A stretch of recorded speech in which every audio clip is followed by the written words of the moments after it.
All right, Riser. Can you hear me? Yeah, so much time has passed. I recognize that. I had. Okay, hold on.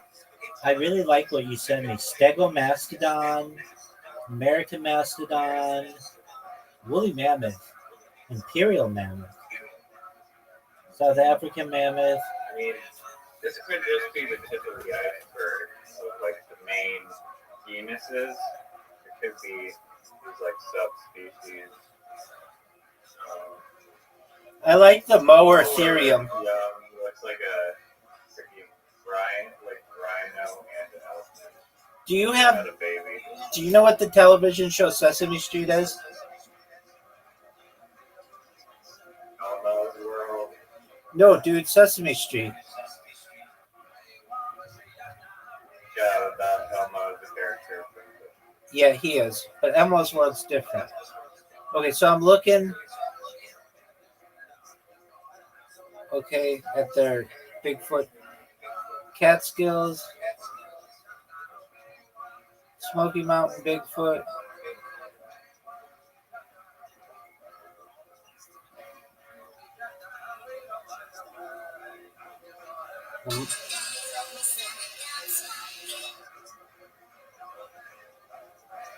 Mississippi Skunk Ape.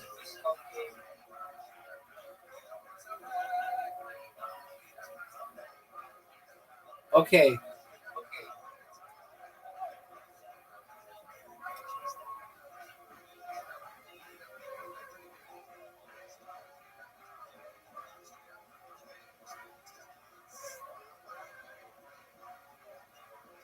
what is this? looks like this has to do with Sesame Street.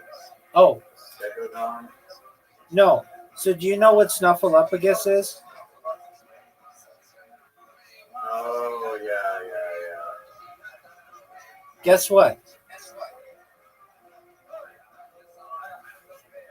Snuffleupagus is not an elephant or a woolly mammoth. Snuffleupagus doesn't even have ears. Did you know that? Those are all true. But Did you know that Snuffleupagus didn't even have doesn't even have ears?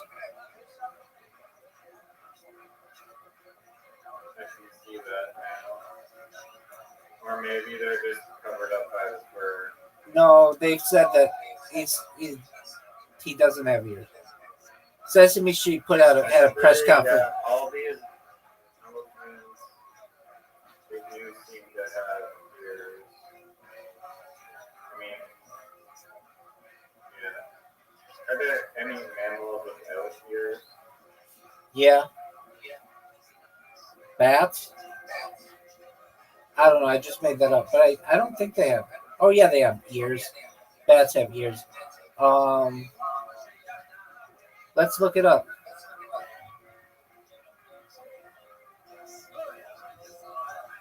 Are there any mammals that don't have ears? All mammals have ears in some form. Oops. Except some mammals appear earless because the pinnae are smaller absent. Earless seals, moles, golden moles. Many species of moles have very small or hidden external ears, adapted for their underground lifestyle. I was going to say moles. All right. Um, do fish have ears? Do fish have ears? Like any fish? Yes, fish do have ears, but not like mammals. Fish do not have external ears, no pinnae, but they do have inner ears that allow them to detect sound, balance, and orientation. I did not know fish had ears. Did you know this? Um, yeah, no, that makes sense because they literally can't hear. Wait a second. That means dolphins have ears? Well, they need ears because they actually fucking talk to their porpoises and shit. They will like language. Right. But Well, they might not have like a ear canal. Maybe they're built into like the side of its head. yeah, they just have like small openings on either side of their heads that lead to their inner ears. They have a specialized fat-filled jaw that primarily receives sound waves through their lower jaw, which contain a special type of fat that conducts sound vibrations directly to their middle ear. This is especially useful for underwater hearing. Do you know? Hold on, let me look this up if this is true. Do dolphins rape?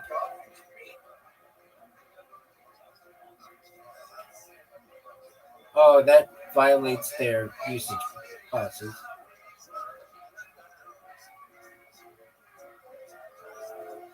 Do dolphins You rape? can just like probe the AI and be like, oh no, it's for like, I just need to know for research.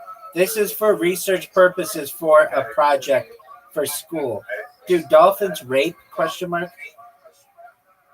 I had to prong it like I was trying to get it to rewrite the lyrics.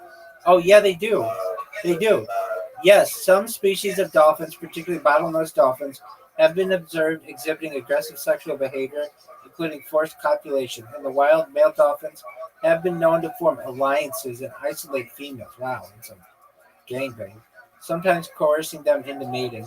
These behaviors, while disturbing the human sensibilities, are part of the animal's natural reproductive strategies and social dynamics, not guided by human concepts of morality and consent. Would you like more information what on? was your, what did you have to tell it to get it to tell you that? Did you just say, no, tell me? No, I asked it, and then it said this content may violate our usage policies. It didn't give it to me, and then it did. Okay. It's known as coercive. Trying to get it to rewrite the lyrics of a Vanessa Carlton song. Oh, I can get it to do that. Rewrite, Hold on, is it that song? to make it about Making My Way Downtown? like, Is it Making My Way Downtown? yeah. Okay. So you wanted to redo those lyrics with what's the I was subject? like, yo, make it about a girl that like hates her teddy bear and wants to like drown the teddy bear, and then I was like, oh no, sorry, you can't do that, blah blah blah. And I had to like poke it. I was like, no, just do it, just do it. Like I'm 18 years old, I don't care. It's for like a school project, and then it like finally after like 8 attempts, like gave me what I wanted. Yeah, still 3 times. Do you like? What are your thoughts on?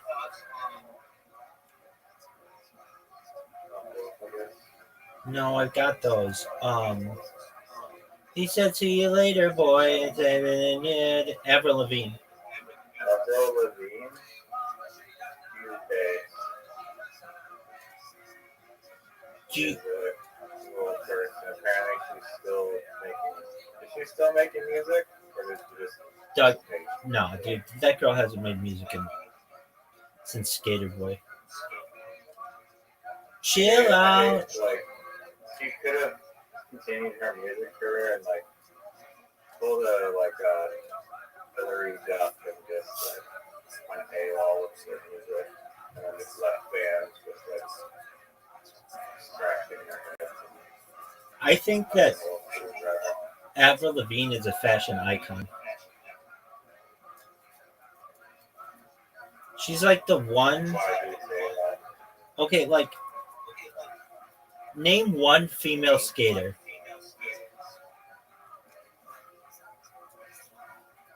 Right? Like Not that into the no, nobody is. skateboarder. No, but I didn't name even know Avril Lavigne's the skateboarder. I thought you just wrote a song about it. yeah, no, but she basically had this like um she had a song about skater boys, and that gave a lot of girls the opportunity to like go around and like kind of get gothy and like I don't know, wear like heavy makeup and black. I mean that was kind of like black and pink. That was like her deal. And she made that It was cool. like the Katy Perry going to space movement for girls, but for female skaters. Yeah. Okay. What are your thoughts on Katy Perry going into low Earth orbit? Not really space. Did you hear? And it's kind of strange that people like Joe Rogan or whatever, like it's bizarre that it's like such a controversy. It's like, oh, I went to space, and people are like, oh, you really wanted to like high Earth orbit? Oh, you didn't actually leave the stratosphere? Oh, you're a liar. Like, really, we're gonna just like whack the ping pong back and forth on whether or not she's in space? Dude, what's this one? Hold on. Jeff Bezos. What's the truth of Jeff Bezos getting NASA to change the definition of what an astronaut is very early, or like just before his fiance and future ex-wife perhaps uh, went into space with Katy Perry? What's the story on this?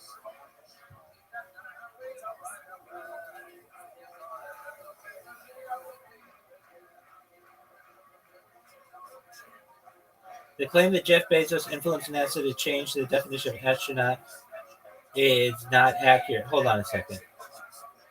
In July 2021, the FAA updated its criteria for awarding commercial astronaut wings. Previously, individuals who flew above 50 miles, the U.S. definition could receive these wings. The new policy, however, requires the crew members to demonstrate activities essential to public safety. Blue Origin's recent flight, an astronaut says, on April 14th, those bitches, they flew up. Despite the mission being hailed as a milestone for commercial spaceflight, the FAA did not officially recognize the crew as astronauts. That's because the flight was autonomous and the passengers did not contribute to flight safety or operations, which aligns to updated FAA criteria. Okay, I hold on though. What is Blue Origin's definition of an astronaut? Blue Origin does not have an official one. Okay, U.S. government. Okay, It gave me an idea for a crypto token. Space Yeti. The first Yeti to go up ever to reach high Earth orbit. okay, I'm down for that. I think that could be very successful. All right.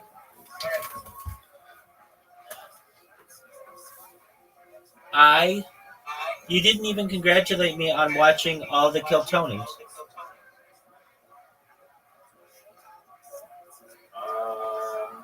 You really?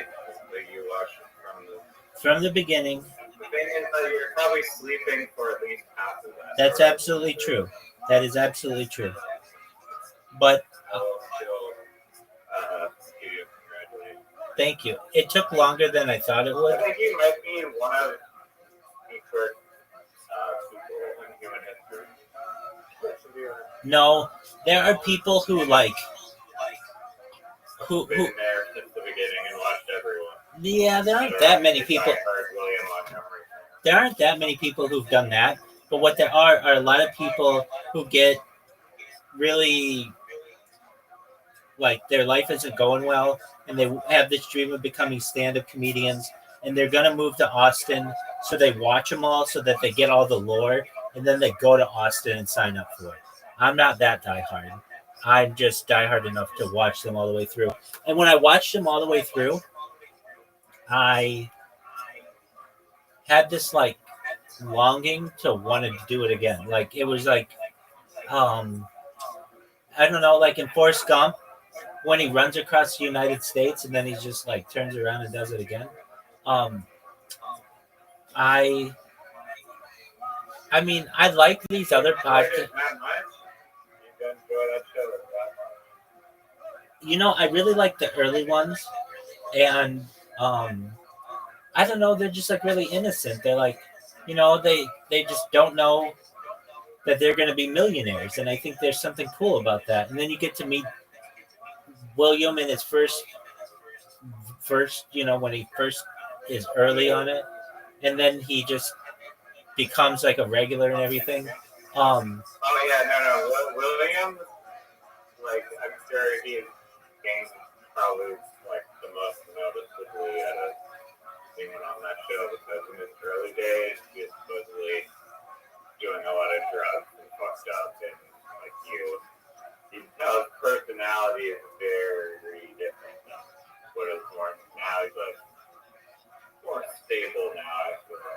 Right. And there's this funny thing that happens in it, which you wouldn't know as his second biggest fan, but I would, because I am. Okay, so here's what it is. You know his girlfriend? Yeah, what's her name again? No one knows. Oh, interesting. You don't know that. Wow. He's yeah, he doesn't really talk about it. Anyway. No. He says it every single time, multiple times in his podcast. I'm sad that you don't know that answer, but I guess speaks volumes about.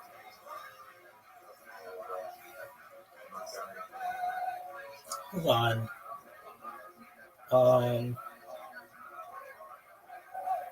Erica. Yeah, Erica. That girl. She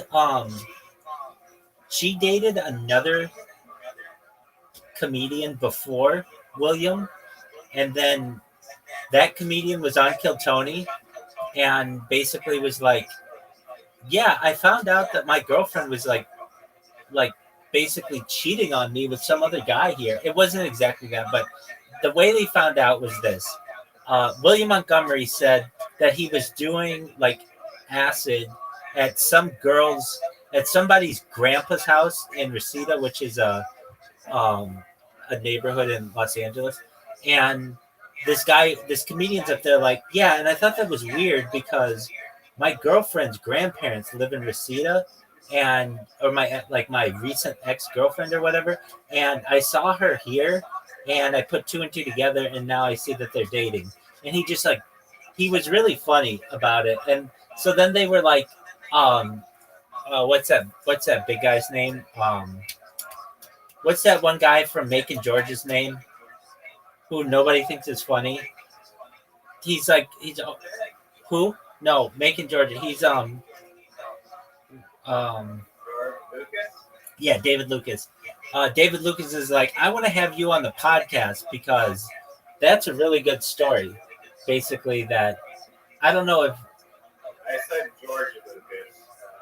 We don't know that's the Star Wars dude. that's okay. You. I got the Lucas right. That's absolutely right. He's funny. People like him. So when I first, you're not particularly fond of him. I think he's good. dog, all of his jokes are "and your booty hole," and Tony's homosexual. And did you know that Tony was married?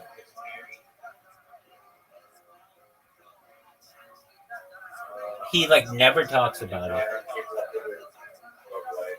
So he was married to this model, and it seems like they had a really kinky sex life. Anyway, I'm not exactly sure what happened in it. I think he was married for 3 years of the show.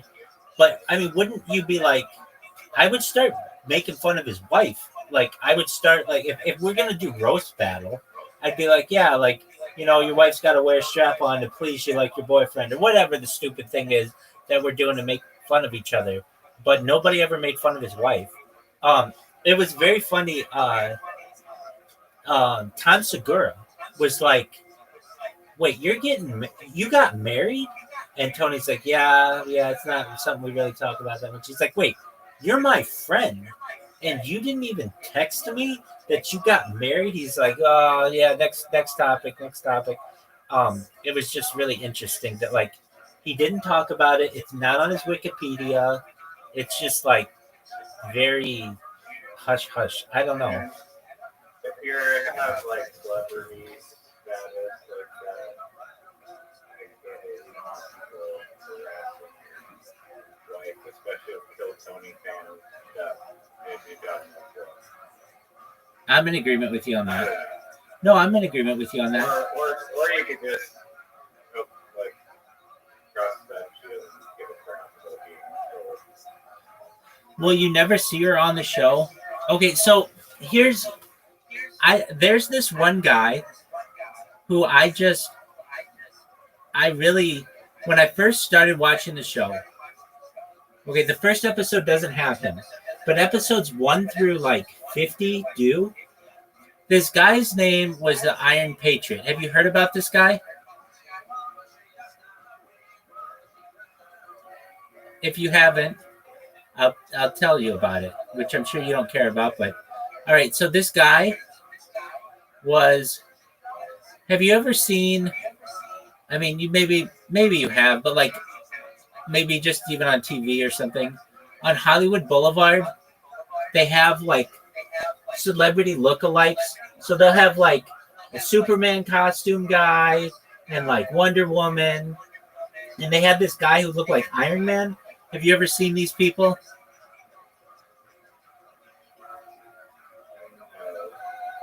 Okay, so Hollywood Boulevard is like infamous. It should be really really nice. But it's not. It's I've been to Hollywood Boulevard before. okay. So right in front of it's called the TCL theater now, but it used to be called Grauman's Chinese Theater. It they had this is where they have like the hands in the hand and footprints in the concrete. You know what I'm referencing? Okay, so celebrities used to take their hands and put it in concrete, and then people would go around and put their hands in those hands. It was a big thing that was done in like the 50s and 60s. And then that eventually became the Hollywood Walk of Fame kind of deal. It's not exactly that, but you know, and then you've got the stars on Hollywood Boulevard. Do you know what I'm referencing? The stars? They put it in the sidewalk so people could trip on it? No, they weren't really deep, but they used to. It was like in a spot where like a lot of tourists were, and it would bring a lot of tourists in. If you're rollerblading, would you trip over those hands? Yeah. They were tripping hazards. Yeah, but they weren't like in the middle of the sidewalk. They were like in like a they're like in a like a courtyard kind of deal. Anyway, so they have like Marilyn Monroe and you know like James Cagney and all these people. All right. Anyway, so starting in like I don't know exactly when, but around the late 90s, early noughts, people started going down there and dressing up as characters like Superman and Batman and all these people and get their pictures. People would go there, especially tourists, to get their pictures taken with these like action figures or lookalikes of people or whatever. And one of these people who would go down there, his name is the Iron Patriot. Now, this guy's really weird, but I don't know why Tony and Red Band let him on their show, but they let him on for like 50 episodes. And what this guy would do is he bought this $5,000, $6,000 Iron Man suit, which was like a really good suit from some guy in like Norway. And he would ride the bus every Monday to kill Tony, and he couldn't sit down. So that's why he took the bus so that he could stand the whole time. And he would essentially play security on the show. Even though nobody cared about them, they just called him the security guard. All right. So this guy he was like the band before they even had a band. And he would make really weird comments about people. And like, let's say someone was going to be on the show, he would just memorize their Wikipedia, and he would like ask them all kinds of weird questions about, you know, like what it was like to be in a certain movie. And he just would like memorize their filmography and everything. And he was really weird. The reason why he got kicked off the show was there's another podcast called Getting Doug with High, starring Doug Benson. And okay, so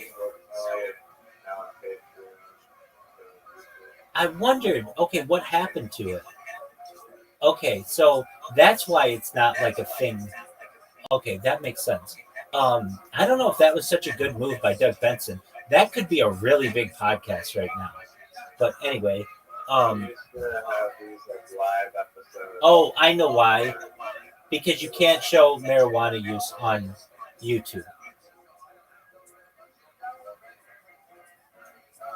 Yeah, they make it 18 plus and then they demonetize you. It's an issue that Joey Diaz is running into right now.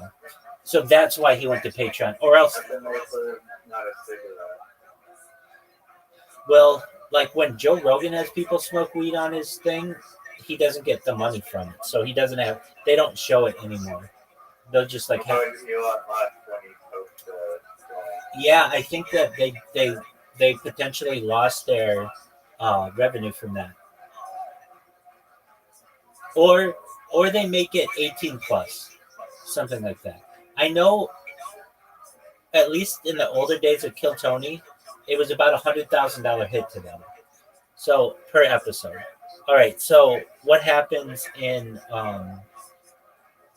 they were on getting dug with or getting dug with high, um, and Red Band and Tony, they're just like normal guests on that show. And the Iron Patriot after the show said to Doug, "Hey, like you should really hire me to be on your show. I could drop Kill Tony and be on your show." And of course, Doug was like, "No, you creepy guy." And Tony and Red Band found out about it, and they were like, "You're done." So 150, or so they let him back on for the 100th episode, and he came back and whatever. Okay, on episode like 251 or something, the Iron Patriot guy comes in without his suit and charges the stage and scares the shit out of Tony and Red Band to the point where they thought they were gonna like he was gonna do a shooting, and he just comes up and just waves in the camera and then leaves. But ever since then, they've totally cut ties with him. Anyway, I used to like this guy because he was just really quirky, and they would make fun of him. I don't know. It was just the early days of Kill Tony that they were like innocent, and I don't know. I just liked them uh, when they were just like it was just like a startup. Like right now, it's like very corporate. They've got all these sponsors and they've got like a big band and all that stuff's cool. But it was just like the early days. Like it's kind of like I like the early days of Joe Rogan, where they're just sitting there, just talking about like the fleshlight and like how to clean fleshlights. Like they wouldn't do that nowadays, but then they got Fleshlight as a sponsor, and then they got all these other sponsors, et cetera, et cetera. Anyway, there's some of those that I like. Oh, you know what I watched? Just recently finished, like over the weekend. There were only like 20. There are only like 20 episodes this far. Is the new Joey Diaz? I think it's called the Church of Heaven and of What's Happening Now, the New Testament or something like that. And Joey's on there, and he's like, "Look, dog, I don't know what we're gonna do." He's like, "YouTube, people are saying we changed with this new podcast because we don't smoke weed and we don't listen to music, and all the other ones, the old ones, we did. But you have to understand, YouTube has gotten so strict now that if we do that kind of stuff, they make our podcast 18 plus and we don't get monetized. So we can't do any of that stuff anymore." So they're talking about just taking it to Spotify and just having it be on Spotify, which I hope they don't do. I like that they. That's how important. That's the stoner brain. How important smoking weed is to us. Like, okay, you can't just smoke weed off camera or from the family off for 3 seconds while you smoke or go before. So you're just gonna shift platforms entirely. Right. I mean, I think that you can't. It's something about you can't. Well, it shouldn't be. They talk about doing edibles all the time, which I think is fine, but I think it just has to do with. You can eat it. Oh, here's a little. Yeah. Like you can eat an edible on camera. That's fine. Like, but you consume a gummy and even show the packaging. Or maybe if you show the packaging, it's too bad. Well, they're Or even. or is it if you do? Is the rule is like if I say this is marijuana, I should see it on camera. That could be. Hey, I'm just eating a gummy. That's what they say. I'm eating an edible. I'm eating a gummy. But then they no, because then they talk about how many milligrams or whatever of THC is in it. So I don't know what the rules are. That's fine. That's fine, but smoking is not. Right? They're like we Although can't. vaping, We is can't. vaping also there? I think so. The vaping is very inconspicuous because it's like you can't really tell the difference between nicotine vaping and marijuana. That's exactly Always the right. same. That's exactly right. So I'm not exactly sure, but I just know that there's like a thing on their YouTube that or Have on. you ever seen an Indian person vaping? Because I feel like they don't vape a lot. Even same with like Asian people. Maybe a little more Dude, Asian, I but think I've seen a lot of Asian people vape. Yeah. it's just it seems like it's only. I mean, I live in. I don't see a lot of Indian females vaping at all. I I do. think females vape less per person than male.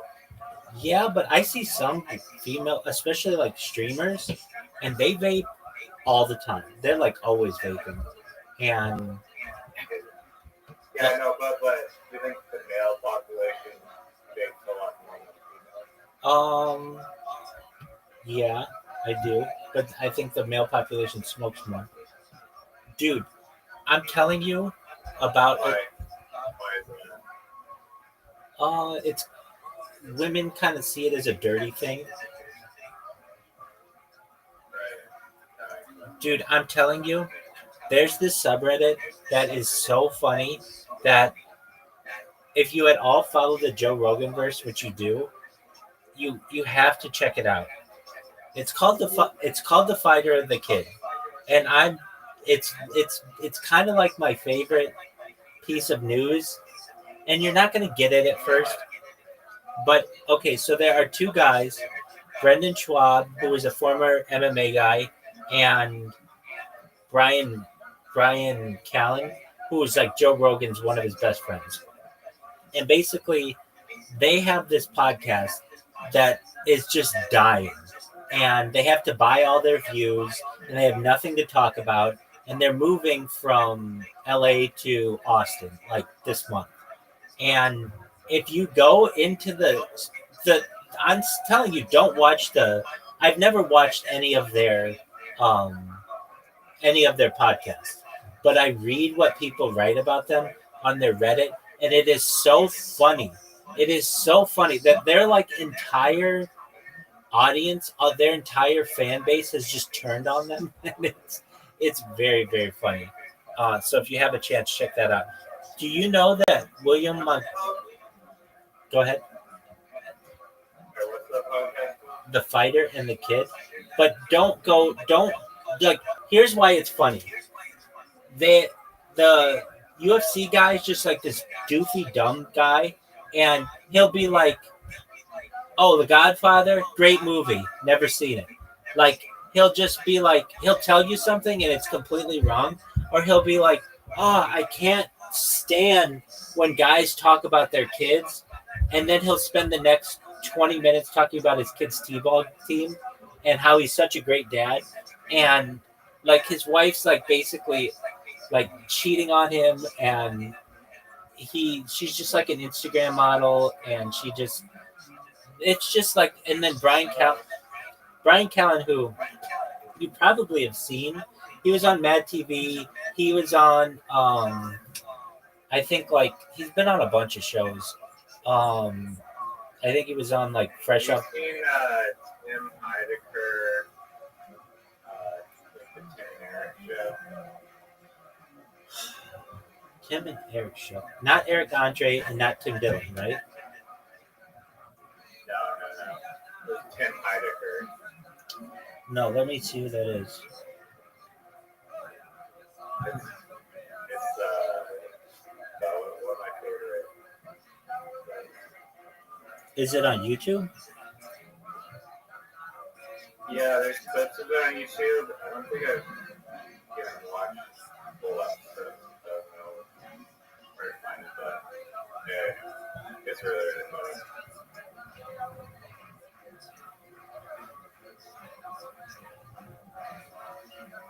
I'll have to check it out. Anyway, this So, and one more thing before I go, because I gotta take my dog out. okay. I have another dog and pick with YouTube that is just like so infuriating. What's, One thing, which is like, I was looking at, I'm working on this photo I sent you in DM, a photo of a house. It is a liminal photo, which I love liminal shit so much. I do too, man. Like back rooms and shit. Yeah, so I'm working on my own liminal found footage video because they're all like background liminal, but there's not a like I don't know. There are not a lot of outdoor ones. YouTube has just like completely culled the living shit out of like what comes up in my search feed. Because like I'll search for like liminal videos, it'll give me like 8, and then I'll scroll down, and then it just stops showing me liminal like videos. Like it used to be like, oh, you can go to page 2, 3, 4, 5 of YouTube, which I've like it's pretty much impossible to ever even reach page 2 of YouTube. So, like I've never even done it. But now this is like what pisses me off like to infinity. I search like, yo, show me liminal videos. Let's scroll down, maybe 8 videos, and then it just starts recommending me other fucking topics that I don't want to look at. Dude, I can't like, stand that either. You want to look at chess? Oh, you want to look at some other shit that isn't liminal? I'm like, why are you showing me videos that I've already watched that have nothing to do with what I'm searching for? And I can't find more, like, it makes me want to scream. Dude, I completely understand. 100%. All right, 2 other things that I can't stand about YouTube, similar. Okay, what are they? Okay, well, one of them, I was watching Lex Friedman, and they had the guy who is in charge of YouTube search, and Lex is like, you have a really big role, like what That needs to be fucking dumped in a swamp. I agree. I was screaming at the fucking monitor at the laptop, like, fuck you, man, you suck at your job, your kids hate you.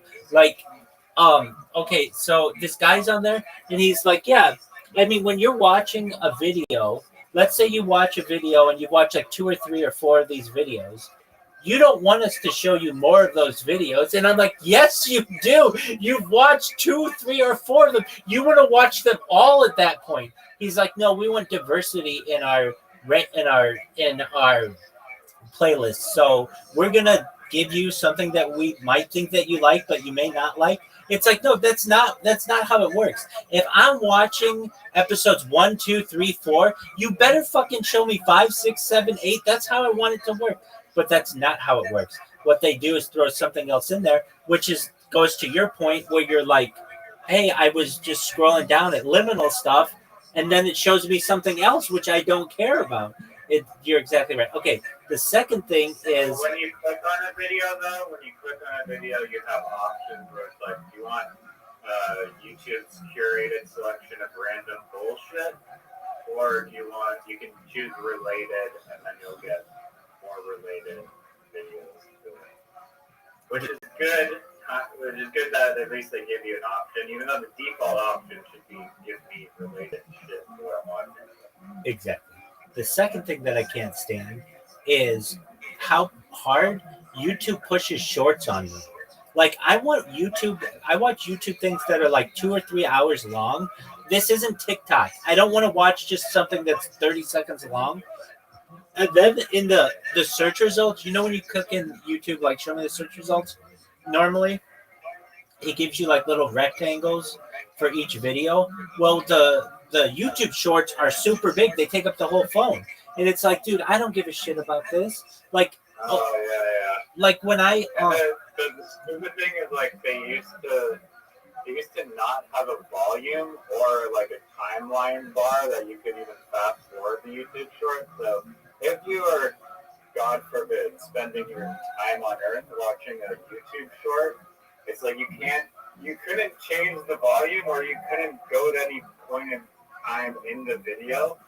And it was just so annoying, but they patched that. Yeah, I can't stand that.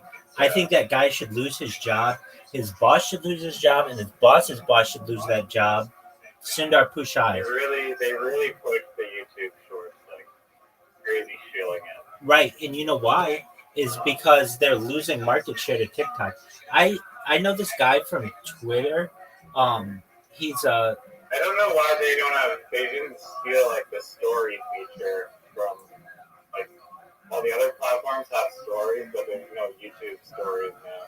Dude, why? Because that seems to be like a very universal type of feature that everything has, but it's not really suited for it, I guess. They really screwed up when they got rid of Google Plus. Nobody used it, but it was the perfect opportunity for them to make it Instagram and make it TikTok and make it YouTube all in one. But Sundar Pichai, the dumbass CEO of fucking Google, got rid of it, even though people could have used it. They could have been a viable Facebook competitor, Instagram competitor, and allowed them to just have like for instance, let's say you're on YouTube as a user and I want to connect with you. I can't. It's like there's no it's insane that you can't message people on YouTube. Right. That is insane. I agree. That is absolutely so insane. It's like ridiculous. You can message people on everything. Literally like Pornhub. You can send people messages. I wasn't aware of it. You really can send people messages on Pornhub? You've never done that? No. That's who I talk to. Like 99% of my people, my connections are from. It's like LinkedIn, but for porn. Okay. Active people, you form lifelong bonds. Excellent. Content that you. Phenomenal.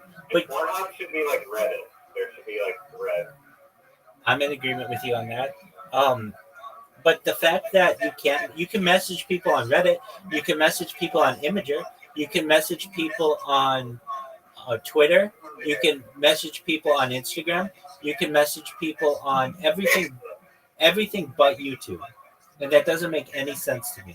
Facebook, LinkedIn. Is there a YouTube like improvement proposal thing? There's a reason why they don't want people to message. They don't want people connecting. They don't want you spamming everyone. Exactly. Exactly. No. That's true. But they don't want to have to deal with people's opinions. Because when people can connect, they will use that against each other. Or use it against the platform, essentially. So they don't let people connect. But it's very interesting. You used to be able to connect using Google Plus, and they got comment section, though, isn't that big? Yeah, but it's not like you can just be like, hey, what, like just send somebody a message there. You have to put a public comment and then get their like Instagram or something like that. And a lot of times people don't. They want to be anonymous and don't want to connect to that. And yeah, I mean, with like popular creators, usually you can link all your social media if you really want to contact the creator. Wait, that's the creator though. That's the people don't have that, and you still have to go through like the going to the Yeah, and why would you want that? Why would you want to give other people the opportunity to steal your social media influence? Why wouldn't you be like, hey, just how much revenue are they losing by not allowing people to just message in app? Exactly. Because you're basically like sucking people's time, and then you're now, I don't need to download Facebook Messenger, just message me on YouTube. That's where I spend all my time anyway. Exactly. And it just doesn't make any sense. Even Twitch, you can message on Twitch. So it's not like they don't know that their competitors allow it. But yeah, for whatever reason, they don't allow it. And I know that it would be a big avenue for spam. You think that reason, though, is because people will like start raging against YouTube and like figure figure out how much YouTube sucks with like this spider web of hatred? Yes, they'll unite. It would allow the commenters to connect with each other. I'm serious. It would allow the commenters to connect with each other, and they don't want that. But why? So, for instance, let's say we have a controversial video on the Yeti. Okay, and somebody goes and puts a comment to a video of another Yeti video. Okay, so I could watch the secondary video and be like, oh, okay, cool video. Or I could connect with that person and we could start doing Yeti research. They don't want that. But you can debate them in the comments anyways. You can, but it's public that way. Here, let's just ask ChatGPT why they don't have it. I'm not saying this is the reason, but this is okay. So, why is it on Twitch and Twitter and Instagram and Facebook and all of the major social media, you can message the other commenters, but YouTube is the main platform that does not allow that? What is the reason? Is it nefarious? It seems like a perfect opportunity to allow people to connect, but YouTube does not allow it. Why? You're absolutely right. YouTube stands out among social platforms for not offering direct messaging for private communication between commenters, especially compared to Twitch, Twitter, Instagram, and Facebook. Here are the main reasons for design choice. It's strategic. Platform identity and focus. YouTube's core identity is as a content consumption platform, not a social networking site. Its focus is on video creation and distribution, public comment, interaction, engagement through content, not between users. Private messaging adds complexity that shifts focus from public engagement to private interaction, which YouTube has historically avoided. Moderation and abuse concerns. This is why I think it is. Direct messaging can open the door to harassment, spam, predatory behavior, especially on a platform with many young users. I get that, but I still don't get it. YouTube has been under scrutiny for child safety and moderation challenges. Removing private messaging, which it used to have. So it used to have this until 2019. Okay, so YouTube already tried it. YouTube introduced private messaging system, but it was underused. Engagement didn't increase significantly. It was often exploited for spam. So they removed it in 2019, citing low usage and better alternatives like sharing videos via links. So they don't want to have to deal with moderation of it. And I get that, but I still think that that's a nefarious reason.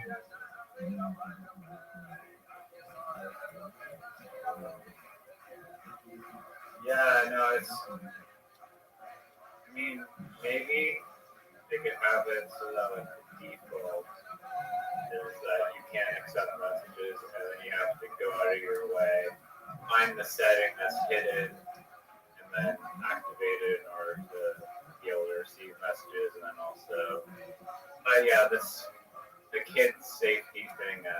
Dude, I don't give a shit about. Safety? No. They should have it so that if you are under 18, you can't message, period. No messaging. That solves that right there.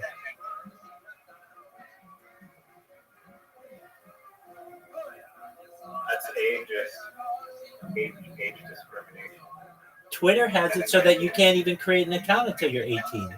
So it's age discrimination. We discriminate based on age for a lot of things. I guess that's not a bad solution. In fact, I gotta take my dog out now, but I'll be back, and I appreciate the discussion. Take care, my fellow mammoth.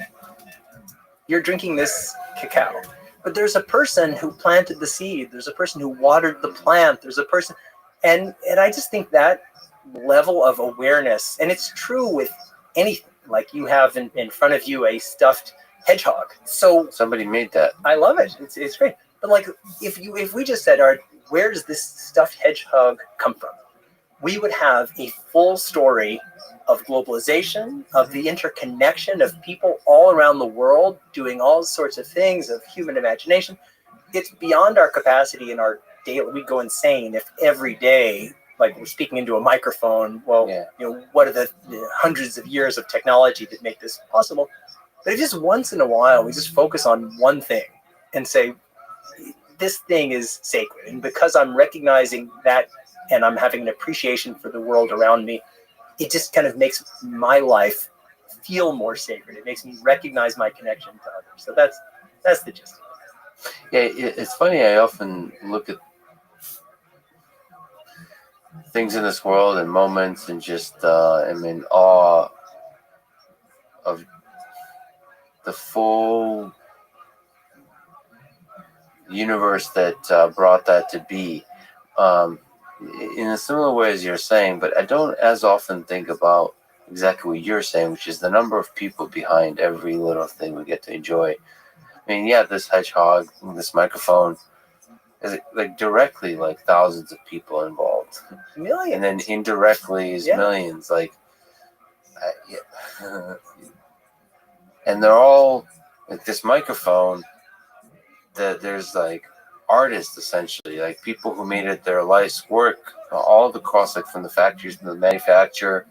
There's families that the production of this microphone and this hedgehog are fed because of the skill of this human that helped contribute to that development. Yeah, it's and like Isaac Newton and John von Neumann are in this microphone. Yeah. They're standing on the shoulders of giants, and we're standing on their shoulders. Yeah. And somebody will be standing on ours. Yeah. You mentioned one shared world. Yeah. What is it?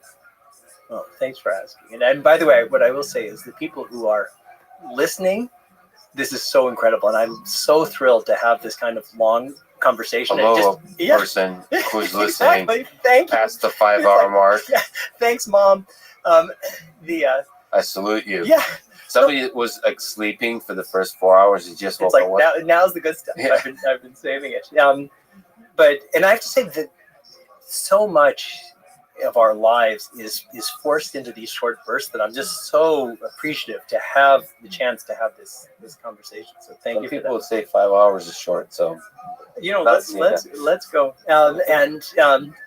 That's what my girlfriend says. That, like if I was like captured and tortured and they were going to interrogate me, it's like at the end they'd say, all right, no, we're sick of this guy. We quit. Let him go. I love it. So background on One Shared World. I mentioned I'm on faculty for Singularity University. In the earliest days of the pandemic, I was invited to give a talk on whether the tools of the genetics and biotech revolutions were a match for the outbreak. And my view was then, as now, that the answer to that question is yes. But I woke up that morning and I felt that wasn't the most important talk that I could give. There was something else that was more pressing for me. And that was the realization. They were asking the question, well, why weren't we prepared for this pandemic? Because we could have been. We weren't. And because of that, why can't we respond adequately to this outbreak? And then there was the thing, well, if we respond, somehow miraculously overcome this pandemic, it's a Pyrrhic victory if we don't prepare ourselves to respond to the broader category of pandemics, particularly as we enter the age of synthetic biology. But if somehow miraculously we solve that problem, but we don't solve the problem of climate change, well, kind of who cares? We didn't have a pandemic, but we wiped everybody out from climate change. And let's just say, you get where this is going, that we organize ourselves and we solve climate change. And then we have a nuclear war because everybody's, particularly China now, but US, the former Soviet Union, are building all these nuclear weapons. Who cares that we solved climate change because we're all gone anyway? And the meta category, bringing all of those things together, was this mismatch between the increasingly global and shared nature of the biggest challenges that we face and our inability to solve that entire category of problems. And there's a historical issue, which is that prior to the 30 Years' War in the 17th century, we had all these different kinds of sovereignty and religious and different kinds of organizational principles, and everybody got in this war. And in this series of treaties that together are called the Peace of Westphalia, the framework for the modern, what we now understand as the modern nation state, was laid. And then through colonialism and other means, that idea of a state is what it is today spread throughout the world. Then, through particularly the late 19th and early 20th century, we realized how unstable that system was, because you always had these jockeying between sovereign states, and some were rising and some were falling, and you ended up in war. And that was the genius of the generations who came together in 1945 in San Francisco, and the planning had even started before then, who said, well, we can't just have that world. We need to have an overlay. And we talked about the UN and the WHO of systems which transcend our national sovereignties. They don't get rid of them, but they transcend them so we can solve this category of problems. But we're now reaching a point where our reach as humans, even individually, but collectively, is so great that there's a mismatch between, as I said, the nature of the problems and the ability to solve those problems. And unless we can address that broader global collective action problem, we're going to extinct ourselves. And we see these different, what I call verticals, whether it's climate change or trying to prevent nuclear weapons proliferation or anything else. But none of those can succeed. And frankly, it doesn't even matter if one succeeds, because all of them have the potential to lead to extinction level events. So I gave that talk, and that talk went viral. I stayed up all night the next night, and I drafted. I think it was like an insanity, but I think a lot of us were manic in those early days of the pandemic, just wanting to do something. And so I stayed up all night, and I drafted what I called a Declaration of Global Interdependence. And I posted that on my website, myjamiemetzl.com. It's still there. And that went viral. And so then I called a meeting just on the people on my personal email list. And so we had people from 25 countries. There were all of these people who were having the same thing. There's something wrong in the world. They wanted to be part of a process of fixing it. And so it was a crazy 35 days where we broke into 8 different working groups. We had an amazing team that helped redraft what became the Declaration of Interdependence, which is now in 20 languages. We laid out a work plan. We founded this organization called One Shared World. The URL is oneshared.world. And it's been this incredible journey. We now have people who are participating in one way or another from 120 different countries. We have our public events exploring these issues, get millions of viewers. We have world leaders who are participating. So the vision, the vision is to work on some of these big problems, arbitrary number of problems that present themselves in the world that face all of human civilization, and to be able to work together. Well, that is, but there's a macro, meta problem, which is the global collective action problem. And so the idea is, even if we just focus on the verticals, on the manifestations of the global collective action problem, there will be an infinite number of those things. So while we work on those things like climate change, pandemics, WMD, and other things, we also have to ask the bigger questions of why can't we solve this category of problems. And the idea is, at least from my observation, is that whenever big decisions are being made, our national leaders and corporate leaders are doing exactly what we've hired them to do. They're maximizing for national interest, or corporate interest, even at the expense of everybody. And so it's not that we want to get rid of states. States are essential in our world system. It's not we want to undermine the UN, which is also essential but massively underperforming. What we want to do is to create an empowered global constituency of people who are demanding that their leaders at all levels just do a better job of balancing broader and narrower interests. I see. So this is more like a make it more symmetric in terms of power. It's holding accountable the nations, the leaders. The problem is nations are powerful. We talked about China quite a bit.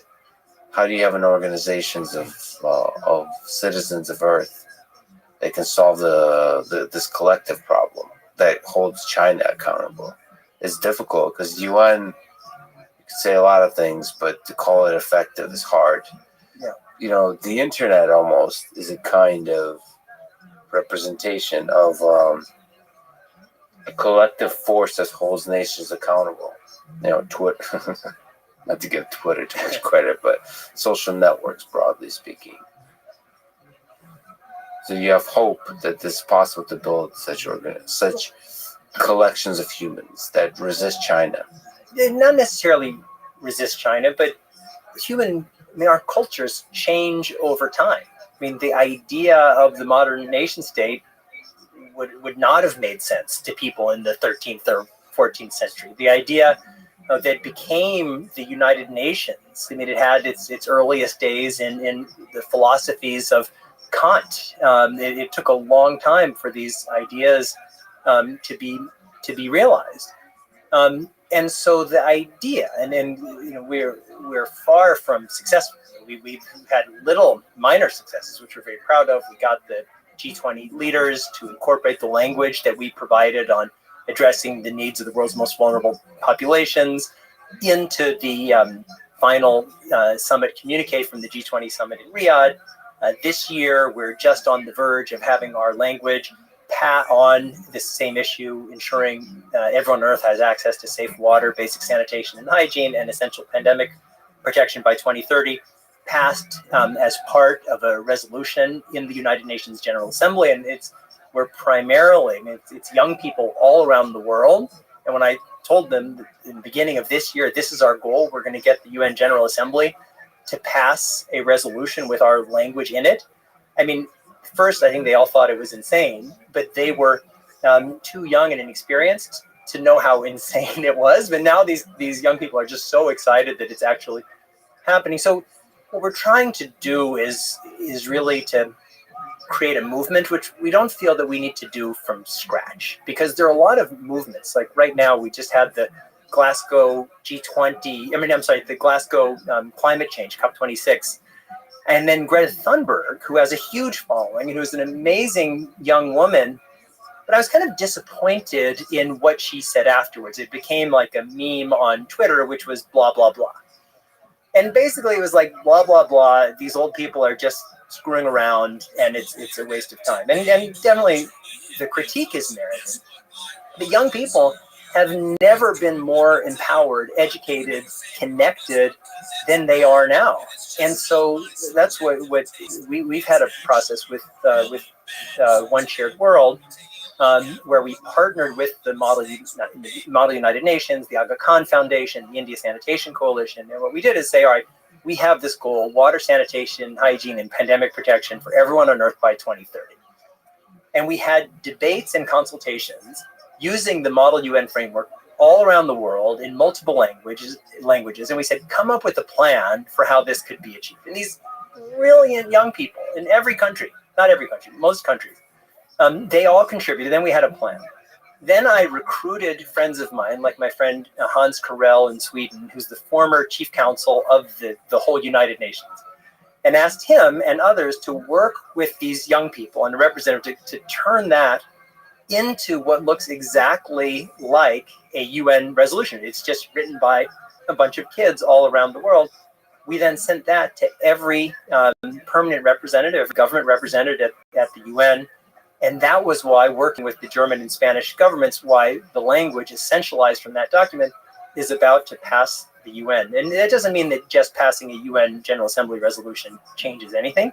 But we think that there's a model of engaging people, just like you're talking about, these people who are outside of the traditional power structures and who want to have a voice.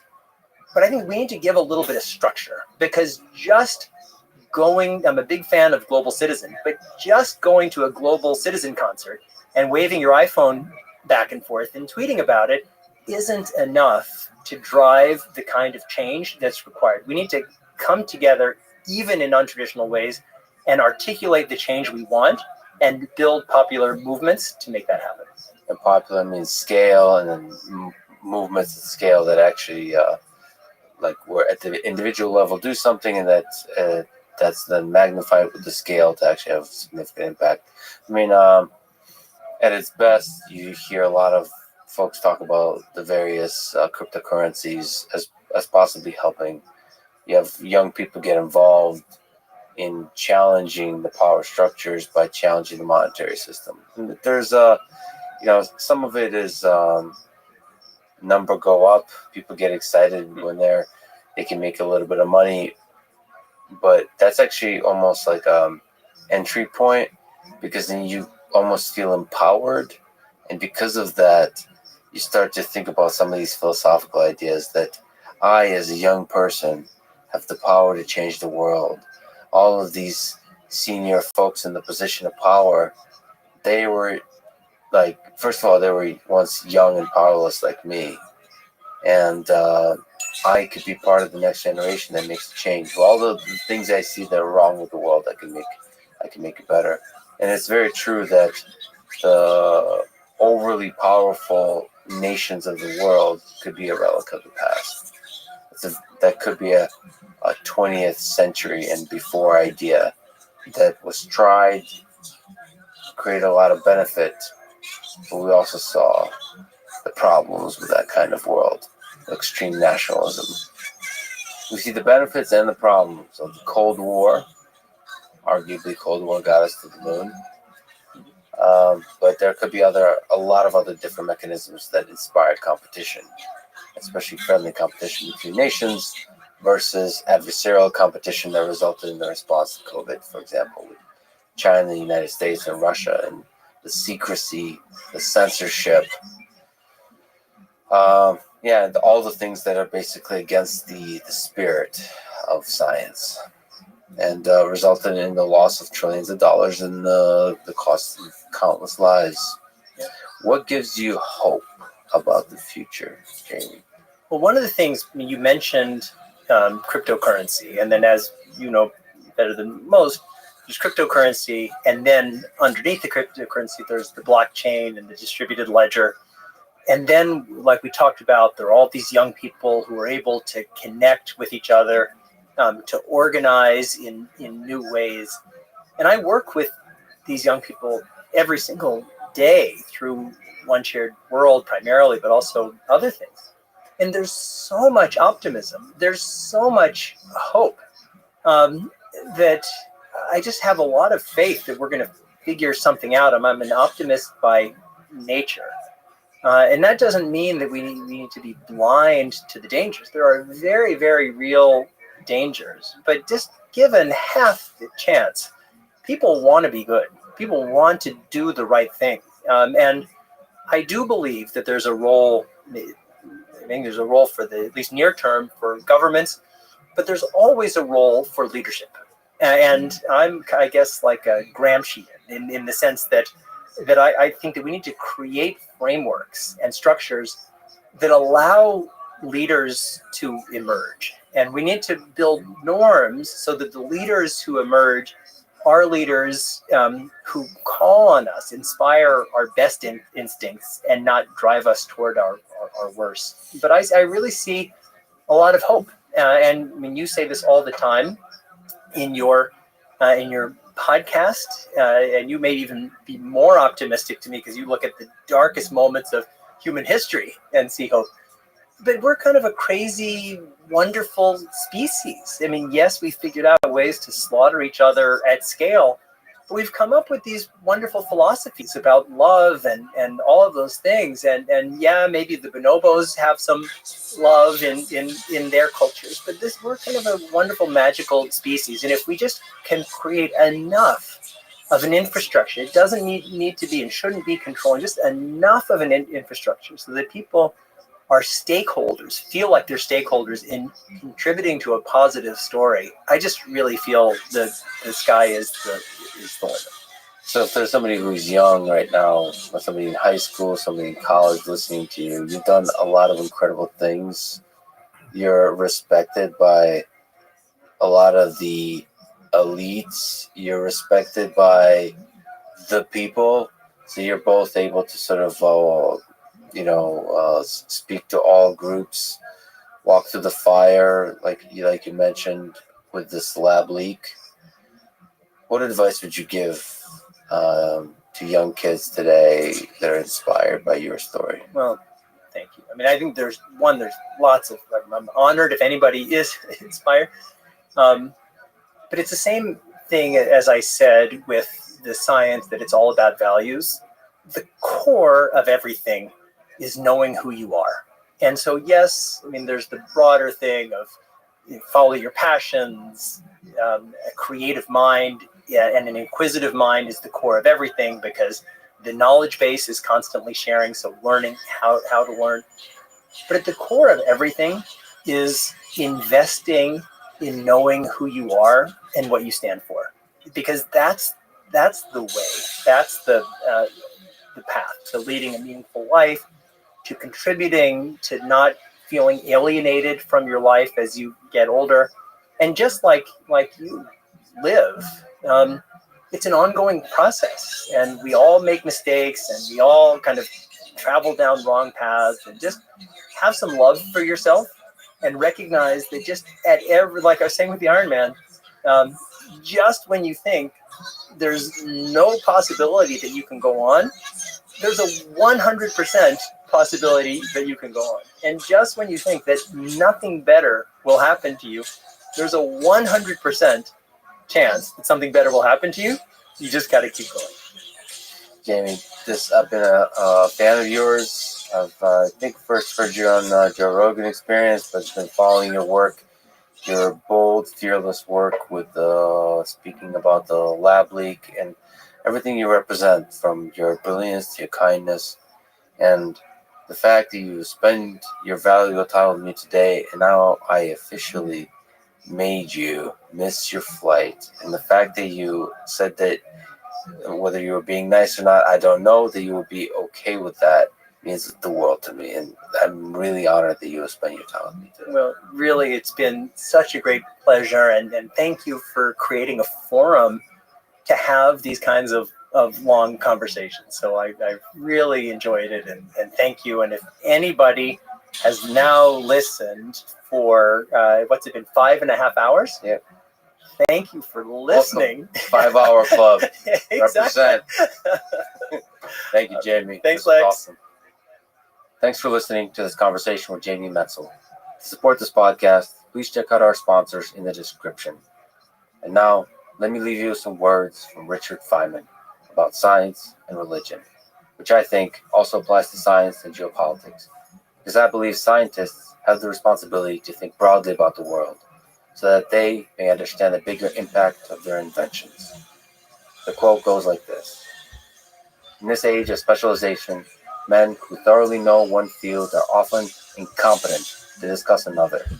The old problems, such as the relation of science and religion, are still with us, and I believe present as difficult dilemmas as ever, but they are not often publicly discussed because of the limitations of specialization." Thank you for listening, and hope to see you next time.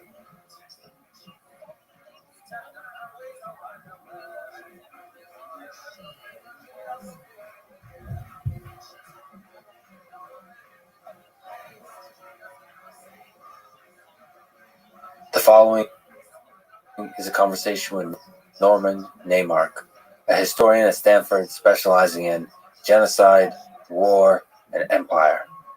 This is the Lex Friedman podcast.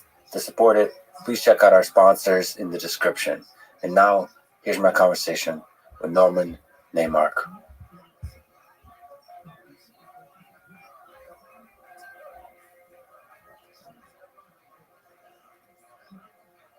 Did Stalin believe that communism was good, not just for him, but for the people of the Soviet Union and the people of the world? Oh, absolutely. I mean, Stalin believed that, socialism was the be-all and end-all of, human existence.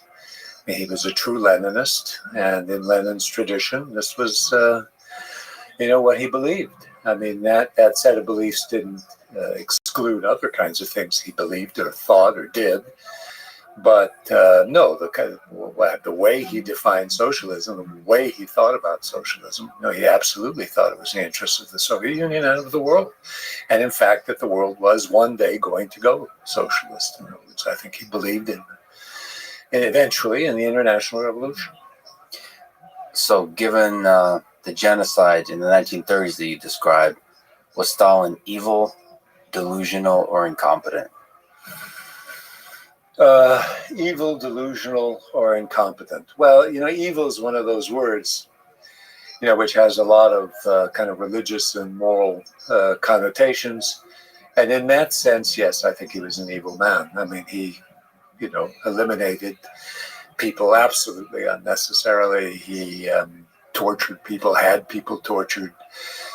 He was completely indifferent to the suffering of others. He couldn't have cared a whit, that millions were suffering.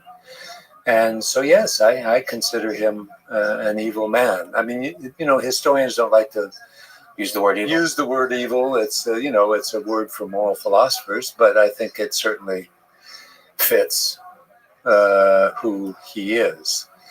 I think he was delusional, and there's a wonderful historian at Princeton, a political scientist actually named Robert Tucker, who said he suffered from a paranoid delusional system. And I always remember that of Tucker's writing, because what Tucker meant is that he was not just paranoid, meaning, I'm paranoid, I'm worried you're out to get me, right? But that he constructed whole plots of people, whole systems of people who were out to get him. So, in other words, his delusions were that there were all of these groups of people out there who were out to diminish his power and remove him from his position and undermine the Soviet Union, in his view. So, yes, I think he did suffer from delusions, and this had a huge effect because whole groups then were destroyed by his activities, which he would construct based on these delusions. He was not incompetent. He was an extremely competent man. I mean, I think most of the research that's gone on, especially since the Stalin archive was opened at the beginning of the century, and I think almost every historian who goes in that archive comes away from it with the feeling of a man who is enormously hardworking, intelligent, with an acute sense of politics, a really excellent sense of, political rhetoric, a fantastic editor, in a kind of agitational sense. I mean, he's a real agitator, right? And of a really hard worker. I mean, somebody who works from morning till night, a micromanager in some ways. So his competence, I think, was really extreme. Now, there were times when that fell down, times in the 30s, times in the 20s, times during the war, where he made mistakes. It's not as if he didn't make any mistakes. But I think, you look at his stuff, you look at his archives, you look what he did. I mean, this is an enormously competent man who in many, many different areas of enterprise, because he had this notion that he should know everything and did know everything. I remember one archive, Jela, it's called, a kind of folder that I looked at where he actually went through the wines that were produced in his native Georgia and wrote down how much they should make of each of these wines, how many, barrels they should produce of these wines, which grapes were better than the other grapes, sort of correcting, in other words, what people were putting down there. So he was, his competence ranged very wide, or at least he thought his competence ranged very wide. I mean, both things, I think, are the case. If we look at this paranoid delusional system, Stalin was in power for 30 years. He is, many argue, one of the most powerful men in history. Did, in his case, absolute power corrupt him, or did it reveal the true nature of the man? And maybe just in your sense, as we kind of build around this genocide of the early 1930s, this paranoid delusional system, did it get built up over time? Was it always there? It's kind of a question of did the genocide, was that always inevitable essentially in this man, or did power create that? I mean, it's a great question, and I don't think you can. I don't think you can say that it was always kind of inherent in the man. I mean, the man without his position and without his power, wouldn't have been able to accomplish what he eventually did in the way of murdering people. Murdering groups of people, which is what genocide is. So, it wasn't sort of in him. I mean, and again, the new research has shown that, he had, his childhood was, not a particularly nasty one. And people used to say, the father beat him up, and it turns out actually it wasn't the father, it was the mother once in a while. But basically, he was not an unusual young Georgian kid or student even. And it was the growth of the Soviet system and him within the Soviet system. I mean, his own development within the Soviet system, I think, that led, to the kind of mass killing that occurred in the 1930s. He essentially achieved complete power by the early 1930s, and then as he rolled with it, as you would say, or people would say, it increasingly became murderous. And there was no, there were no checks and balances, obviously, on that murderous system. And not only that, people supported it in the NKVD and elsewhere. And he learned how to manipulate people. I mean, he was a superb, political manipulator of those people around him. And we've got new transcripts, for example, of Politburo meetings in the early 1930s, and you read those things, and he uses humor and he uses sarcasm, especially. He uses verbal ways to undermine people, to control their behavior and what they do. And he's a really, he's a real, I guess, manipulator is the right word. And he does it with, a kind of skill that on the one hand is admirable, and on the other hand, of course, is terrible, because it ends up, creating the system of terror that he creates. I mean, I guess just to linger on it, I just wonder how much of it is a slippery slope. In the early 1920s, did he think he was going to be murdering even a single person, but thousands and millions?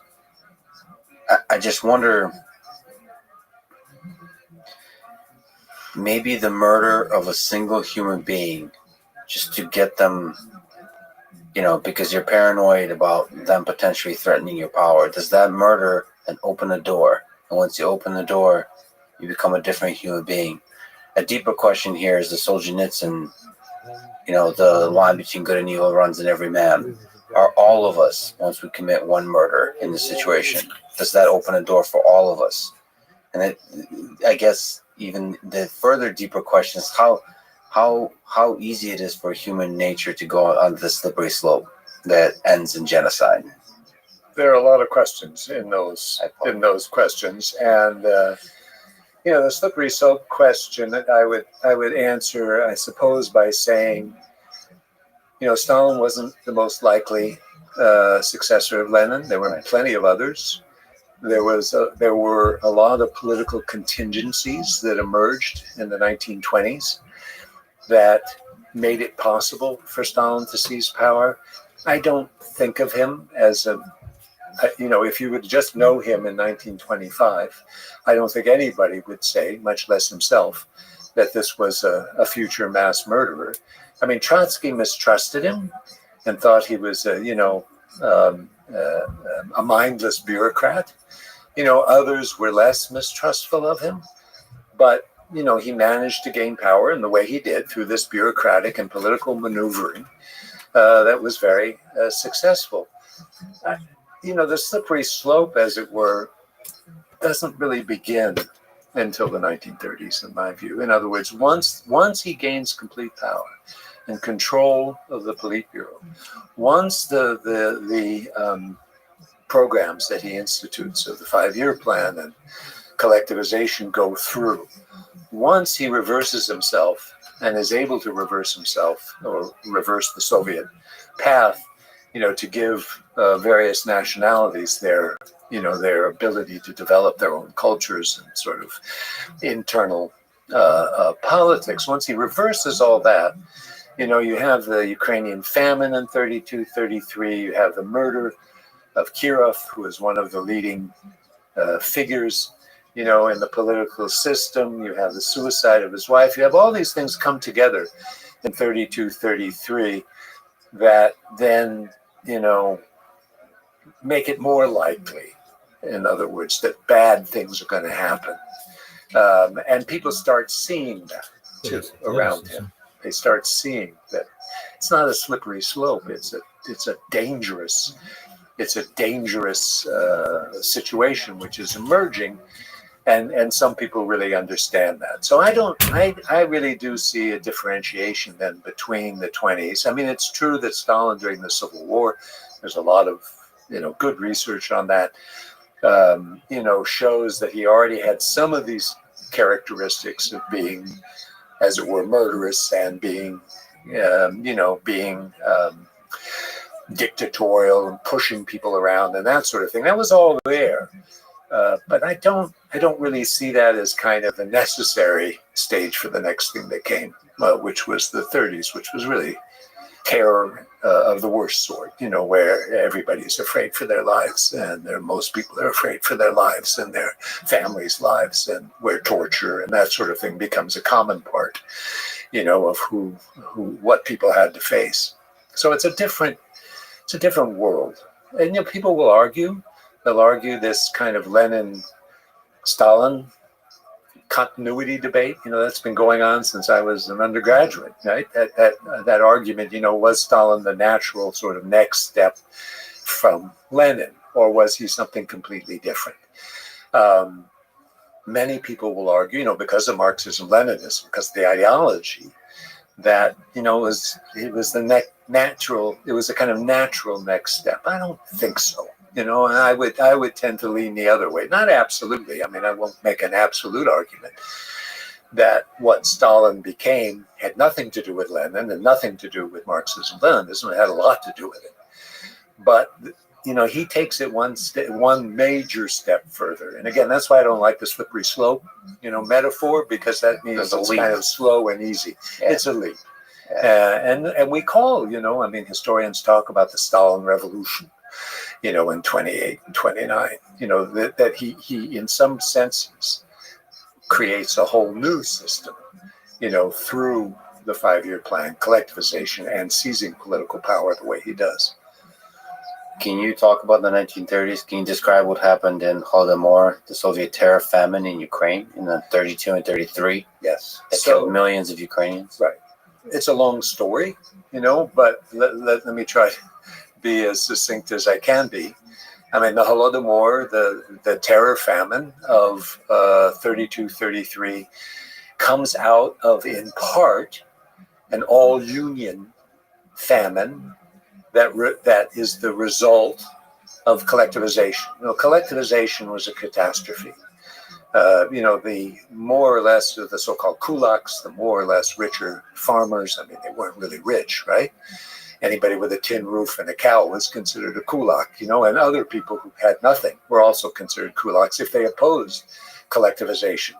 So these kulaks, we're talking millions of them, right? And Ukraine, it's worth recalling, and I'm sure you know this, was a heavily agricultural area, and Ukrainian peasants, were in the countryside and resisted collectivization more than even Russian peasants resisted collectivization, suffered during this collectivization program. And they, burned sometimes their own houses, they killed their own animals, they were shot, sometimes on the spot, tens of thousands, and others were sent into exile.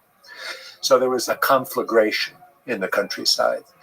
And the result of that conflagration in Ukraine was terrible famine.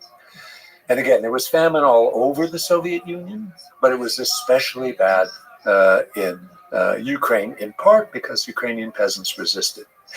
Now, in 32, 33, a couple of things happened.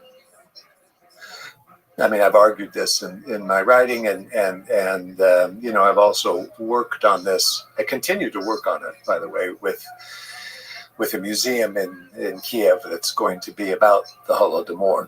They're building the museum now, and it's going to be a very impressive set of exhibits, and talk with historians all the time about it. So what happens in 32, 33 are a couple of things. First of all, the Stalin develops an even stronger, I say even stronger because they already had an antipathy for the Ukrainians, an even stronger antipathy for the Ukrainians in general. First of all, they resist collectivization. Second of all, he's not getting all the grain he wants out of them, and which he needs. And so he sends in then people to expropriate the grain and take the grain away from the peasants. These teams of people, some policemen, some urban thugs, some party people, some poor peasants, take part too, go into the villages and forcibly seize grain and animals from the Ukrainian peasantry. They're seizing it all over. I mean, let's remember again, this is all over the Soviet Union, in 32 especially. Then, in December of 1932, January of 33, February of 33, Stalin is convinced the Ukrainian peasantry needs to be shown who's boss, that they're not turning over their grain, that they're resisting the expropriators, that they're hiding the grain, which they do sometimes, right? That they're basically not loyal to the Soviet Union, that they're acting like traitors, that they're ready, and he says this, to, I think it's Kaganovich, he says it too, they're ready to kind of pull out of the Soviet Union and join Poland. I mean, he thinks Poland is, out to get Ukraine. And so he's going to then essentially break the back of these peasantry. And the way he breaks their back is by going through another expropriation program, which is not done in the rest of the Soviet Union. So he's taking away everything they have. Everything they have. There are new laws introduced where they will actually punish people, including kids, with death if they steal any grain. If they take anything from the fields. So, you can shoot anybody, who is looking for food. And then he introduces measures in Ukraine which are not introduced into the rest of the Soviet Union. For example, Ukrainian peasantry are not allowed to leave their villages anymore. How are you? What? Are you ready for me to call your boyfriend? Yeah, I'm going to the gym in about half an hour, 20 minutes, half an hour. Not if I get a hold of your boy.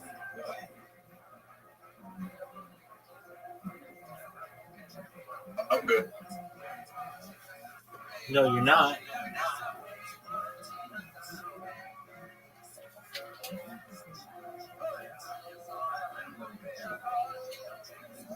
I'm in a good mood. That's good. You ready for me to destroy it? Yeah. Well, I've gotten to the point where I'm kind of just fucking. I am like, my body fat right now is not super low, but it's like in a really above average healthy range. Okay. Oh yeah, you're definitely in good shape. Alright, like the average person's body fat is about like over 20%. Easily. Right? Mine's 15%. Excellent. Can you suck your own dick? No, 16. It's a low 16%, maybe 15%. Yeah.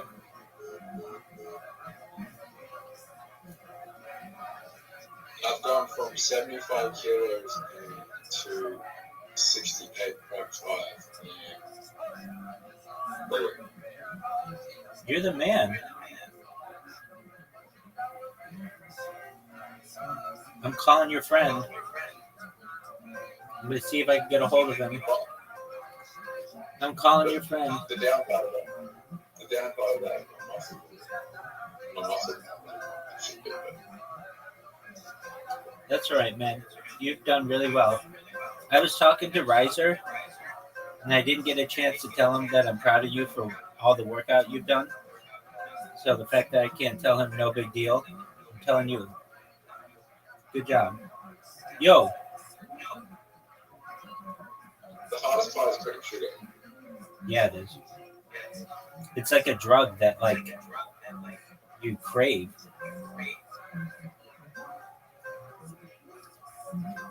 And I'm like thinking to myself, by the end of it, when I reach my goal, I can reward myself to sugar. It's like, why would you get back to that? There you go. Good on you, Zoo. You're the man. I am getting, I have reached the point where it's just like often hungry though.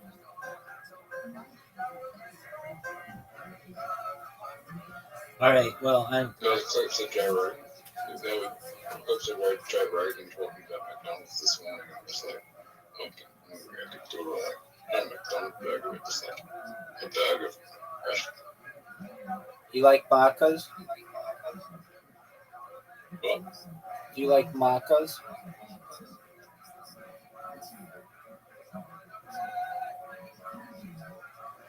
still like shit off though. You have an invitation. It's the double penis hole.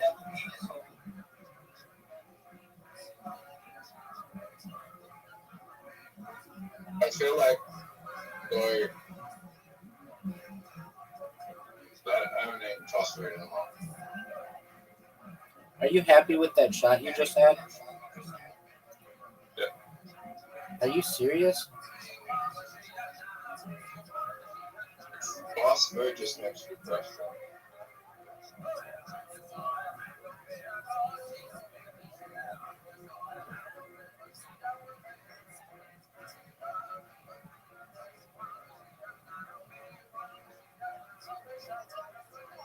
Are you serious? You're going to do that?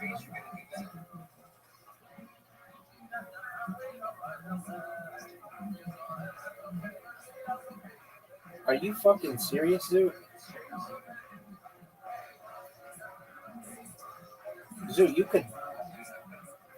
Oh, you almost had a really good shot.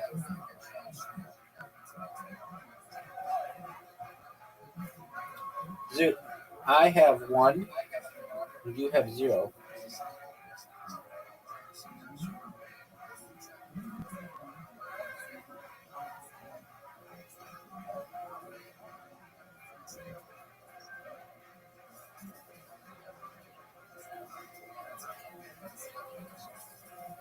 Zoo, what are you doing, man? I'm in a better position. How'd you like that shot? That was a 10. Oh my god, how did I fuck up? Zoo, you're down 2 holes to none. How did I fuck up the easiest shot in the world?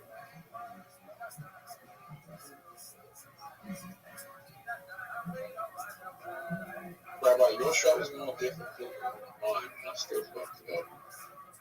But you fucked up.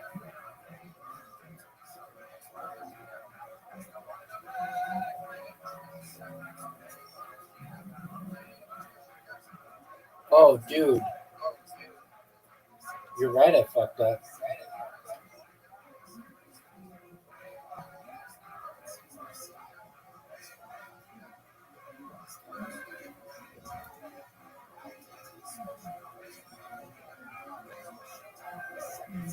Dude, you could make the best comeback in the history of this game right now.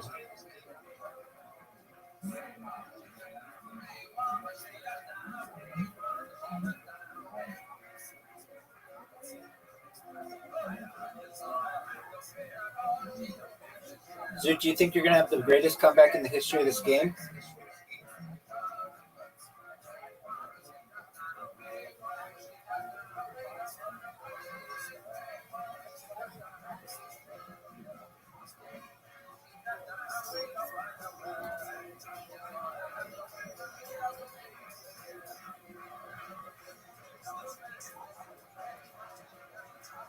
Are you proud of that shot? Zoot, do you think I can make this shot?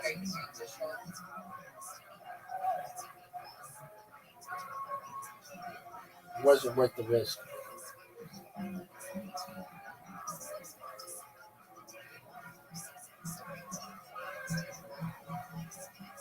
Zoot, you have a chance to tie. I don't know what that was. Zoot, this is the hole you've never finished. Fuck, man. You have a chance to finish it. You got a lead on me. Oh, fuck. Zoot.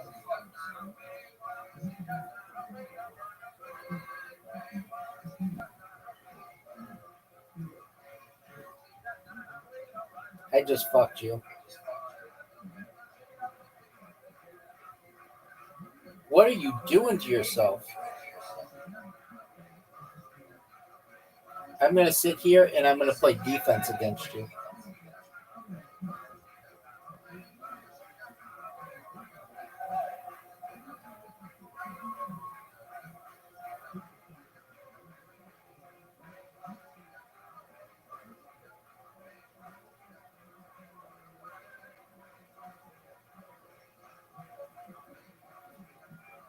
Pretty amazing that you've never scored on this hole. Oh, Bitcoin's at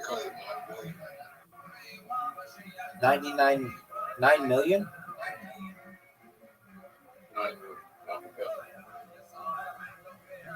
That's really good. It's the second birthday. Oh, that's why. No, I am, because Bitcoin's at 114.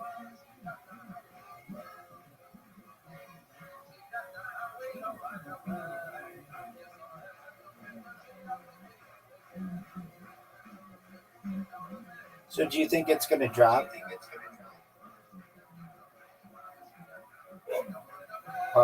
New school Bitcoin, do you think it's going to drop?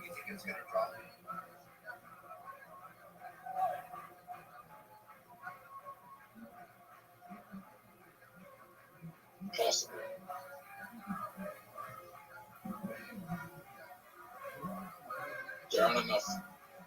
There isn't enough exchange listing to the focus is on everything right now. Like everything is pumping. Were you aware that you just lost that first game? Yep. Everything that has like done well in the past. Well, done well in the recent past. Like everything that's been doing well in the last 2 years is pumping. How's dog with hat?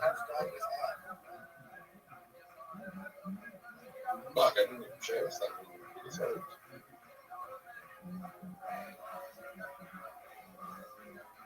Oh, 14%. Are you happy about that? I mean, I should have sold it on the score though. But yeah. Why don't you sell it now?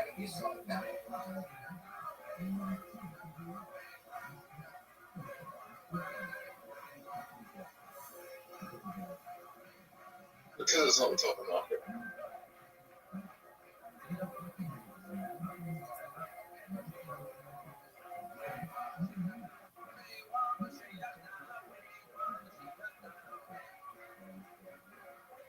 Why would I sell it when it hasn't fully been?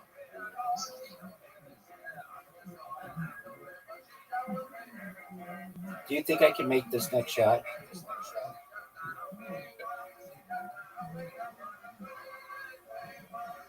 You were right. So, did you know that you're down one hole to none?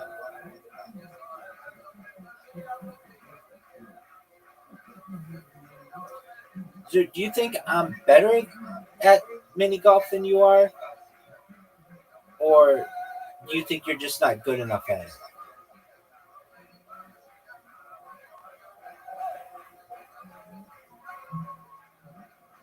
You definitely better. Okay, I'll take that. You take some wild risks. If that paid off, it would paid off though. Not really. It wouldn't have been any better than a normal shot. That was a Oh, shit show.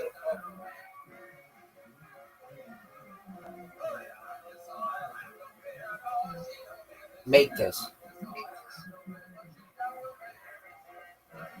You're down 0-2. You could have one of the greatest comebacks in the history of the game. Double penis hole.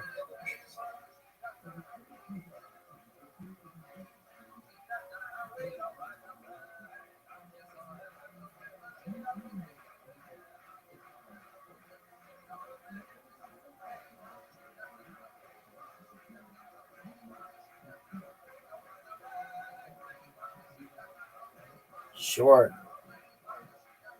You're down 3 holes to none.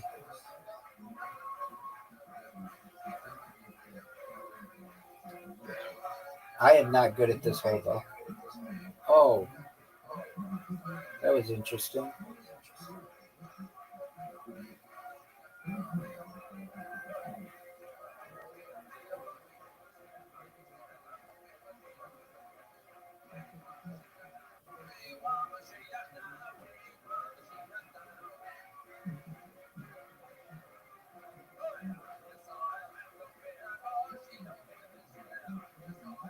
You're down 4 holes to none. You might get blanked.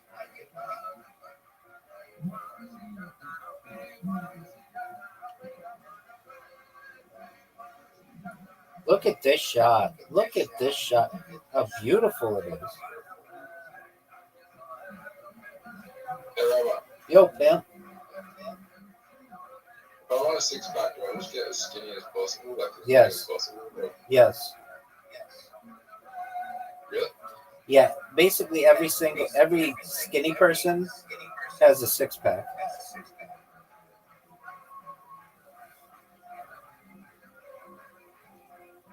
It's the natural formation of your body.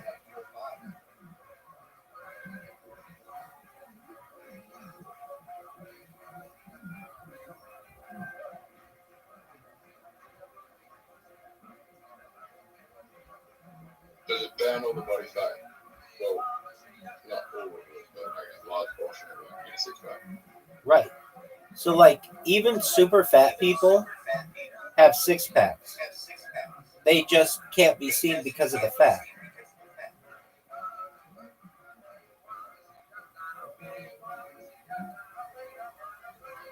Do you think it's healthy? To have a 6 pack, Yeah. it looks healthy. Depends what you define healthy as. If you were in a situation where you needed to conserve calories, no, it's not. But in general society, yeah, and it's deemed as healthy.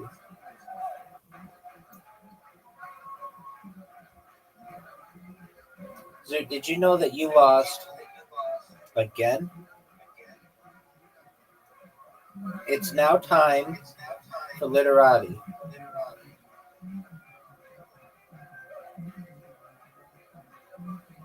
You know, we're looking into like cavemen who lived in the cold, they had more body fat, and then like the hunter gatherers that like lived more in the sun, they were at six packs.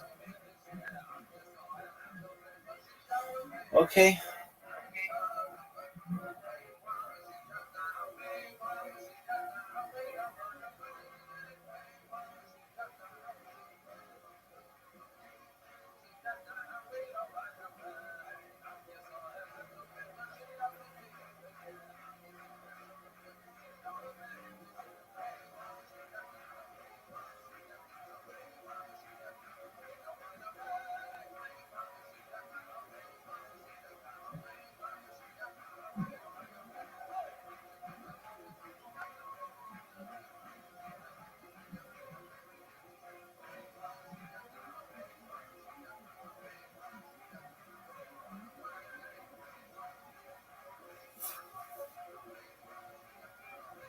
You know, on a six pack, Rabbi?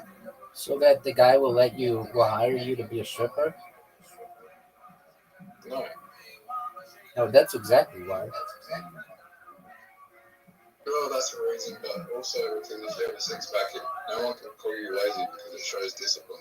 Because it's not lazy. You can't call someone lazy if they have a six pack because it takes discipline. Are you worried about people calling you lazy? Yeah, and like, would you hire a person with a six pack or without a six pack? That doesn't matter to me. It matters how intelligent they are.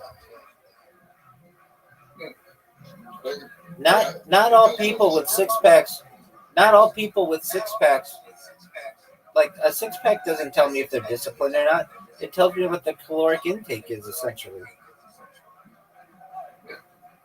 Like every guy in a tribe in Africa has a six pack. That doesn't mean they're all super disciplined. Or every guy, or like not everyone. all of India basically has six packs or pretty close to it. That doesn't mean they're disciplined.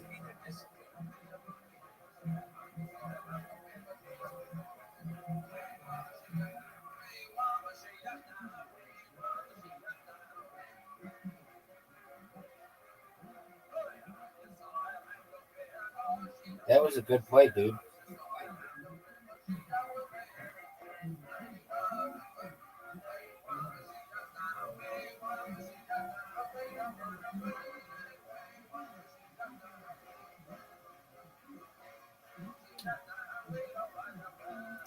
You're down 18. You need 18 or more, and you take the lead.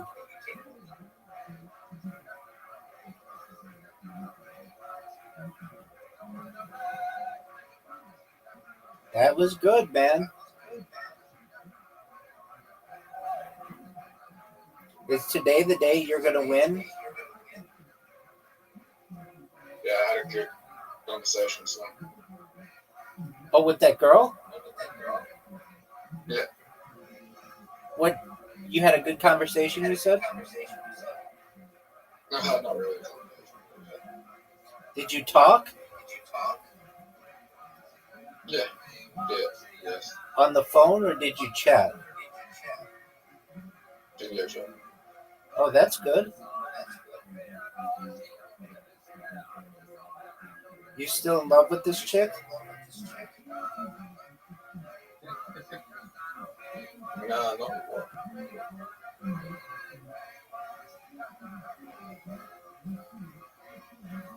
Definitely strong feelings. I think strong feeling of nature. So, How was her trip to the Caribbean?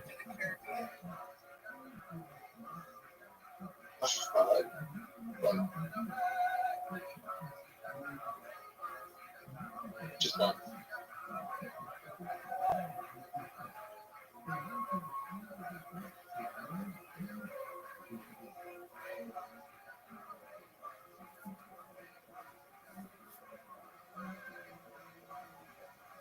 You know you only need 10 points and you take the lead at 11?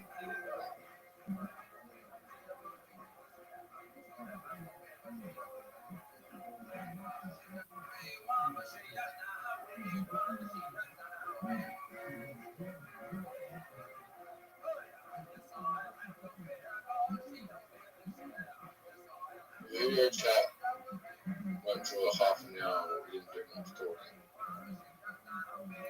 You just showed each other naked bodies? Pretty much. Well, that works.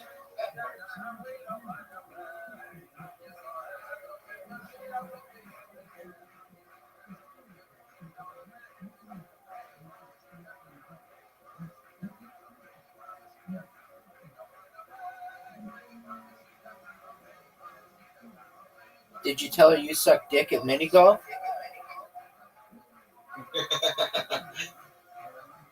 um, no. Okay, when are you gonna break the news to her that you're really shitty at mini golf, but you're even worse at literati?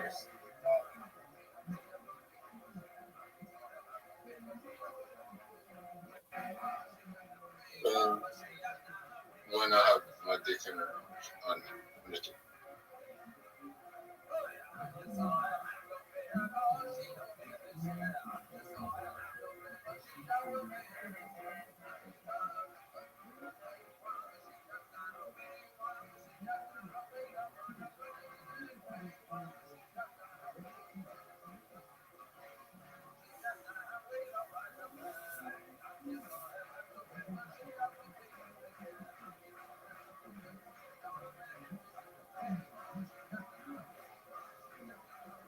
Zoot, you are still in this game pretty well.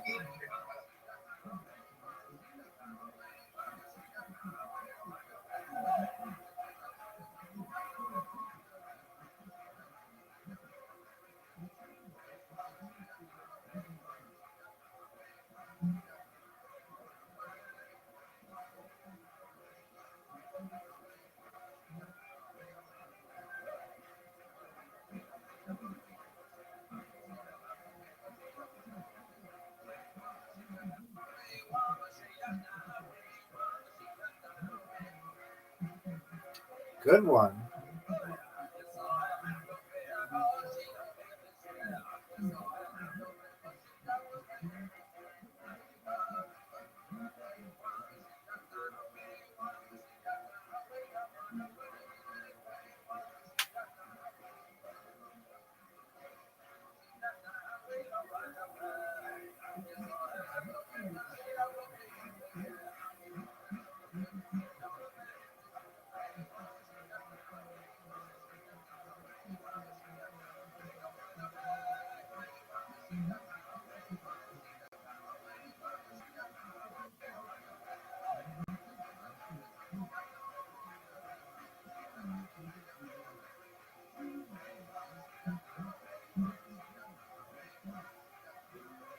Zoot, you are in this game, man.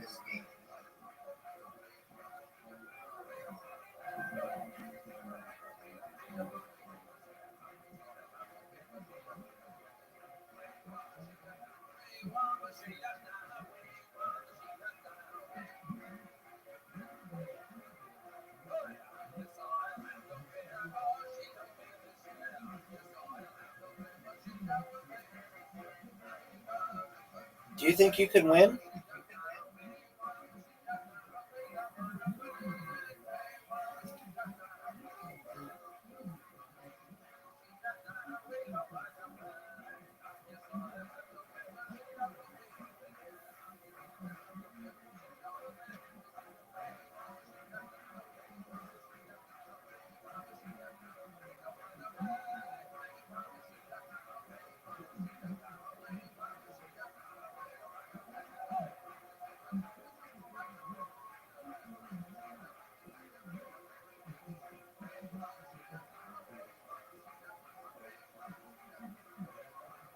Zoot, you are down 17 points, but it's your turn.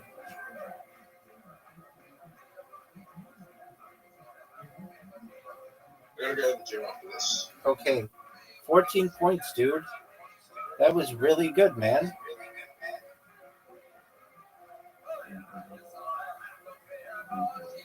So, what you're saying is if I want to achieve my goal, I just get as skinny as possible.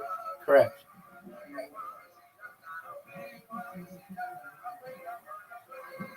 But not so skinny. No, as skinny as possible, you'll be fine. You won't go famished. That'd take a while. I would have to go into a real calorie deficit. I'd have to starve. If I'm eating 3 meals a day, then I should be fine. For sure. 3 low calorie meals a day, I should be fine.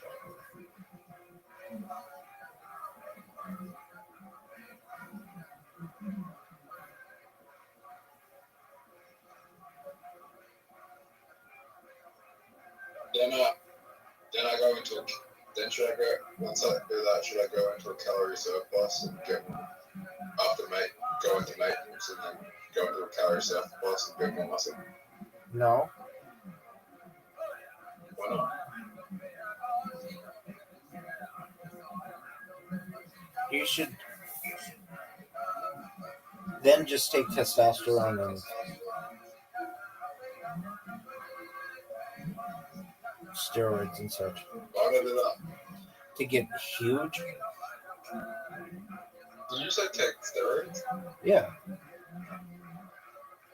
Why would I do that? To get giant. Why do I want to do that? To look hot? Yeah. You don't need steroids. Okay. Zoot, you're down 23. You're not, like, you're doing better than you ever do. I'm usually up like 150 points on you right now.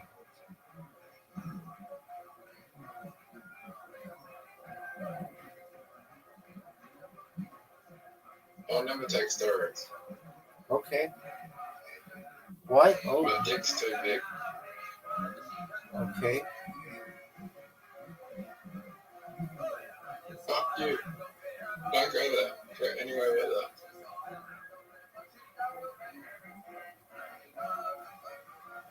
Go anywhere but that. You might actually help me though.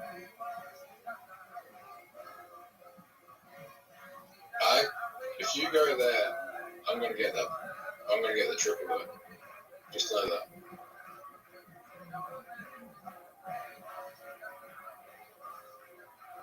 If you go there, I'm gonna get the triple.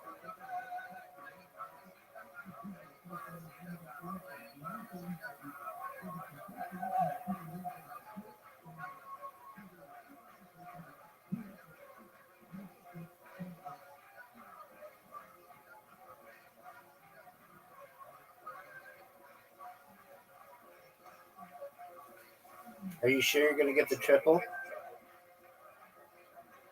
Yeah, I can get the triple right now. Then do it.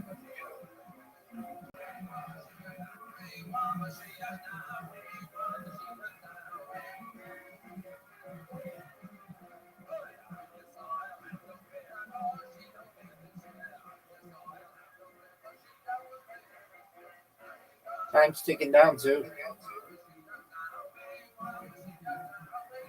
Fuck you, man. Shitty little Yeah, word. you fuck with. Shitty little word. Yeah, it's a shitty little word, but it blocks you from getting a big score. Shitty little word.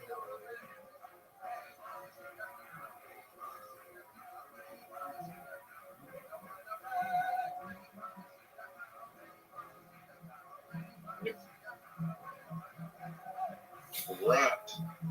Shitty little word. Shitty little word.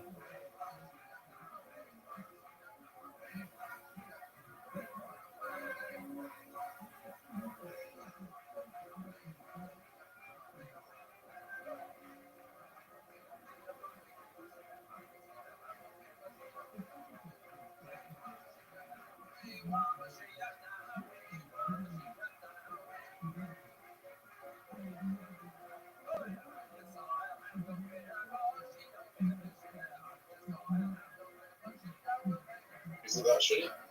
Yeah, it is. Shitty is this one. Don't do it. Don't do it. Don't do it. Don't do it. Don't do it. What? What am I gonna do? No one knows.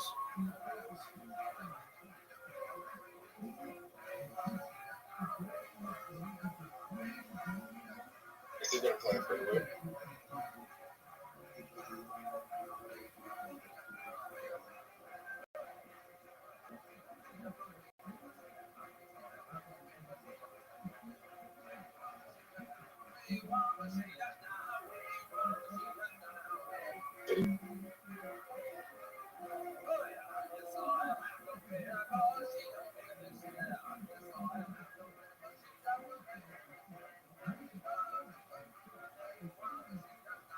I can't believe you used a blank tile on a T.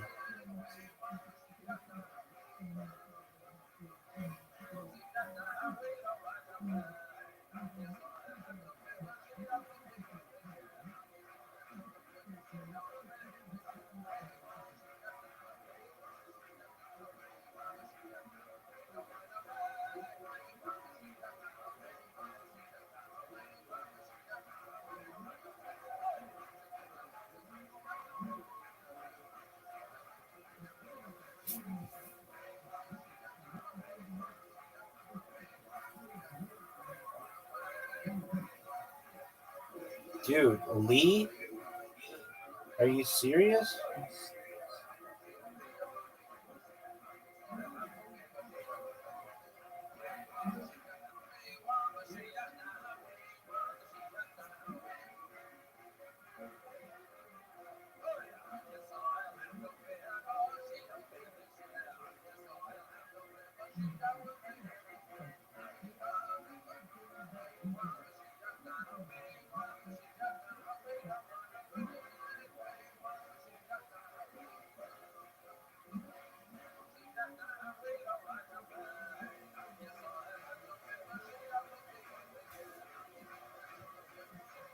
Dude, there are 29 tiles left.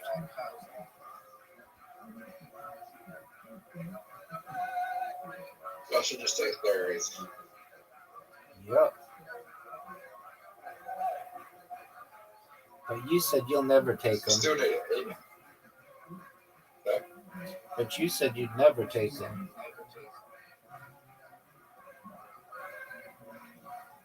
Dude, you never helped to move the board over. I always have to do it. Might be rotate. Okay, well that's enhancement.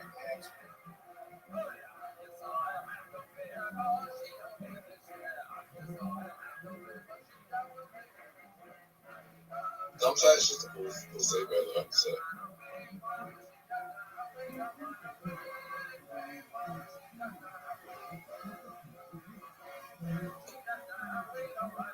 Might be. Don't do that, Zoo. Whatever you do, don't put it there. Whatever you do, don't put it there. Zoot.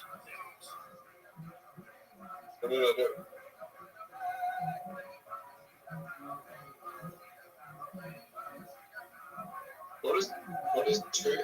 What does 2L do? 2L? Yeah, 2L. I don't know what you mean.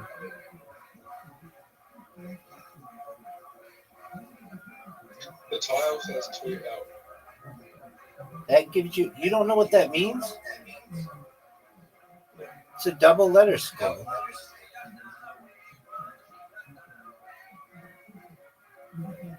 So what does it mean? It means whatever tiles on there gets double letters or double points.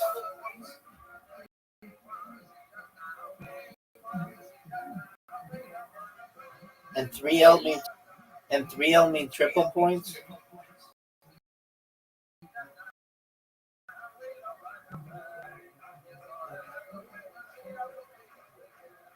Been playing this game for as long as you have, and you didn't know that.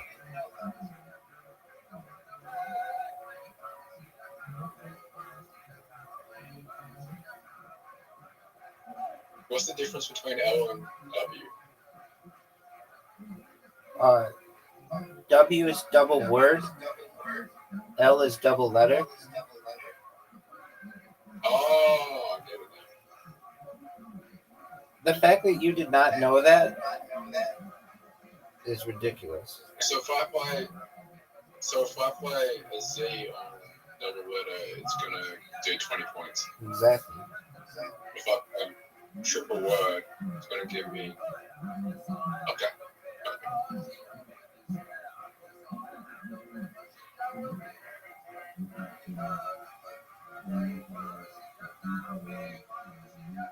And that's why I keep losing. I think so.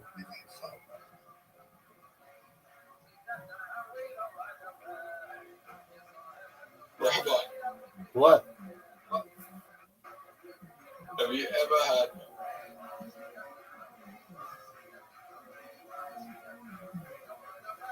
ever had a tile that's so shit that it's just literally just EI? It's just E. I literally have E, I, E, I, E, E. Then Right now. then swap them out, man. Yeah, I get that a lot.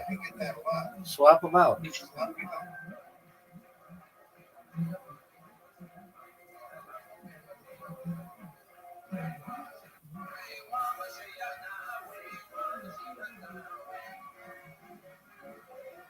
I can come.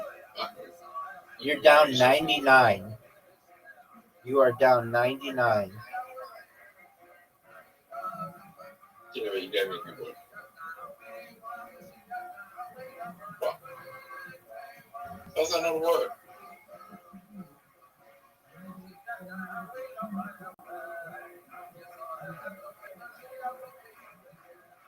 Guess what I got? Guess what I gotta get? Those same shitty letters. I have 7 eyes. I think there are too many eyes in this game, just overall. How the fuck do I only have eyes? What am I meant to do with that? Just the only thing I can see in the fucking board is height.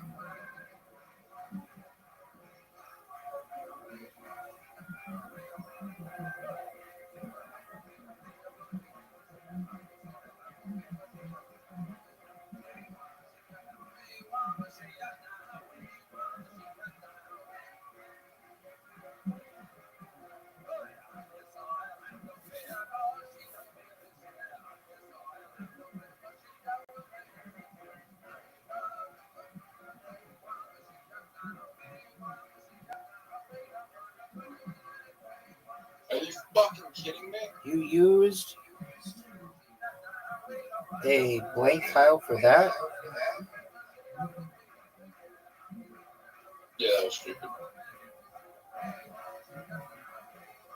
Do you know why? Because you could probably use it in better spots. 100% I can use it in better spots.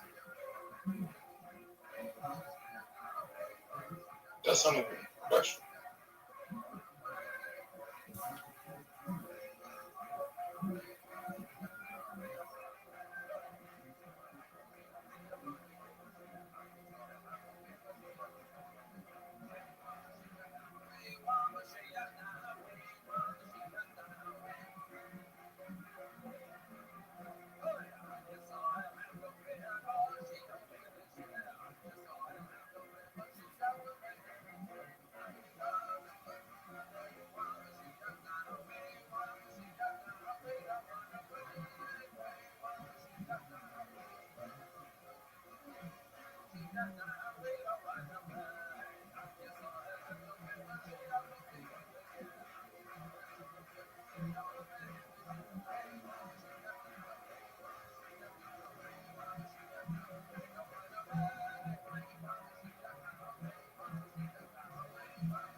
You are down.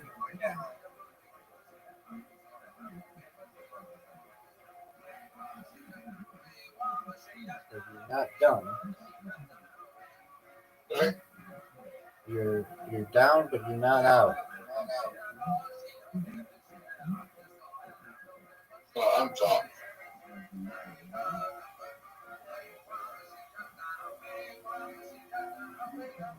I'm actually fucked. Like, I'm actually fucked. There's no way I can win. Like, if this was Squid Game, I'd be dead. Like, I'd just fucking die. I'd be like, hey, someone shoot me in the fucking head right How do they kill you in Squid Game? with a gun. Oh, it's always a gun?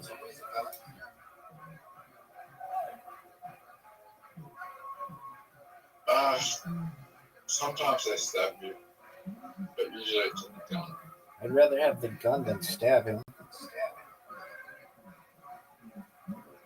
Yeah, the gun's instant. Usually a headshot. That's not that bad. They don't torture you. So, That's not that bad. They don't torture you.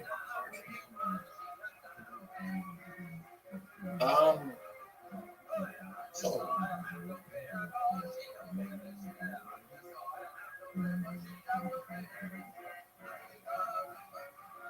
I mean, the torture's been in the fucking game. Dude, you had so many eyes. I mean, Rabbi, the torture's in the fucking game itself. How do they torture you in the game? If no one wants to leave, you have to play. But if no one wants to leave, you have to keep playing. So if you want to leave and your life's on the line and you don't want to be there, then you have to keep on fucking playing. That sucks. I don't think there's anywhere I can play my letters.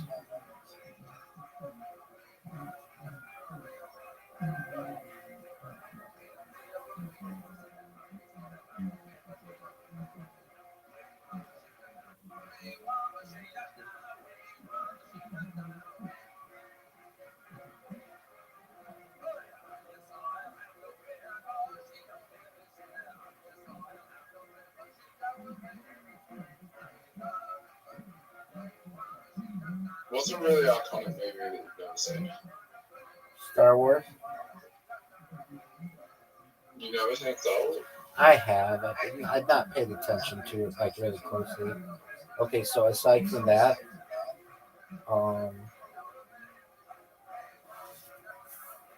I've seen Avatar, but it's really boring to me. So, What's let's, like one of my favorite movies? what movie have I? Like probably The James Cameron's one of my favorite directors. probably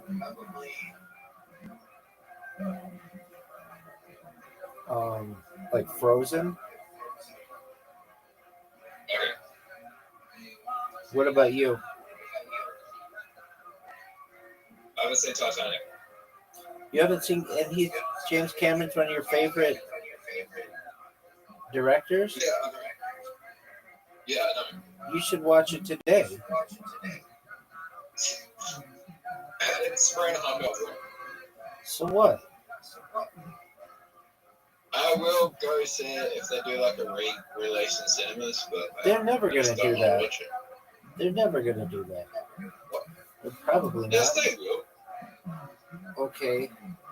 For like the 50th They've anniversary. already fucking. They've done it multiple fucking times. It's a really good movie. It's one of my favorites. Yeah, but I know how it ends. It's beautiful. I know it's a good movie, but I know how it ends. All right. Are you gonna put down your tiles? I have nowhere to play this. It, Not pa- over here. it passed them. You like Titanic? Yeah.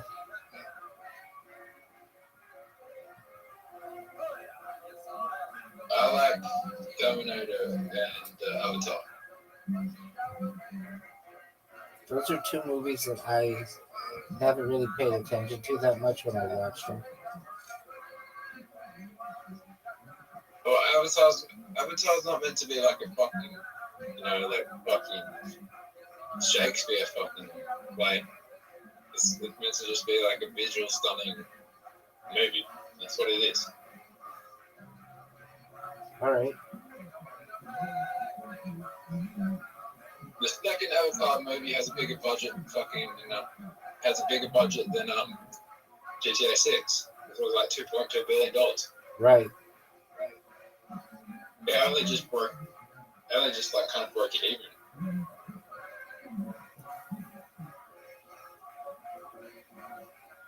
What's your pet?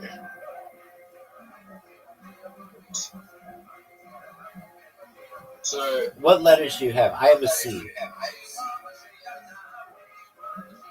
by the way, how do you think GTA 6 is going to make their money back? Grand Theft Auto is going to make their money back. Online. Online transactions. Yep.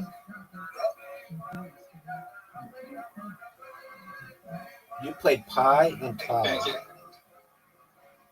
Where did you play those? Oh, thanks, dog. Gotcha. All right. Enjoy the gym, and I'll see you when you get back, maybe. Go get him. Good job on you for getting in shape. I already was in shape, but All right. Well, good job on you for never shutting up about it.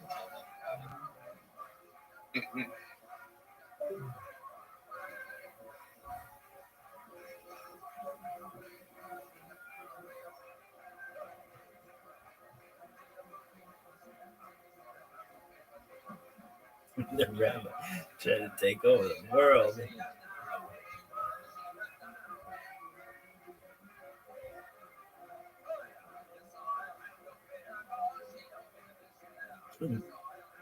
Shut up. Oh, no, that's not the right rabbi.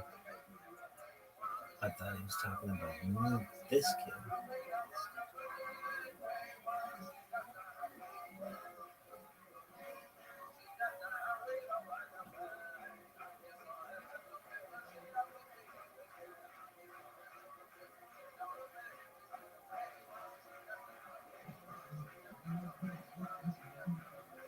I don't fucking care that the rabbi has a Discord. Please get the fuck out.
They can't go to the city to try to find something. I mean, we've got pictures of, Ukrainian peasants dying on the sidewalks in Kharkiv and in Kiev and places like that who've managed to get out of the village and get to the cities. But now they can't leave.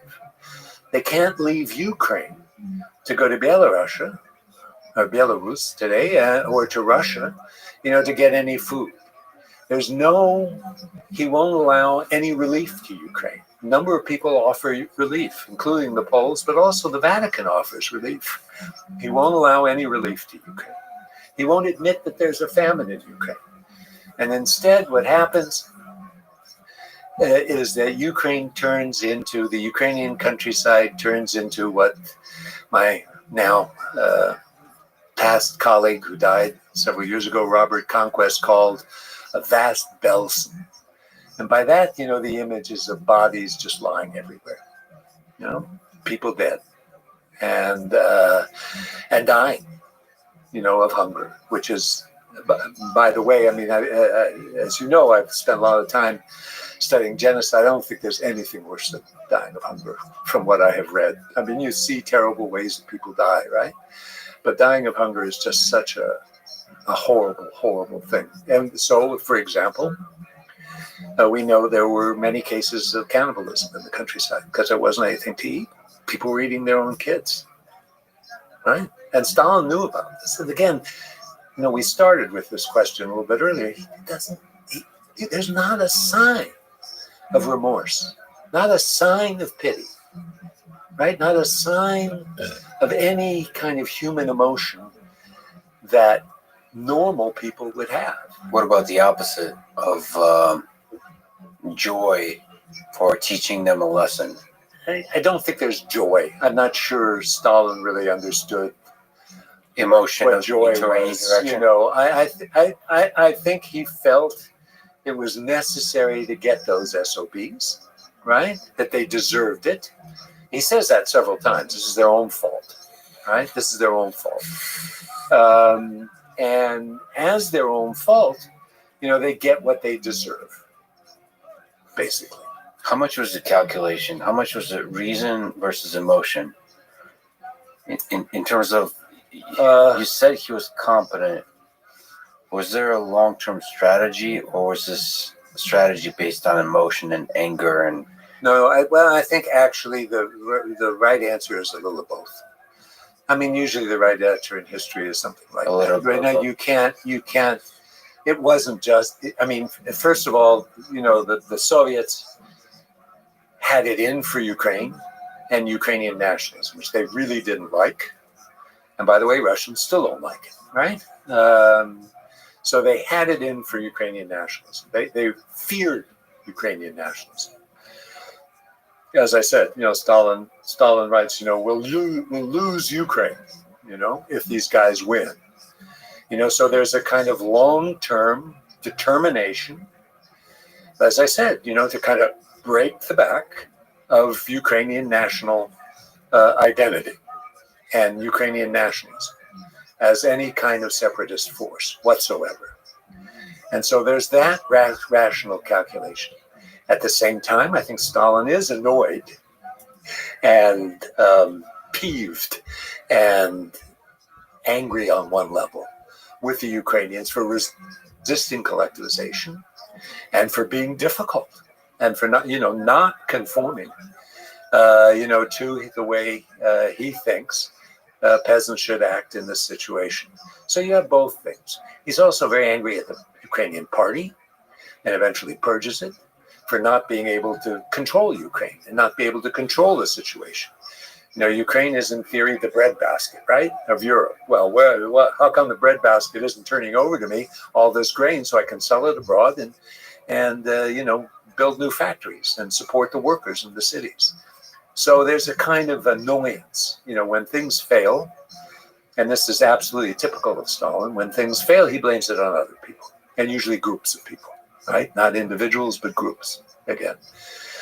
So a little bit of both, I think, is the right answer. This blame, it feels like there's a playbook that dictators follow. I just wonder if it comes naturally or just kind of evolves. It's, blaming others and then telling these narratives and then creating the other, and then somehow that leads to hatred and genocide. It feels like there's too many commonalities for it not to be a naturally emergent strategy that works for dictatorships. I mean, it's a very good point. And I think it's one, that, has its merits. In other words, I think you're right that there's certain kinds of strategies by dictators that, are common to them. A lot of them do killing, not all of them of that sort that Stalin did. I've written about Mao and Pol Pot, and Hitler, and there is a sort of, as you say, a kind of playbook for political dictatorship, also for a kind of communist totalitarian way of functioning, and that way of functioning was described already by Hannah Arendt early on when she wrote The Origins of Totalitarianism, and she more or less writes the playbook, and Stalin does follow it. The real question, it seems to me, is to what extent, and how deep does this go, and how often does it go in that direction? I mean, you can argue, for example, Fidel Castro was not a nice man, right? He was a dictator. He was a terrible dictator, but he did not engage in mass murder. Ho Chi Minh was a dictator, a communist dictator who grew up, in the communist movement, went to Moscow, spent time in Moscow in the 30s and went to found the Vietnamese Communist Party. He was a horrible dictator. I'm sure he was responsible for a lot of death and destruction, but he wasn't a mass murderer. And so you get those, I would even argue, others will disagree, that Lenin wasn't a mass murderer. That he didn't kill the same way, that Stalin killed, or people after him. They're communist dictators too, after all. Khrushchev, was a communist dictator, but he stopped his killing. And he's still responsible for a gulag and people sent off into a gulag and imprisonment and torture and that sort of thing. But it's not at all the same thing. So there are some, like Stalin, like Mao, like Pol Pot, who commit these horrible, horrible atrocities, extensively engaging, in my view, in genocide. And there's some who don't. And what's the difference? Well, the difference is partly in personality, partly in historical circumstance, partly in, who is it that controls the reins of power. How much do you connect the ideas of communism or Marxism or socialism to Holodomor, to Stalin's rule? So how naturally, as you kind of alluded to, does it lead to genocide? That's also, in some ways, I've just addressed that question by saying it doesn't always lead to genocide. In the case, again, Cuba is not pretty, but there was no genocide in Cuba. And the same thing in North Vietnam. Yeah. Even North Korea, as awful as it is a terrible dictatorship, right? And people's rights are totally destroyed, right? They have no freedom whatsoever. Is not, as far as we know, genocidal. Who knows whether it could be, or whether if they took over South Korea, mass murder wouldn't take place and that kind of thing. But my point is that the ideology doesn't necessarily dictate genocide. In other words, it's an ideology, I think, that makes genocide sometimes too easily possible, given, the way it thinks through history as being, you're on the right side of history and some people are on the wrong side of history, and you have to destroy those people who are on the wrong side of history. There is something in, Marxism, Leninism, which has that kind of language and that kind of thinking. But I don't think it's necessarily that way. There's a wonderful historian at Berkeley named Martin Malia, who has written, wrote a number of books on this subject, and he was very, very, he was convinced that the, that the ideology itself, played a crucial role in the murderousness of the Soviet regime. I'm not completely convinced. When I say not completely convinced, I think that, or you could argue it different ways, equally valid, with equally valid arguments. There's something about the ideology of communism that allows you to decrease the value of human life. Almost like this philosophy, if it's okay to crack a few eggs to make an omelet. Right. So maybe that, if you can reason like that, then it's easier to take the leap of, for the good of the country, for the good of the people, for the good of the world, it's okay to kill a few people. And then that's where I wonder about the slippery slope. Yeah, no. Again, I don't think it's a slippery slope. I think it's dangerous. In other words, I think it's dangerous. But I don't consider, I don't like Marxism, Leninism any better than the next guy, and I've lived in plenty of those systems to know how they can beat people down and how they can, destroy human aspirations and human interaction between people. But they're not necessarily murderous systems. They are systems that contain people's autonomy, that force people into work and labor and lifestyles that they don't want to live. I spent a lot of time, with East Germans, Poles, who lived in, and even in the Soviet Union, in the post-Stalin period, where people lived lives they didn't want to live, and didn't have the freedom to choose. And that was terrifying in and of itself. But these were not murderous systems. And they ascribe to Marxism-Leninism. So I suppose it's important to draw the line between mass murder and genocide and mass murder versus just mass violation of human rights. Right. And the leap to mass murder, you're saying, maybe easier in some ideologies than others, but it's not clear that somehow one ideology definitely leads to mass murder and not. Exactly. I wonder how much of it is a single charismatic leader, how much of it is the conflagration of multiple historical events, how much of it is just dumb, the opposite of luck. Do you have a sense where if you look at a moment in history, predict, looking at the factors, whether something bad's going to happen here? When you look at Iraq, when Saddam Hussein first took power, well, you can go even farther back in history. Would you be able to predict? So you said you already kind of answered that with Stalin, saying there's no way you could have predicted that in the early 20s.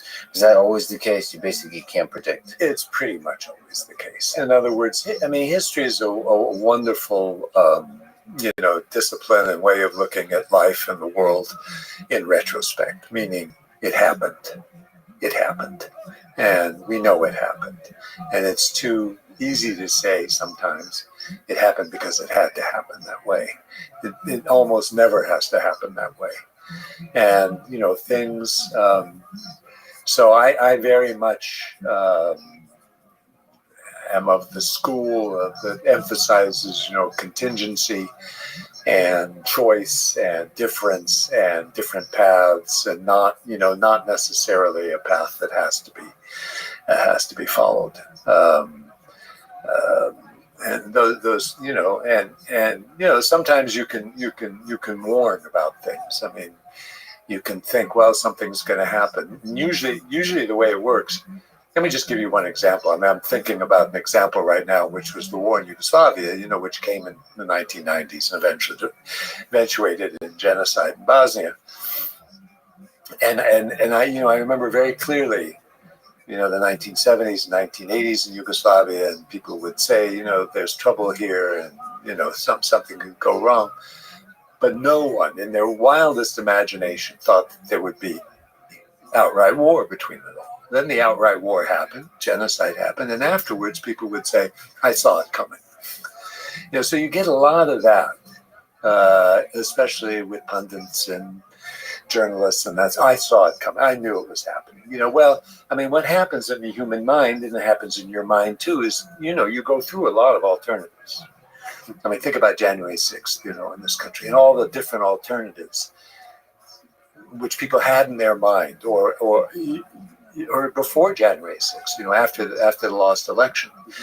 Things could have gone in lots of different ways, and there were all kinds of people choosing different ways it could have gone. But nobody really knew how it was going to turn out. It wasn't as smart people really understood that there'd be this cockamamie uprising on January 6th, that almost, caused us enormous grief. So all of these kinds of things in history, are deeply contingent. They depend on, factors that we cannot predict. And, and it's the joy of history that it's open. You think about how people are now. Let me give you one more example, and then I'll shut up. But there's the environmental example. We're all threatened, right? We know it's coming. We know there's trouble, right? We know there's going to be a catastrophe at some point. But when? What's the catastrophe? Yeah, what's the nature of the catastrophe? Everyone says what's the nature of it? Right. Is it going to be wars because resource constraint? Is it going to be hunger? Is it going to be like mass migration of different kinds that leads to some kind of conflict and immigration, and maybe it won't be that big of a deal, and a total other catastrophic event will completely challenge the entirety of the human civilization. That's my point. That's my point. That's my point. We really don't know. I mean, there's a lot we do know. I mean, the warming business and all this kind of stuff, scientifically there. But how it's going to play out, and everybody's saying, different things, and then you get somewhere in 50 years or 60 years, which I won't see, and people say, "Aha! I told you it was going to be X, or it was going to be Y, or it was going to be Z." So I just don't think in history you can. No way, you can't predict. You simply cannot predict what's going to happen. It's kind of when you just look at Hitler in the 30s, for me, oftentimes when I kind of read different accounts, it is so often, certainly in the press, but in general, me just reading about Hitler, I get this sense like, this is a clown. There's no way this person will gain power. Which one? Hitler or Stalin? Hitler. Yeah. No. With Stalin, you don't get a sense he's a clown. He's a really good executive. You don't think he would lead to mass murder, but you think he's going to build a giant bureaucracy at least. With Hitler, it's like a failed artist who keeps screaming about stuff. There's no way he's gonna. I mean, you certainly don't think about the atrocities, but there's no way he's going to gain power, especially against communism. I mean, there's so many other competing forces that could have easily beat him. So, but then you realize, event after event where this clown keeps dancing, and all of a sudden he gains more and more power, and just certain moments in time he makes strategic decisions in terms of cooperating or gaining power over the military, all those kinds of things that eventually give him the power. I mean, this clown is one of the most impactful, in a negative sense, human beings in history. Right. And even the Jews who are there and are being screamed at and discriminated against, and whose, there's a series of measures taken against them incrementally during the course of the 1930s. But very few who leave. Yeah. I mean, some pick up and go and say, "I'm getting the hell out of here," and, some Zionists, try to leave too and go to the United States and stuff. But go to Israel and Palestine at the time, but or to Britain or France. But in general, even the Jews, who should have been very sensitive to what was going on, didn't really understand the extent of the danger. And it's really hard for people to do that. It's almost impossible. In fact, I think. So most of the time in that exact situation, nothing would have happened, or there'd be some drama and so on, and there's some bureaucrat, but every once in a while in human history, there's a kind of turn. And maybe something catalyzes something else, and just it accelerates, escalates, and then war breaks out, or totally revolutions break out. Right. Can we go to the big question of genocide? What is genocide? What are the defining characteristics of genocide? Dealing with genocide is a difficult thing when it comes to the definition. There is a definition. The December 1948 UN Convention on the Prevention and Punishment of Genocide is considered the sort of major document of definition and the definitional sense of genocide, and it emphasizes, the intentional destruction, of an ethnic, national, racial, or religious group. Those are the four groups again, as such. And what that means basically is destroying the group as a group. In other words, there's a kind of beauty in human diversity and different groups of people, Estonians, tribe of Native Americans, South African tribes, the Rohingya in Myanmar. There's a kind of beauty humanity recognizes in the distinctiveness of those groups. This was a notion that emerges really with Romanticism after the French Revolution and the beginning of the 19th century, with Herder mostly. And this beauty of these groups then is what is under attack in genocide. Hilarious. And it's with intent. The idea is that it's intentional destruction. So this is a kind of, analogy to first degree, second degree, and third degree murder, right? First degree murder, you're out to kill this person and you plan it and you go out and you do it, right? That's intent, right? Manslaughter is not intent. You end up doing the same thing, but it's different. So, the major person behind the definition is a man named Raphael Lemkin. I don't know if you heard his name or not, but he was a Polish Jewish jurist who came, from Poland, came to the United States during the war, and had been a kind of crusader for recognizing genocide. It's a word that he created, by the way. And he coined the term in 1943 and then published it in 1944 for the first time. Geno meaning people and side meaning killing, right? And so Lemkin then had this term and he pushed hard to have it recognized, and it was in the UN Convention. So that's the rough definition. The problem with it is problems with the definition are several. One of them is it just these four groups, racial, religious, ethnic, or national? See, this comes right out of the war. And what's in people's minds in 1948 are Jews, Poles, Russians, Yugoslavs sometimes, who were killed by the Nazis. That's what's in their mind. But there are other groups too, if you think about it, who are killed, social groups or political groups. And that was not allowed in the convention, meaning for a lot of different reasons, the Soviets were primary among them. They didn't want other kinds of groups, let's say kulaks, for example, to be considered. That's a social group. Or peasants. This is a social group. So, or a political group. I mean, let's take a group, communists killed groups of people, but non-communists also killed groups of people. In Indonesia in 1965-66, they killed, I don't know exactly, but roughly 600,000 Indonesian communists. Well, is that genocide or not? And my point of view, it is genocide, although it's Indonesians killing Indonesians. And we have the same problem with the Cambodian genocide. I mean, we talk about a Cambodian genocide, but most of the people killed in the Cambodian genocide were other Cambodians. They give it the name, they're ready to recognize this genocide because they also killed some other peoples, meaning the Vietnamese, the Ham people who are, smaller Muslim people in the area, and a few others. So the question then becomes, well, does it have to be a different nationality or ethnic group or religious group for it to be genocide? And my answer is no. You need to expand the definition. It's a little bit like with our Constitution. We got a Constitution. But we don't live in the end of the 18th century, right? We live in the 21st century. And so you have to update the Constitution over the centuries. And similarly, the Genocide Convention needs updating too. So that's how I work with the definition. So this invention. Was it an invention, this beautiful idea, romantic idea that there's groups of people and the group is united by some unique characteristics?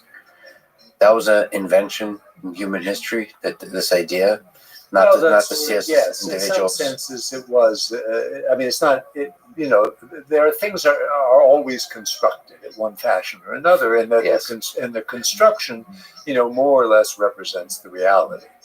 And what the reality is always much more complicated than the construction or the invention of a term or a concept or a way of thinking about a nation, right? And this way of thinking of nations, as again, groups of religious, linguistic, not political necessarily, but cultural entities, is something that was essentially invented. Yes. Yes. I mean, if you look at, there are no Germans in the 17th century. There are no Italians in the 17th century, right? They're only there after, the invention of the nation, which comes again mostly as out of the French Revolution and in the Romantic movement.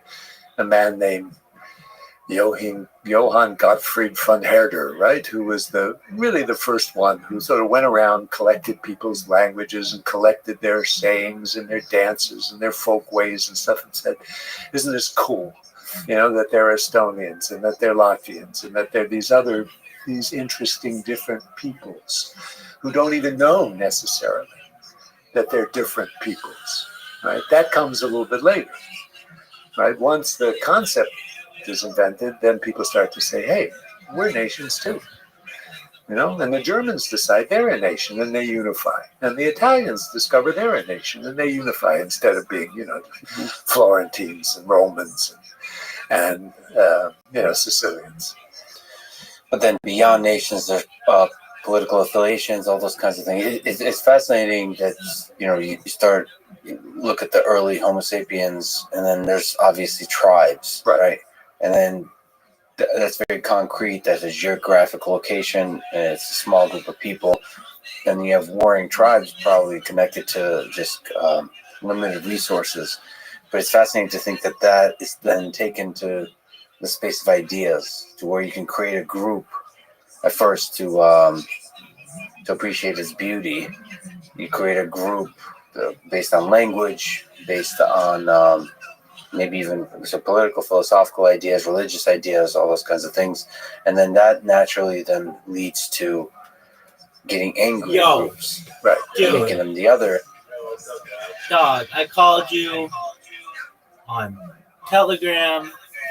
I called you on Discord. Zoo was here, man. We'll be back. Yeah, but then you'll be gone. You guys are like two women without a sync periods. It's fine. We'll all play. Well, do you want to know the breakdown on my game with him? Our next guys play literati and or golf. Mini golf and literati. I beat him 2-0 in mini golf, and dude, I've won 152 games in literati, and nobody's ever beaten me who wasn't a bot.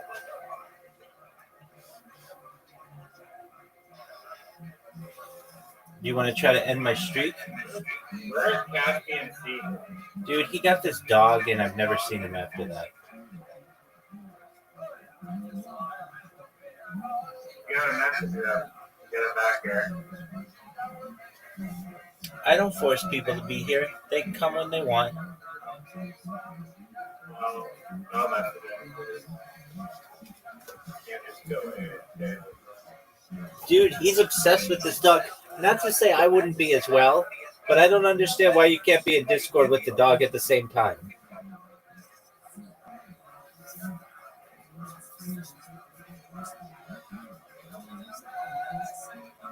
Dog, did you know that Harry Potter Obama Sonic Teninu is up like 50%? Yeah, after being down like 19%. Oh, more than that. At the same price equilibrium that's been for the last 4 years. Yeah. Yeah. Great result. Dog, and it's I'm trying to cash out my Pi. There's this crypto called Pi, and I mined it back in like 2017 for like a while, and I stopped doing it because I was like, oh, project's going nowhere. And then 8 years after they make this crypto that you can mine on your phone, you finally go to mainnet. And then some people have like 20,000 of them, and they're literally trading at like $3. wow. So they came out with something that you could mine on your phone for free. Some people have like $50,000 essentially, but and they make it like I've done all the process, I've done the KYC and then everything, 8-step process, and then okay, you're going to migrate to mainnet, and then they migrated them, and they're like, oh, you can't actually sell them because they're locked until like it said locked until 25 like 2025, 08, 05. So I conservative. Okay, cool. That is May 8th of May. It's like the 8th of May, 08, 05. But it's not unlocking my points, and I'm thinking that they're locked up till August. They're locked up until the 5th of August. Oh, that sucks. Bro, you're gonna make me like waiting 3 months while everyone like. Are you ready to play me in? No. Table soccer? I did come up with later. I didn't just now come up with a potential marketing strategy that you could implement that might potentially get Bill Gates to repost. Wouldn't it be funny if Bill Gates just like somehow stumbled across you on Instagram and was like, "Holy shit, this guy." Oh wait, it wasn't even Bill Gates that made that. Was who? It's like the economic forum or something that's like Klaus Schwab? data the most valuable one. You mean Klaus Schwab? I thought it was the World Economic Forum. That was, Yeah, that's Klaus Schwab. right. He recently retired, though. Yeah.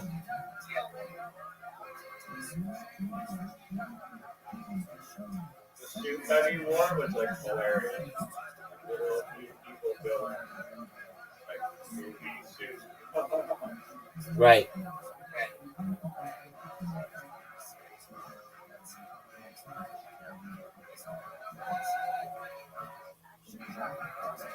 So we're not going to play table soccer right now?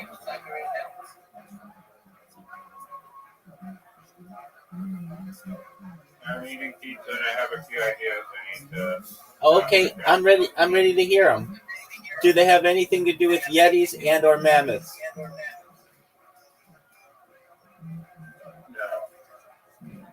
Would you eat polar bear meat if you could? Yes or no?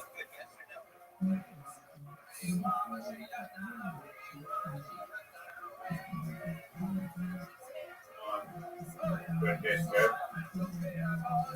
I don't know.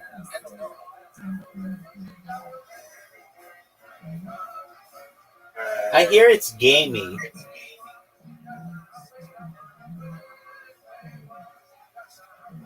I don't even know what gamey tastes like, but I don't either. I don't know. That's just what they say. If it tasted good, people would probably be eating it. Yeah, but I don't know. They care a lot about bears, especially polar bears.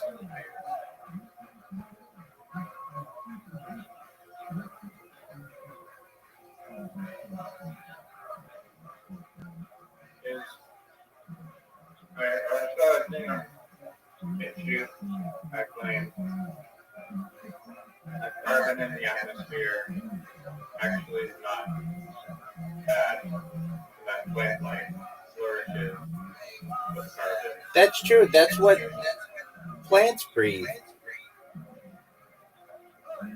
The more carbon in the atmosphere, is there a difference between like fossil fuels, carbon, or other forms of carbon? It's all the same shit.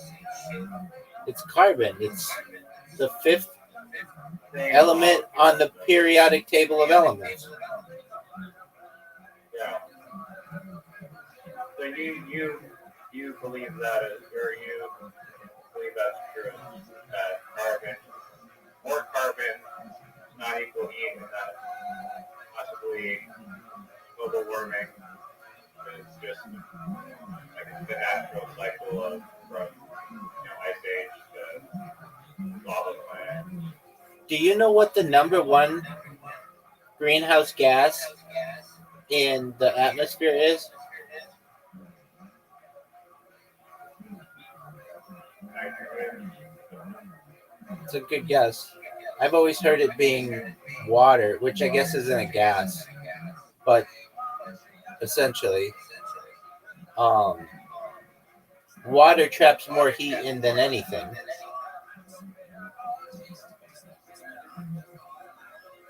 And there's far more water in the atmosphere than there is carbon.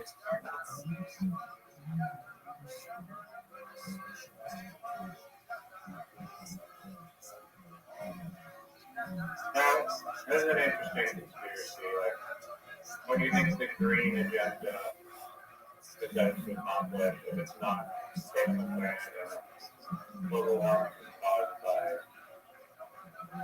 Carbon credits, factor and just like natural cycles that carbon credits.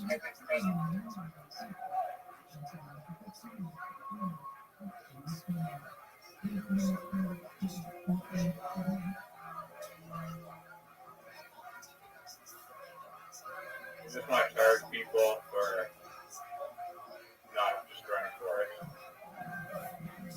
forests. Well, basically, what happens is a big company wants to pollute, and so they just buy the carbon credits of smaller companies so that they can pollute and not get taxed. But a smaller company that needs to pollute but can't buy carbon credits then goes out of business. So then it just creates giant monopolies.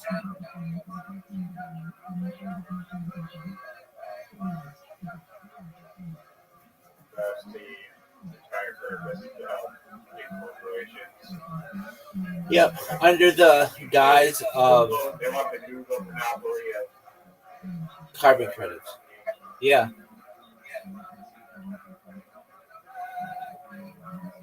Or did you hear that? Oh, dude, that's been a thing for 25 years. Did you ever see An Inconvenient Truth? Al Gore, yeah. Yeah, so, we're supposed to be underwater like 20 years ago.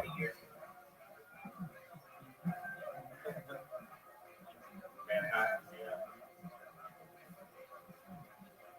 Do I think that the Earth is warming, though? Yeah, very slightly due to the natural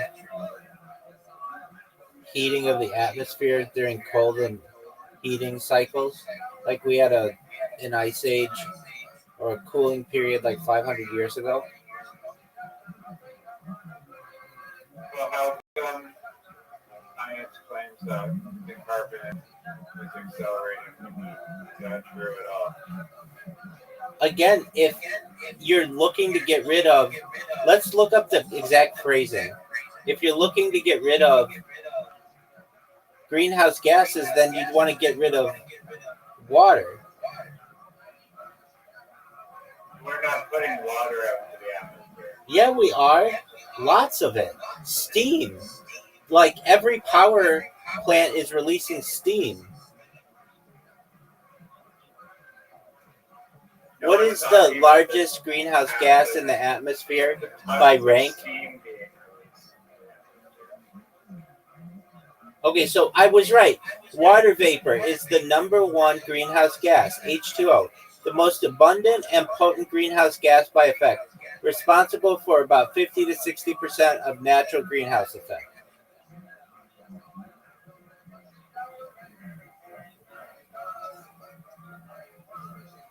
So if you want to reduce greenhouse emissions or greenhouse gases, you'd stop putting water in the air.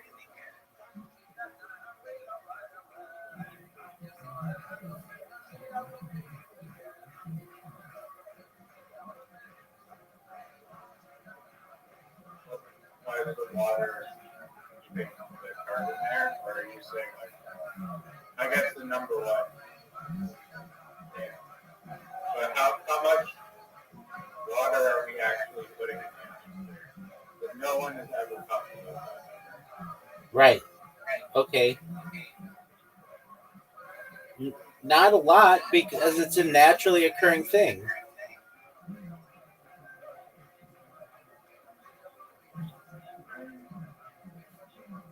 The sun also causes So,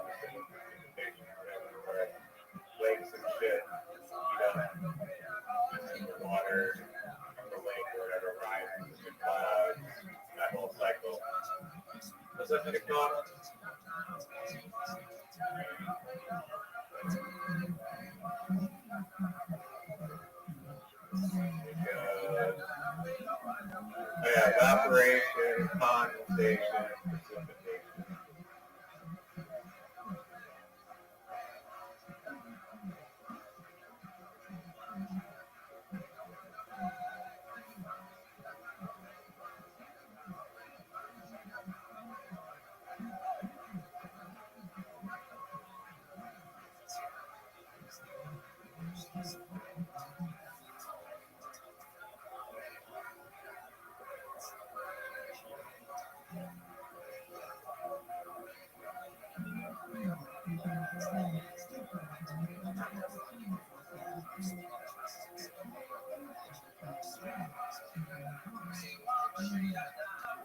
You know what cracks me up, Rabbi?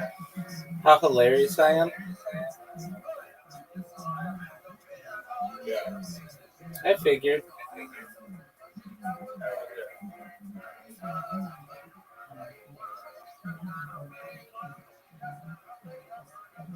You know where I live, right?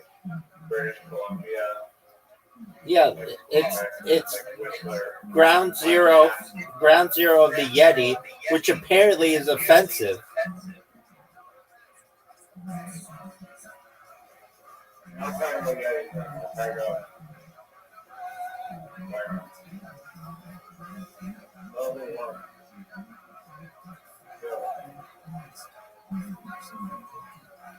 Where I live in the mountains, right? The wall, like, literally kilometer high wall, mountain, just filled with trees everywhere you look. Tree, like, surrounded by endless amounts of trees, right? Which are sucking up the carbon for the atmosphere.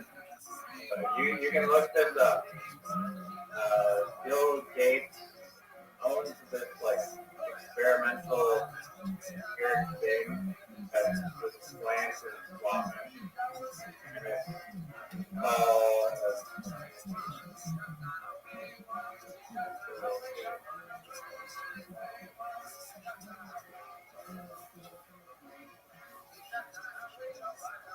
it's called carbon engineering. And it's a real like plant in Swami that Bill Gates has invested in. And the objective of this plant is to capture and remove carbon dioxide from the atmosphere. And like, it's just ironic because like we have so many goddamn trees here, and like they could have built this thing anywhere. They could have built this in like Toronto or some metropolis with actual amounts of like pollution, not like the most natural like flooded with trees place. For whatever reason, they built it here. I don't understand why, but I just find it so funny. So we literally are surrounded by these carbon sequestering trees. They'll find the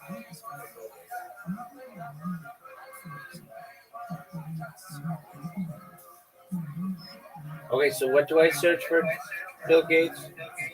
Carbon. So carbon engineering is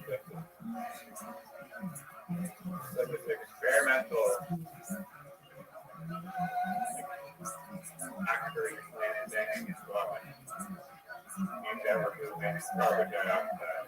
But it should be trying to remove the moisture. That's exactly right. So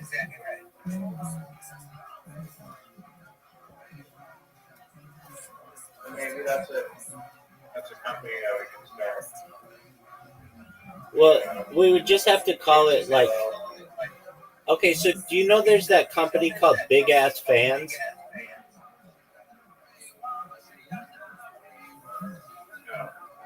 There's this company called Big Ass Fans, and they just make really big fans for like warehouses and stuff. So we could call it Big Ass Dehumidifiers.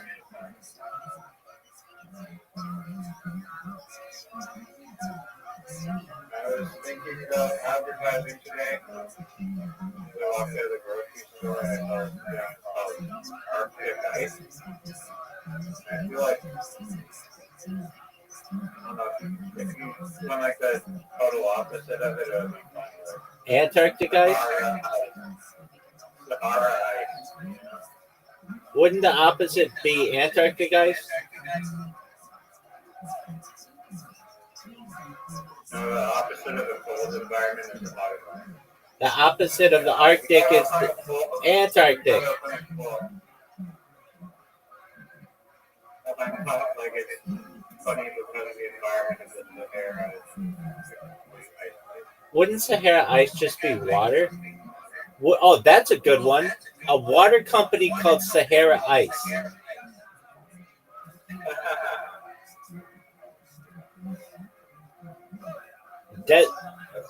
Desert ice. That's good. I was thinking, I don't know, for water, one would be sun water, just water that comes from the sun. Nothing. No face. It's meant to be like what? Or the non-intelligent water that makes you dumber. There's that whole brand called Smart Water, which is just like a stupid brand that somehow people buy. Or like vitamin water, which is just like sugar. Anti-vitamin, non-intellect water. Well, they kind of already do that with liquid death. I know, but that's an idea. That's like an example of like this very like non-traditional way of marketing water. Pretty extreme. So like the Sahara ice is a good one. It's just like very full. If you were gonna come up with a water brand and try to sell the most of it, what would you call it?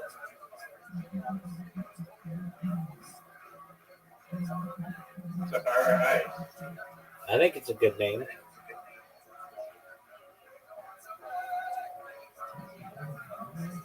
Woolly mammoth piss.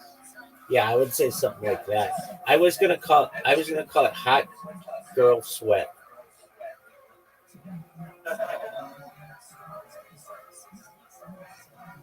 Pretty good.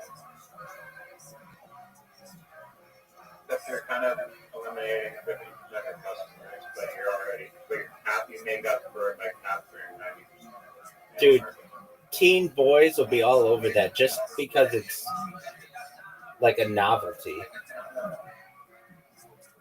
Water for teen boys.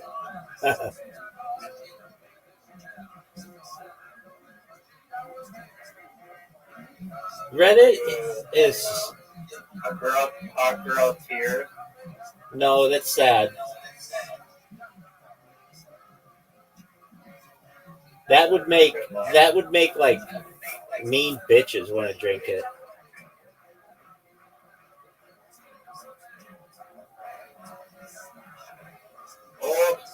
Old man sauna water. Nobody wants to drink that. Nude European old man sauna water.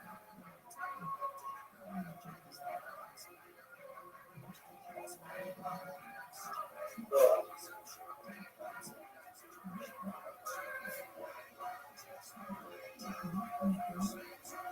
Bad frosty stuff.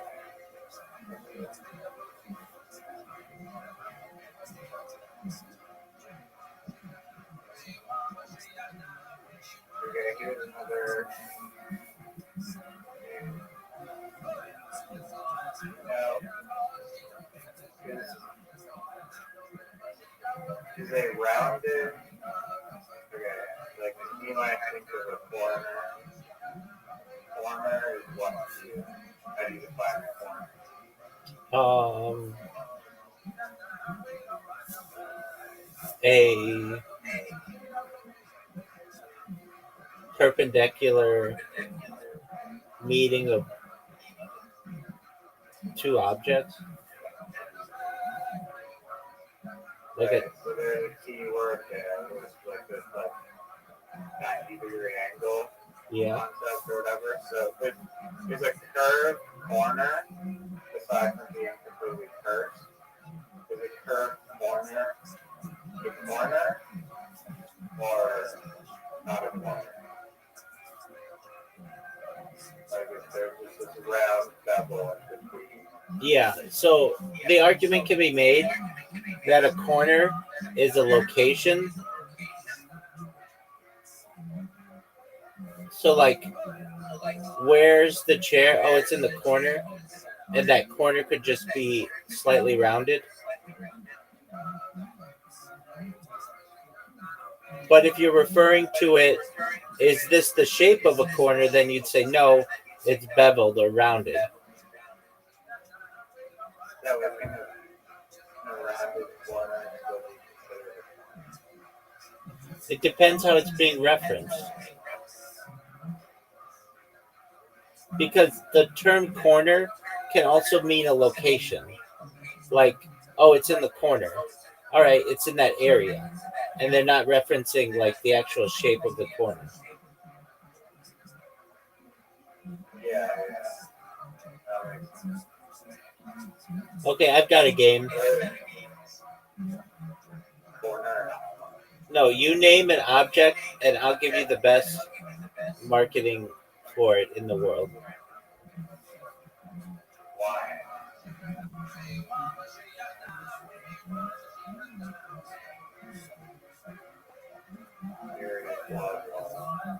That's not bad. Girl, period. Sour grapes. Sour grapes.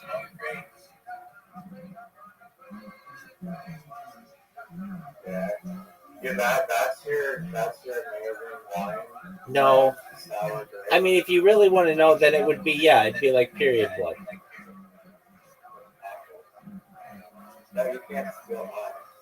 I'm at 1 point right now. I'm at 1 point. You have to come up with 1 point. I'd call it We're 1-0 right now. vaginal vino.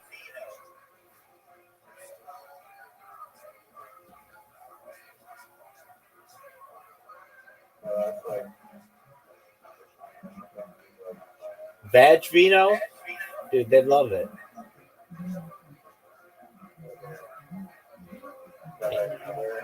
Mine uses alliteration. Yours is just straight up disgusting.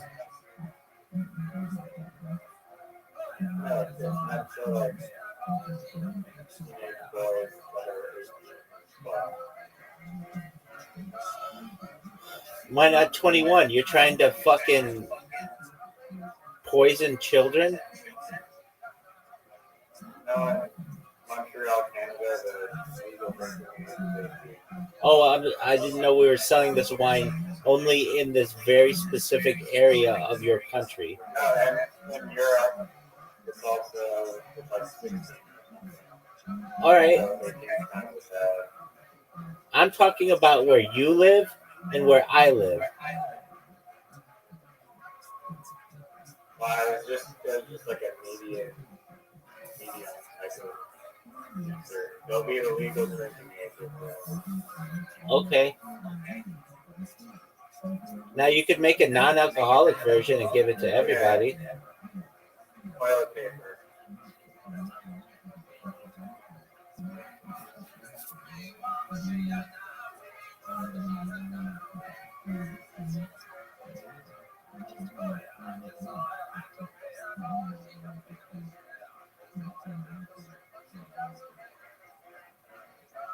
I have one. What is it? And I gotta hear your answer. Okay. I'm Poop. fucking great. Poo paper. That's garbage. No point. Dude, that's a good one. That is no point. No, that's no point for garbage. What's yours? The red carpet. The red carpet? Toilet paper. That sucks. What why would you call it that? Amazing. Rolling out the red carpet, like you're like, But it's white. you know, look at that. That's That's amazing. It's white.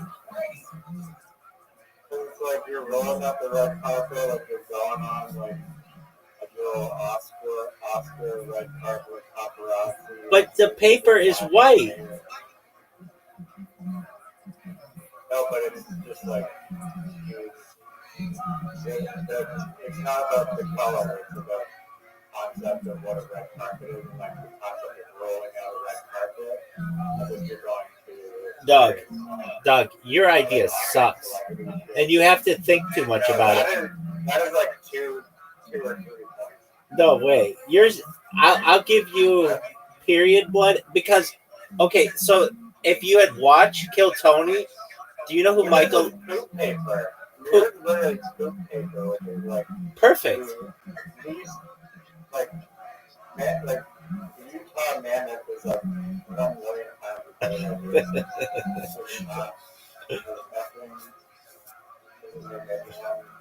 Poo paper. It uses alliteration. I think grade 3 or grade 3. Okay, so we're playing a game. Do you know who Michael Lair is from Kill Tony? He's the guy with ALS who went to Oregon to have assisted suicide done. No. This is a game that he would play that essentially we're playing exactly. He would ask the audience to just he would ask. He had ALS, so he had like serious difficulty speaking, but he's very, very funny. So he would just ask the audience to just yell something out. So he'd be like, name an occupation. Like he'd ask Tony to just name an occupation, and somebody would be like stripper, and then he would come out and just be like stripper. What your mom did before she had a joke of a child as you, or something like that. Like that's not really funny, but that's essentially what we're doing. It's just name an object and then come up with something better. All right, I've got one. I mean, I'm just gonna name an object. I don't have anything funny for it. Well, you do it. You name the object.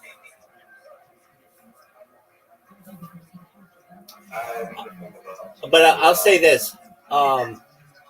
It's 1-1 right now. Poop paper is better than whatever the fuck. Roll the red carpet out. That sucks. No, red carpet. Yeah, that sucks. What are your thoughts on cordless toilet paper? Cordless? Cordless. No, you said cordless. That's funny. No, where there's no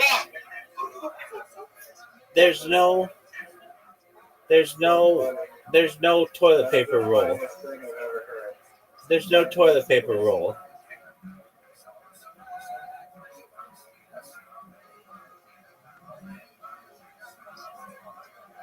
What are you saying? Cordless? Like there's no roll in the middle? Yeah. It's already a thing. And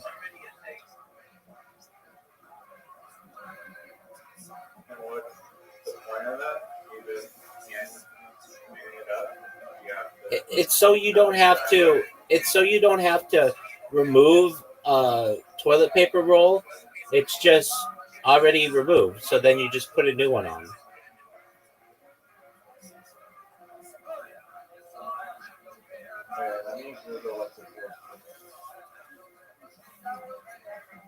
It's CORELESS.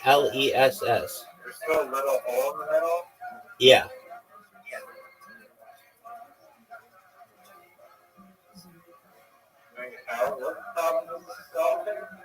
Well, like especially in like commercial settings, it takes a while. I mean, it's like an extra step to have to remove that cardboard spot. So you just have to put in new toilet paper. Like imagine you worked in like a stadium, a football stadium. Instead of having a bunch of these little paper cardboard things that are a waste of paper and you also have to remove them, you just have to put a new one on every single time. It's much more efficient. Yeah, I get it. But you need like a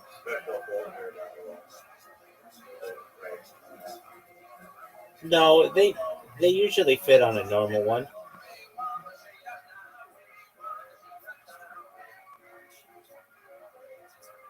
And this is good marketing for toilet paper because why?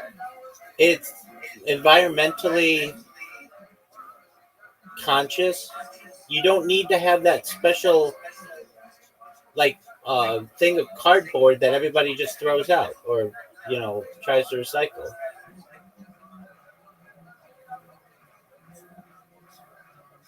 Yeah, but you still need the folder that holds it. No, it fits on a normal toilet paper thing. Oh, okay. Okay, I guess, yeah. As long as it can slide on a little thing.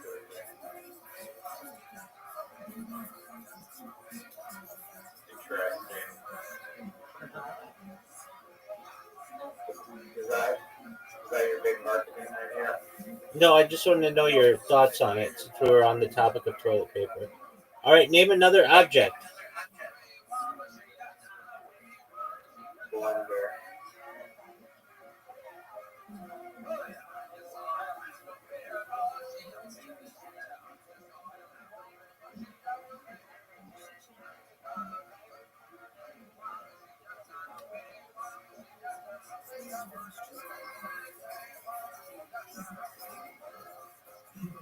Wonder if there's cordless blenders that you can take on the go. That are just run on batteries? I mean, there's cordless toilet paper. No, it's cordless, not cordless. I know, I find it so funny that you need this, like, just stating that. Oh yeah, there are, apparently. Dude, that's just a battery powered mixer.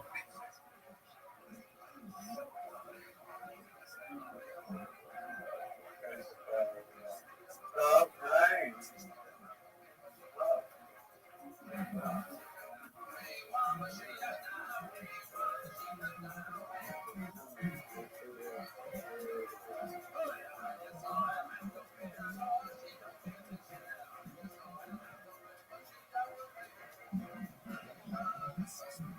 Yeah, where you're brilliant blender marketing. Really? Sir Mix-a-Lot. They're mixed a lot? Sir Mix-a-Lot.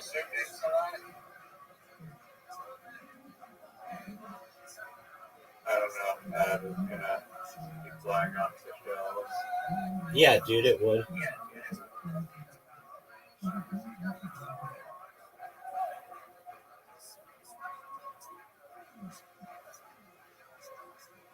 What is the opposite of grass? I mean, the, these get into subjective conversations, but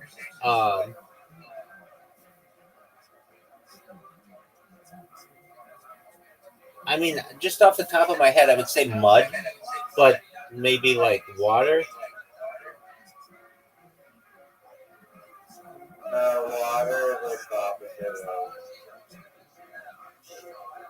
I guess water is like kind of like the opposite of earth. Fire. Probably fire. Maybe some hot Here's a question that It's like dirt. I think my answer would be dirt. Even though, but then that also kind of doesn't make sense because it's like, oh, maybe like sand. okay. I mean, The answer to sand. what about mud? Mud is basically like dirt, but grass grows out of dirt. It can grow out of sand too, dude. It grows out of sand easier than it grows out of mud.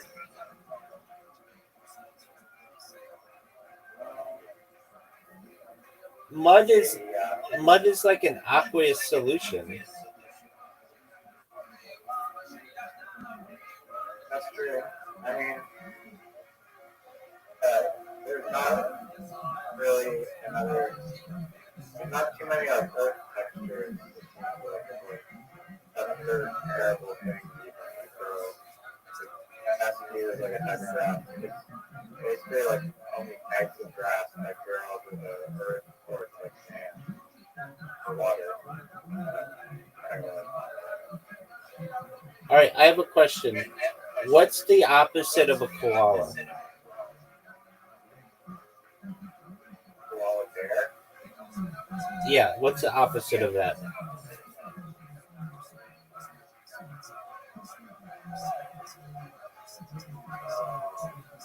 Do you have an answer in mind? Yeah, but I don't know. It makes sense to me, but I don't know if it makes sense to other people. It's very subjective. It's very subjective. Some probably like something that lives underground. I just said a dead koala. But then, Yeah, no, I know. I took this questionnaire one time, and I remember the question was like, "What's the opposite of a koala?" And I was like, "Well, I don't know. They're a bunch of animals, I guess, but I'm just maybe a dead koala. I don't know." All right, I just wondered if that made any sense. It was. You can read it. You can read my answers to it in this Discord. It's if you see the thing that says like in the upper left corner, it's like about Rabbi. It's way at the bottom. Alright. But let's do the come up with the thing and then name the opposite. No, I don't like that. That's too subjective. I like come up with better businesses.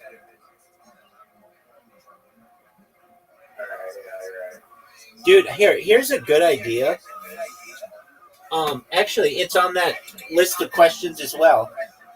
It was like something like, "What's a business that doesn't exist but should?" or something like that. And I said, "The Thought Patrol." It's basically like the ice cream man, but with hot chicks, and they just drive around. And I mean, I don't really know what they would do. They could just give out ice cream, I guess. So hot chicks with ice cream. But it doesn't drive around your house.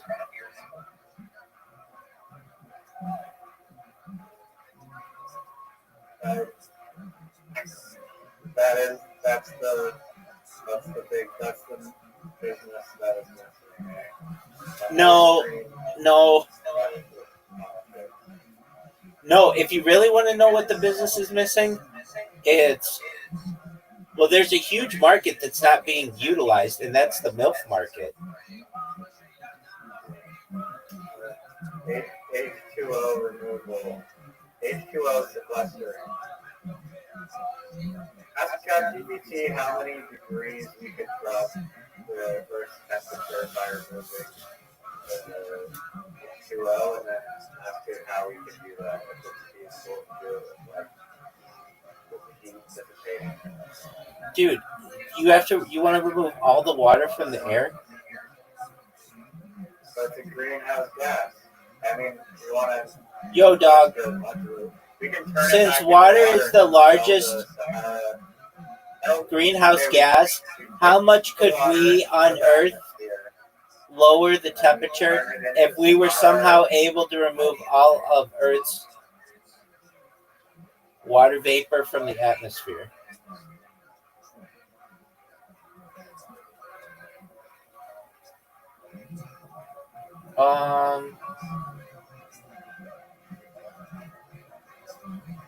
It would, if we were to remove it, it would lower between 20 and 30 degrees Celsius. So 36 to 54 in freedom units. So that means losing water vapor would push it down to -5 Celsius to -15 Celsius. That's Ice Age territory. Most of the planet would be frozen solid. Right. Well, I think that's pretty much impossible to do currently. But like,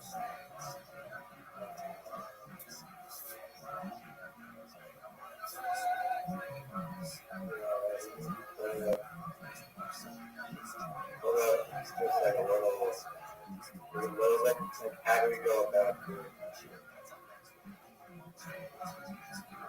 How could we remove just a little bit of water vapor from the atmosphere? Like, is there like a huge dehumidifier or something that could do this, or what could do this? big ass You could use a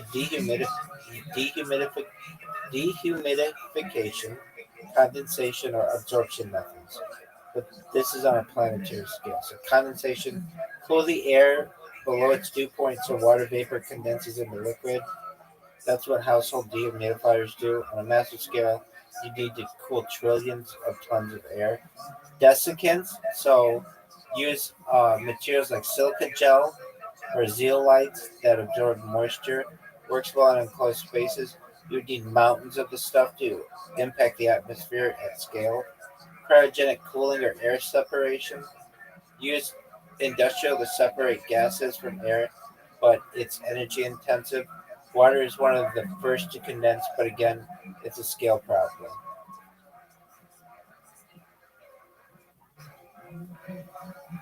So yeah, it could be done, but it's a scale problem, dog.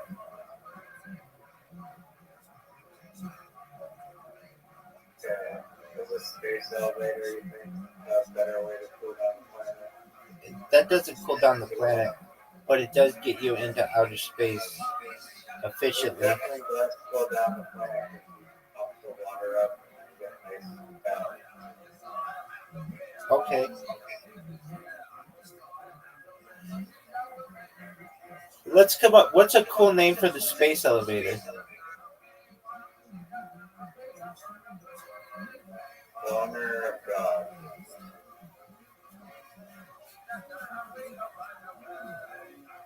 Why not just Earth's boner?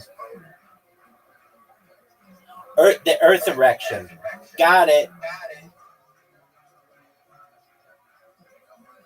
It doesn't rhyme like the bear spirit, but It uses alliteration, dog. Earth erection. I've told you before. There is a certain ranking of things. Hold on. Of things that are funny. There's a certain ranking of things that are funny. At the highest level is puns or wordplay. The second highest is rhyme, and the third highest is alliteration.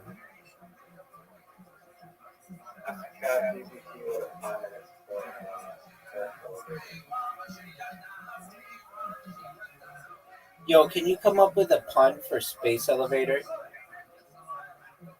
Give me a list of 50.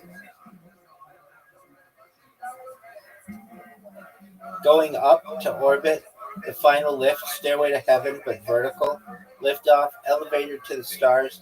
Pull the orbit express. Thread level midnight. Grab elevator. Geosynchronicity, tether or not. 0G, please. Sky's the floor. Cable, me maybe. Vertical horizon. The climb, the time forgot. String theory in action. Up, up, and hooray. That's cute. Orbital Uber. No stairs required. Ascendonauts. Cosmic Cable Co. Suspended belief. None of those is as good as Earth's erection.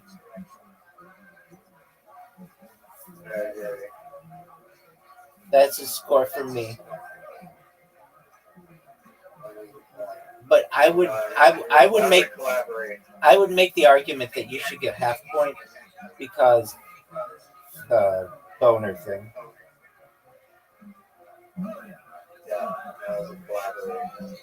All right. Next one. But what technology do we need to like actually make space? Is the entire purpose of the space elevator to just get shit out to space. It's pretty easy. It's supposed to be mostly for freight, but it's pretty easy. You just have to put like a really long string into Earth's orbit, and then it just stays up there. It doesn't need to be like taut at the bottom. I mean, it stays taut, I should say. Oh, you know how like a clothesline works, where it's like pieces of string with like a pulley on each end. Yeah. You can do it with like a pulley system. With, like one side is going up while the other side is going down. Except I guess maybe the ice would weigh enough to potentially pull the other side down or something, or you have power supply solar panels or something powering it 24/7. You know what I mean? I understand what you mean. You don't. How would you design a space elevator? It just needs to be a tether into the sky, and then just have a car that goes up. So one car like an elevator? Yeah.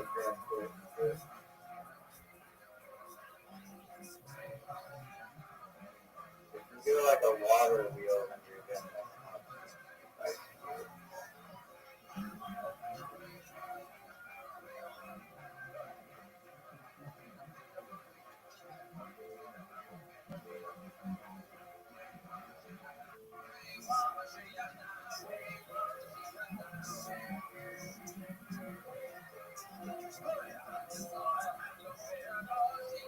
do you think it is unethical to cast children in horror movies where they have to actually like kill her or something?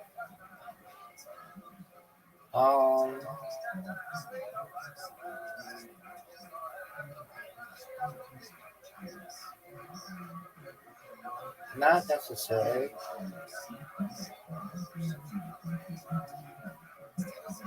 I'd rather have AI do it though.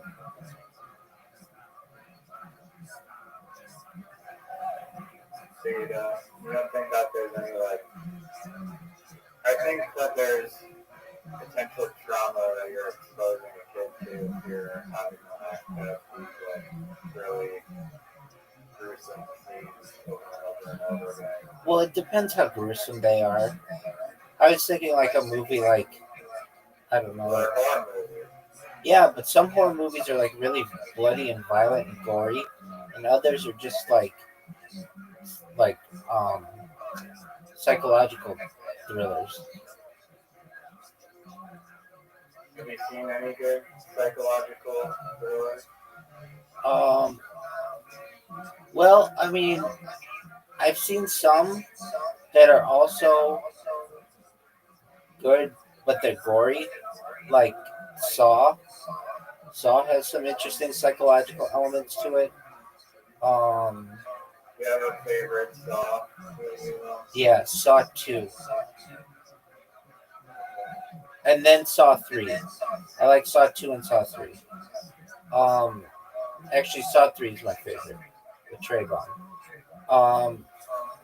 Then there's like, what's that movie?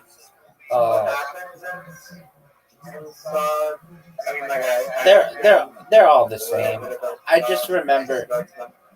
Oh, if you don't know what happens, basically they're like, I think Saw 3, they're stuck in a house and they can't get out, and there are all the kinds of booby traps that are set up, and so like they have to like, I don't know, I just remember like there are ones where like they have to stick their head in like a fish bowl, and the fish bowl is like full of like needles, or like they have to like, there'll be like a key.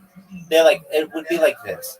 They are handcuffed, and in order to get out of the handcuffs, they have to stick their hand in a key, or stick their hand in a fishbowl that's full of needles to get the key at the bottom to be able to get themselves out. But okay, like Silence So of it's like you have to sacrifice some pain or some Yeah. person to get to the next level. exactly, and okay, Silence of the Lambs. If I recall, there's not like any murder in that. I mean, I don't recall that there is. It's not like bloody and gory. It's just a psychological thing.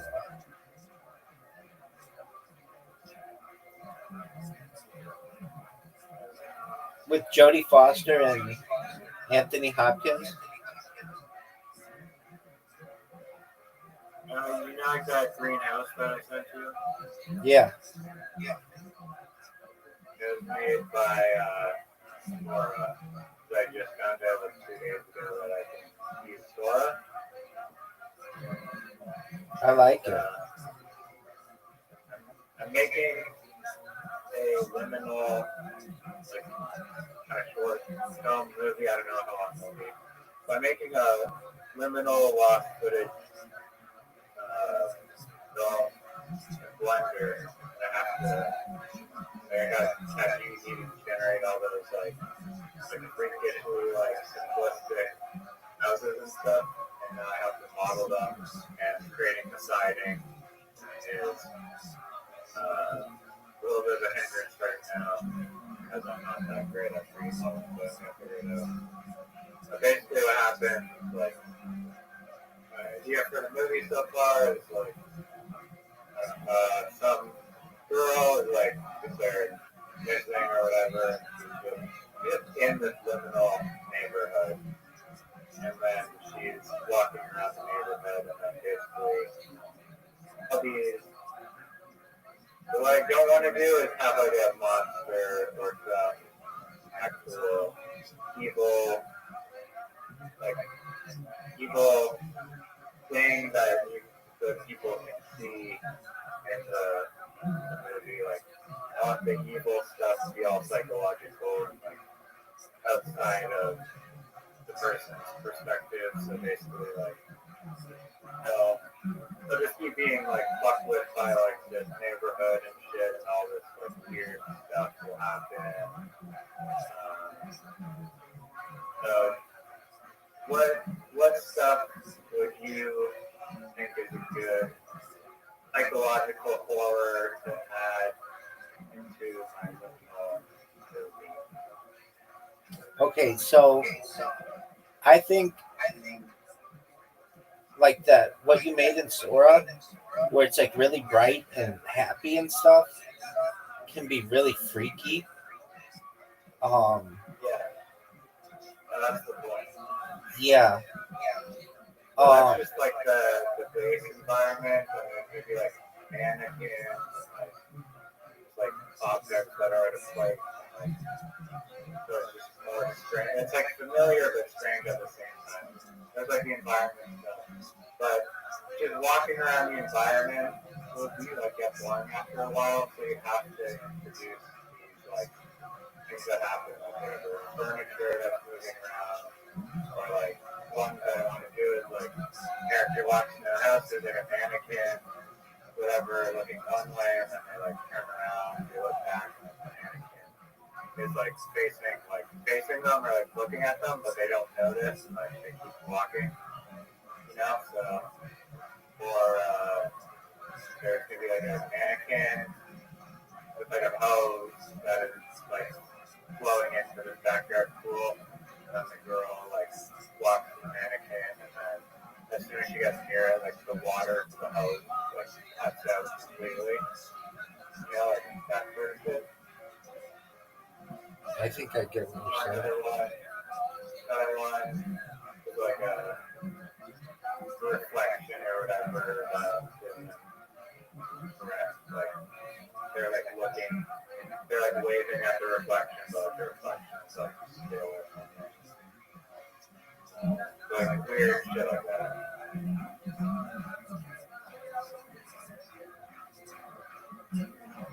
So brainstorm ideas that are like the psychological horror.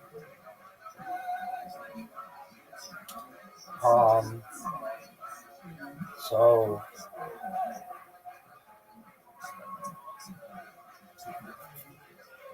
like a Five Nights at Freddy's, but you just there's no way to escape.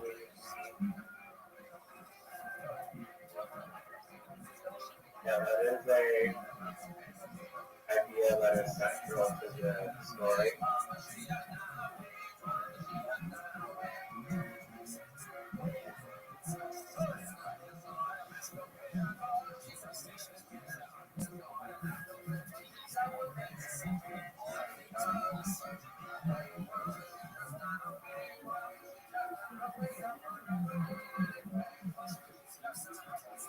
I almost think that like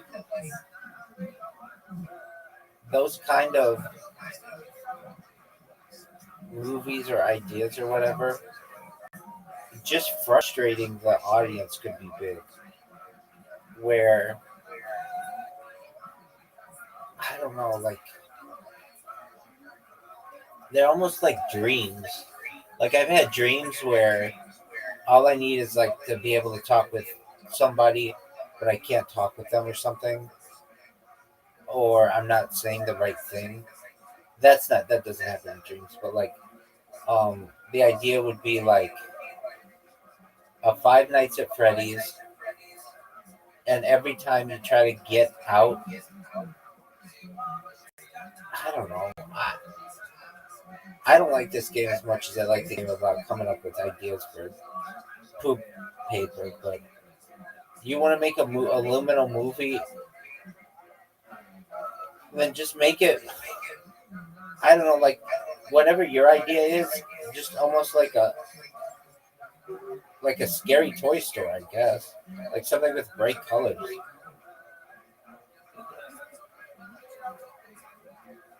I'm looking for stuff that like happened to the character along the way that is like what I described. Dog, I've got a kind of crazy idea. Okay, imagine so it's a movie. Imagine it's a toy store. All of the toys are meant to damage the people, but they don't know how they will damage them. It's like imagine some freaky serial killer like guy starts a toy store and everybody's like, cool, it's a new business in the neighborhood or whatever. But like he makes sure that the toys have like I don't know, like lead paint on them, the ones that'll go in children's mouths, or he has like time, like some of them on timers, and then they'll all like just like with it'll be like one day. Oh, dude, this is a fucking cool idea. All right, so there's a serial killer, or not a serial killer, but like somebody who's done something bad. He gets out of jail, and the first thing that he does is start this toy store. But the toy store is like all of the toys are actually like could hurt you. Like the all around the what do you call that pop goes the weasel thing? The thing that a jack in the box, like it normally works fine, but if you use it after 1 year, it explodes like a bomb. Or like the paint that he uses on the toys that little children will put in their mouths. If you do it for a year, it will cause lead poisoning. Uh, he like that could be everything. Okay, so then you have some police officer, some detective or something who is like suspicious that this guy's doing something wrong, but can't put their finger on it, and then eventually figures it out that this guy's like this psychological creep and has to get all the toys back from those children before it does damage to them.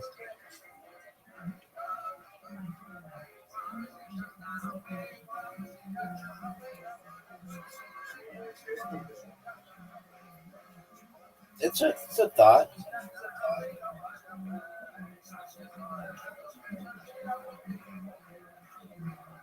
One of the characters, like the guy at the house doctor, figures it out. Like, oh shit,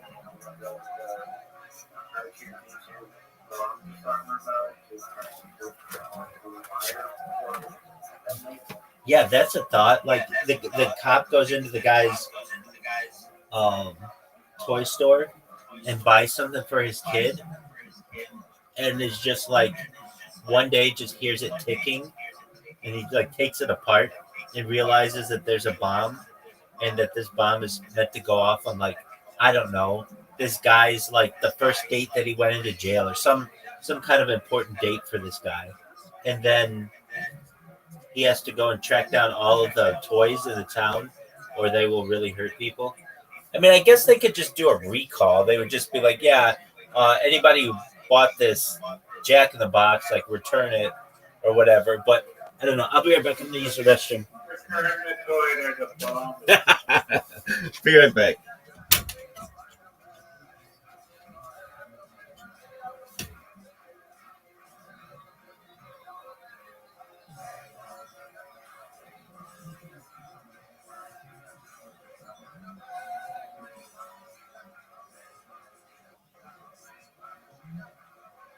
Did you leave?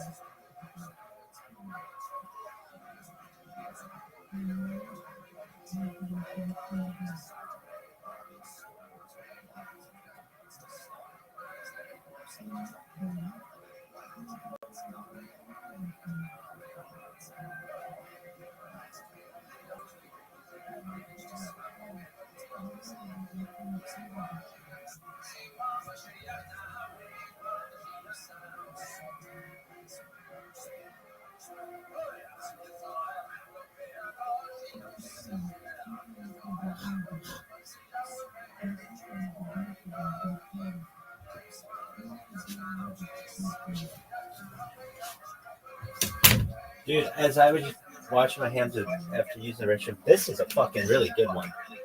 This is a really good one. And I think it probably could do good things for hygiene.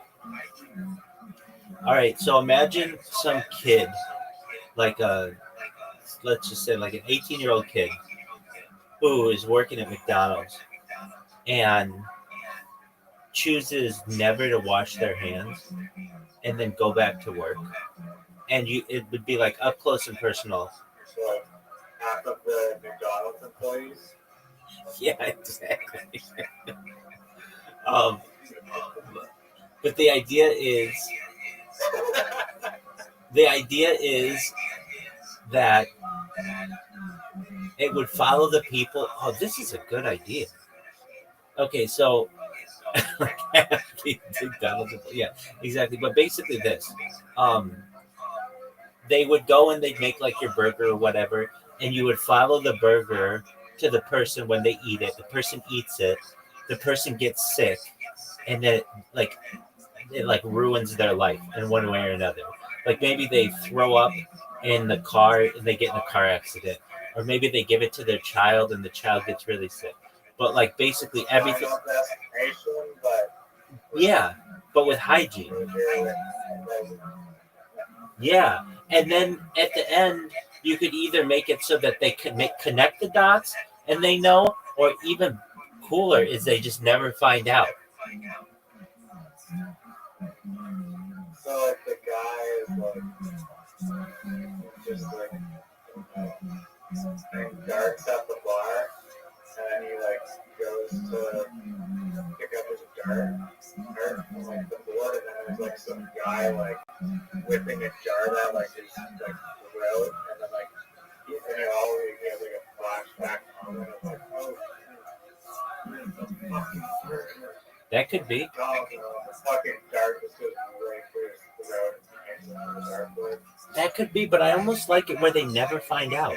So they have their whole life ruined because of this restaurant, and the only people who know why it happened is the audience. Everybody else would just be like, "Oh, that was just a normal thing," because that would make you think as an audience member, like when something bad happens. And there's that one detective who's trying to piece it all back together. Yeah, I guess. Another dead end road. I guess it'd be like a health inspector. But I mean, okay, so you could, if you want to get into that really like psychological element, you could have it be like there's someone who is purposefully poisoning these things, but I almost like it where they don't, where it's just It's almost just like what actually happens. Like that's the scariest part about it is that shit is happening every single day in every single city, and it's affecting people's lives and they don't know it. It would make them rethink about going to the restaurants and things. It would be like I worked in a restaurant, and this made me want to legitimately bring my own fork and knife to every single place that I go to. At a restaurant, I think like, oh, they give a shit or whatever, dorks or whatever, but no, that's every fork just gets tucked into a thing, touching other forks and knives. I don't It's getting hostile. It gets doctor once, maybe twice, and I know it's clean. But definitely your mouth is like, they're not 100% clean. I don't understand why food service people don't have to wear gloves.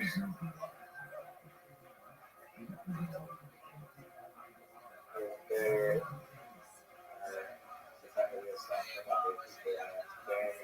Yeah, but you know they don't.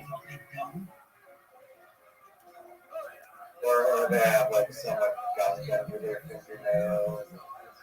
Exactly, all that shit. Put their cubes in your Subway sandwich. All that shit. I mean, I just don't understand why. Dandruff, lice. You're eating someone's dandruff and lice Yeah, and cubes and food.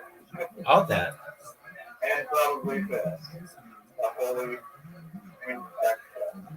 Dude, that would be a thing with that movie. I don't know what it. You just gotta call that movie Hygiene. That hygiene movie. But imagine like it's just a normal thing. Like you have one person who doesn't wash their hands, and that non-hand washing makes someone sick. There's another part of it where the person who works at the restaurant just sneezes, and that makes someone a different kind of sick. There's another kind where they use some kind of like I don't know lip balm or something that someone's allergic to on a straw or something, and that gets someone sick. There's another thing, but that could be like an allergic reaction. There's another thing where that person, oh, that could be it. The person, somebody's like no pickles and they accidentally put pickles on there and it like causes somebody immense trauma. Did you ever see the movie Crash? Crash is like that, where like there's a bunch of different stories intertangled into like one event, and this would be similar where the one event is just a bunch of people going to they would be like 5 minutes in line at a McDonald's at the drive-through, and all the shit that happens, and they don't know why it all happened, but it just happened to do with this one person's hygiene.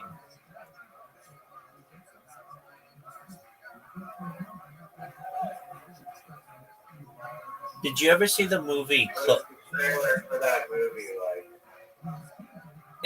I mean, that's not hard to do. It would just be like every single day, X amount of people go to restaurants globally, but they never know how the actions of one person can affect all of their lives.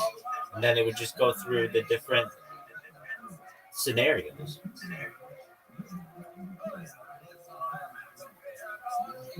like coming to theaters, Louisville theaters, March 28th. Batman extra music.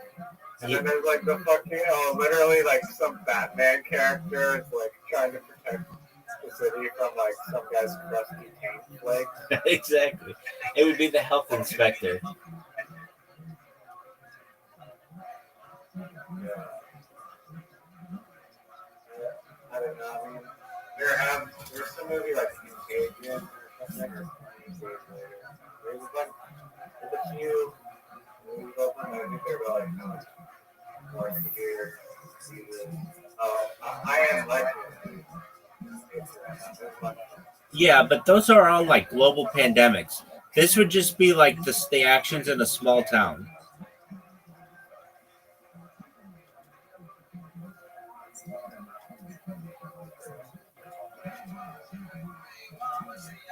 And like, okay, so yeah, that's a good idea. Like, and the person doesn't even have to be a bad person. They don't even have to be malicious about it. It literally could just be like, they're going to the bathroom, somebody's knocking on the door. Hurry up, hurry up, hurry up! I gotta go to the bathroom. I gotta go to the bathroom. And so they just didn't have time to wash their hands. And then they're going to, make somebody's burger, and they just barely undercook it, but nevertheless, it gives somebody salmonella. And then they just accidentally sneeze and don't use the Dracula method, and that gives somebody the flu. And then they accidentally give somebody regular Coke instead of Diet Coke, or not even that. It could be like the tubes were switched or something, and the person's a diabetic, and they go into a diabetic shock, and like every single thing, and it could just be these little things that maybe the person couldn't even really control, or at least were influenced by other people, and it causes havoc amongst all the other people.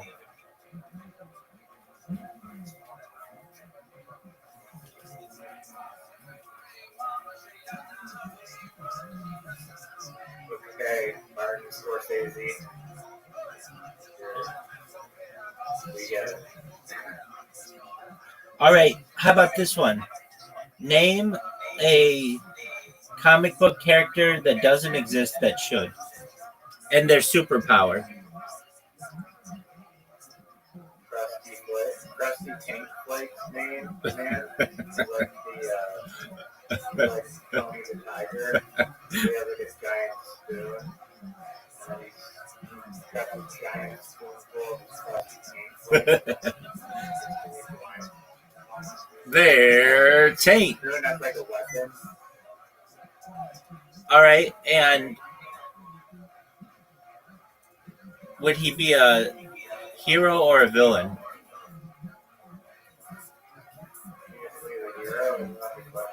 Or no, just like comic book. Right. He's gonna be the hero. Okay. Name a villain that doesn't exist that should. Krusty Tank Flakes woman. Krusty Taint Flakes woman. Okay. He broke up with Krusty Tank Flakes man in a divorce because he wanted to be the big spoon, but Krusty Tank Flakes man said, no, I'm the biggest spoon. Dude, I just had an idea for one.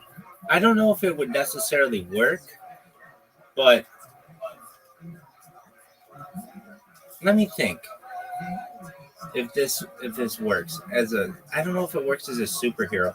It's more about that move, like a movie, but it's almost like it would be a comedy. I'm trying to think how it would be funny though. I'll say it in a second, but I want to give examples of how it would be funny.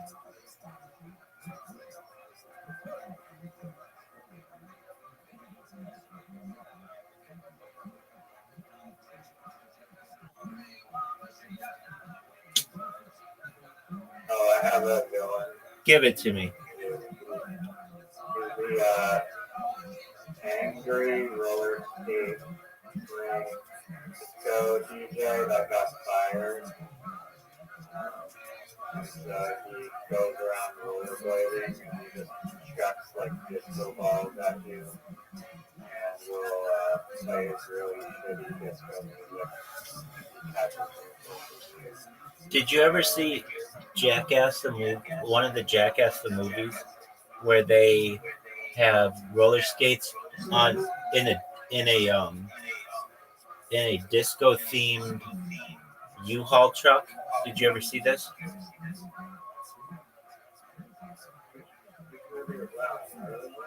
I think it was Jackass. The first Jackass. I loved it. Don't you love Jackass? I realized the other day that I'd seen, I'm pretty sure all the movies, but I never watched the show ever. Okay, the show's amazing too. I should go watch the show if I want to see more Jackass. Wild Boys that I have. Yeah, so it's just basically it's hilarious. They're in a U-Haul and Preston Lacey, the fat guy, is the driver, and then they're all dressed up like disco guys on roller skates, and he just drives in a parking lot and they just go flying all over the place. Anyway, when you said disco roller skates, I just figured, oh, he's gonna say that Jackass skit, but no. All right. What's the name of the disco roller skater?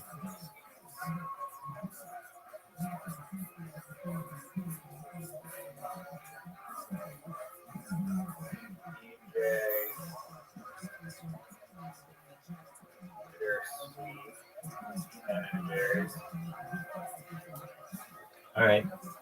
Um,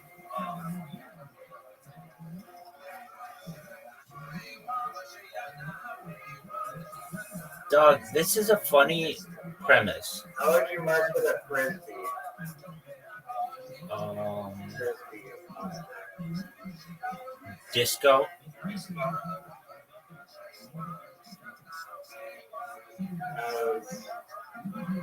Pretty creative. That's your frisbee brand. Disco frisbees. Yeah, that's actually a good one.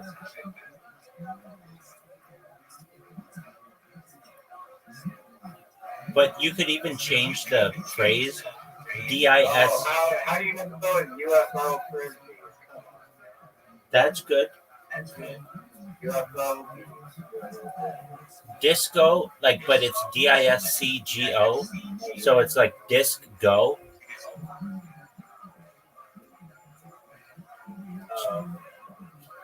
Do you ever play Ultimate Frisbee?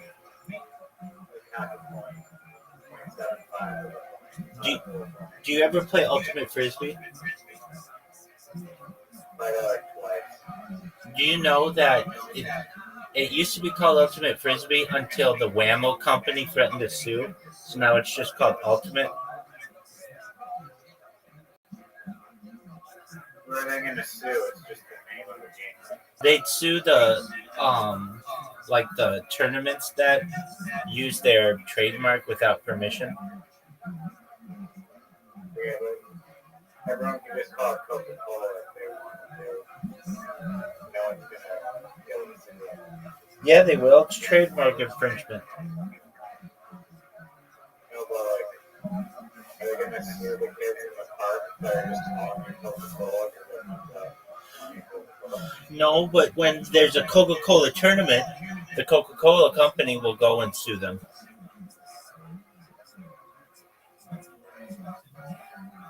How is it different hosting a tournament than people advertising on Facebook that they want to go play Coca-Cola?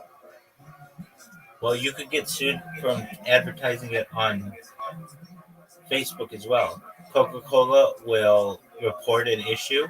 The issue will be this infringes on my trademark, and then they won't let you use that advertisement anymore.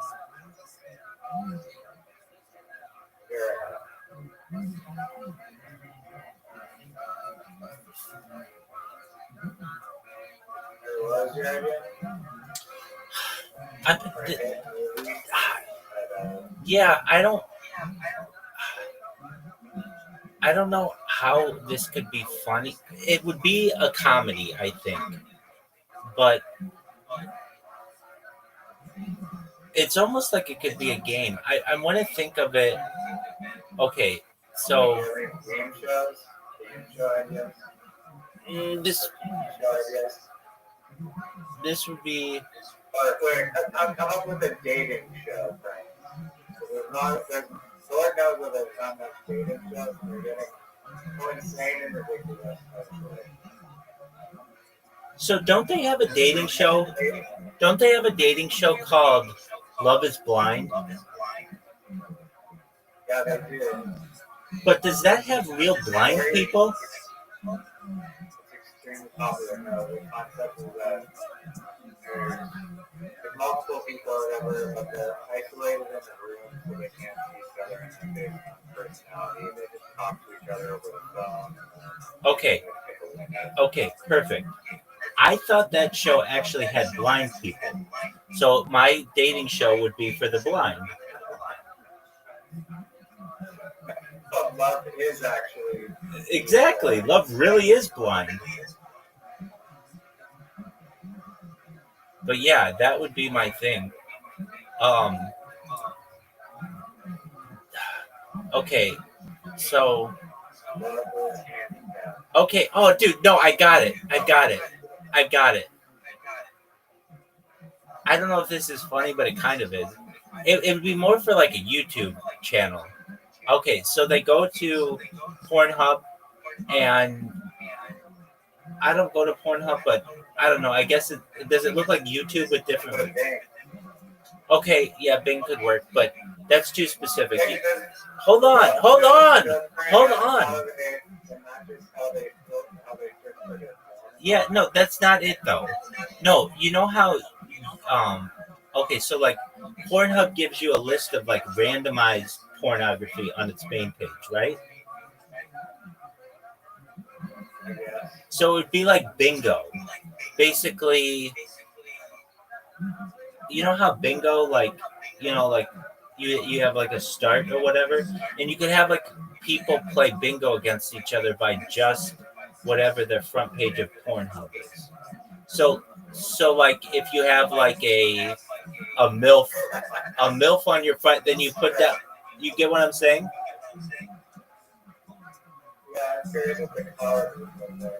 It would that's pretty easy. That would just be like MILF and Pog and like facial and like Wait, so does everyone have their own card? That was just like whatever your home page is. Like the video, like categories. all the cards are the same.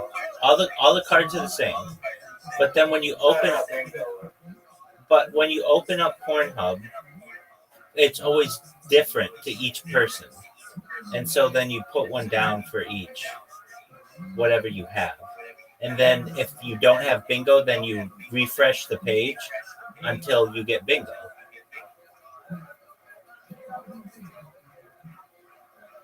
It's actually not a bad idea. Dating show? No, it's not a dating show. It would just be like, it would be more like a YouTube show. But it would be a way for, it would be really good for Pornhub, but it would be a way to promote pornography videos. That's like a thing that people want to do, which it would be. Yeah.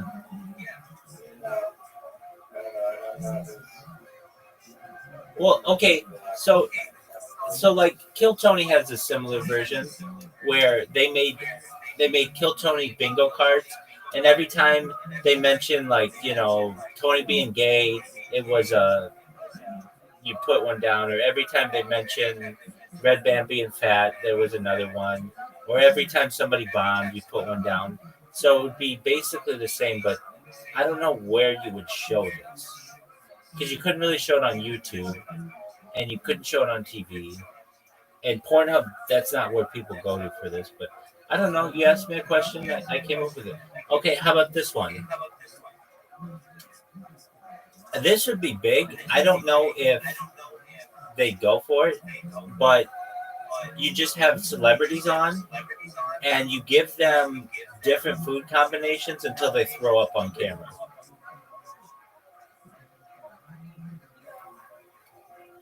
This is not a love show. Yeah. You want a love show? Okay. I already gave it to you. Love Really Is Blind. I watch it. Okay.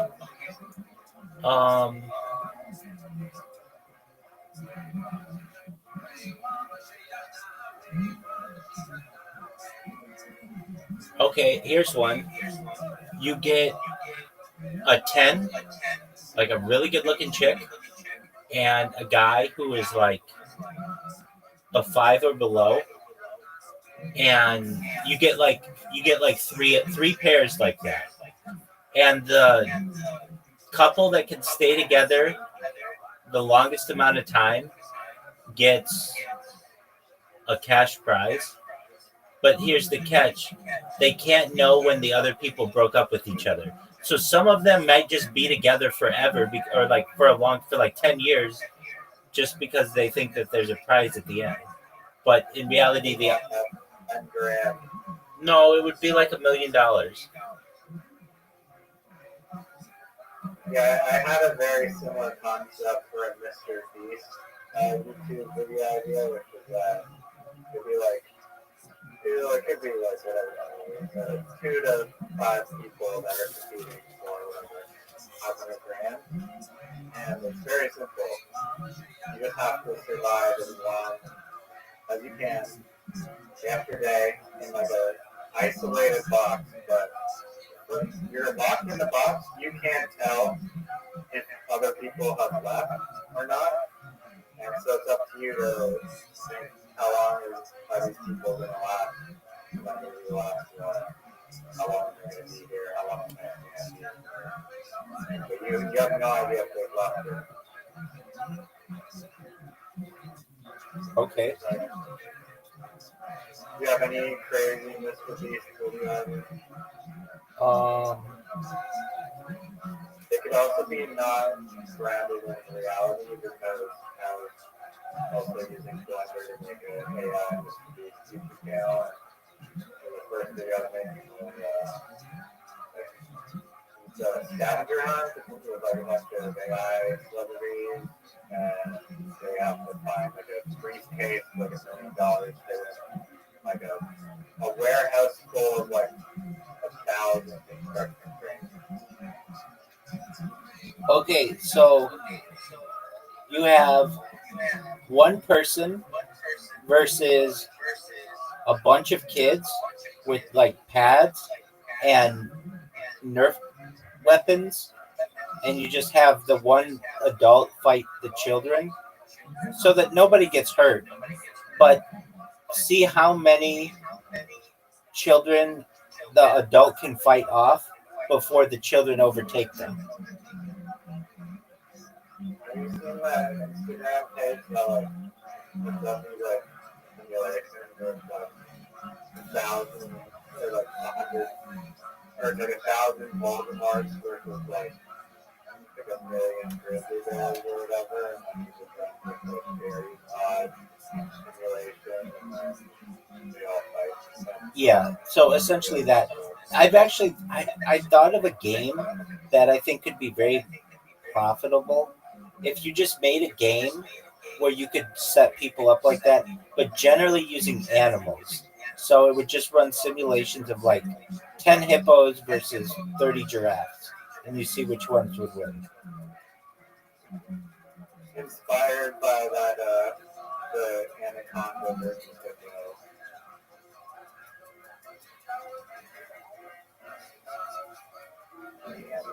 But I think that game would be fun. You could just keep setting things up. Yeah, so there's that. Considering there's a game on Play-Doh where you literally just tap a lane, a bunch of robots going down the lane, and how you just tap the lane. Hey, that reminds me. When are we gonna play table soccer? I'm gonna freaking take a nap, on my Okay, you suck dick, but just so you know.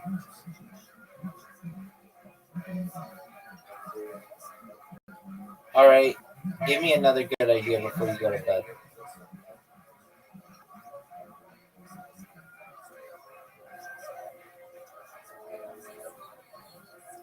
cordless extension cord.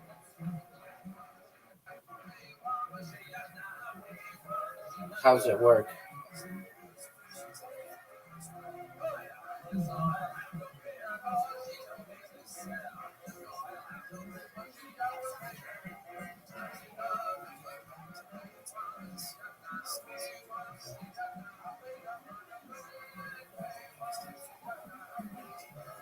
Dude, I've got one. Have you ever seen I think they did this in England or Australia or someplace. Okay, so they got a bunch of people with the same kind of dog. I've seen it done with like golden retrievers. You have a golden retriever, don't you? I have a dog. There's a border collie. Oh, okay. Well, So not that. I mean sure that, but there aren't that many of those kind of dogs. All right, so just imagine like golden retrievers. Okay, so this event that I've seen is like they try to break the Guinness World Record of like the most amount of the same kind of dog with its owners in one spot. All right, so you host one of those events where you just have people and their dogs, and the object is to see which dog can identify the owner fastest, and you just do it that way. Be like, who's the best dog? And they're pretty smart. They put up the recall and now they're Yeah, so you could maybe put them behind like a like a tent or something, some kind of wall, so that they could only use their scent.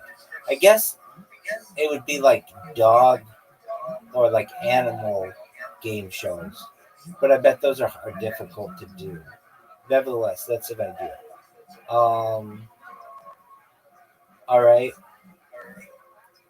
Are people that train their dogs to dude, this would be so big. Hold on. I know I interrupted you. This actually is the best fucking idea I've had. Okay, you ready for this? You get two fighters, two guys who are like MMA, UFC guys, who both agree to this. They're both wearing parachutes. They go up in a plane, and the object is to kick the other guy out of the plane and throw him out of the plane. Isn't that a good idea? That's amazing. That's pretty. I see it ending in like a tie because there's stuff to grab onto. Drag the other person Wait, out. and if that happens, then you go right back up and do it again. You go until there's no tie. I'd love to do that. There you go. I like that. That's a 10 out of 10 idea right now. Wait, we got to come up with a name for it.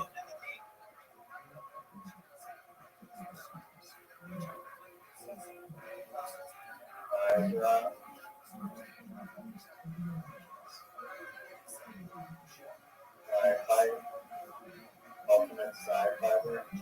Yeah, it'd be something like that. Um,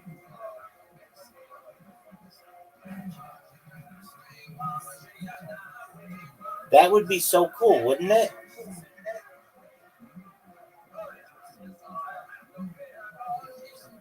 Yeah, I feel like there need to be padding on the inside of the airplane. Absolutely. Also, Absolutely. It would. Has to fly. Oh, maybe you could like spice it up too. Like some of the times they have like little, like those like cool fighter videos where you have like stick with like two padded things on there. Yeah, anything like that. Just basically a battle in the air, and the loser gets thrown out of the plane, and then they have to skydive down. That's potentially dangerous in the air too. So here's the thing: they could have like a team. And then a skydiver on standby that'll jump out. Yeah, and they do that. Like there was this video, a Red Bull video. They wouldn't insure it in the United States. I think they did it. They did it in another country. But basically, Red Bull paid a guy to jump out of a plane without a parachute, and they did. And then they had other parachutist guys go fly up to him and put a parachute on him midair. Did that, but he was naked and he backed off right before he jumped out. Okay, is that your fantasy? No, I'm just saying that you know also the parachute. He did? Yeah, while naked and he backed off before Oh, I he thought. was in the plane. Hold on. Look it up. I've seen like every.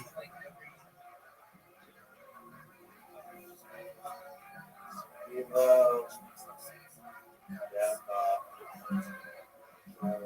I don't think jack off is necessary. It's called the Sky Jack. Jack off. That's fucking so funny. Jackass. It's called the Jack. What is it called? Skyjack. Skyjacking. That's so funny.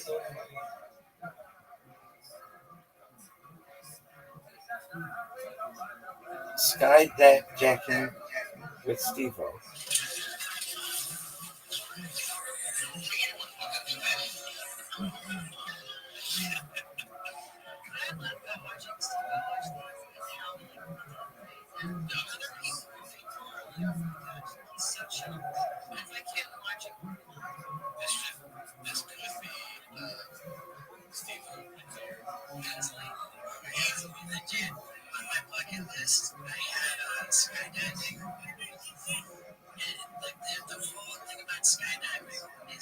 Those guys.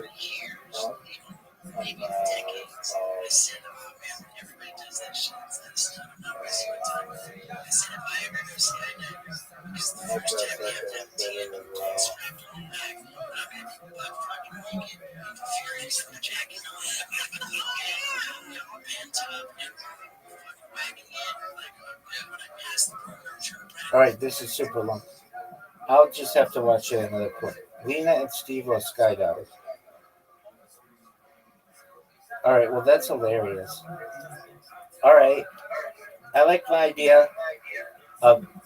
I think you just call it sky fight.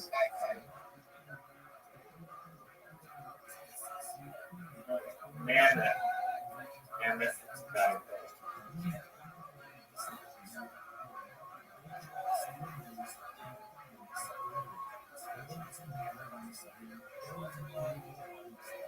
Dude, I want to see that. That would be so cool. That would be like the better than the UFC.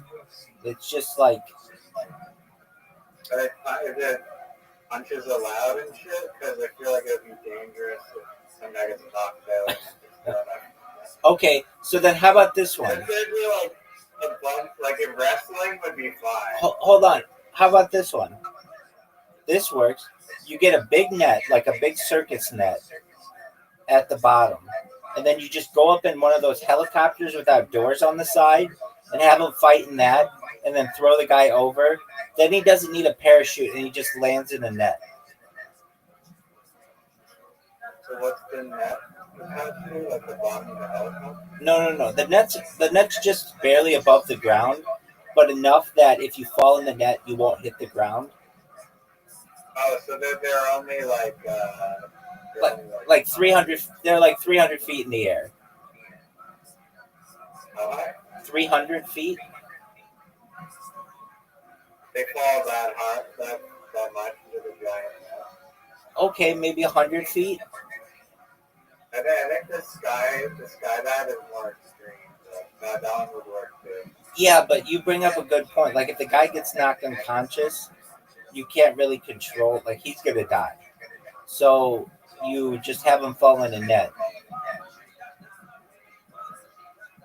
Yeah, if you're like set on doing the UFC thing, that's like a fight.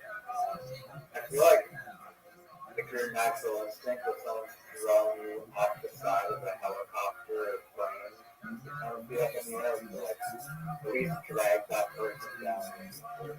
Right. So that's why if that happens, Parachute on. dude, can you imagine? Okay, so imagine it's not UFC where you punch in the face and stuff. It's just grappling. And if you both get thrown out of the plane, then you have to go and do it again. And that's the next round. So it would get so intense where these guys are exhausted and it's like round 6, go. Yeah. No, I think there's like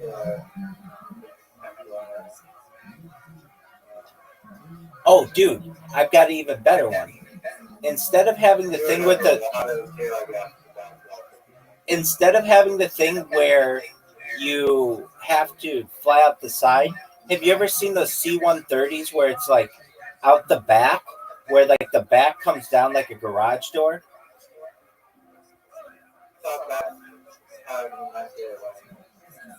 Oh, that's what I was originally thinking, but those army planes, the button crack opens up. Yeah, that kind.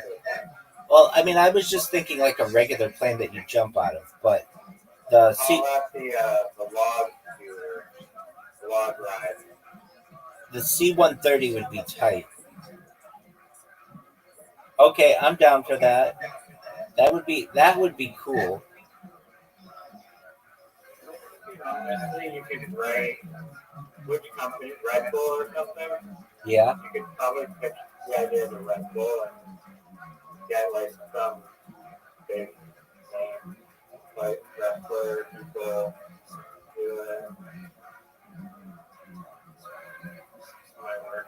And then they might hire you as like a head of the sky fighting league.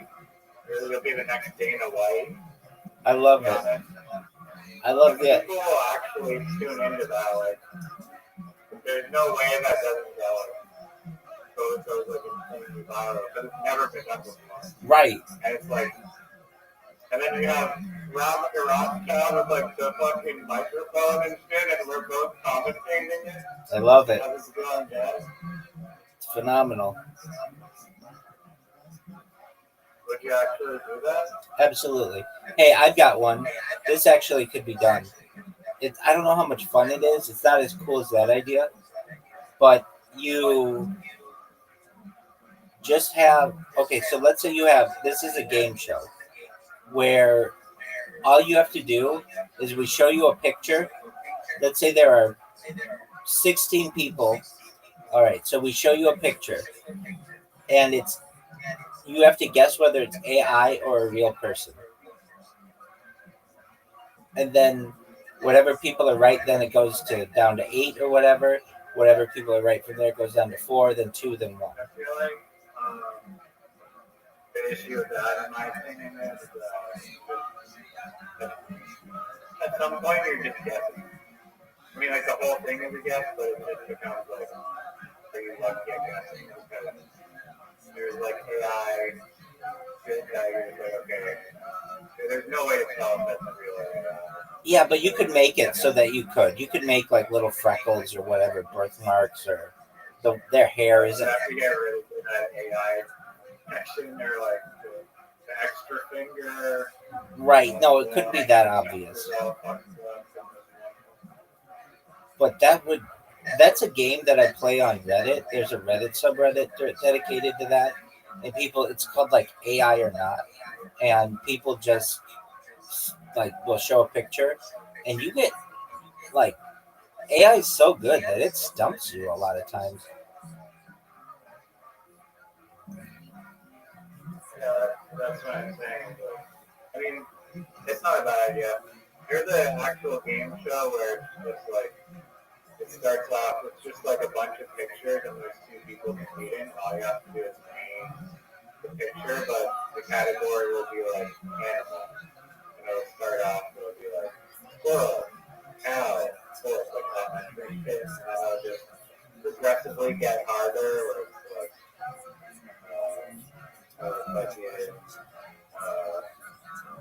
what's that other called?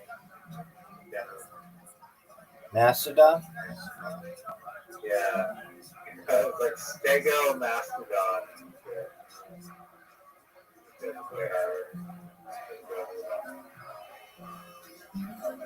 It's just kind of boring to watch. There's the voice where the song playing, you have like 10 seconds, it's just like a race to see who gets. Or no, that's not what the voice is, but there's one show of like you're competing to just say the name of the song before the other person. Yeah.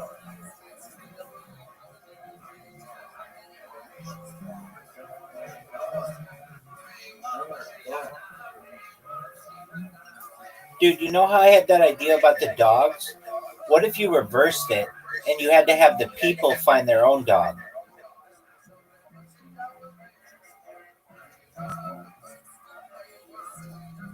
Without using sound. I mean, I guess you could just use whatever sound you want. So that's too easy for the dog. Yeah. Okay, so then no sounds. The dog's in a soundproof room. Okay, here's one. Here's one that you'll love. The Capture Olympics. Oh, fuck the you. Olympics of Capture. Dog, I live that. That's my life. Did you watch that? No, that's boring as fuck. Oh, just who can solve captchas the fastest, like Rubik's Cubes? Okay, keep in mind that there was a world championship in Excel spreadsheets. And it was like these people had to like do tasks within Microsoft Excel.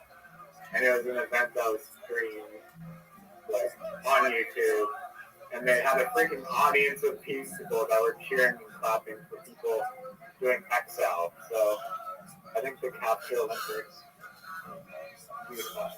I like that. I like that. That's a good idea.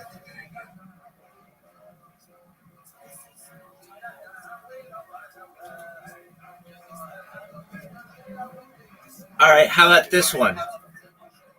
It's like Judge Judy, but it has a celebrity judge, and they get to choose whatever they want to happen.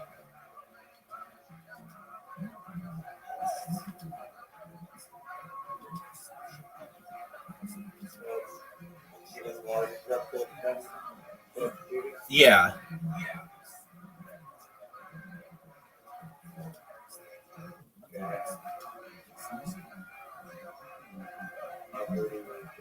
And I think it would be good if there was an actual judge for an actual court dispute, and both parties agree that whatever the celebrity decides is the outcome. That's exactly right. That's exactly what Judge Judy is. It's arbitration.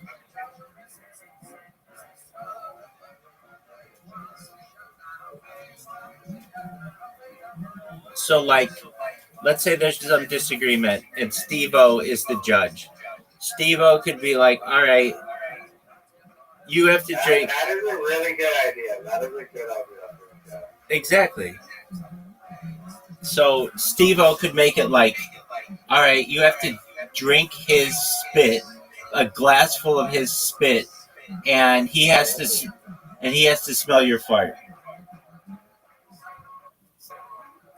I thought it was you have to convince that you are worthy of not hanging out. No, you do. You still have to do that, but then Steve-O could put his twist on it. Like, all right, in the he's gonna want to do that. Gargle my spit right now. Exactly. Yeah, exactly. Well, that's kind of combining two game shows. So it should just be celebrity judges, and they just listen to it, and then they just make their own decision. But they have no legal background, so they're just like. So it'd be like I don't know, two people fighting over a dog, like a couple, and let's say the couple adopted the dog when they were together, and now they need to find where's the dog going to be with what owner, and so Steve would be like, well, we could cut the dog in two, and then the true lover of the dog would be like, no, let the other person have it because they don't want to see the dog hurt, and then Steve would be like, all right, you love the dog so much that you get the dog. Yeah, no, I get it. I like the idea. As a software doing, people who own smart cars should have higher life insurance premiums. You mean like the Mercedes-Benz car? Yeah, the tiny little. Yeah, I know what you're saying. Yeah, it's made by Mercedes-Benz. Yeah, what about it? I think they should have higher life insurance premiums because if you get hit, you're like so much more likely to die in other things. Not life insurance. Wouldn't it be auto insurance? No, life insurance covers when you die. Well, auto insurance can as well. And usually that would be covered under your auto insurance. But I get what you're saying. If you end up dying, then your life insurance is going to pay out. I don't like those kinds of judgments that they make in the insurance industry. So I would say no. Because I think that is perfectly justifiable because if you're choosing a car that is like so easily like destroyed by other vehicles, then you need to compensate for that. okay, so then why wouldn't you say like, oh, but if you're a bicyclist, which would totally get destroyed by any other vehicle, basically, then your life insurance should be through the roof. Well, maybe is there other clauses in life insurance policies that if you get run over while you're biking, you're not covered? No.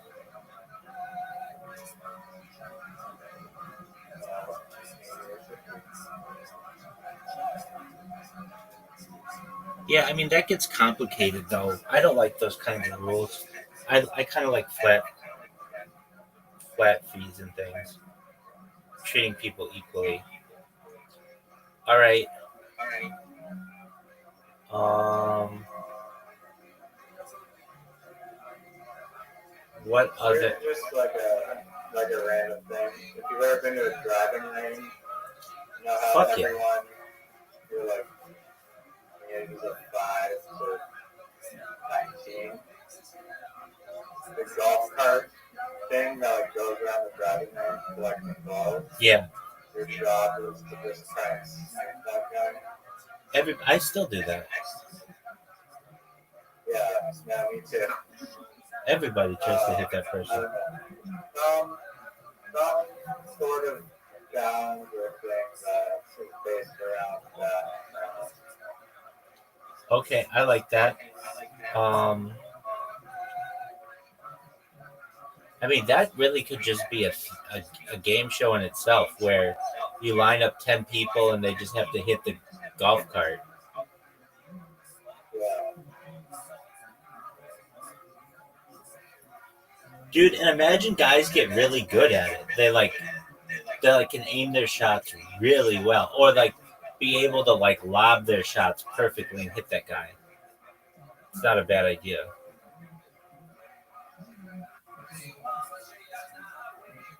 I mean, I feel like it's more of like just like a one-off YouTube video, or maybe like a segment of a YouTube video. You're like, okay, we have like 20 people, and we're gonna lead these people out as like for like the second challenge or something. Dude, I think it could be I think it could be an Olympic sport. They already have like the biathlon and things where they like shoot or archery and stuff. So it's just like archery for golf balls. It could be a combination of like that and like grocery.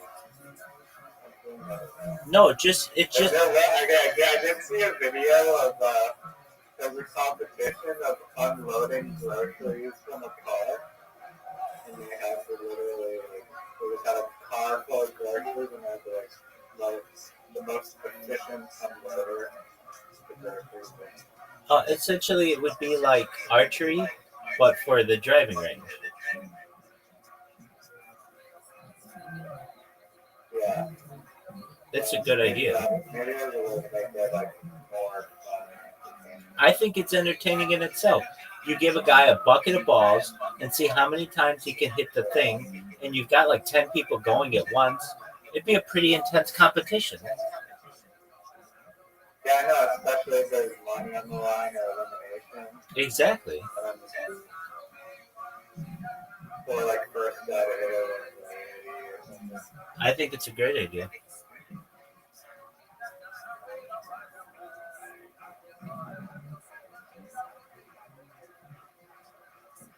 Do you think that on airplanes, I think they're too strict with the seatbelt button? Like, because going down on the flight, have you ever, like, they're like, okay, we're going to start descending, put your seatbelt on. Has during any flight ever, has there been a time where they're descending, like, oh gosh, I'm flying out of my seat, like, smashing my head into the top of the cabin? Yeah, I actually just saw some. There's no high turbulence. I saw something about this.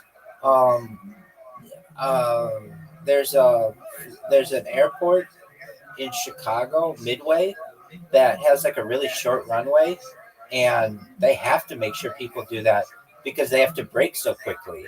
So yeah, I think it's a necessity at some airports. So isn't it a necessity on that flight? That's like the moment, like right before you start descending, it's like that seatbelt sign going on. Really top of it. Right. So you're saying, why do they need that sign? I get it maybe on like the landing or whatever, but like it should be like you're like 3 minutes till landing, the seatbelt sign comes down, not like 25 minutes. Yeah, I mean they. Like there's no crazy turbulence. Like okay, the plane's going down, but the stewardesses are still walking down the aisle. Yeah. Um. I think it's just so that you do it with enough time remaining, and you never know. There's stuff that you could hit, but it's really for the landing, as I understand, because sometimes they have to brake really hard, and everybody, and everything goes flying forward. I've never been on a flight like that. I've been on some bad turbulence flights, but never anything where, well, like you had to have your seatbelt on during it, but never anything on the landing like that. Yeah. I think that GeoGuessr could be its own television show.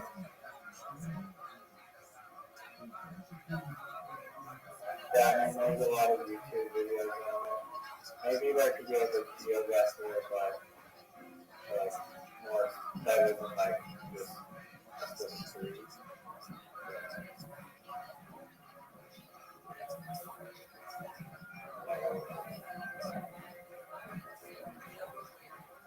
Well, this is different than GeoGuessr, but I think it was a game or something that I saw where they put you down in a random place in the world, and you have to get to an airport using Google Earth, and then that gets you home or whatever. It's different than GeoGuessr though.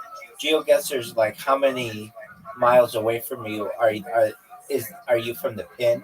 This would basically force you to take streets and stuff to get to the airport.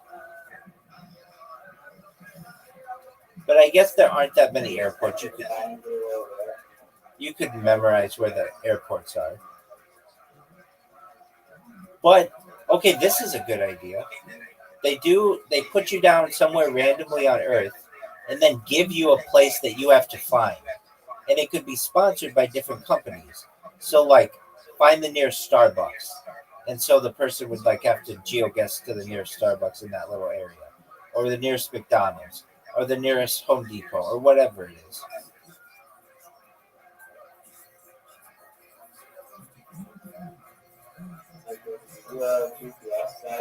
Exactly. Exactly. So like they've never been in the city. The city may not even have a McDonald's. So they may have to take they may have to go and take like a train to another place that would have it, but they would just have to assume where they're going to find these places. Where would they find a Starbucks? Maybe at an airport, maybe in a mall, or whatever it is. It's a thought. I like that one. You just put into a mall, and then you just have to go find like the specific ways to find whatever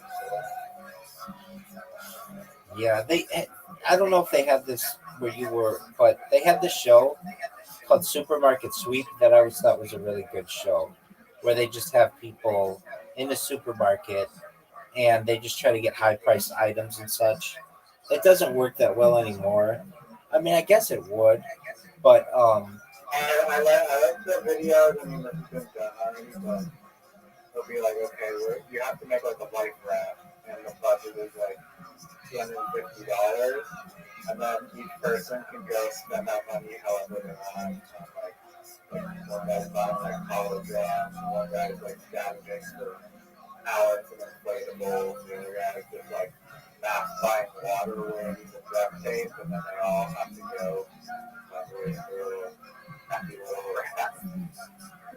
did you say a hollow drum?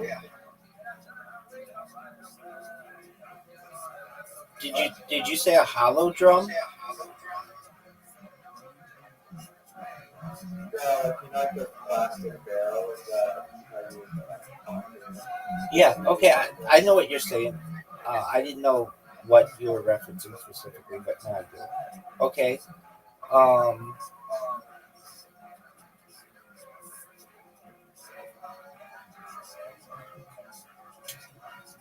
What about Doug? I think this would be a hilarious show. It reminds me of this thing I remember when I was a kid. Okay, so here's what you do: you spit into a glass. It's a race. The race is this: you versus somebody else. You spit into a glass, and you have to fill the glass up with your saliva. And when you're done, you have to drink the whole glass. That's the entire show. That's just, that's just like not even, that's just be gross, but not even near as gross as like another person's spit or. Yeah, I get that, but I don't think that would be that. Like that could get somebody really sick. So if you drink your own spit, I think it'd be fine. This sounds like a scratchy fear factor episode. Yeah, it does. But it's There's a fear factor one where it's like they're I haven't watched that many fear factors, so I was watching one like 2 months ago, and it was just like people, it was just how long can you hang on in a helicopter being dragged across the water?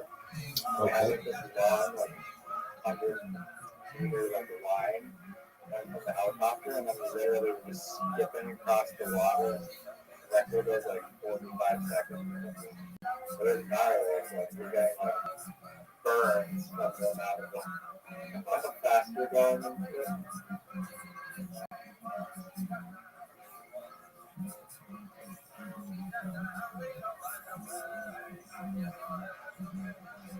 Did you see the Mr. Beast episode where it's like you know how you can get like the huge Amazon Prime series of like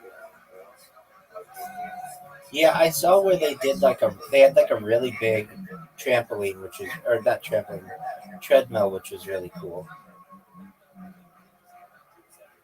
it wasn't a treadmill, but like it was like just like a little platform that everyone stood on, and you could like drop them like through there.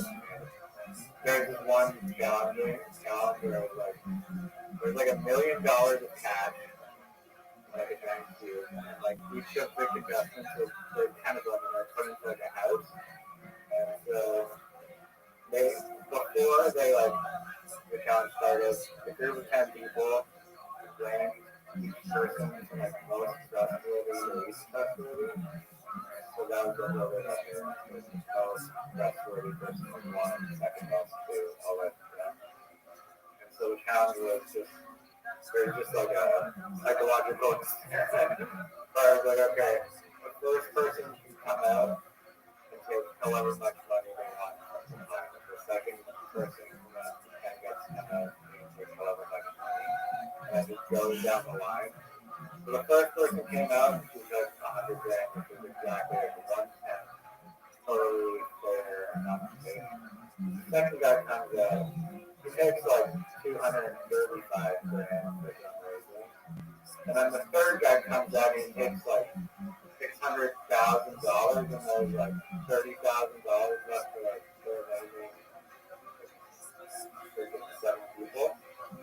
And so this guy, we don't have a mortgage, he doesn't sit, and they're like, we're gonna have to look up for our family, blah, blah, blah. And everyone was so pissed off. Why didn't they just take the full amount? Why didn't the first person take Yeah. the full amount? Because they wanted to be nice to their fellow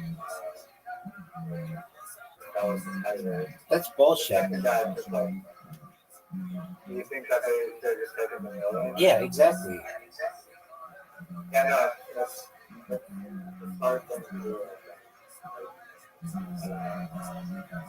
It's right in front of you, but you also have to live with like the no thing, like screwed over people. Winner's gonna win, baby. No, but that's the name of the game. So some guy did that, like the third guy, just did like, that's so bad of him. I could see that. All right, big dog. It's been real. It's been fun. Unless you're gonna play me in. Are you gonna play me in games, or are you going to take a nap?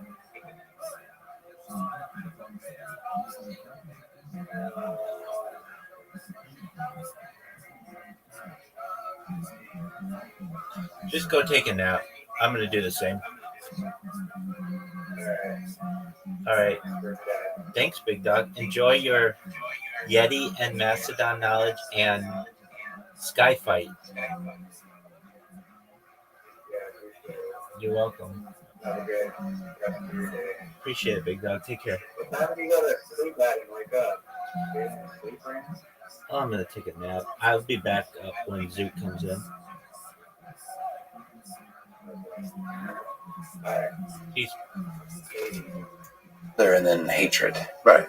That comes more towards the end of the 19th century, with the influence of Darwin. I mean, I can't blame Darwin for it, but Darwinians, who start to talk about, the competition between nations, the natural competition. The weak ones fall away, the strong ones get ahead.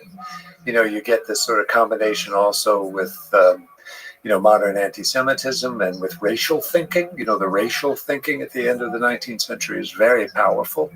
So now, at the end of the 19th century versus the beginning of the middle of the 19th century, you can be a German and be a Jew, and there's no contradiction.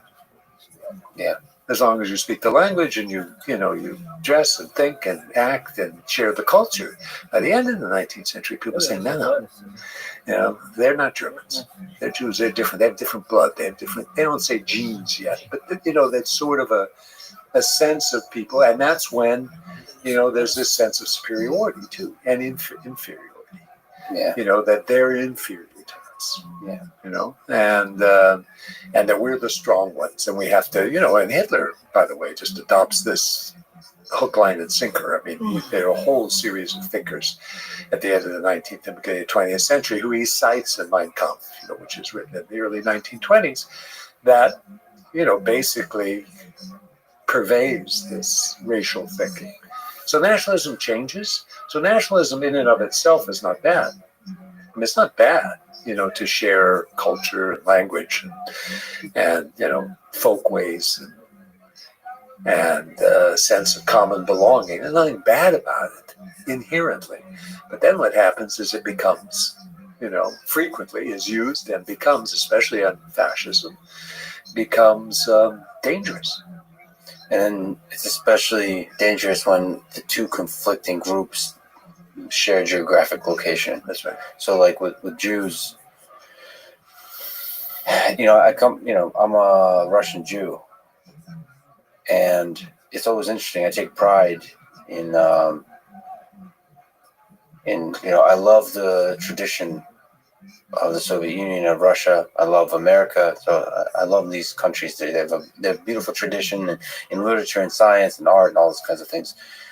But it's funny that people not often, but sometimes, correct me that I'm not Russian. I'm a Jew. And it's a nice reminder. Yes. That that is always there. That desire to create these groups, and then when they're living in the same place, for that division between groups, that hate between groups can explode. And I wonder, why is that there? Why does the human heart tend so easily towards this kind of hate? That's a big question in and of itself. The human heart is full of everything, right? It's full of hate, it's full of love, it's full of indifference, it's full of apathy, it's full of energy. So, Yeah. I mean, hate is something, that, I think, and, along with hate, the ability to really hurt and injure people is something that's within all of us. It's within all of us. And it's just something that's part of who we are, and part of our society. So, we're shaped by our society, and our society can do with us often what it wishes. That's why it's so much nicer to live in a more or less beneficent society like that of a democracy in the West than to live in the Soviet Union, right? I mean, because you have more or less the freedom to do what you wish, and not to be forced into situations in which you would have to then do nasty to other people. Some societies, as we talked about, are more have proclivities towards asking of its people to do things they don't want to do, and forcing them to do so. So freedom is a wonderful thing. To be able to choose not to do evil is a great thing. Whereas in some societies, you feel in some ways for not so much for the NKVD bosses, but for the guys on the ground, in the 1930s, or not so much for the Nazi bosses, but for the guys, in the police battalion that were told, go shoot those Jews, and you do it. Not necessarily because they force you to do it, but because your social situation, encourages you to, and you don't have the courage not to. Yeah, I was just, as I often do, rereading Viktor Frankl's Man's Search for Meaning, Right. and he said something I often pull out sort of lines. The mere knowledge that a man was either a camp guard or a prisoner tells us almost nothing. Human kindness can be found in all groups, even those which, as a whole, would be easy to condemn. So that's speaking to you feel for those people at the lowest level implementing the orders Yo, how are you? of those above. Right. And also, you worry yourself. How are you? What will happen if you were given those same orders? I mean, what would you do? Yeah, you can mute that what one. kind of reaction would you have in a similar situation? Hey, how are you? And you don't know. I could see myself in World War II The one with the podcast? while fighting for almost any country that I was born in. How's your day going? Excellent. Just take.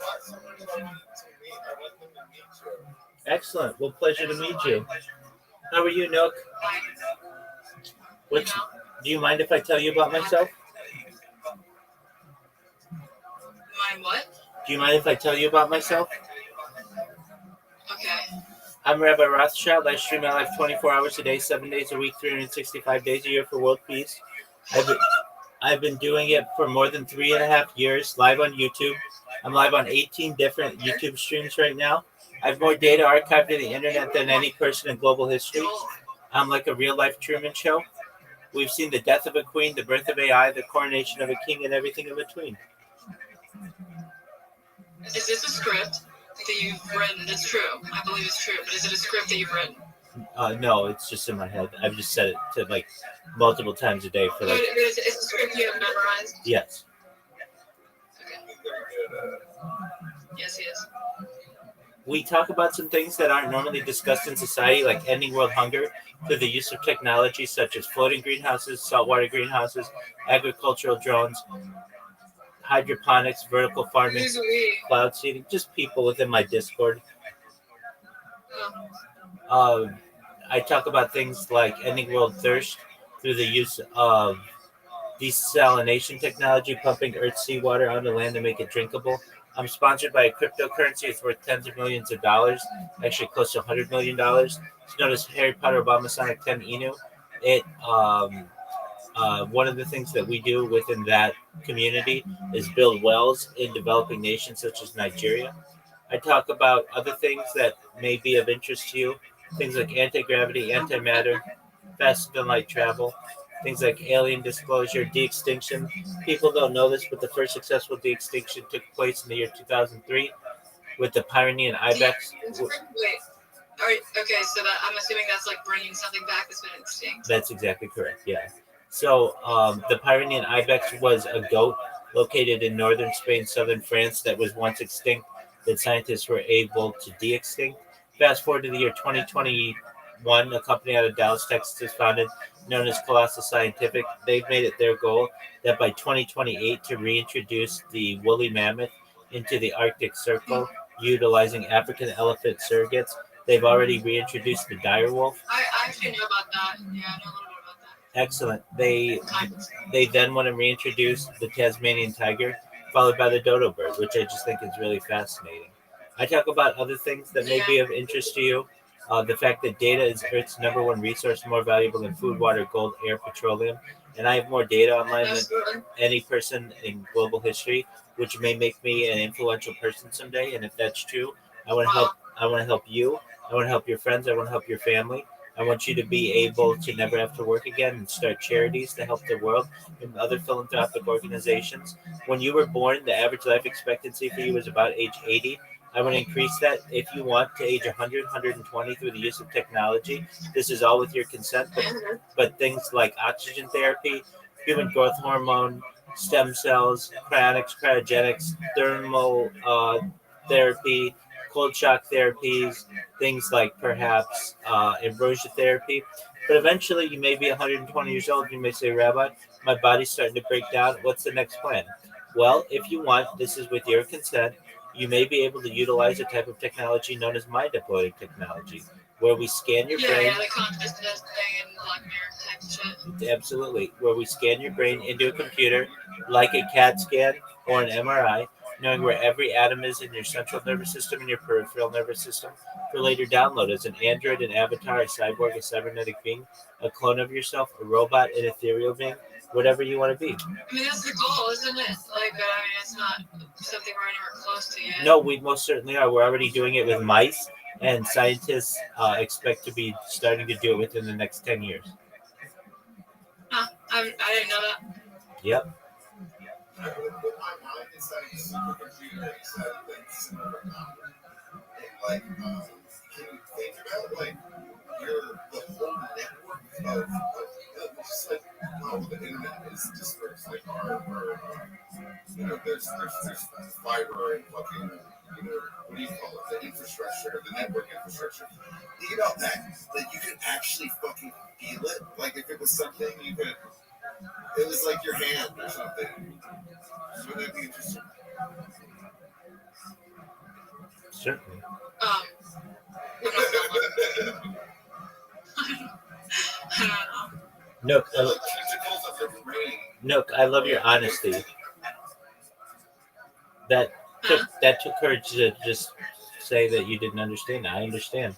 What he's saying is a very ambiguous idea, but I think he's really discussing like the idea of being within a mountain and being able to experience the different feelings of being within a mountain. Is that Yeah, okay. Being in the mountain part is because I wanted to be hidden. I'm expecting some sort of lowering of the ideals and the plans I have for like standing up against the man. like for the people, for the love team. And I'm expecting some sort of resistance to that. You know what I'm saying? I'm expecting for my body to be worn out before that's like, we've conquered.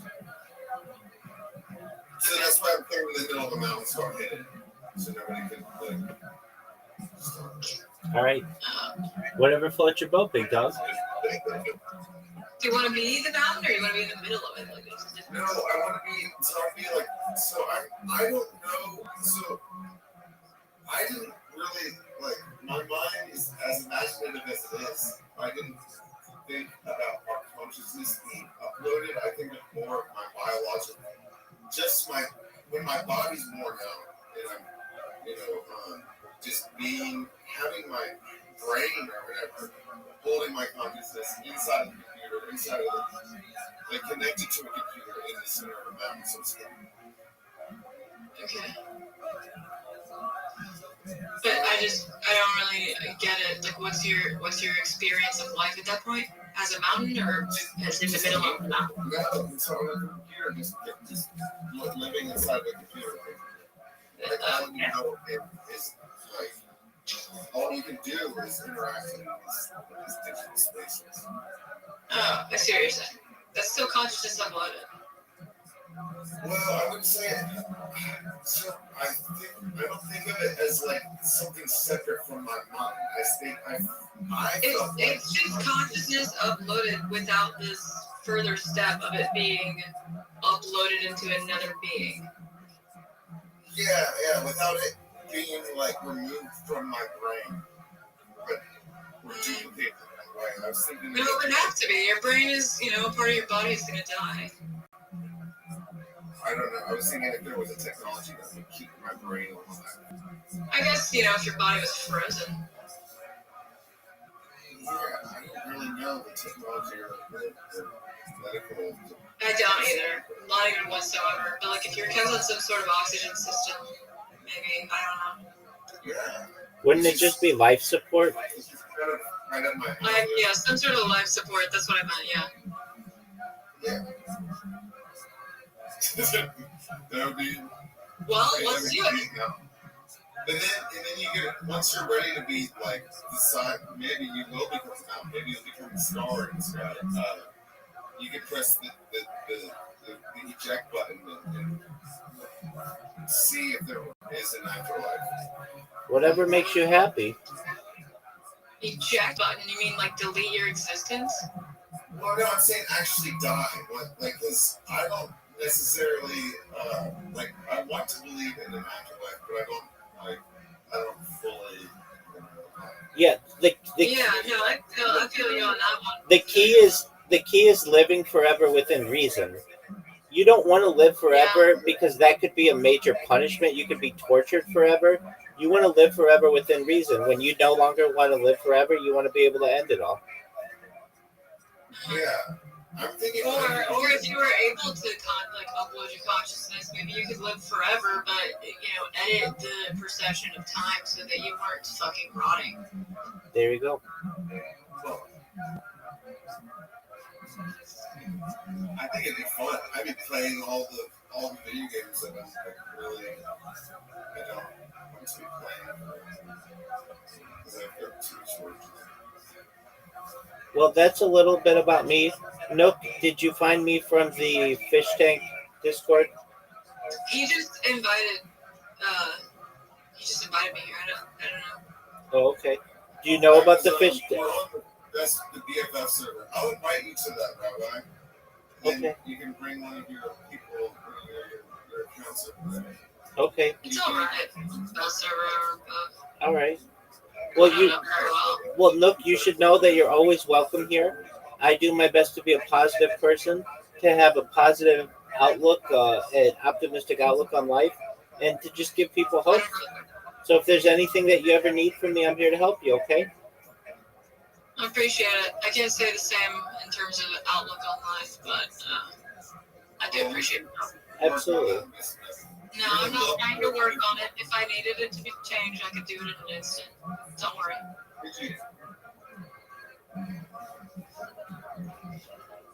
You're a lovely individual, Rabbi. Thank you so much. I appreciate the opportunity to meet you, Doc. Yeah, word up. Excellent. Nice meeting you. Excellent.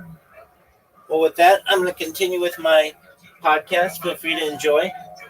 And I'm gonna again, end this and come back into the mirage to spread my propaganda. But I'm gonna be hanging out in the BFF server, which I'm inviting you to right now, Mr. Rabbi. thank you.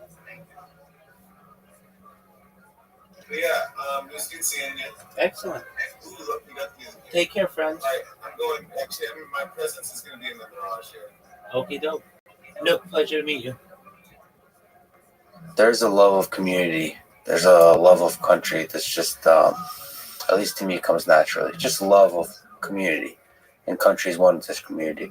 Yeah. And I could see fighting for that country, especially when you're sold a story that you're fighting evil. And I'm sure every single country was sold that story effectively.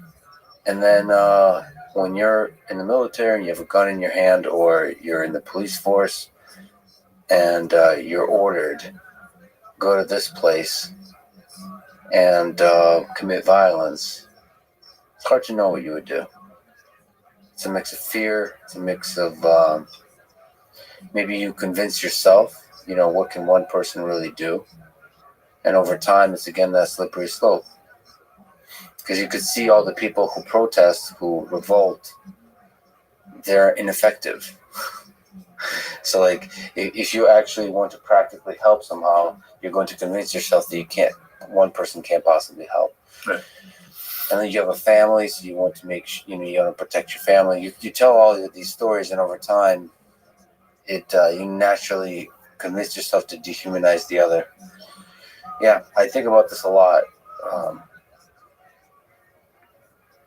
Mostly because I worry that I wouldn't be a good German. Yeah, no, that's right. That's right. And one of my tasks as a teacher, right, of our students, and I have, classes on genocide. I have one now, and another one, by the way, on Stalin. But the one on genocide, one of my tasks is to try to get the students to understand this is not about weird people who live far away in time and in place, but it's about them, and that's a hard lesson, but it's an important one, that this is in all of us, it's in all of us, and there's nothing, and you just try to gird yourself up, to try to figure out ways that maybe you won't be complicit, and that you learn how to stand by your principles, but it's very hard. It's extremely difficult. And you can't, the other interesting thing about it is it's not predictable. In other words, they've done a lot of studies of Poles, for example, who during the war saved Jews. Well, who are the Poles who saved Jews versus those who turned them in? It's completely unpredictable. Sometimes it's the worst anti-Semites who protect them because they don't believe they should be killed, right? And sometimes, it's not predictable. It's not as if the humanists among us, are the ones who, can consistently show up, and experience danger, in other words, and are ready to take on danger, to defend, your fellow human beings. Not necessarily. I mean, sometimes simple people do it, and sometimes they do it for really simple reasons, and sometimes people you would expect to do it don't, and you got that mix, and it's just not predictable. One thing I've learned in this age of social media is it feels like the people with integrity and the ones who would do the right thing are the quiet ones. In terms of humanists, in terms of activists, there's so many points to be gained of declaring that you would do the right thing. It's the simple, quiet folks. Because I've seen quite on a small, obviously much smaller scale, just shows of integrity and character when there was sacrifice to be made and it was done quietly. This sort of the small heroes. Those are you're right. It's surprising, but they're often quiet. That's why I'm distrustful of people who kind of proclaim that they would do the right thing. Right. And there are different kinds of integrity too. I mean, I edited a memoir of a Polish underground fighter, member of the underground who was in Majdanek, in the concentration camp in Majdanek. And it was just an interesting mix of different kinds of integrity. On the one hand, it really bothered him deeply when Jews were killed or sent to camp or that sort of thing. On the other hand, he was something of an anti-Semite. He would, sometimes if Jews were his friends, he would help them. And if they weren't, sometimes he was really mean to them. And you could, in their various levels, a concentration camp is a terrible social experiment in some ways, right? But you learn a lot from how people behave. And what you see is that people behave sometimes extraordinarily well in some situations and extraordinarily poorly in others, and that it's mixed and you can't predict it, and it's hard to find consistency. I mean, that's the other thing. It's, I think we claim too much consistency for the people we study and the people we think about in the past. They're not consistent any more than we are consistent, right? Mm-hmm. Well, let me ask you about human nature here on both sides. So first, what have you learned about human nature from studying genocide? Why do humans commit genocide? What lessons? First of all, why is a difficult question, but what insights do you have into humans that genocide is something that happens in the world? That's a really big and difficult question, right? And it has to be parsed, I think, into different kinds of questions. Why does genocide happen? Which the answer there is frequently political, meaning, why Hitler ended up killing the Jews. Well, it had a lot to do with the political history of Germany and wartime history of Germany, right? In the 30s. And, it's traceable to then. No, like you mentioned it yourself. You can't imagine Hitler in the mid-20s turning into anything of the kind of dictator he ended up being and the kind of mass murderer he ended up being. So, and the same thing goes, by the way, for Stalin and Soviet Union and Pol Pot. I mean, these are all essentially political movements where the polity, state, is seized, by a ideological or single party movement, and then is moved in directions where mass killing takes place. The other question, let's separate that question out. The other question is, why do ordinary people participate? Because the fact of the matter is, just ordering genocide is not enough. Just saying, go get them is not enough. There have to be people who will cooperate and who will do their jobs, both at the kind of meso level, the middle level of a bureaucracy, but also at the everyday level. People who have to pull the triggers and that kind of thing, and, force people into the gas chamber and grab people, in Kiev in September 1941 at Babin Yar and push them, towards the ravine where the machine gunners are going to shoot them down. And those are all sorts of different questions. The question of, especially the lower level people who actually do the killing is a question which I think we've been talking about, which is that within all of us, is the capability of being murderers and mass murderers. I mean, to participate in mass murder. I won't call them laws of social psychology, but the character of social psychology. We will do it in most cases. I mean, one of the shocking things that I learned just a few years ago studying the Holocaust is that you could pull out. In other words, if they order a police battalion to go shoot Jews, you didn't have to do it. You could pull out. They weren't going to. They never killed anybody. They never executed anybody. They never even punished people for saying no. I'm not going to do that. So people are doing it voluntarily. They may not want to do it.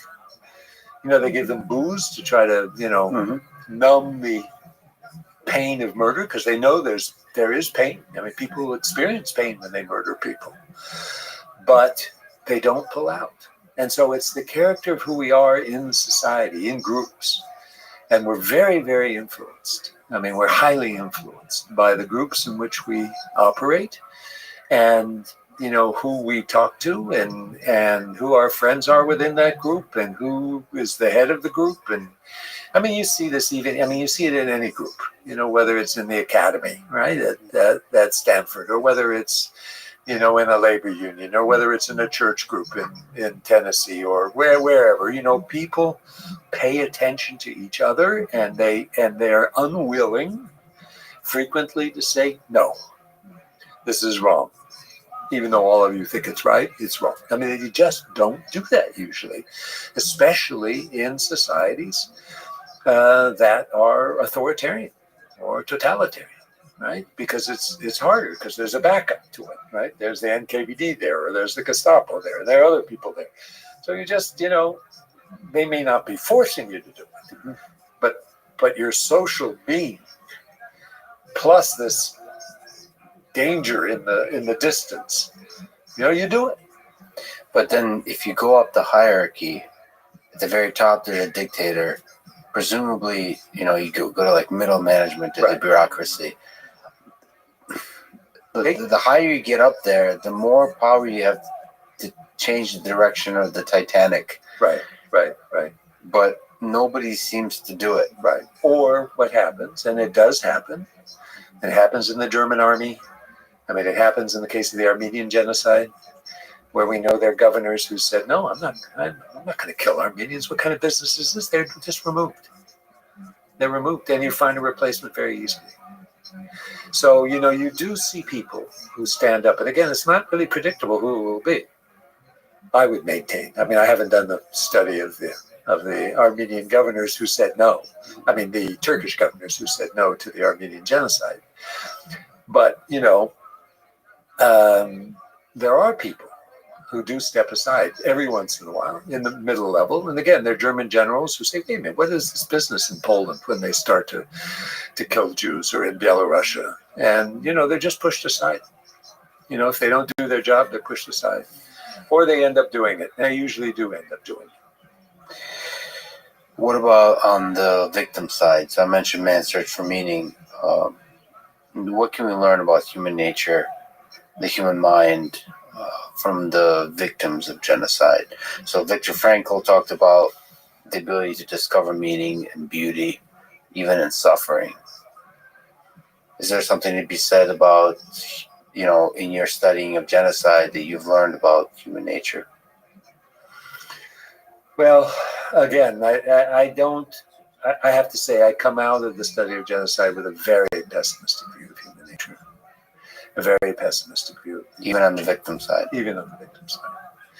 I mean, the victims will eat their children, right? Ukrainian case, they have no choice. The victims will rob each other. The victims will form hierarchies within victimhood. So you see, let me give you an example. Again, I told you I was working on Majdanek.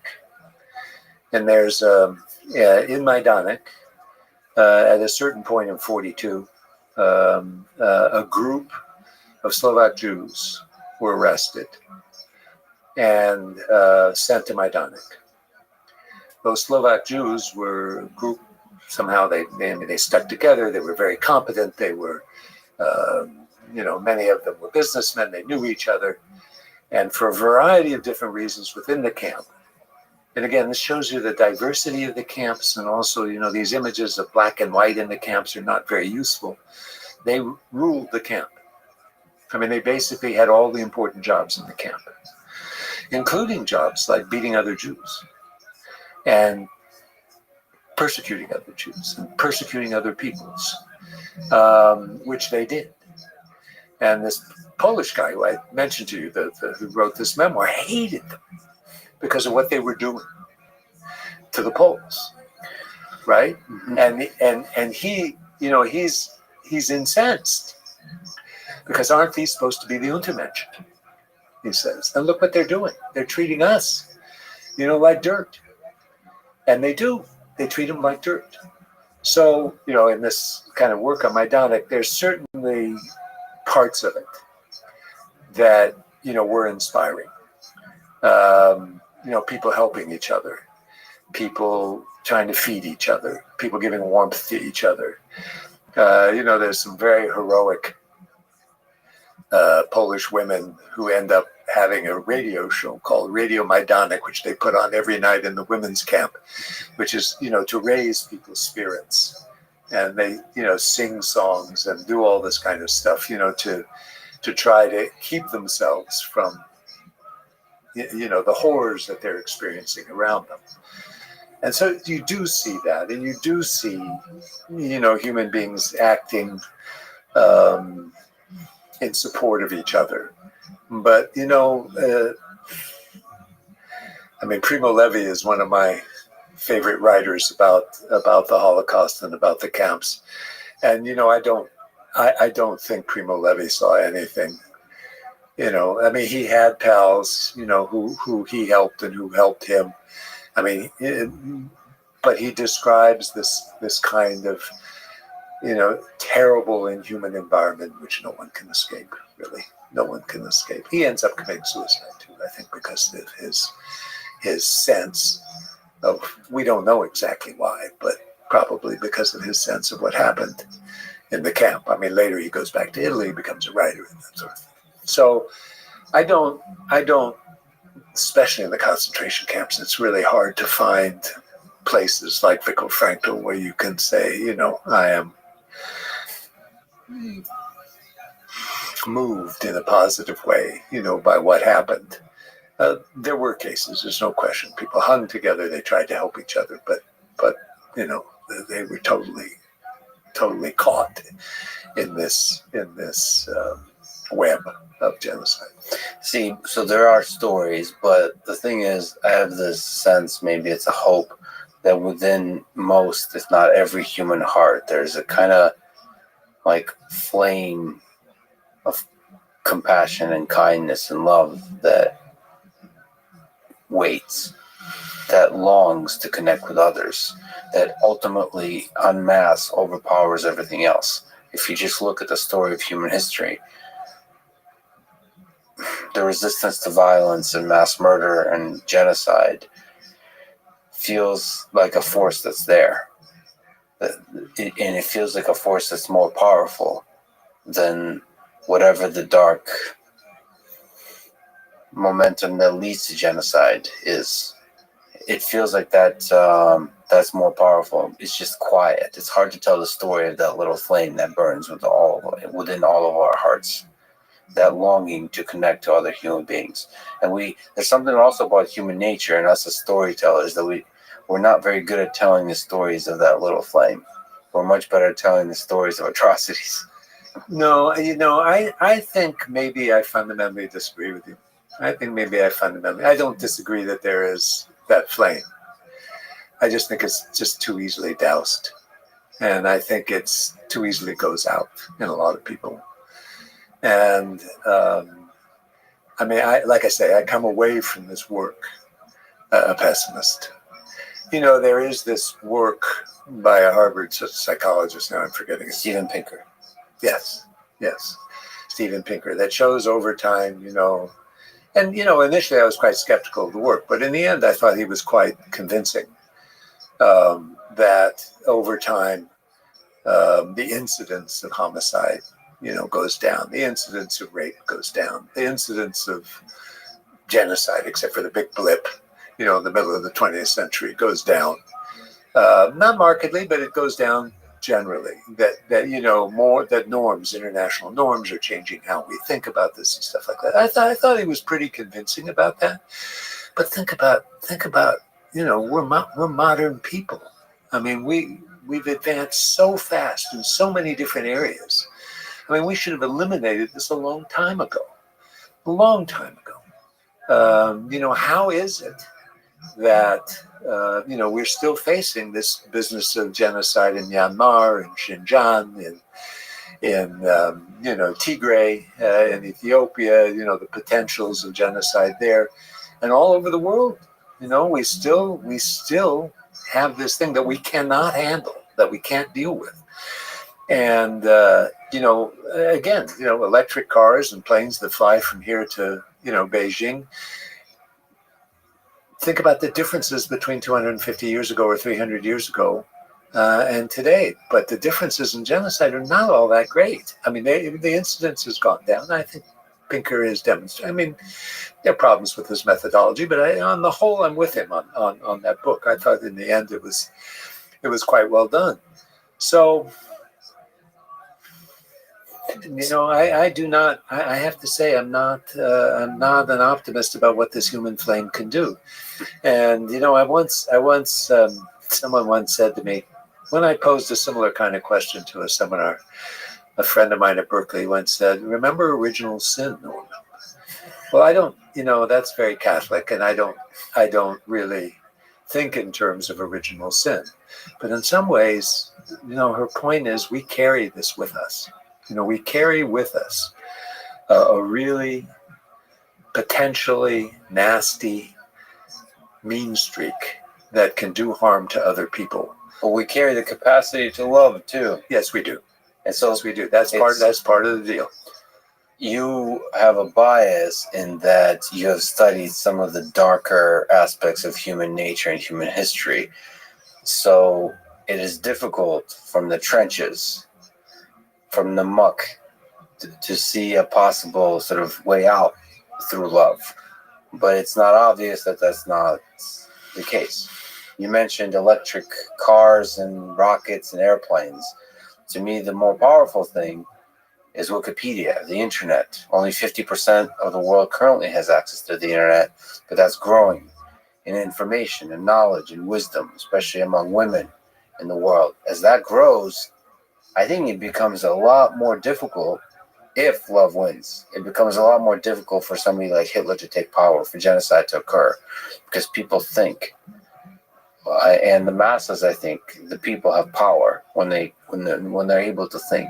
When they can see the full kind of, first of all, when they can study your work, they can know about the fact that genocide happens, how it occurs, how the promises of great charismatic leaders lead to great destructive mass genocide. And just even studying the fact that the Holocaust happened for a large number of people is a powerful preventer of future genocide.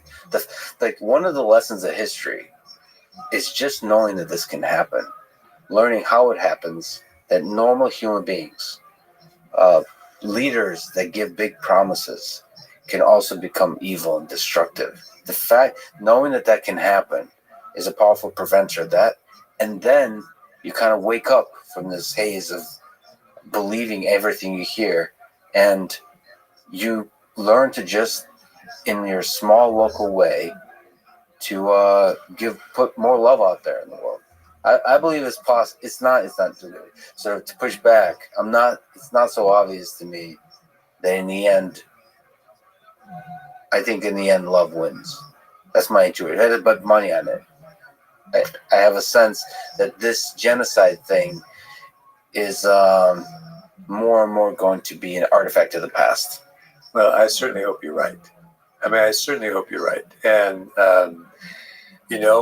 it could be you are. We don't know. But the evidence is different. The evidence is different. And, the capacity of human beings to do evil to other human beings is repeatedly demonstrated.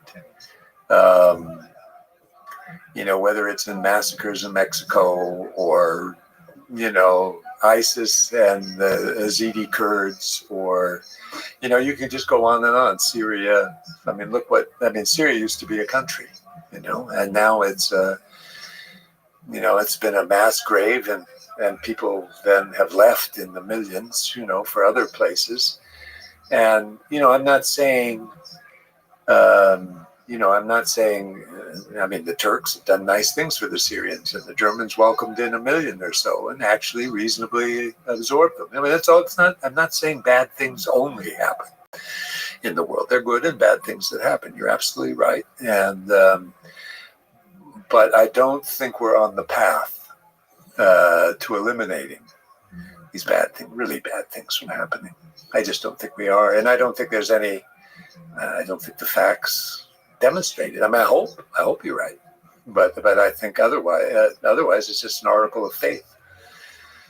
Well, Which is perfectly fine. It's better to have that article of faith than to have a article of faith which says, things should get bad or things like that. Well, it's not just fine. It's the only way if you want to build a better future. So optimism is a prerequisite for engineering a better future.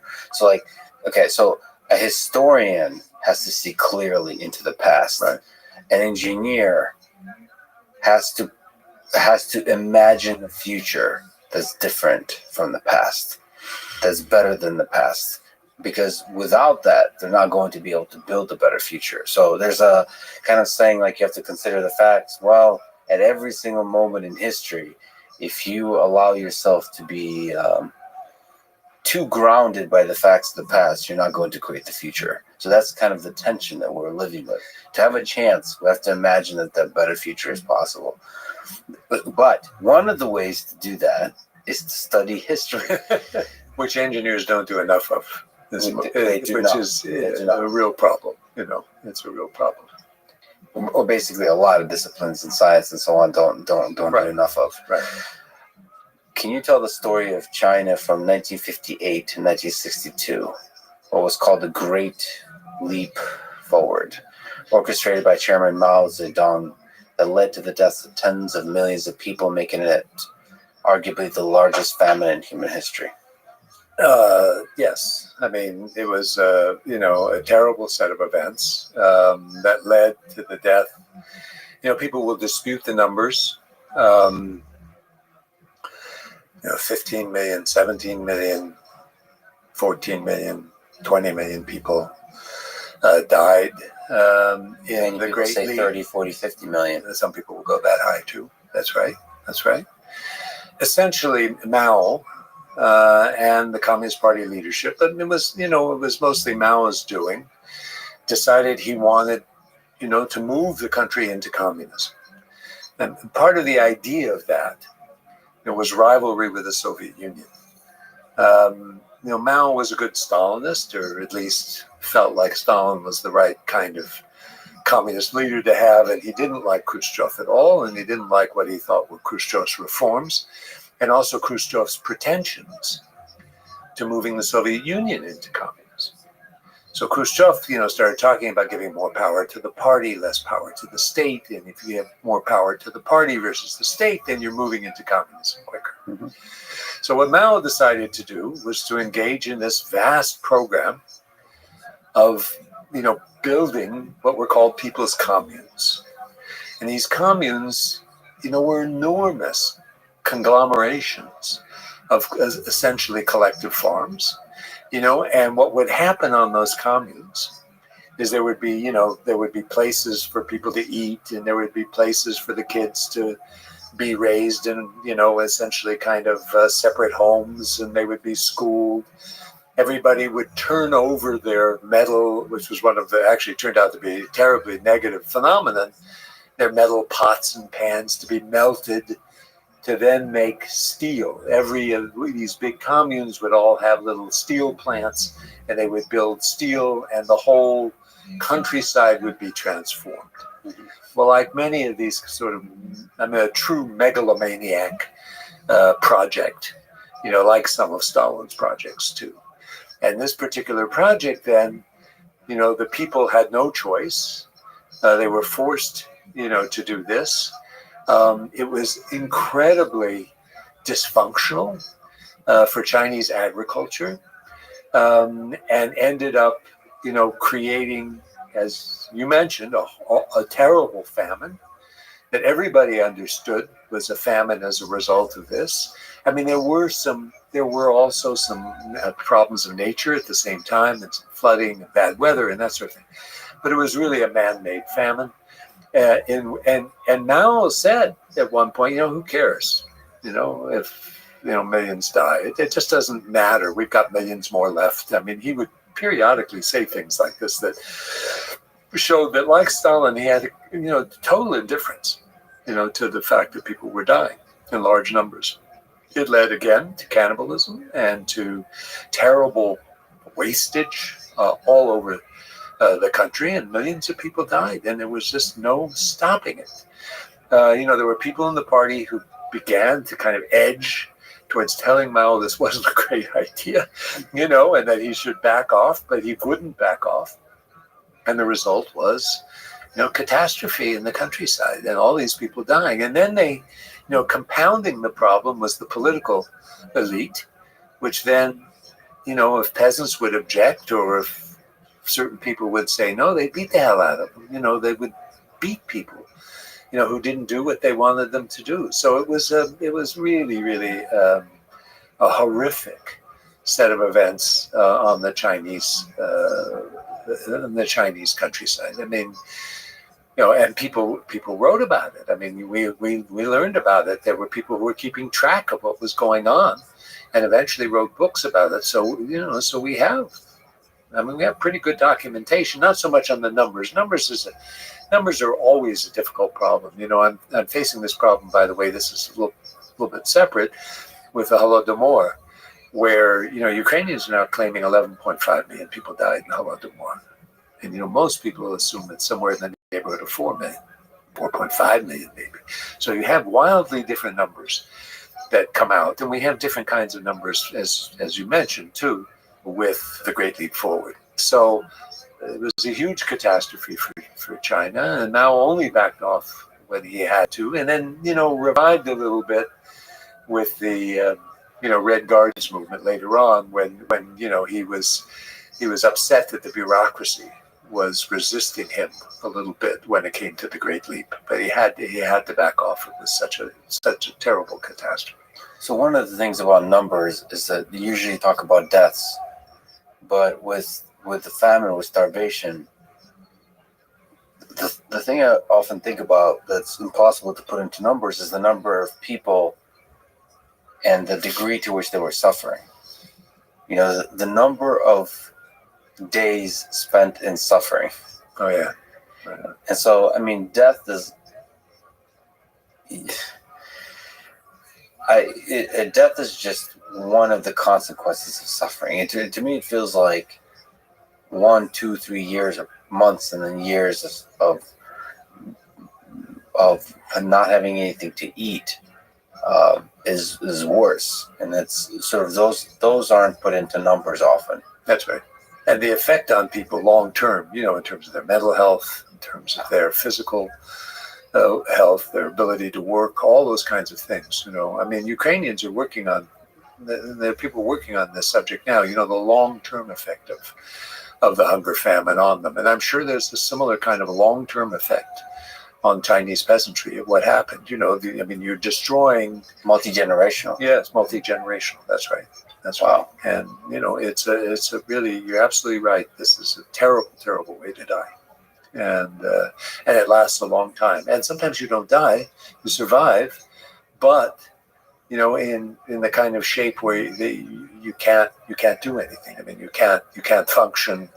Now your brain's been injured. I know it's a really these famines are really horrible. You're right. So when you talk about genocide, it's often talking about murder. Yeah. Where do you place North Korea in this discussion? We kind of mentioned it.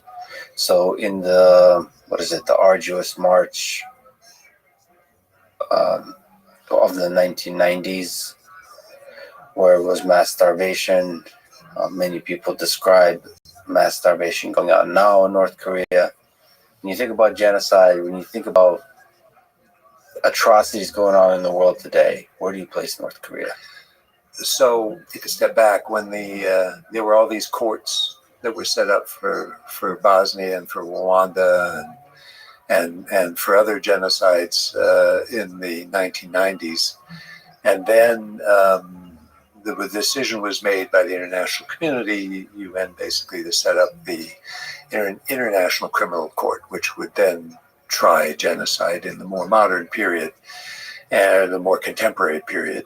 And the ICC lists 3 crimes, basically, the genocide, crimes against humanity, and war crimes. And subsumed to crimes against humanity are a lot of the kinds of things you're talking about with North Korea. It's torture, it's artificial, sometimes artificial famine, that is not and not necessary, right? Not necessary to have it. And there are other kinds of, mass rape and stuff like that. There are other kinds of things that fit into the crimes against humanity. And that's sort of where I think about North Korea as committing crimes against humanity, not genocide. And again, remember, genocide is meant to be, some people, there's disagreement among scholars and jurists about this. Some people think of genocide as the crime of crimes, the worst of the three that I just mentioned. But some think of them as co-equal. And the ICC, the International Criminal Court, is dealing with them more or less as co-equal, even though we tend to think of genocide as the worst. So, what I'm trying to say is that, I don't want to split hairs. I think it's sort of morally and ethically unseemly, the split hairs about what is genocide and what is a crime against humanity. This is for lawyers, not for historians. Terminology-wise. Yeah. That you don't want to get into that because it happened with Darfur a little bit, where the Bush administration had declared that Darfur was a genocide, and the UN said no, it's it wasn't genocide, it was a crime against humanity, and that confused things versus clarified them. We damn well knew what was happening. People were being killed and being attacked, and so on the one hand, I think the whole concept and the way of thinking about history using genocide as an important part of human history is crucial.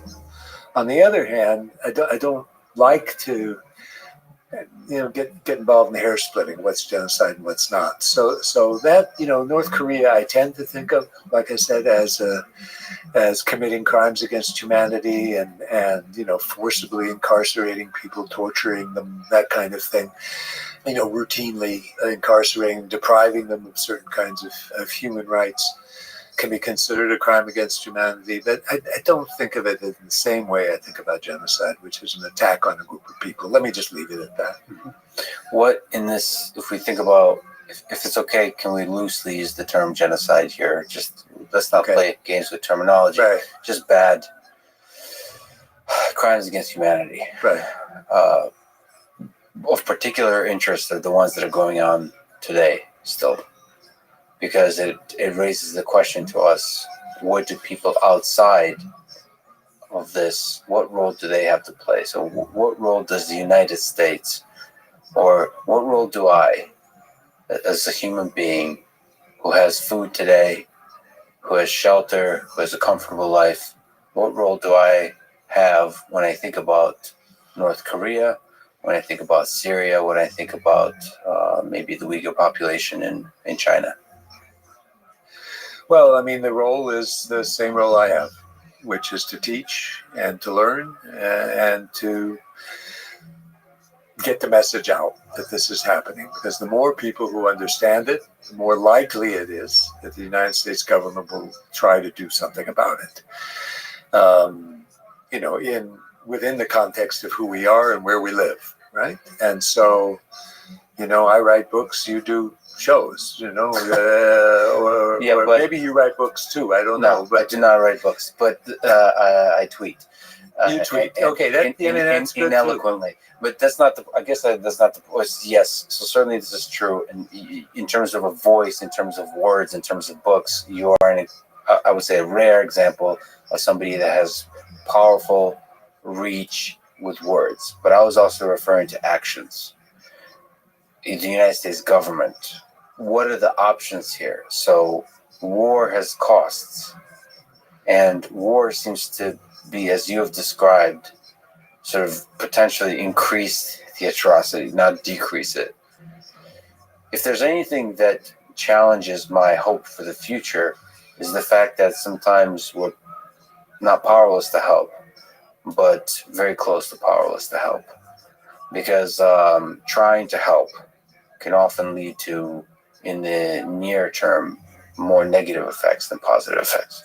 That's exactly right. The unintended consequences of what we do can frequently be as bad, if not worse, than trying to relieve the difficulties that people are having. So I think, you're caught a little bit, but it's also true, I think, that we can be more forceful.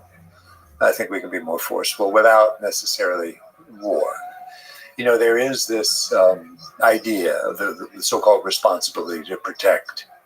And this was an idea that came up, after Kosovo, which was 1999, and when the Serbs looked like they were going to engage in a genocidal program in Kosovo, and it was basically a program of ethnic cleansing, but it could have gone bad and gotten worse, not just driving people out, but beginning to kill them. And the United States and Britain and others intervened, and Russians were there too, as you probably recall. And I think correctly, people have analyzed this as a case in which genocide was prevented or stopped. In other words, the Serbs were stopped in their tracks. I mean, some bad things did happen. We bombed Belgrade and the Chinese embassy and things like that. But it was stopped. And following upon that, then there was a kind of international consensus that we needed to do something. I mean, because of Rwanda, Bosnia, and the positive example of Kosovo, right? That genocide did not happen in Kosovo. And I think that argument, has been substantiated. Anyway, and this notion of the or this doctrine or whatever of the responsibility to protect them was adopted by the UN in 2005 unanimously. And what it says is there's a hierarchy of measures that should be. Well, let me take a step back. It starts with the principle that sovereignty of a country is not, you don't earn it just by being there and being your own country. You have to earn it by protecting your people. So this was all agreed with, all the nations of the UN agreed, Chinese and Russians too, that, sovereignty is there because you protect your people against various depredations, right? Including genocide, crimes against humanity, forced imprisonment, torture, and that sort of thing.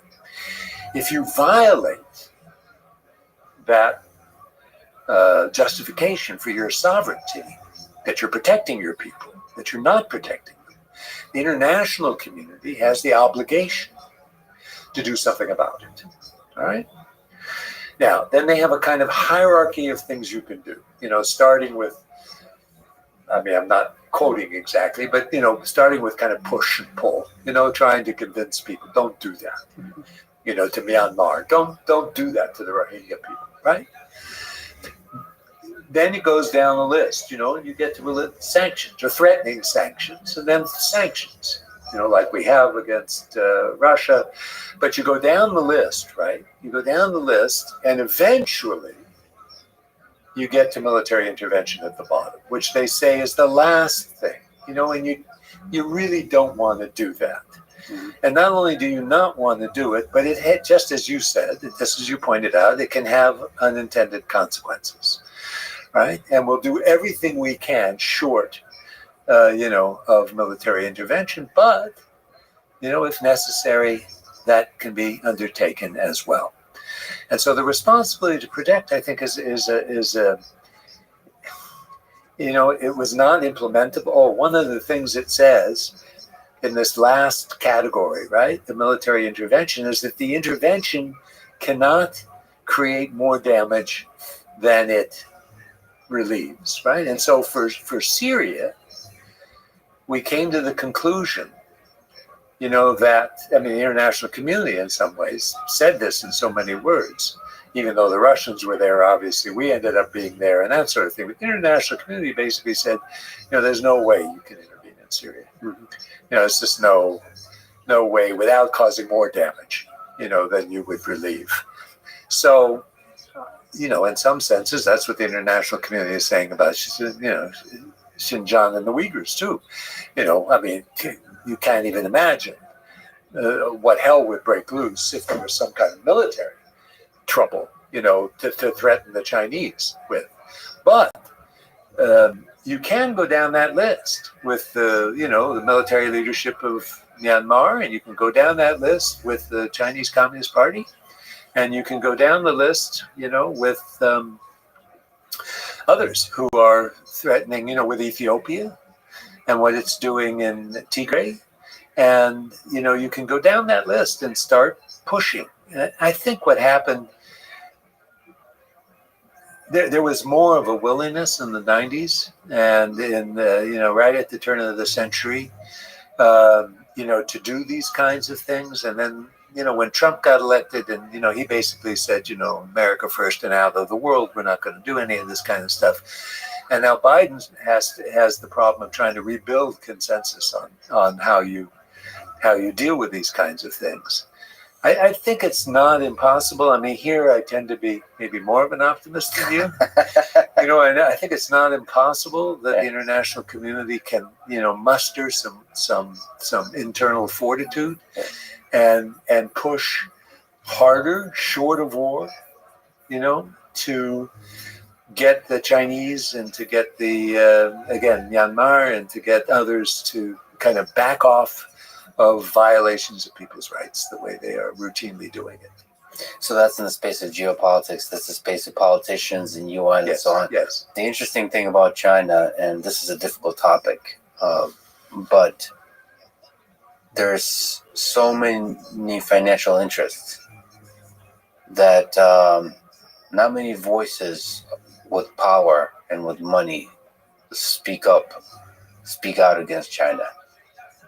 Because it's a very interesting effect, because it costs a lot for an individual to speak up, because you're going to suffer. I mean, China just cuts off the market. Like, if you have a product, if you have a company, and you say something negative, China just says, okay, well, then they knock you out of the market. And so any person that speaks up, they get shut down immediately. Financially, it's a huge cost, sometimes millions or billions of dollars. Right. And so what happens is everybody of consequence, sort of financially, everybody with a giant platform is extremely hesitant to speak out. It's a different kind of hesitation that's financial in nature. I don't know if that was always the case. It seems like in history, people were quiet because of fear, because of threat of violence. Here, there's almost like a self-interested preservation of financial of wealth, and I don't know what to do that. I mean, I don't know if you can say something there, like the genocide going on because people are financially self-interested. Yeah, no, I think the analysis is correct, and it's not only corporations, but it's it's the American government that represents the American people that also feels compelled not to challenge the Chinese on human rights issues. But the interesting thing is, it's not just, I know a lot of people from China, and first of all, amazing human beings and a lot of brilliant people in China. They also don't want to speak out, and not because they're sort of quote unquote like silenced, but more because they're going to also lose financially. They have a lot of businesses in China. They're running. In fact, the Chinese government and the country has a very interesting structure, because it has a lot of elements that enable capitalism within a certain framework. So you have a lot of very successful companies, and they operate successfully. And then the leaders of those companies, many of whom have either been on this podcast or want to be on this podcast, they really don't want to say anything negative about the government. And the nature of the fear, I sense, is not the kind of fear you would have in Nazi Germany. It's it's a mellow, like, why would I speak out when it has a negative effect on my company, on my family, in terms of strictly financially? And that's difficult. That's a different problem to solve. That feels solvable. It feels like it's a money problem. If you can control the flow of money, where the government has less power to control the flow of money, it feels like that's solvable. And that's where capitalism is good. That's where the free market is good. So it's like, that's where a lot of people in the cryptocurrency space, I don't know if you follow them, they kind of say, okay, take the monetary system, the power to control money away from governments, make it a distributed, like allow technology to help you with that. That's a hopeful message there. In fact, a lot of people argue that kind of Bitcoin and these cryptocurrencies can help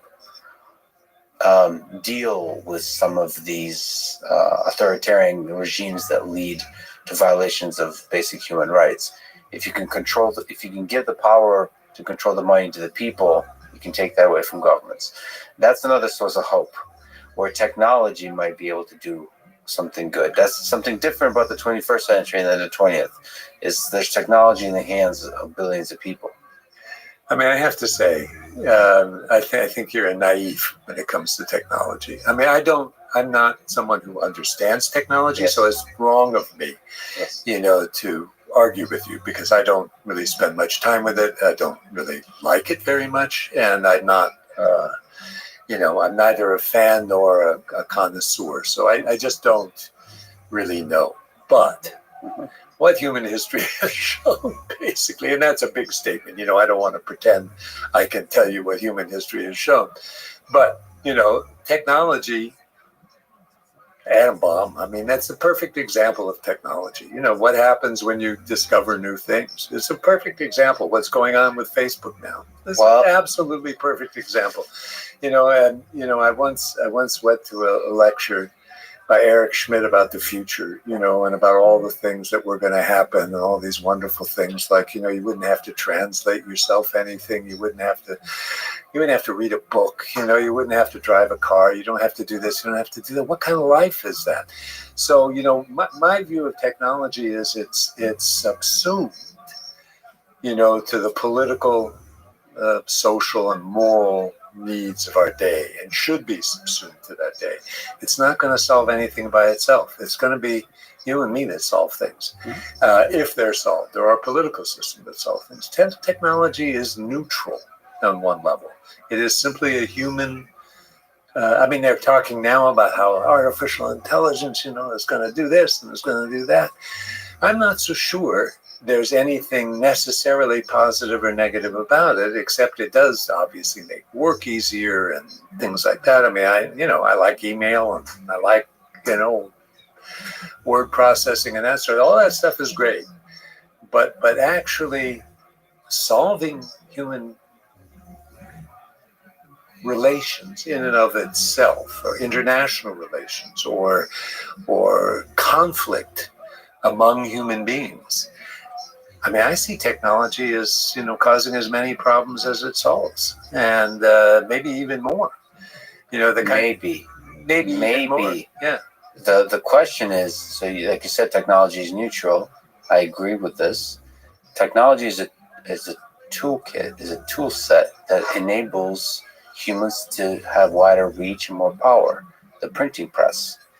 The rare reason I can read your books is, I would argue, so first of all, the printing press, and then the internet.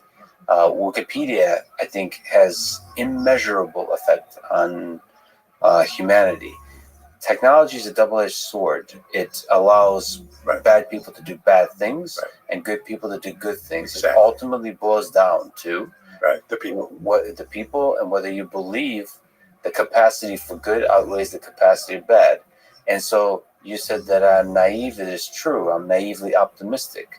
I would say you're naively cynical about technology. But here we have one overdressed naive optimist, and one brilliant, but nevertheless technologically naive cynic. And we don't know.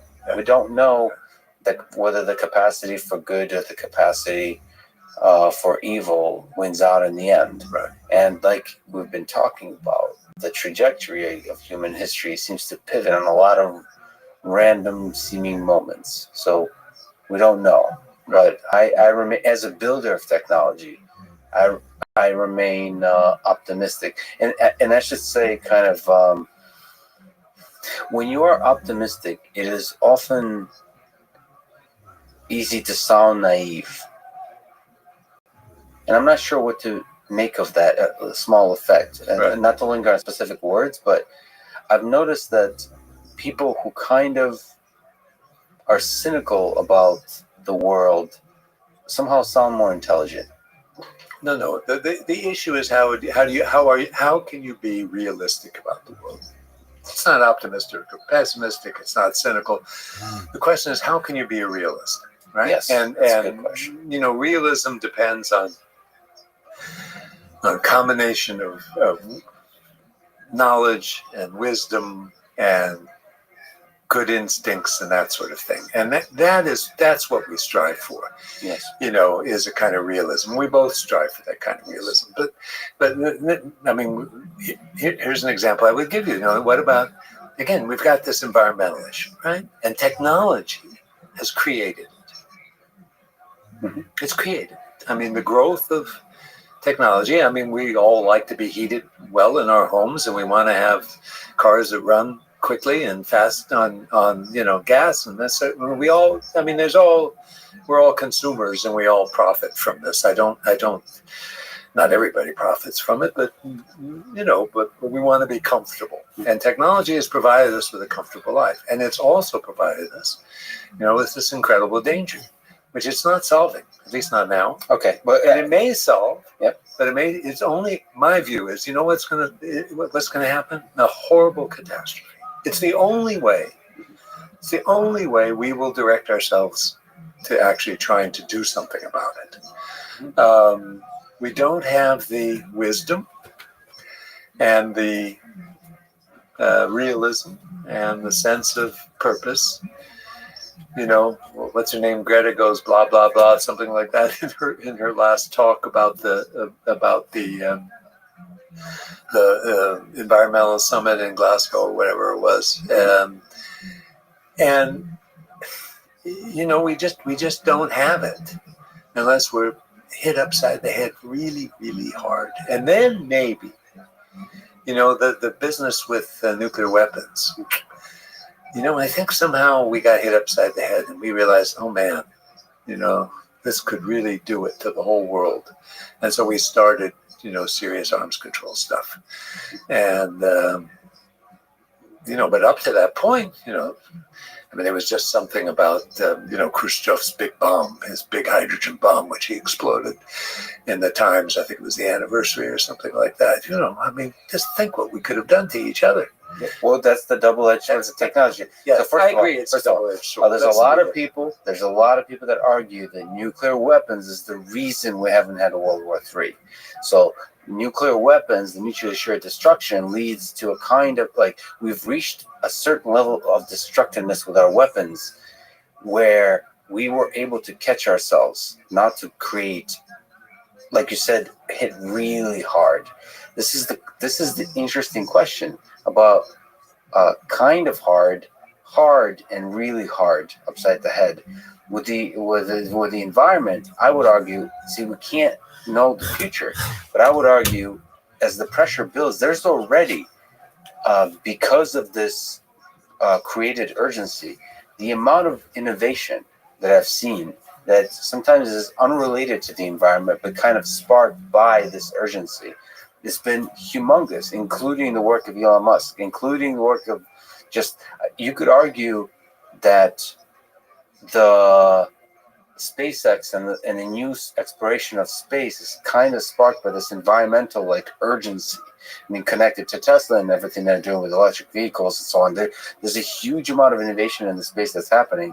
I could see the effect of climate change resulting in more positive innovation that improves the quality of life across the world than the actual catastrophic events that we're describing, which we cannot even currently predict. Right. It's not like there's going to be more extreme weather events. What does that even mean? There's going to be a gradual increase of the level of water. What does that even mean in terms of catastrophic events? It's going to be pretty gradual. There's going to be migration of people. We can't predict what that means.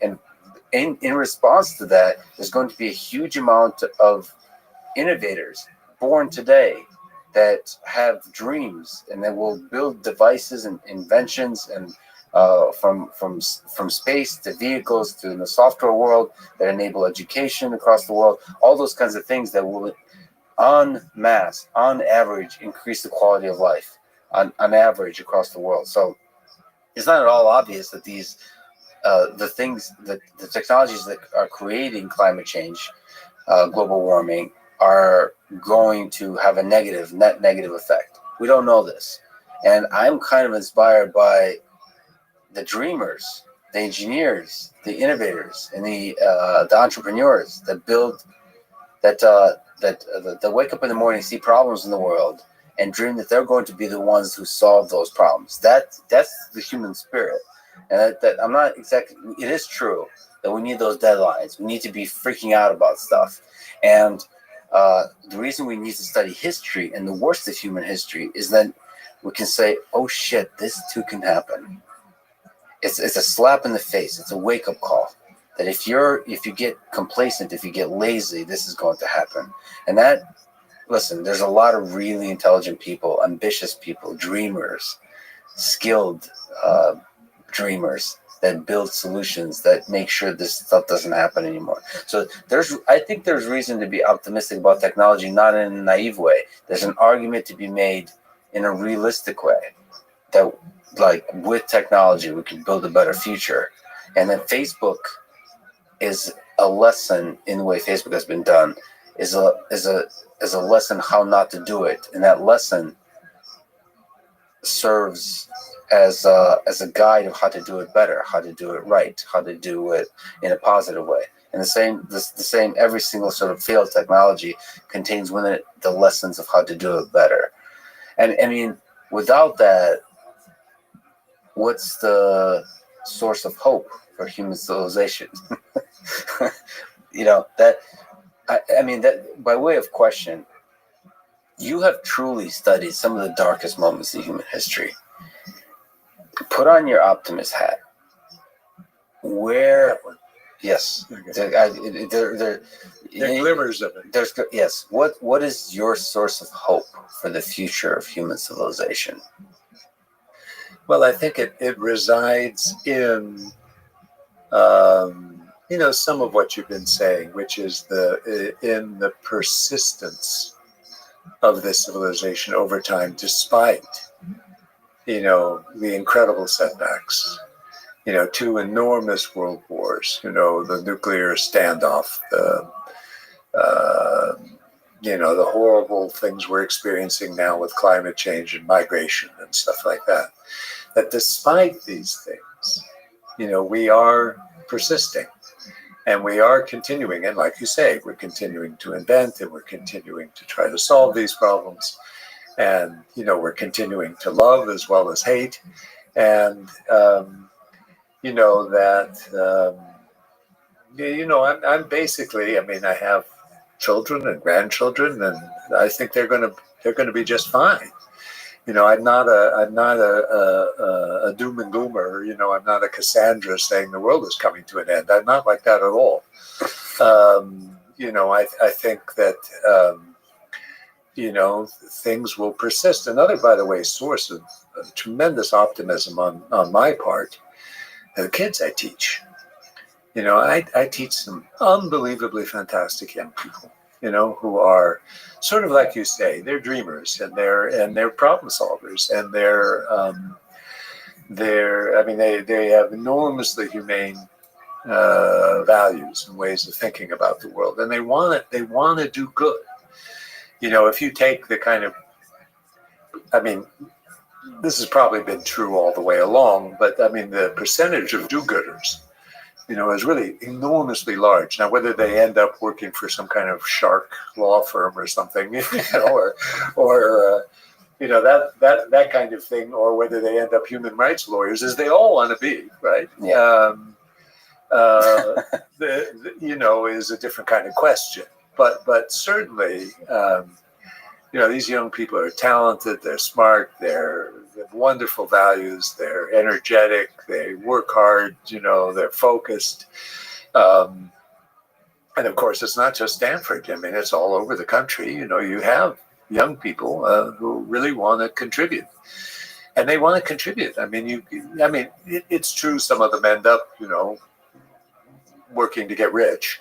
That's inevitable, right? But But the percentages are actually rather small, at least at this age. Maybe when they get a mortgage and a family and that sort of thing, financial well-being will be more important to them. But right now, you catch this young generation, and they're fantastic. They're fantastic, and they're not what they're often portrayed as being. Kind of silly and naive and knee-jerk leftists, and that they're not at all like that. They're really fine young people. So that's a source of optimism to me too. What advice would you give to those young people today, maybe in high school and college, at Stanford, maybe to your grandchildren, about how to have a career they can be proud of, have a life they can be proud of? Pursue careers that are in the public interest, in one fashion or another, and not just in their interests.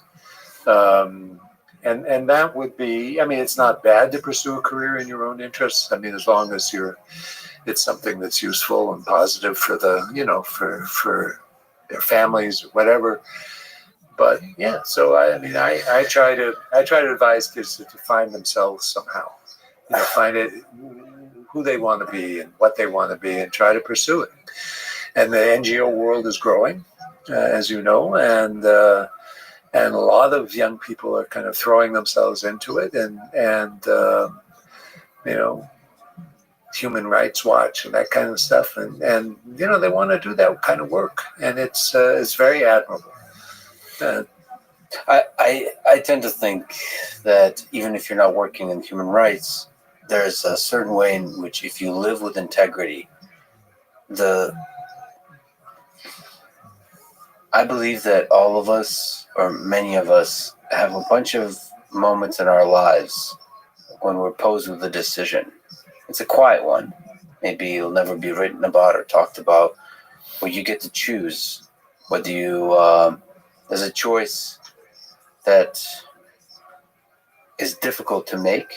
It might require sacrifice, but it's the choice that the best version of that person would make. That's the best way I can sort of say how to act with integrity. It's the very thing that would resist the early days in Nazi Germany. It sounds dramatic to say, but those little actions. And I feel like the best you can do to avoid genocide on scale is for all of us to live in that way, to within those moments, unrelated potentially to human rights, to anything else, is to take those actions. Like, I believe that all of us know the right thing to do. I know that's right. I think that's right. And you put it very well. I couldn't have done it better myself.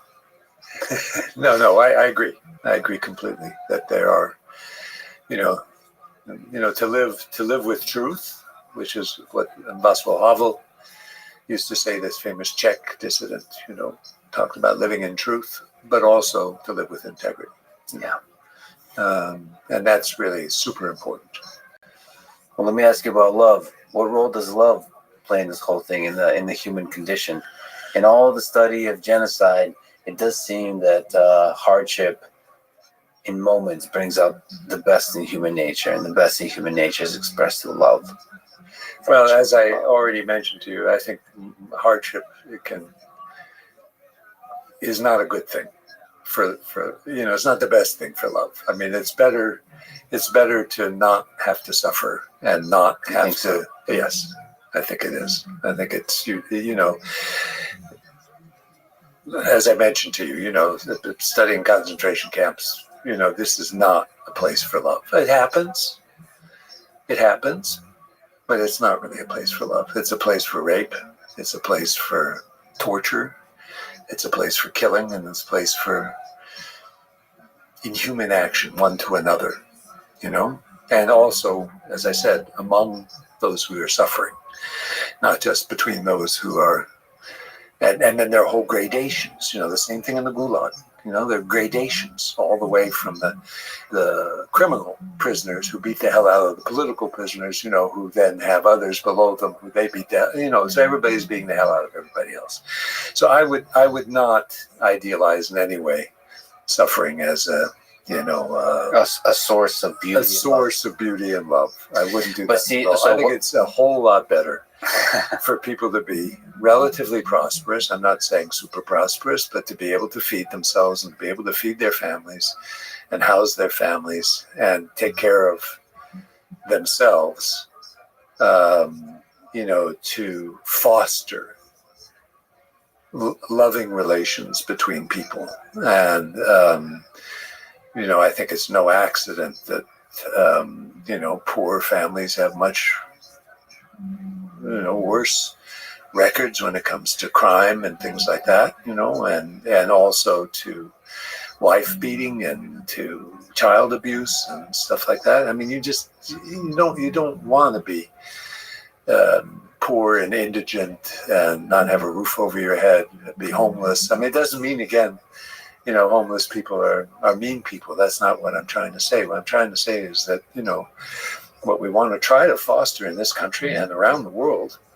And one of the reasons, I'm very critical of the Chinese in a lot of ways, but we have to remember they pulled that country out of horrible poverty, right? And there's still poor people in the countryside. There's still problems, with want and need among the Chinese people. But, there were millions and millions of Chinese who were living at the bare minimum of life, which is no way to live, and no way, again, to foster love and compassion and getting along. So I want to be clear, I don't speak for history, right? I'm giving you, there used to be historians, in the 19th century who really thought they were speaking for history. Yeah. I don't think that way at all. I understand I'm a subjective human being with my own points of view and my own opinions, but I'm trying to remember in this conversation that you're, despite the fact that you're brilliant and you've written brilliant books, that you're just human. Well, I am. With an opinion. I am. That's it. Yeah. No, that's absolutely true. And I tell my students that too. I make sure they understand this is not history speaking. This is me and Norman, and I'm and this is what it's about. I've spent a long time studying history and have enjoyed it enormously. But I'm an individual with my points of view, and one of them is that I've developed over time is that human want is a real tragedy for people, and it hurts people, and it also causes upheavals and difficulties and stuff. So I feel for people. I feel for people in Syria. I feel for people in Ethiopia and Tigray, when they don't have enough to eat. And, what that does, it doesn't mean they don't love each other, right? It doesn't mean they don't love their kids. But it does mean that it's harder, to do that I'm not so sure. It's obvious to me that it's harder. There's suffering, but the numbers, we've been talking about deaths, been talking about suffering, but the numbers we're not quantifying. The history that you haven't perhaps been looking at is all the times that people have fallen in love deeply with friends, with romantic love, the positive emotion that people have felt. And I'm not so sure that amidst the suffering, those moments of beauty and love can't be discovered. And if you look at the numbers, I'm not so sure the story is obvious. Again, I suppose you may disagree with Viktor Frankl. I may too, maybe depending on the day. He says that if there's meaning to this life at all, there's meaning to the suffering too, because suffering is part of life. There's something about accepting the ups and downs, even when the downs go very low, and within all of it, finding a source of meaning. He's arguing from the perspective of psychology, but just this life is an incredible gift, almost no matter what. And it's easy to look at suffering and think if we just escape the suffering, it will all be better. But we all die. There's beauty in the whole thing. And it is true that it's just, from all the stories I've read, especially in famine and starvation, it's just horrible. It is horrible suffering. But I also just want to say that there's love amidst it, and we can't forget that. No, I don't forget it. I don't forget it. But and I think it's from the stories. Now, I don't want to make that compromise or that trade, but the intensity of friendship in war the intensity of love in war is very high. So I'm not sure what to make of these calculations, but if you look at the stories, some of the people I'm closest with, and I've never experienced anything even close to any of this, but some of the people I'm closest with is people I've gone through difficult times with. There's something about that. There's a society or a group where things are easy. The intensity of the connection between human beings is not as strong. I don't know what to do with that calculus, because I too agree with you. I want to have as little suffering in the world as possible. But we have to remember about the love and the depth of human connection and find the right balance there. No, there's something to what you're saying. There's clearly something to what you're saying. I was just thinking about the Soviet Union, when I lived there, and people on the streets were so mean to one another, and they never smiled. You grew up there? Yes. No, but you're too young to. No, I remember well. Remember I came here when I was 13, yeah. Okay, so anyway, I remember living there and just how hard people were on each other on the streets. And when you got inside people's apartments, when they started to trust you, the friendships were so intense and so wonderful. So in that sense, they did live a hard life. But there was enough food on the table, and there was a roof over their heads. There's a certain line. There are lines. I don't think there's one line, but it's kind of a shading. And the other story I was thinking of as you were talking was it's not a story; it's a history, a book by a friend of mine who wrote about love in the camps, in the refugee camps for Jews in Germany after the war. So these were Jews who had come mostly from Poland and were, some survived the camps, came from awful circumstances. And then they were put in these camps, which were not joyful places. They were guarded sometimes by Germans even, but they're basically under the British control, and they were trying to get to Israel, trying to get to Palestine right after the war. And how many pairs there were, how many people coupled up.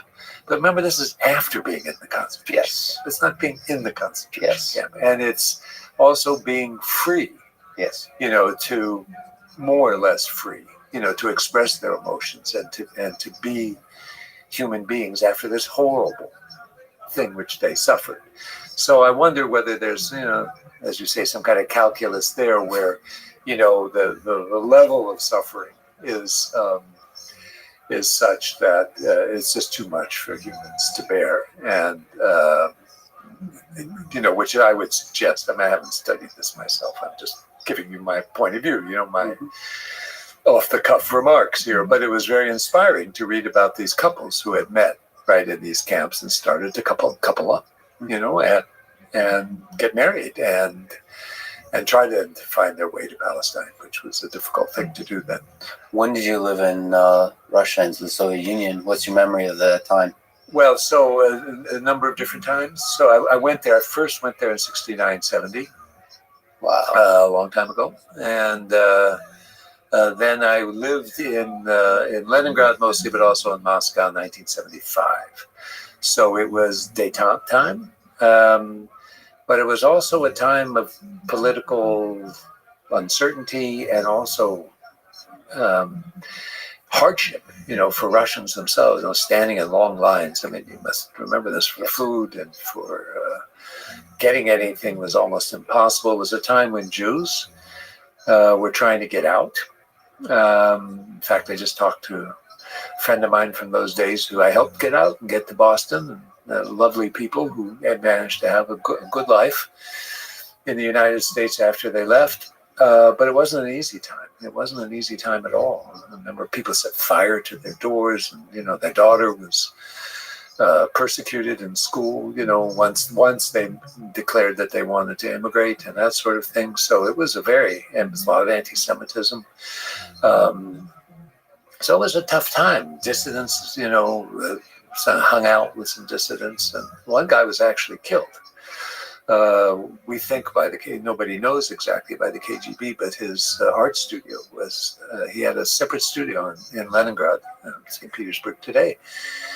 Just a small studio where he did his art, and somebody set it on fire. And we think it was KGB, but, you never really know. and he died in that fire. So it was not it was a tough time, and you knew you were followed, you knew you were being reported on as a foreign scholar, as I was. There was a formal exchange between the United States and the Soviet Union, and they let me work in the archives, but then Ivanov got to work in the physics lab at Rochester or something like that. Yes. So it was an exchange which sent historians and literary people and some social scientists to Russia, and they sent all scientists here to grab what they could from MIT and those places. How's your Russian? Do you have any knowledge of Russian language that has helped you to understand? Oh yeah. I mean, I can read it fine, and the speaking comes and goes. Depending on whether I'm there or whether I've been there recently or if I spend some time there, because I really need, I have Russian friends who speak just Russian. So, when I'm there, I then, I can communicate pretty well. I can't really write it, unfortunately. I mean, I can, but it's not very good. But I get along fine. What's your fondest memory of the Soviet Union, of Russia? It's Friends. It's friends.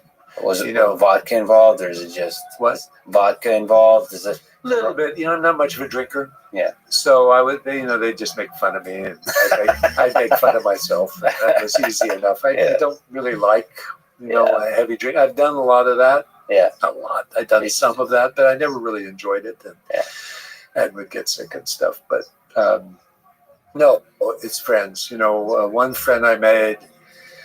In the dormitory, it was a dormitory for foreigners, but also Siberians who had come, to Leningrad to study. And so I met a couple of guys, and one in particular from Omsk became a wonderful friend. And we talked and talked and talked outside. We would go walk outside because we both knew they were, people were listening and stuff. And he would say, well, he was an historian, so we would talk history. And he'd say, well, this was the case, wasn't it? I said, no, I'm sorry, Sasha, it wasn't the case. It was, we think Stalin actually had a role in killing Kirov. I mean, we're not sure, but he said, no. I said, yeah. So, we had these conversations, and he was what I don't know if he would agree with me or not. I mean, we're still friends. So he was, he's going to check in with naive. you. Maybe he'll listen to the blog, or I'll send it to him or something. He was a kind of naive Marxist-Leninist, and he thought I was, I had this capitalist ideology. He'd say, "What ideology you have?" And I said, "I don't have an ideology. I try to just put together kind of reason and facts and accurate stories and try to tell them in that way. No. You must, you're a bourgeois, this or that." I said, "No, I'm really not." And so we would have these talks and these kind of arguments, and then, I mean, sure enough, we corresponded for a while, and then he had to stop corresponding because he became a kind of local official in Omsk, and he sort of migrated more and more to being a Democrat, and he was then in the Democratic movement under Gorbachev, and the Council of People's Deputies, which they set up, which was, elected as a Democrat from Omsk, and had a political career through the Yeltsin period. And once Putin came along, it was over. He didn't like Putin, and Putin didn't like the Yeltsin people, right? Some of them tried to be Democrats. And Sasha was one who really did. He just published his memoirs in Russian, by the way, which are very good, I think. Komandirovki v Vlast. That's what it's called. It's hard to translate in English, Komandirovki v Vlast. But I translated once for him. This is so beautiful. Do you find that the translation is a problem or no? It's such a different. Yes, translation is very difficult. With the Russian language, I mean, it's the only language I know deeply, except English, and it seems like so much is lost of Yes. the pain, the poetry, the beauty of the people is. And translators are to be treasured, and good ones to be just. I mean, those who do the translations, when you read things in translation. Sometimes they're quite beautiful, whether it's Russian or Polish or German or anything, French. Yeah, I'm actually traveling to Paris. Talk to the famous translators, the Dostoevsky, Tolstoy, and I'm just going to do several conversations with them about, like, you could just sometimes just grab a single sentence and just talk about the translation of that sentence. That's Yeah. And also, as you said, I would love to be a fly in the wall with some of those friends that you had, because the perspective on history, non-academic, sort of without, just as human beings, is so different. Yeah. From the United States versus Russia. Yeah. When you talk about the way the World War II was perceived and all those kinds of things, it's fascinating. History also has in it opinion and perspective. Yeah. And so sometimes stripping that away is really difficult, and I guess that is your job, and at its highest form, that is what you do as a historian. Well, Norman, спасибо большое, что сегодня со мной поговорили. I really appreciate your valuable time. It's truly an honor to talk to you, and thank you for taking us through a trip through some of the worst parts of human history, and talking about hope and love at the end. So I really appreciate your time today. Okay. Thank you. Thank you for having me. Thanks for listening to this conversation with Norman Neymark. To support this podcast, please check out our sponsors in the description. And now, let me leave you with some words from Stalin. A single death is a tragedy. 1,000,000 deaths is a statistic. Thank you for listening, and hope to see you next time.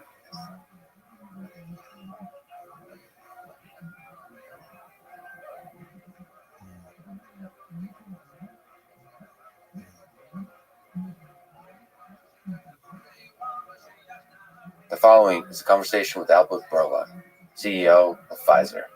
If you'd like to skip ahead to our conversation, the timestamps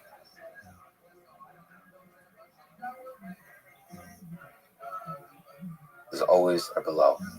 If not, please allow me to say a few words about truth and human nature, specifically about two groups of people throughout history that seek to lay claim to the truth. The first group will tell you that only they possess the truth, that the government will save you, the company will save you, the science, the authorities, the experts, the institutions will save you. The second group, too, will tell you that only they possess the truth, that the government will hurt you, the company will hurt you, the science, the authorities, the experts, the institutions will hurt you. Both groups have the benevolent and the malevolent, their heroes and their charlatans. And I think the hard truth is that no one in this world can tell you with absolute certainty which is which. You have to use your mind. This is the burden of being human, of being free.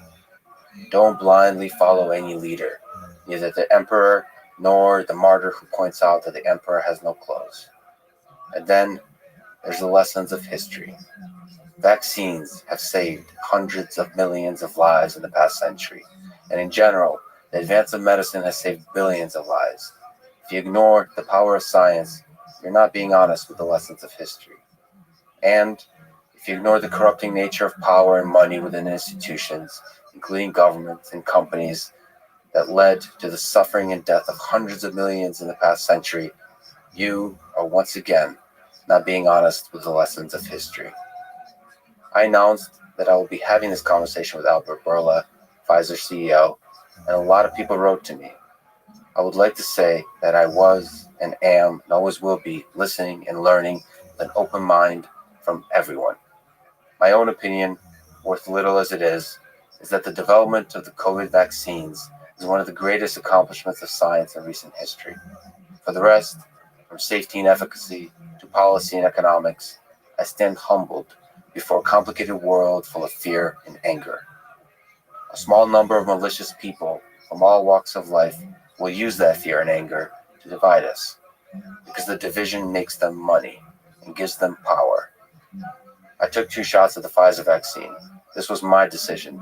I don't ever want to force this on anyone, and I certainly don't want to dismiss your concerns, or worse, you as a person, if you choose not to get vaccinated. I can assure you one thing. In this conversation, and in any conversation, the choice of questions I ask and words I say is mine and mine alone.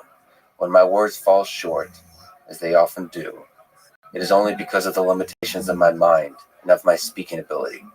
It is not due to pressure or fear. I'm not afraid of anyone. I cannot be bought by anyone with money, power, or fame. I hope to prove this to you and to myself in the coming years. This life is short. To me, without integrity, it is not worth living. People sometimes talk down to me, call me naive. Perhaps they are right, but it is who I am. I think this life, this world, our human civilization is beautiful. And, as Dostoevsky said, beauty will save the world. This is a Lex Friedman podcast, and here's my conversation with Albert Bourla. The development of the COVID-19 vaccine was one of the greatest accomplishments of science in recent history. No matter what, this should give people hope for the future. And yet, it is more of a source of division. I hope we can discuss both the inspiring and the difficult ideas in this conversation so that we can do our small part in healing this division. I hope so. Take me through the day of November 8th, 2020, when the Pfizer team were waiting for the results of the phase 3 clinical trials. We had assembled in a very small office that we are having in Connecticut, very few people. There were 5, I think. And in another place, what we call the Data Monitoring Committee, which is a group of experts, independent experts, they are on Pfizer. We're going to have the opportunity to unblind the data and then tell us if the study needs to continue, or if it is successful, or if it fails. And we were waiting for their call. So the call came a little bit later than what we expected, which created a lot of anxiety to all of us, but came around, I think, 2 o'clock. You're just sitting there waiting? What were you feeling? Sitting there waiting and teasing one another, drinking coffee, making jokes. So how did you feel like when you heard the results, the successful results? Free, liberated, happy. Like if a huge weight that was on my shoulders was lifted. I heard you said, "I love you" to the team. I did. Okay. This is how we speak in Mediterranean. Listen, maybe it's the Russian thing too. I love, so I appreciate that kind of celebration. So looking back from that moment to before, how much did it cost to develop the Pfizer BioNTech vaccine? What was it like making the decision to make that investment when the risk is very high and you don't know if it's going to be successful? We do a lot of that anyway. This is what we do in our daily work. We are putting money, we are investing in research, which is highly risky. The difference in that case was that we didn't risk at all. We put it all in. We put everything in one go so that we don't lose time. Usually we will spend 50 millions, and then if that goes well, then we will spend another 50, and then if it goes well, then 100. Here we put all together a little bit more than $2 billion, $2.3 billion. And it was a significant decision, but it was a very easy decision to make in the context of what we were living at that time. It was a pandemic, people were scared, we were scared, we didn't know how tomorrow would look like. We were living unprecedented situations, and we knew that we have capabilities that may help. So there was not a second question or choice. We go all in. When you make decisions like that, you're the CEO of a company that needs to make money and that hopes to do a lot of good in the world. How much of both of those things are part of the calculation? So when you said it was an obvious choice, I think you've said a bunch of things of the kind of saying we need to go all in, sort of very boldly diving in. How much was that the world is facing uncertainty and fear and potentially destructive pandemic in the early days, just when you're seeing the full uncertainty before us, don't know how it's going to unroll, and how much of it is this may also be a good financial decision to take this risk? Yeah. I think about it all the time, and I know very well that if you focus too much on making money, you will never make. You should focus in what is the real value driver. And the real value driver it is to make breakthroughs that change patients' lives. If you don't do that, you will never make money. If you do that, don't worry. Things will fall into place and also money will follow. But the mentality of the company is to be how to help the patient. And that's what the management wants, that the shareholders want, because that's the only way that we can create value. In this particular case, we're not thinking at all about what are we going to make when we sell it or if we don't sell it, because what we were focusing 100% was how to bring a solution to the world that will help all of us change the way, the fear that was, bring hope to the world. And as always, when you do that, you will have good returns as well. On a philosophical level, on a human level, do you ever worry that the pressure to cover the costs that were invested to develop a new drug, to develop this vaccine, harms your ability to conduct unbiased studies?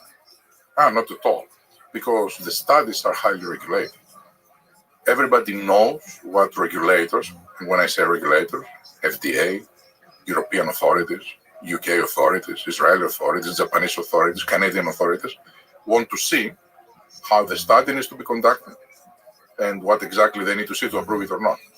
So clearly, everybody takes into consideration how much money I'm going to invest and what is the chances that I'm going to lose them. But what you can do is just to change the rules of the game so that you won't lose the money. There are very well established methodologies that would say with very high precision if your medicine is effective, if your medicine is safe. And those are there for all and all playing with the same rules. Do you have an intuition about why is the FDA trying to get 75 years to release the Pfizer data? They're trying to request that it will not be released for 75 years.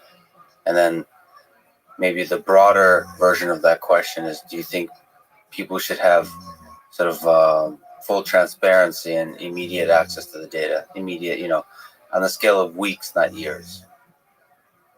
I think the relations with regulators, they have been always very transparent, and there are a lot of laws that they are forcing regulators to and companies to put out their interactions and what exactly was discussed. Now, to go into specific details of some discussions, I don't know what is the reason that FDA wants to take the time, but I'm sure they have a very good reason. Well, let me just say my side of it. It doesn't look like a good reason. It looks like, maybe it's because I come from the Soviet Union. Now, this is not you saying this. This is me saying this. Is there seems to be a bureaucracy that gets in the way of transparency. That's always the challenge with government. So government is very good at setting rules and making sure there's oversight over companies and people and so on. But they slow things down, which is a feature and a bug. And in this case, they slowed down so much. I think the reason they set it at 75 years is because they set a rate of being able to only review 500 pages of data a day or something like that. And that's a very kind of bureaucratic thing, where in reality, you could just show the data. And it's not like something is being hidden, but in the battle to win people's trust, to inspire them with science, it feels like transparency is one of the most beautiful things, one of the most powerful things that the FDA has. FDA has the potential to be one of the great institutions of our country. And this is one example that it feels to me like a failure. So from your perspective, you're saying, I'm sure they have a good reason. So to you, the FDA is this black box that you submit things to. Once they approve, you know that those are the rules, it's approved. That's it. But this is not a black box. We know very well what is the process. Everybody knows very well what are the processes. The review process also, it is very detailed. They have scientists of very, very high caliber. Not every regulator in the world, but the Europeans, the Brits, the FDA clearly, they have very, very high caliber of scientists that they are going into a lot of details. And also, basically everything for a study is really released by law in the specifications of the product. That is a very detailed document that it is issued and has basically the essence of everything was discussed. I don't know about specific documents if take them time to release, but clearly this is not a black box type of process. A lot of this stuff is how do you effectively communicate to the world about the incredible science that's been done, about the processes that were followed. I agree with you. And sometimes it's just ineloquence in communication. It's not that there's a failure process, it's ineloquence in communication and silence. Silence in the moment when clearly a lot of people are bothered and have questions. This is when you speak out and you explain exactly why, as opposed to letting the sort of distrust build up and linger. Because the result is there's a very large percentage of the population that just, it divides people, and science suffers, I think. Mm-hmm. And also the effectiveness of solutions suffers, like the vaccine and so on. I asked a few folks I know if they had challenging questions for you. I'm sure many of them answer your call. Many friendly folks out there. By the way, I'm sweating not because this is a difficult conversation. It is, but it's also hot in here for the record. So one of the folks is Mr. Jordan Peterson. I don't know if you know who that is. He's a psychologist and intellectual and author. He suggested to me that I raise the concern that there's a close working relationship between Pfizer, FDA, and CDC. So we talked about FDA. Do you worry that this affects both positive and negative Pfizer's chances of getting drugs approved? The fact that there's people, that worked at the FDA that now work at Pfizer, FDA, that there's a kind of pipeline. Does this worry you that it affects your ability to do great, unbiased work?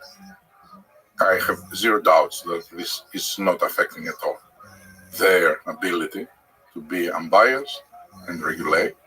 And in order for the system also reinforces that by creating significant time barriers. If someone moves from an industry to FDA, he won't be able to deal with topics for a period of time, and then for even an enhanced period of time with topics that are related to the company he or she may come from.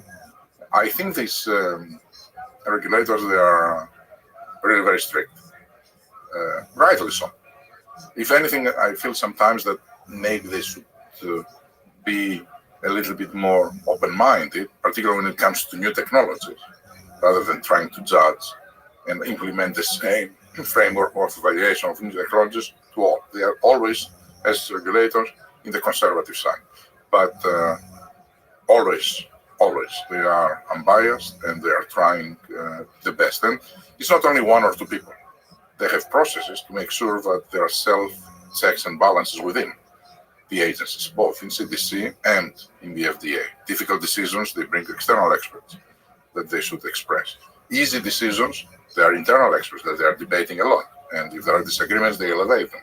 So I think we are lucky to have good regulators.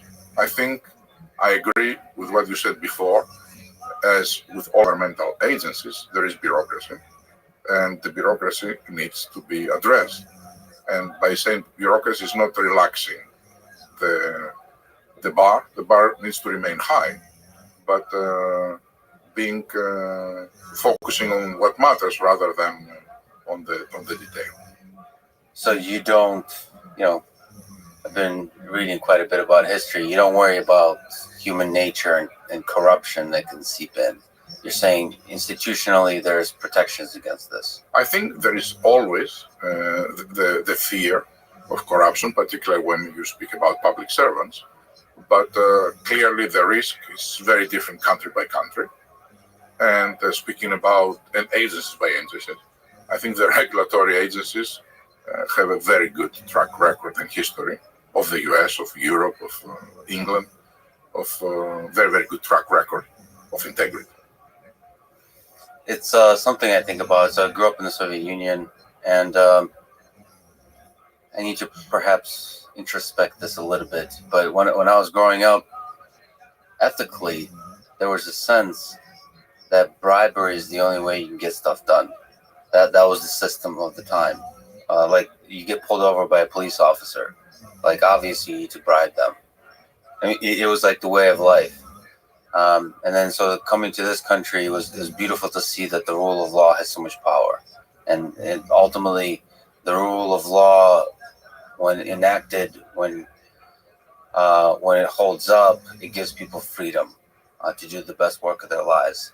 But there's still human nature, and that worries me a lot here. And again, it goes back to the perception and the communication. When there's people that have worked at Pfizer and an FDA, at the CDC, you know, you look at their resume, they have those things on their resume, it worries people. Are these great leaders that we are supposed to see as authorities, are they playing a game on us? I would say that I recognize what you said about what happened or what I'm sure that what you described in the country that you're coming from, it was how you experienced it. And I know that there are other countries that you need to do these things to do your job. I don't think it's the case in this country, particularly when it comes to those agencies that you mentioned. I think they have a very high track record. And also, I don't think that there are a lot of people that they are worried about it or doubt. I'm sure, like everywhere, there will be a minority, but the vast majority of the Americans, the vast majority of the Europeans, the vast majority of the Brits, the vast majority of the Israelis, they trust what FDA or EMA or CDC or MHRA will say. Still, there's currently a distrust of big pharma in the public. Maybe this is something I'd love to hear you comment on. There's distrust of science when it's tangled up with corporations and government institutions like we've talked about. But they have to be entangled to achieve scale, oversight, and to achieve the kind of scale that Pfizer's been able to accomplish. How can Pfizer regain the public trust? How can you regain the public trust, do you think? Not regain, but sort of take steps to increase public trust. Reputation is something that you can lose in buckets, but you can earn it back in drops. And once you lost it, you are going to take a lot of effort to bring it back. And the pharmaceutical industry lost it.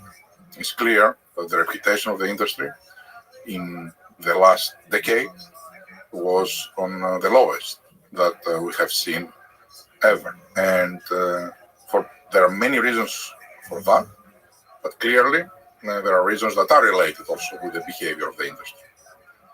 That needed to change, and I'm hopeful that very few will disagree that the industry is a very different industry right now. That being said, I truly believe that if there is one lesson that stands out from the many lessons that we learned during COVID, is the power of science in the hands of the private sector. I think it was the private sector that came with solutions with diagnostic tests when we didn't have, solutions with respirators when we didn't have, solutions with treatments, solutions with vaccines. And I think that demonstrated very clearly to the world the value of a thriving life sciences sector, private life sciences sector to society. That also affected very positively the reputation, both of the sector and of Pfizer. I'm not going to make the mistake to consider it given. I'm not to make the mistake that because our reputation is high, that will remain so. We need to earn it every day with everything we do, with everything we say, with the way we behave. And I hope that we'll rise to this occasion and we will do that. You've been at Pfizer for 28 years. Time flies when you're having fun. And you've become CEO in 2019. It is a company you love, a company you believe in. It's a company that has developed drugs that has helped millions of people. So let me ask yet another hard question. on this topic of reputation. In 2009, Pfizer pleaded guilty to the illegal marketing of arthritis drug Bextra and agreed to a $2.3 billion settlement. How do you make sense of the fact that this happened to a company you love and that you believe in? Yes. The Bextra case in 2009 was related to things that happened in 2003. And the things that happened in 2003 were things that basically several of our reps did off-label promotion. So they spoke about, with the physicians, about off-label use of the product, and they shouldn't. And Can you clarify? So off-label are things that the FDA didn't approve, extra stuff. You basically say this drug does extra stuff that the FDA never approved. correct. And this is something that it is allowed when physicians are speaking to physicians, but it is not allowed for the pharmaceutical companies to refer to these studies, because usually are studies that are happening off label. And apparently several of our reps in 2003, they did it. And we had to settle in 2009, and we paid a very big fine, as you said. The fine was related not to the severity of the conduct, but the size of the revenues. So the fines are, if Bextra was a small product, we would get a small fine. Bextra was a very big product, and we got a very large fine. Very bad, what happened in 2003. I don't think that these things happened since then. We have a stellar record from 2009 until now of complying with every single regulation and rule. We have internal processes to make sure that these are not happening by individuals that may have an interest. For example, to get a promotion, they may try and do things that they are not the right things. And we have, more importantly, a culture in this company that really sets aside people that they think differently. So I didn't like what happened in 2003, but I believe a lot has changed in the 20 years that followed, or almost 20 years. So you're developing drugs, you're developing solutions to help millions of people, but there's risk involved. And so there will be lawsuits heading back your way because there's a lot of lawyers in the world, partially. How do you put that into the calculation of how you try to do good in the world? That some of the cost is the lawsuits. How do you not fall victim to thinking that it's just the cost of doing business, and that some of the lawsuits might actually represent real pain that people are going through? No, I think that we try always to do the right thing. And that's, as I said, very well embedded into our culture. If you don't do the right thing, sooner or later you will pay for it, one way or another. Yeah. And right now, for us doing the right thing, it is being able to find innovations to issues that are real, diseases that they do not have good coverage, good treatments right now. We try to find treatments that significantly surpass the current standards of care.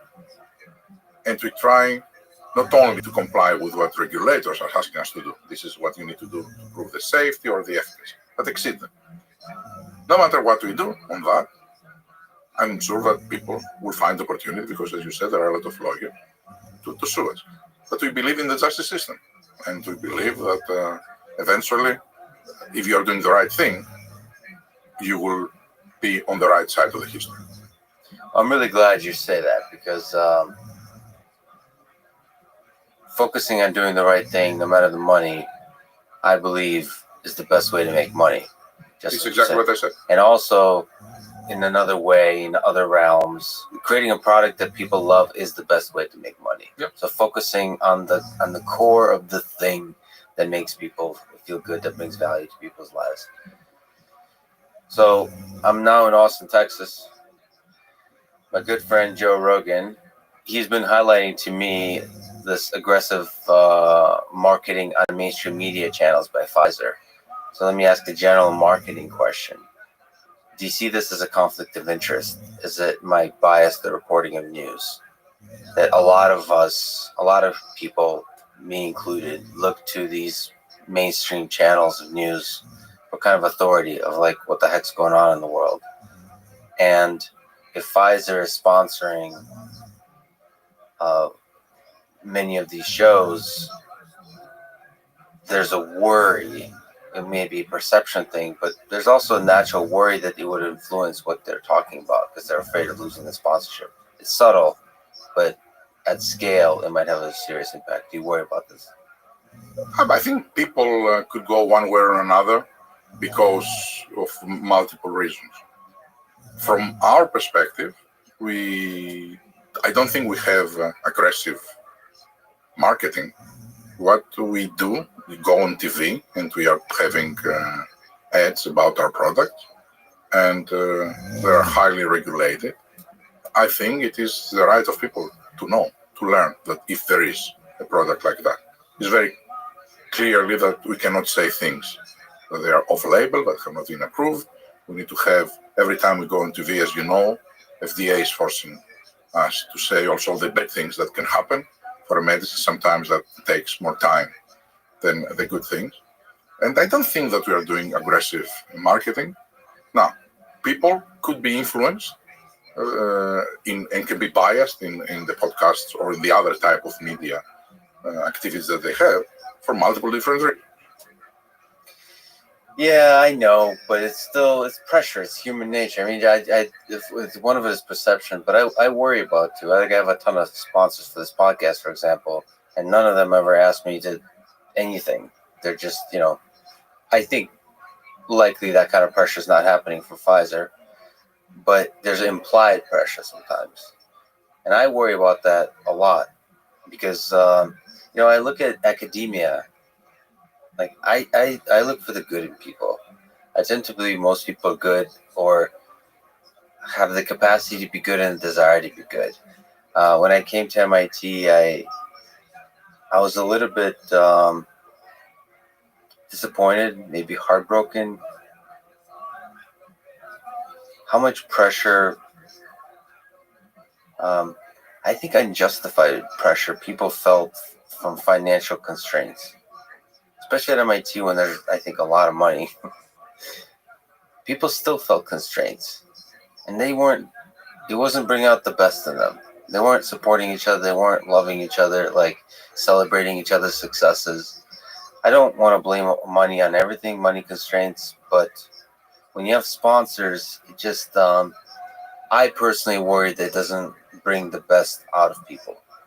And so I feel like I want to put some responsibility on sponsors and great big companies like Pfizer to kind of not get in the way of the best of human nature, whether it's sponsoring podcasts, mainstream media, like, I don't know, athletes, whatever. You need to know that we are so careful with sponsorships. First of all, we have very few, very, very few. We have a team that for every single one could be $2,000. They will try to see if there is a conflict of interest in the way we do it, and also what is the reputation of the persons or the programs that we are sponsoring. So I don't think our friend, I think, was from Texas. Yes. Yeah, I don't. Joe Rogan. Yes. Yes, I don't think he got it right that we do those type of things. We don't. Oh, in terms of like having a negative effect on. Not even having aggressive sponsorships. We have very few. Yeah, when you clip them all together. And most of the sponsorship that we have, it is more on patient-related organizations, right, rather than we are very careful not to sponsor other things that can be perceived, not even influenced, but perceived that we may influence. So we are very, very careful on that. This is not the case with us. So, with the incredibly fast development of the vaccine, could you tell me the story from the engineering to the science to the human story of how you could do it so fast? By November, you even had the ambition to do it by October. It was in the initial days. How do you, 8 days later, in that time, how do you show that the vaccine is safe and effective? Given that I think previous vaccines have taken years to do that. Yeah. The vaccines take years to do that, and the time that it takes, it is basically the vast majority of the time to conduct the final phase 3 study, that is the confirmatory study. And you do that because the phase 3 study costs a lot of money. In our case, it costs almost $1 billion. So you don't want to go and risk $1 billion in blinded data normally before you do a lot of experiments to make sure that the product that you are putting in the phase 3 is the right one. We didn't have that time, so we risked all the money. So we condensed all the time towards this phase 3. But the phase 3 study had to follow all the rules that any study follows when you do this trial. Could you just briefly describe the basics of what is phase 1, what is phase 2, what is phase 3? Let's say that there are so many phases when you try, first of all, to find what is the right vaccine. We tried from 20 different vaccines, we nailed down to 4, and for those 4, we selected eventually 2 and then eventually 1. Once you have those selections, what is the dose you're going to use? And then we tried multiple different doses to see which one we think is the best. What does trying entail in those early days? You go, first of all, with smaller doses in humans, and then after you have done a lot of experiments in animals, so that you can feel that it is safe enough to go to humans, and then go with very low dose, and then you gradually increase the dose, and then you monitor those humans to make sure that there are not any, let's say, reactogenicity to what you are giving them. At the same time, you start to measure what it's doing in terms of immune responses. So you do that with multiple vaccines, and you do that with multiple doses, and you do that with multiple ages of people, young people, old people. And eventually, from the 20 vaccines to multiple doses to multiple schedules, is it after 3 weeks the second dose, or is it after 4 weeks, or after 6 months? All of that will inform you that I think this is the vaccine, this is the dose, this is the scheme that I believe will give me the best results. And when you have that, then you go to do what we call the phase 3. This is a very big study, thousands of people, where you use the vaccine that you think is the right one and a placebo. The placebo and the vaccine, they look identical. Nobody knows if he's injected a placebo or a vaccine. The physician that makes the injection, the doctor, doesn't know if he's injecting placebo or vaccine. He knows a barcode. Only the computer knows. In order to go into this computer, there are keys, and there are at least 2 people that needs to put their keys so that someone can see the data. And those people, they have legal obligations never to do that, right? So before a certain point. So all of that is blind. The idea is that when you go into this study, you need to make sure that you are going with the right one. That's why it takes so much time. But the study is the study. You need to have a significant number of people that will give the 2, and then you let them live their lives, and then you see how many of them will get the disease, and then you see if there are differences in percentage of infections for the vaccinated compared to the non-vaccinated. At the same time, you're monitoring all of them to see if there are differences in the safety profile. If those that got the placebo have the same, let's say, heart attacks with those that they didn't. They got the vaccine, because heart attacks will happen if you have 50,000 people, but because it's part of life. These are all these processes are very, very well established and since years. What we did the last one was exactly the same as we did always. We just didn't lose time. We were not careful with money. Instead of recruiting 50,000 people over a year, because we had, let's say, 30 hospitals doing the recruitment, we went with 150 hospitals doing the recruitment. That cost a lot of money. But instead of recruiting them in a year, we recruited them in 3-4 months. So I did this type of things by taking return on investment, taking cost out of the equation, and we were able to achieve this result. But it's not the process, believe me. It is the heart of the people. People don't know what they can and what they cannot do. And if anything, they have a serious tendency to underestimate what they can do. And always, when you ask them something that is seemingly impossible, they will think out of the box to be able to deliver. We discussed about the timing. Instead of 8 years, We didn't ask them to do it in 6. We asked them to do it in 8 months. Our normal manufacturing, yearly production of Pfizer was 200 million doses of vaccines every year. That's what we are doing in the last 10 years. We didn't ask them to make 300 million doses for a new vaccine. We asked them to make 3 billion doses for a new vaccine. The discovery phase of a new molecule, like the treatment that we have now, the pill against COVID, takes 4 years. We didn't ask them to do it in 3. We asked them to do it in 4 months, which is what they did. When you're setting this type of goals, they know immediately they cannot just think within the box. And immediately this is where the human ingenuity and the heart comes. And this is how they surprised all of us. So there's incredible science and engineering going on here. Absolutely. This is what's bothering me, that the conversation in public is often not about that. You know, It's about politics, unfortunately. Politics. So I spent the day with Elon Musk yesterday. Mm-hmm. He works with rockets. Mm-hmm. Similar situation as with Pfizer in the sense that there's NASA and then there's this private company. And that's a source of incredible inspiration to people. Mm-hmm. No politics, very little politics. Mm-hmm. So this is part of the thing I'm hoping to do our little part in this conversation to help untangle a little bit, just reveal the beauty and the power of the thing that was done here, especially with the vaccine, but other things that are being done with the antiviral drug. Let me just kind of linger on the safety. What can you say? There's a lot of people that are concerned that the Pfizer vaccine, by the way, of which I took 2 shots, no booster yet, is unsafe. What do you say to people that say that? No, they should not fear something like that. It's completely wrong.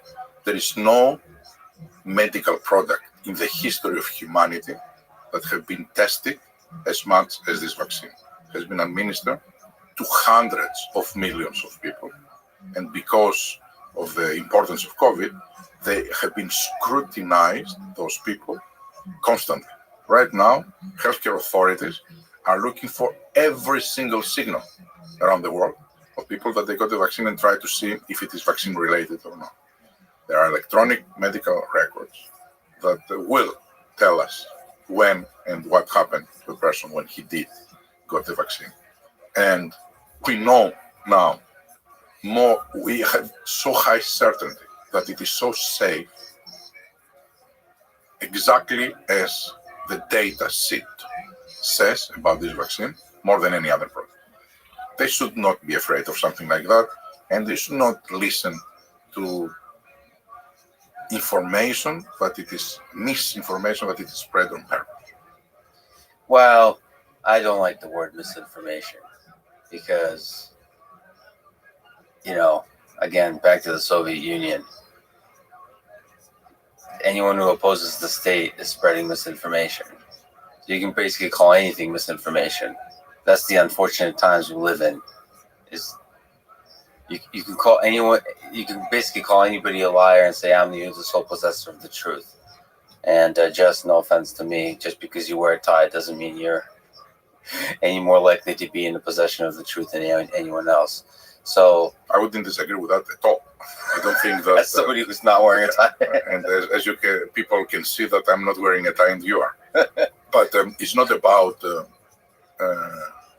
being able, those that they have the power to impose on the others the stigma that what you are saying is misinformation.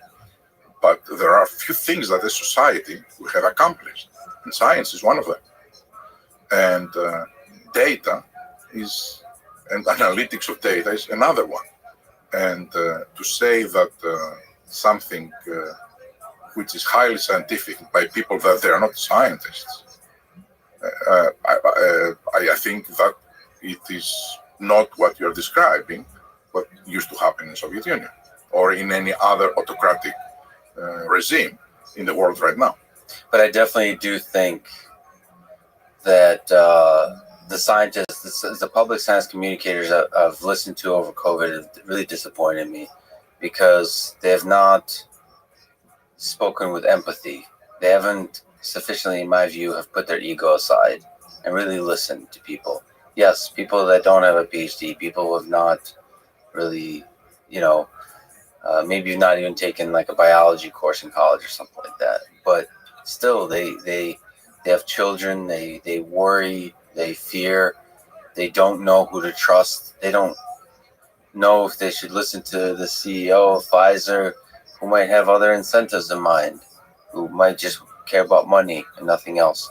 And so they just use common sense and they ask questions. And I think to them, talking down to them as if they're not intelligent and so on is something scientists have done, almost like rolled their eyes. And that disappoints me because I think that's kind of what is the source of division. Look, humility is a virtue. Yes. And Yes. the fact that you are educated doesn't mean that you are having either humility or empathy, or you have good human qualities. This was never and will never be a metric of judging this type of virtues.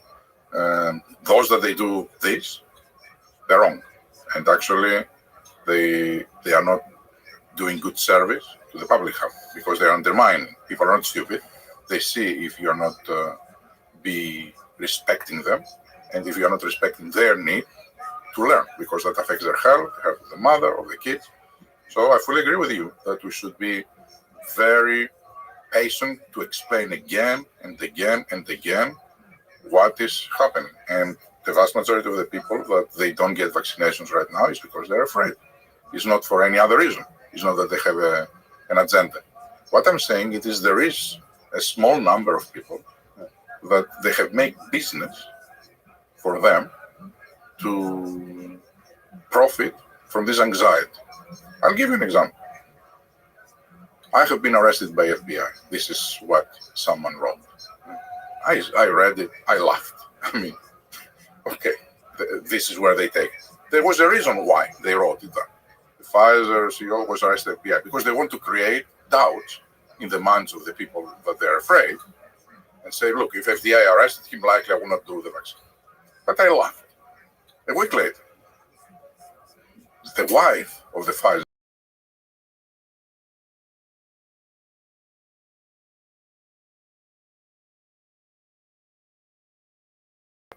now I'm pissed, laughing.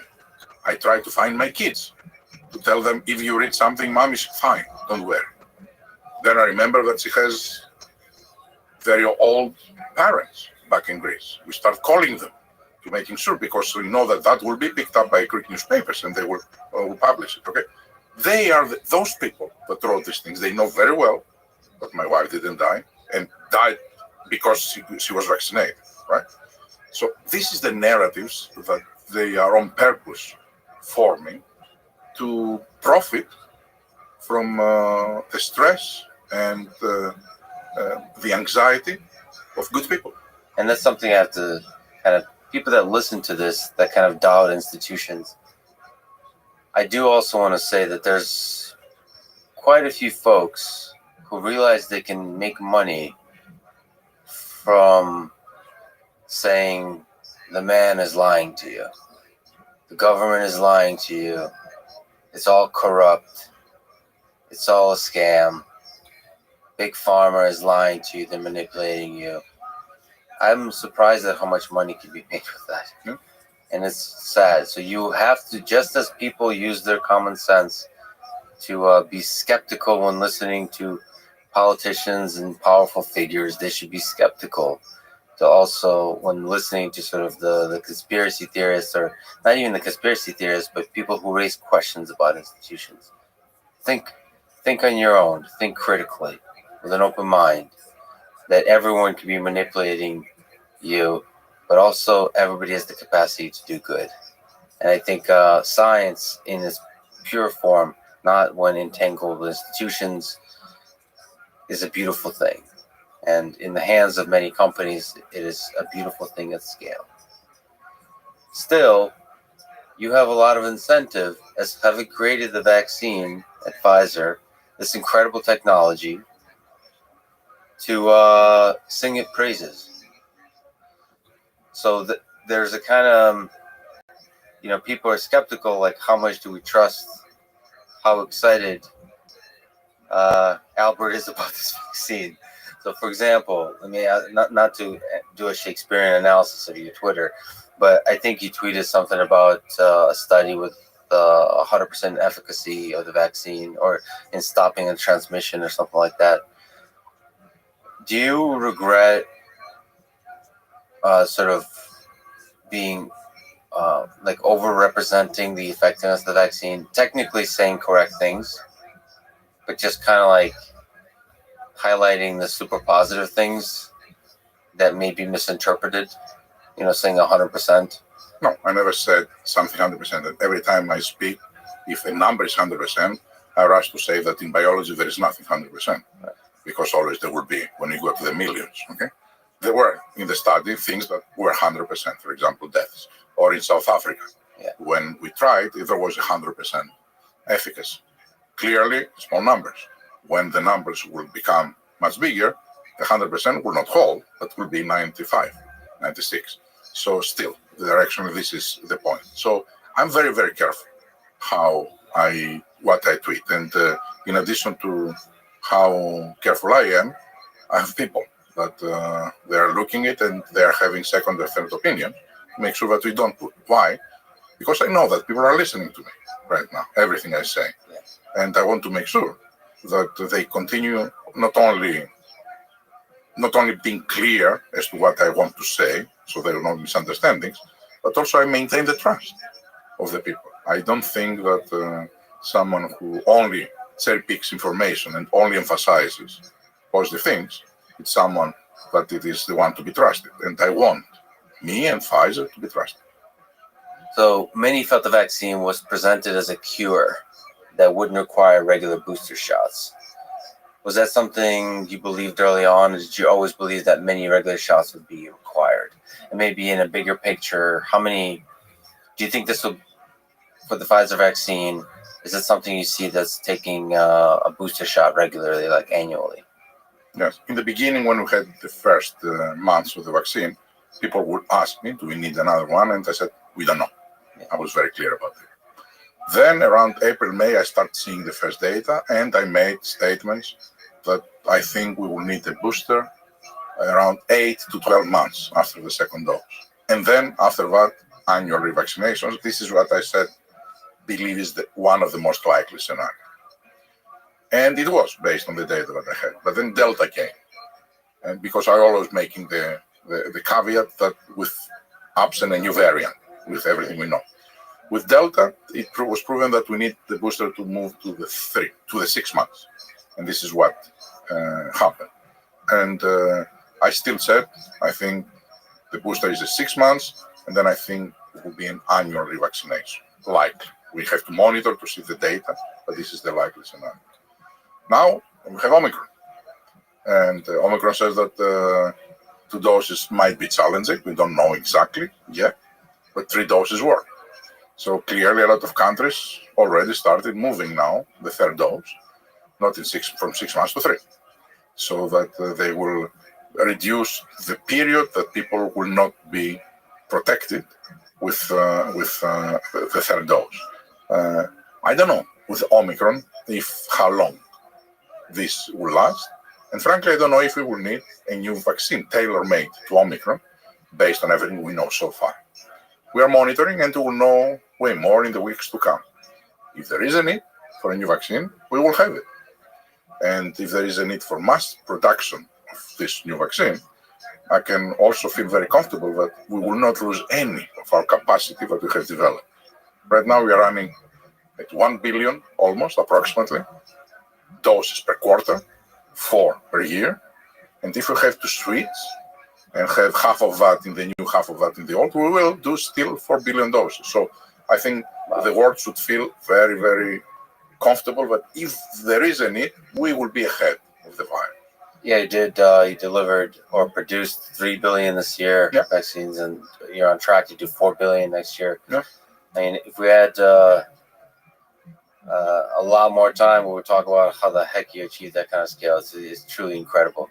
Let me ask the policy question. Well, what are your feelings about vaccine mandates in terms of, do you think the most effective way to vaccinate the population is to require it? Or do you go with the American way and give people the freedom to choose? I think it is a very difficult topic and a very difficult decision for whoever needs to make it. And clearly it's not me. It is the public health officials of every country that they have to make this decision. I have to make the decision for Pfizer employees. And I had to balance the fear of those that they work, that they want to feel that the others are vaccinated, and the fear of those that they don't want to get the vaccine. And eventually, I came to the decision that we will mandate at Pfizer. We are flexible, we are giving exceptions, of course, for health, maybe some religion, but we decided to mandate it. Now, at Pfizer, when we did this decision, we were at 90% vaccination rates when we said we are going to mandate it. And that took it up to 96. It works, right? This 10% was never going to move, I felt.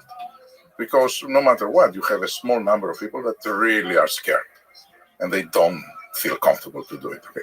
It worked in our case. We took it to 96%. I'm happy for those people. A lot will not disease and some will not die of those people. But it's not to me to say, because the debate, it's serious debate, and there are a lot of pros and cons if you need to push people, if you need to give them the freedom, and it comes with the territory. If you are elected to run a country, you should be ready to make difficult decisions. And no matter what decision you make, there will be fake stories written about you, as we talked about. You will not be able to please everyone. Yes. Well, let me just say that I think, again, coming from the Soviet Union, I think at the public level, at the federal level, mandates is a really bad idea, even if it's good for the health of the populace. There's something about preserving the freedom is really powerful about this country. Like doing the hard work of convincing people to get vaccinated, to choose to get vaccinated if they want, but still have the freedom not to. That's a really powerful freedom. To me, it's super lazy to mandate. People should understand the science and want to get vaccinated.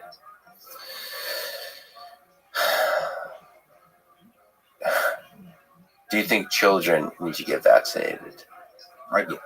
I do think that they need to get vaccinated. So age ranges 5 to 16. There's a lot of parents that that fear for the well-being of their children. Can you empathize with those parents? Can you steelman their arguments against the vaccine for their children? You know, because people know who I am. I had the opportunity to interact with parents before that was, let's say, approved. And there were so many, way more, that I had a lot of empathy because they were afraid for their kids because they didn't have a vaccine. And they were the ones that were speaking at that time. Bring me vaccine. When are you going to bring me vaccine? I really fear. I feel that this is unfair, but I'm protected. My husband is protected. My old son is protected, and my little sweetheart, because she's below the age, is not protected. Now that we have the vaccines, I'm sure that those that they are afraid of the vaccine, not of the disease, which are smaller now, admittedly, also they will have, if they are afraid of them, I'm sure that they will be afraid even more about their kids because they love, I would say, more than they love themselves. So it's going to be this situation. And again, the same. How can you do to demonstrate, to convince people, to win the minds and the hearts of the people that this is the right thing to do? What do you think about that calculation? Because the risk for kids is very low. Kids do die. Kids do go to the hospital from COVID. Yes. But the rate is very low. The rate is lower, but kids, they do die. And how can you say that I'm not going to protect a kid for something that it is likely to happen? And it is not only that. What happens in the school when they stop the education process, because a kid got the disease and they don't have vaccines so that they can control. It is such a big disruption and such a big risk for the health of the kids that it shouldn't be a debate. Look, how many kids are having polio right now? Way fewer number than those that they're having COVID in the hospital. But everybody's getting the vaccine. It's Well, polio was deadlier for kids. but it's not now. So why some a kid to do it now? Because it needs to be protected. Well, the unique thing about the COVID vaccine is a new type of technology too. So there's an extra concern. Choosing to vaccinate a child, you're making a choice that can potentially hurt them. That's the way parents that are hesitant about the vaccine think. I think choosing to vaccinate children makes a choice so that something could not potentially hurt them, which is the disease. That's why we are doing vaccinations since ever. I know that there are people that they are concerned for themselves and for their kids. But what I know it is that I'm a scientist and I'm a parent, and I am telling you that vaccines is a very good thing for kids, and thank God we were able to develop it. So we've talked quite a bit about the vaccine, but there's an incredible new technology that Pfizer is developing with Paxlovid, antiviral for COVID. Where does that stand? How does that work? And how are you able to develop it in 4 months, like you said, and all of that in just a few minutes? First of all, what this is about. This is a real game change. This is a course of treatment that you get only if you get the disease, you get COVID. Then what happens is that you will take for 5 days pills, day and night, and twice a day for 5 days. And instead of 10 people from those that disease to go to hospital, only one will go. This is, and with all the caveats that the numbers are small, no one died. It was 100% efficacy on death. Of course, I'm sure that in real world, when the numbers are getting very high, we may have 99 instead of 100. But these are spectacular results for something that you can take home and stay home.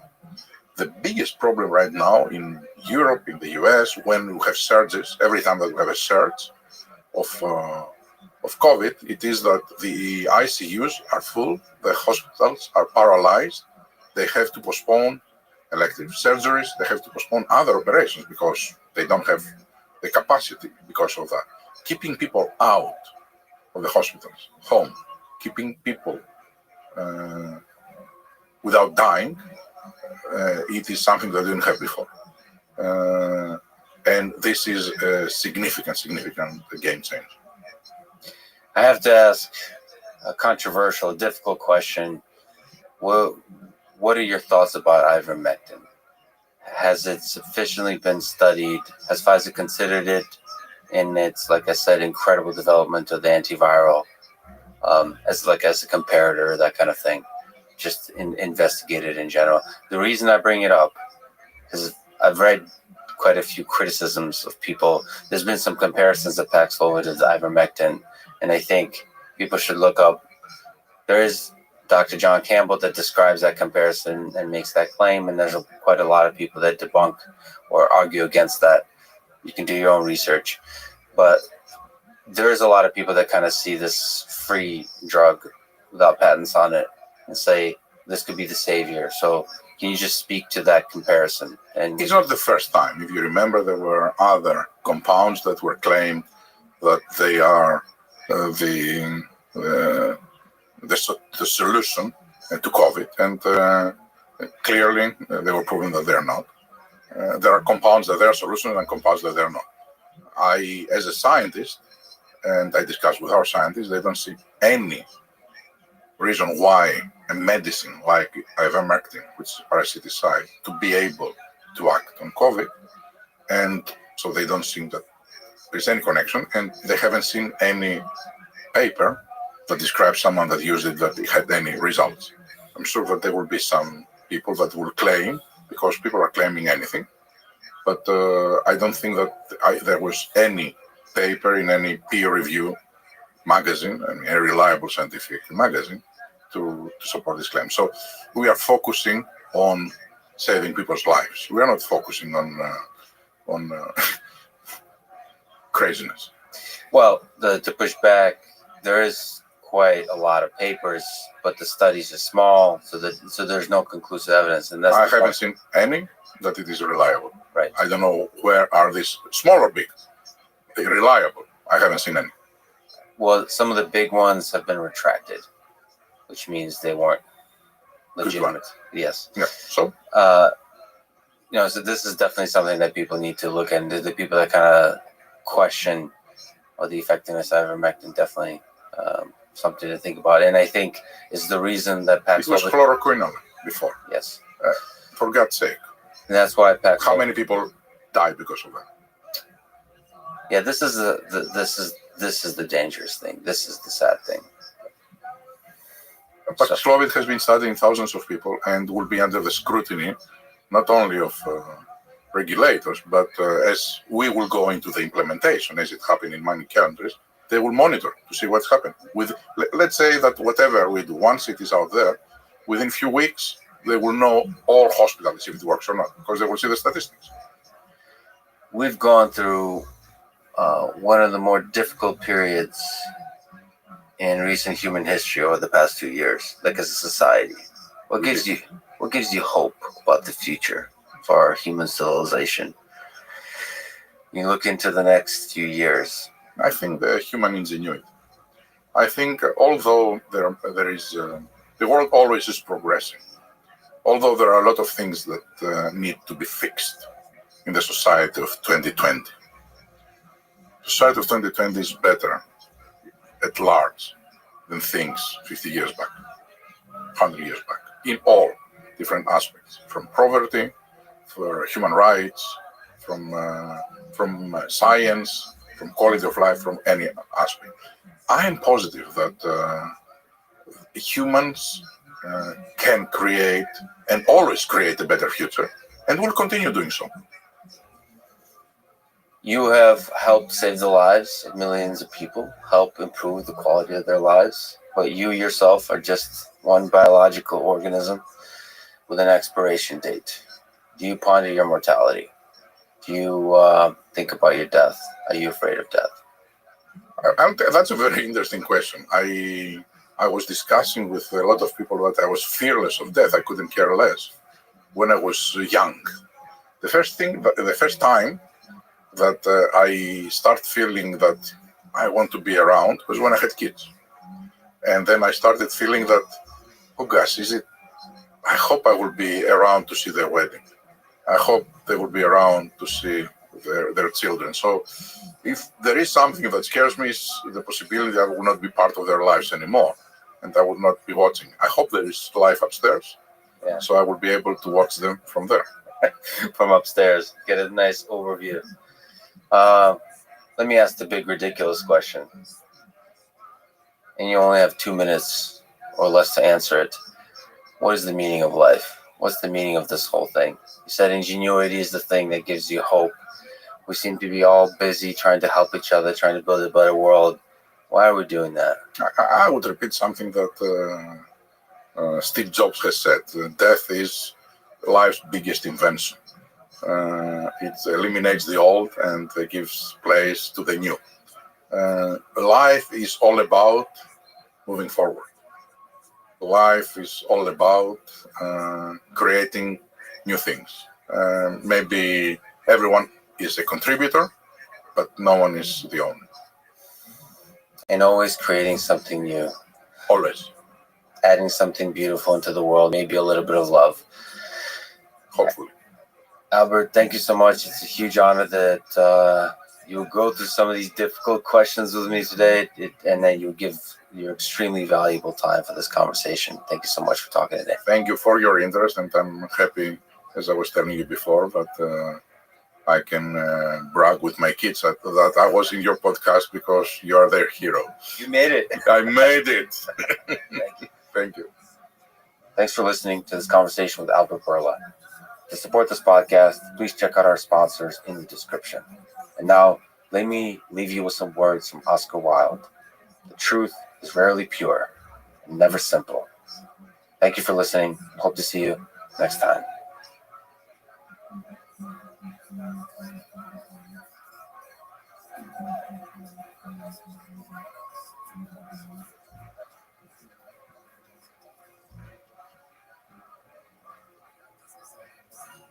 The following is a conversation with Peter Wang, one of the most impactful leaders and developers in the Python community, former physicist, current philosopher.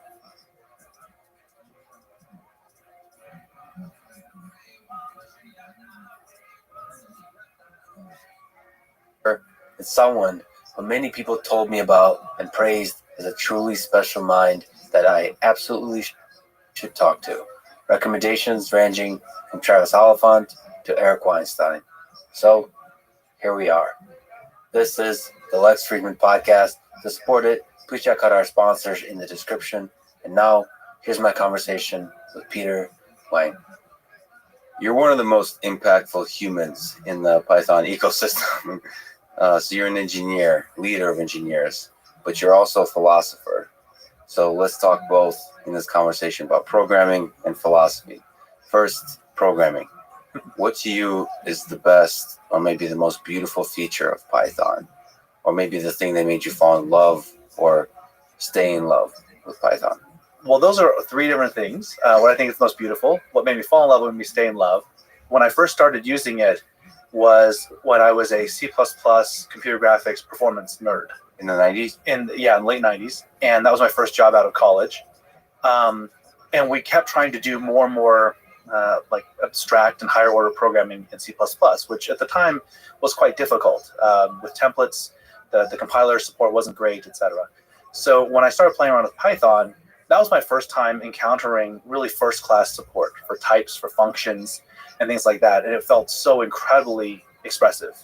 So that was what kind of made me fall in love with it a little bit. And also, once you spend a lot of time in a C++ dev environment, the ability to just whip something together that basically runs and works the first time is amazing. So really productive scripting language. I mean, I knew Perl, I knew Bash, I was decent at both, but Python just made everything, it made the whole world accessible, right? I could script this and that and the other network things, little hard drive utilities. I could write all of these things in the space of an afternoon. And that was really, really cool. So that's what made me fall in love. Is there something specific you could put your finger on that you're not programming in Perl today? Like why Python for scripting? I think there's not a specific thing as much as the design motif of both the creator of the language and the core group of people that built the standard library around him. There was a taste to it. I mean, Steve Jobs, used that term, in somewhat of an arrogant way, but I think it's a real thing that it was designed to fit. A friend of mine actually expressed this really well. He said, Python just fits in my head. And there's nothing better to say than that. Now people might argue modern Python, there's a lot more complexity, but certainly as version 1.5.2, I think is my first version, that fit in my head very easily. So that's what made me fall in love with it. Okay, so the most beautiful feature of Python that made you stay in love. It's like over the years, what has you do a double take, you return to often as a thing that just brings you a smile? I really still like the ability to play with meta classes and express higher order things when I have to create some new object model to model something, right? It's easy for me because I'm pretty expert as a Python programmer. I can easily put all sorts of lovely things together and use properties and decorators and other kinds of things and create something that feels very nice. So that to me, I would say that's tied with the NumPy and vectorization capabilities. I love thinking in terms of the matrices and the vectors and these kind of data structures. So I would say those two are kind of tied. So the elegance of the NumPy data structure, like slicing through the different multidimensional. Yeah, there's just enough things there. It's like it's a very simple, comfortable tool. Just it's easy to reason about what it does when you don't stray too far afield. Can you put your finger on how to design a language such that it fits in your head? Certain things like the colon or the certain notation aspects of Python that just kind of work?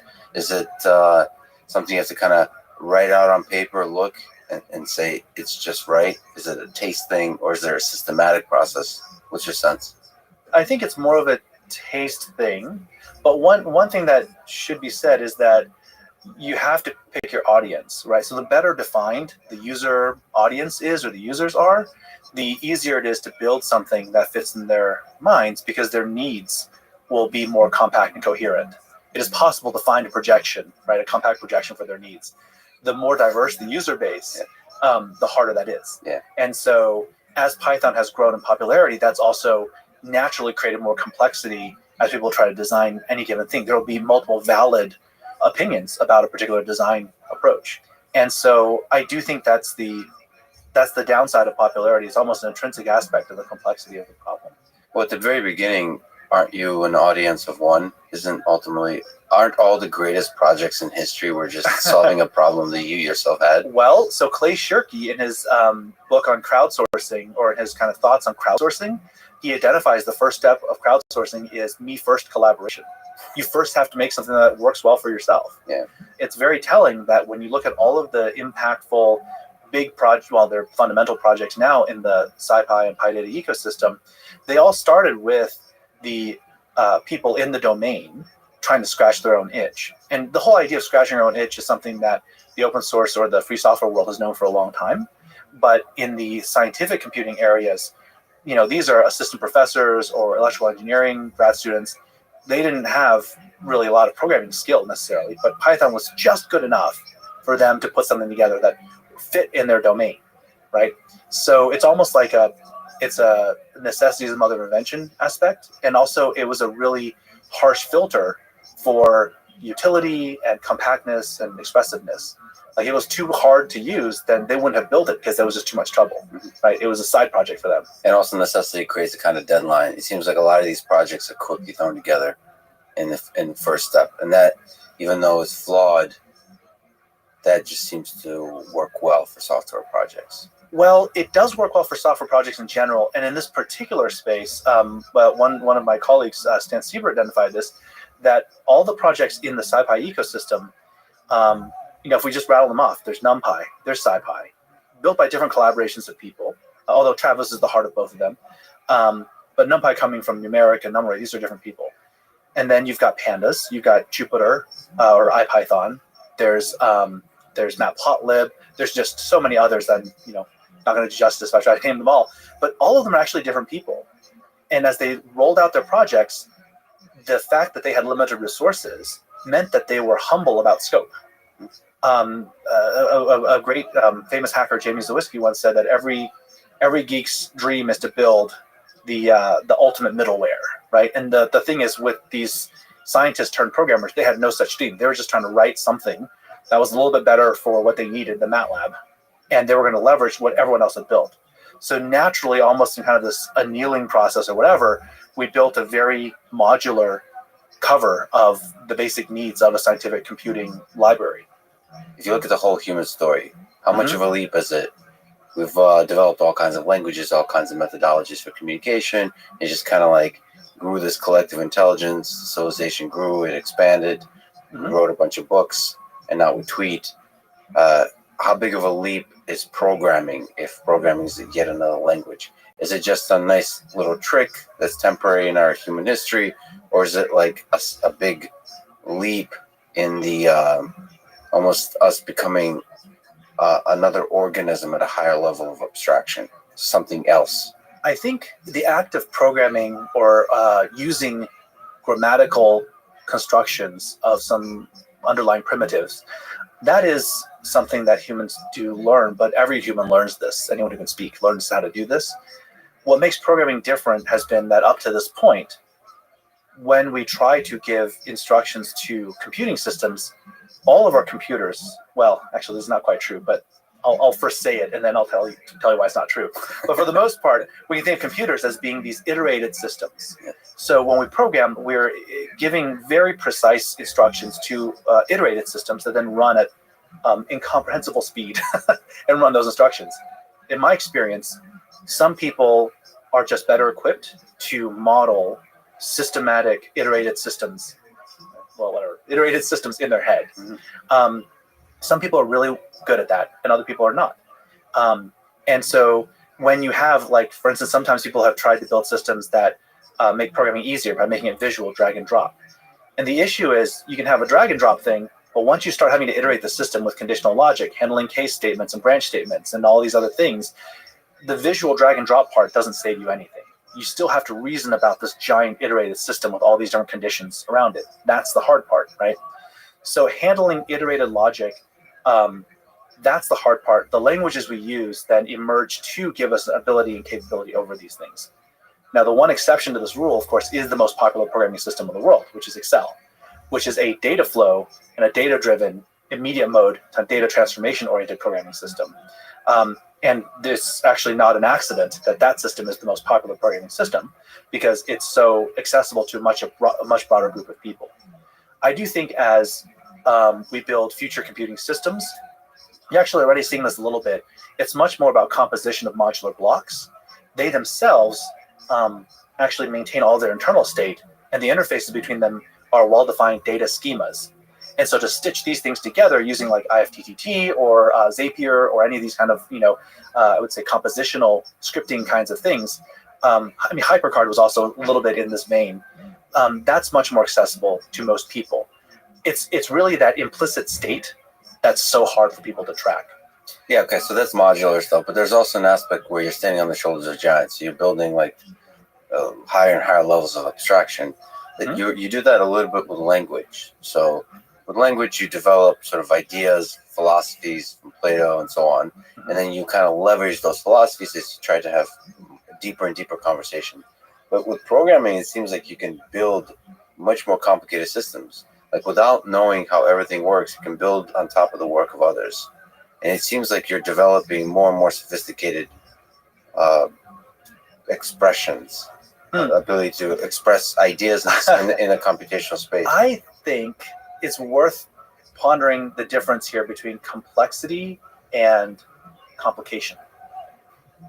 Sure. Okay, right. Back to Excel. Well, not quite back to Excel, but the idea is, when we have a human conversation, all languages for humans emerged to support human relational communications, which is that the person we're communicating with is a person, and they would communicate back to us.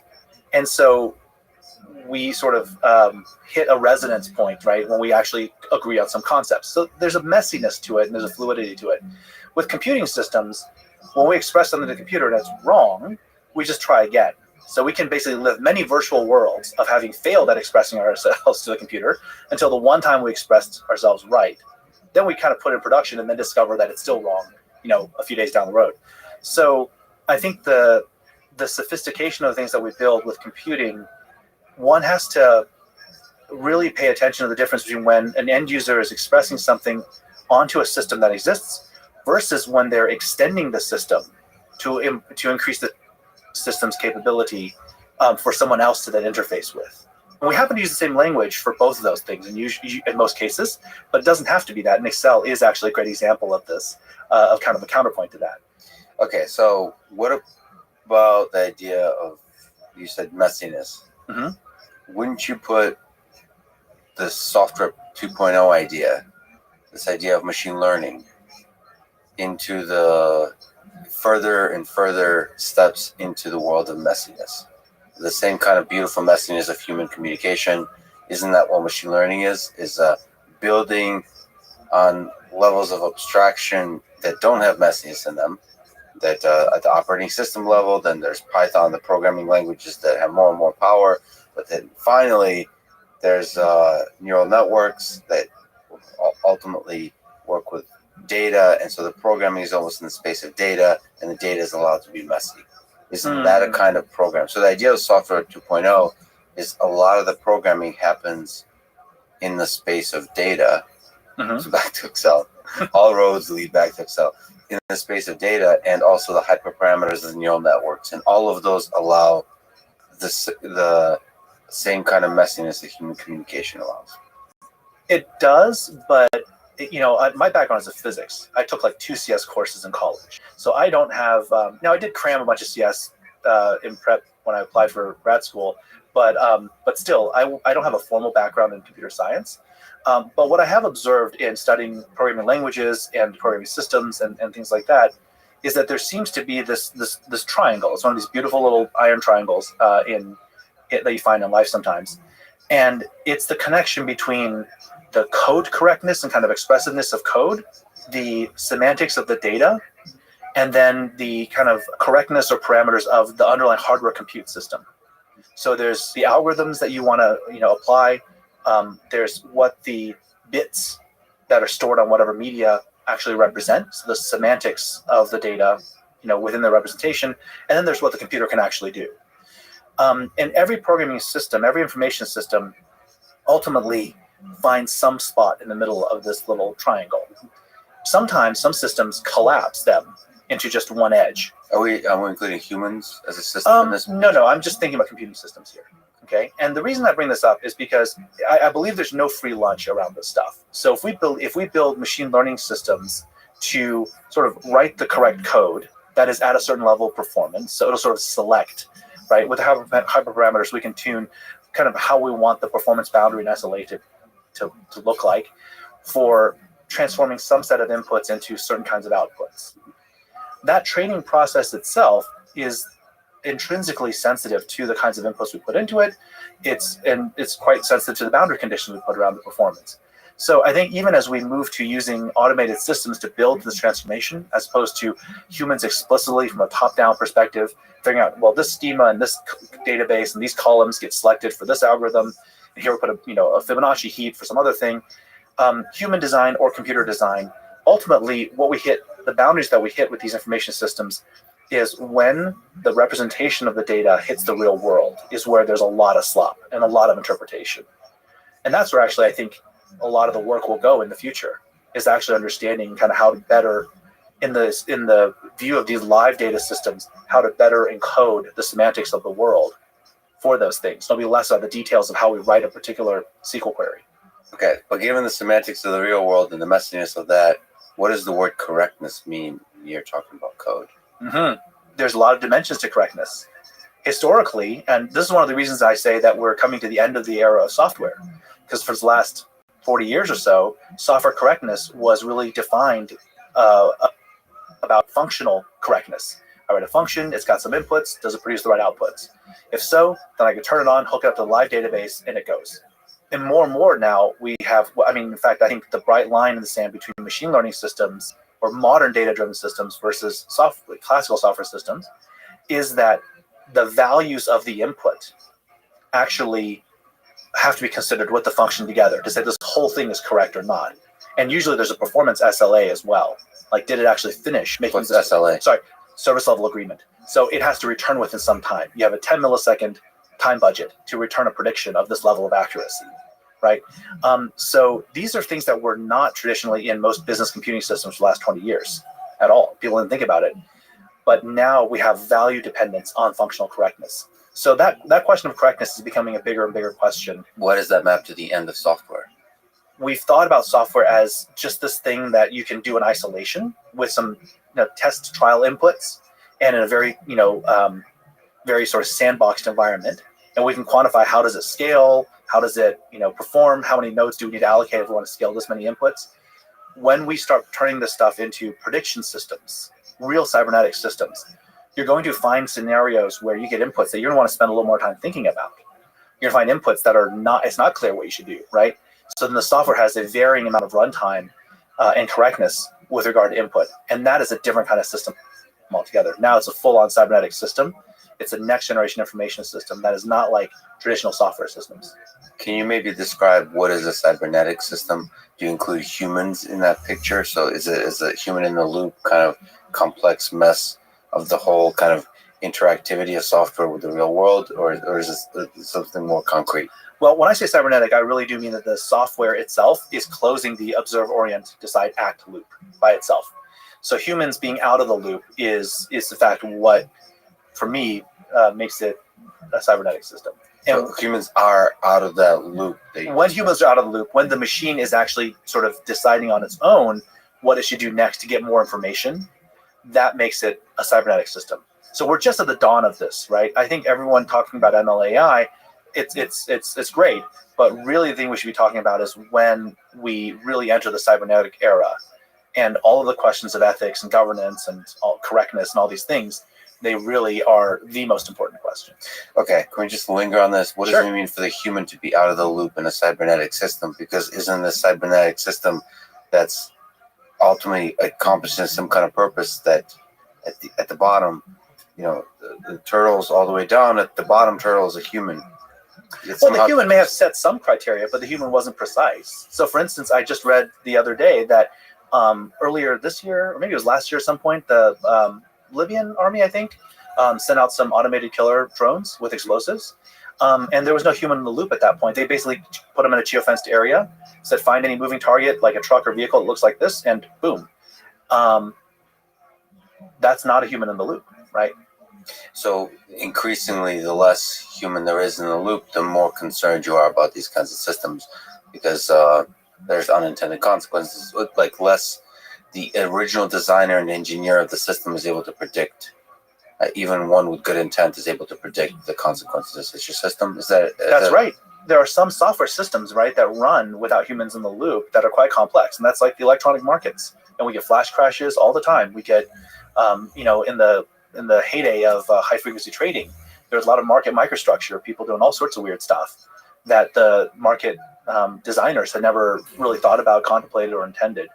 So when we run these full-on systems with these automated trading bots, now they become automated, killer drones, and then all sorts of other stuff. We are. That's what I mean by we're at the dawn of the cybernetic era and the end of the era of just pure software. Are you more concerned if you're thinking about cybernetic systems, or even like self-replicating systems, so systems that aren't just doing a particular task, but are able to sort of multiply and scale in some dimension, in the digital or even the physical world? Are you more concerned about like the lobster being boiled, so a gradual, with us not noticing, collapse of civilization, or a big explosion? It's like, oops, kind of a big thing where everyone notices, but it's too late. I think that it will be a different experience for different people. I do share a common point of view with some of the climate, people who are concerned about climate change and just the big existential risks that we have. But unlike a lot of people who share my level of concern, I think the collapse will not be quite so dramatic as some of them think. And what I mean is that I think that for certain tiers of, let's say, economic class or certain locations in the world, people will experience dramatic collapse scenarios. But for a lot of people, especially in the developed world, the realities of collapse will be managed. There will be narrative management around it so that they essentially insulate, the middle class will be used to insulate the upper class from the pitchforks and the flaming torches and everything. It's interesting because so my specific question wasn't as general. My question is more about cybernetic systems, so software. Okay. It's interesting, but it would nevertheless perhaps be about class. So the effect of algorithms might affect certain classes more than others. Absolutely. I was more thinking about whether it's social media algorithms or actual robots. Is there going to be a gradual effect on us where we wake up one day and don't recognize the humans we are? Or is it something truly dramatic where there's, like a meltdown of a nuclear reactor kind of thing, Chernobyl, like catastrophic events that are almost bugs in a program that scaled itself too quickly? Yeah, I'm not as concerned about the visible stuff. And the reason is because the big visible explosions, I mean, this is something I said about social media, is that, at least with nuclear weapons, when a nuke goes off, you can see it and you're like, well, that's really, wow, that's kind of bad, right? I mean, Oppenheimer was reciting the Bhagavad Gita, right, when he saw one of those things go off.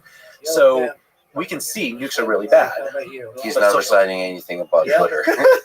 Well, but then when you have social media, when you have all these different Yeah, things I'm pretty that tired. conspire to create a layer of virtual experience for people that alienates them from reality and from each other, that's very pernicious. 5 It's hours. impossible to see, right? And it kind of slowly gets in there.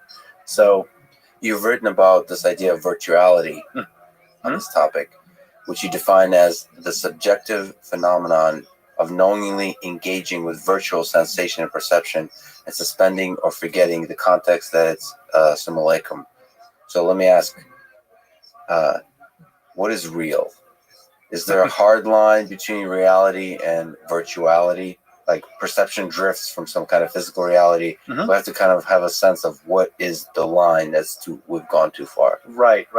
For me, it's not about any hard line about physical reality as much as a simple question of does the particular technology help people connect in a more integral way with other people, with their environment, with all of the full spectrum of things around them.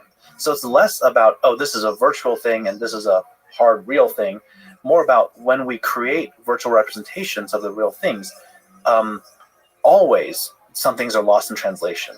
Usually many, many dimensions are lost in translation, right? We're now coming to almost 2 years of COVID, people on Zoom all the time. It's different when you meet somebody in person than when you see them I've seen you on YouTube lots, right? But the seeing in person is very different.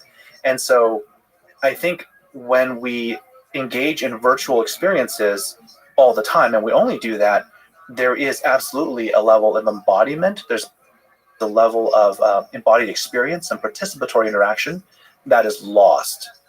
And it's very hard to put your finger on exactly what it is. It's hard to say, oh, we're going to spend $100 million building a new system that captures this 5% better, higher fidelity human expression. No one's going to pay for that, right? So when we rush madly into a world of simulacrum and virtuality, the things that are lost it's difficult.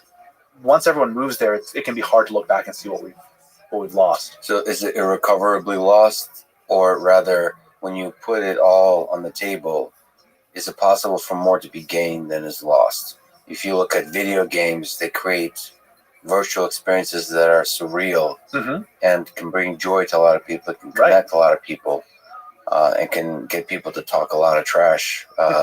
So it can bring out the best and the worst in people. So is it possible to have a future world where the pros outweigh the cons? It is. I mean, it's possible to have that in the current world.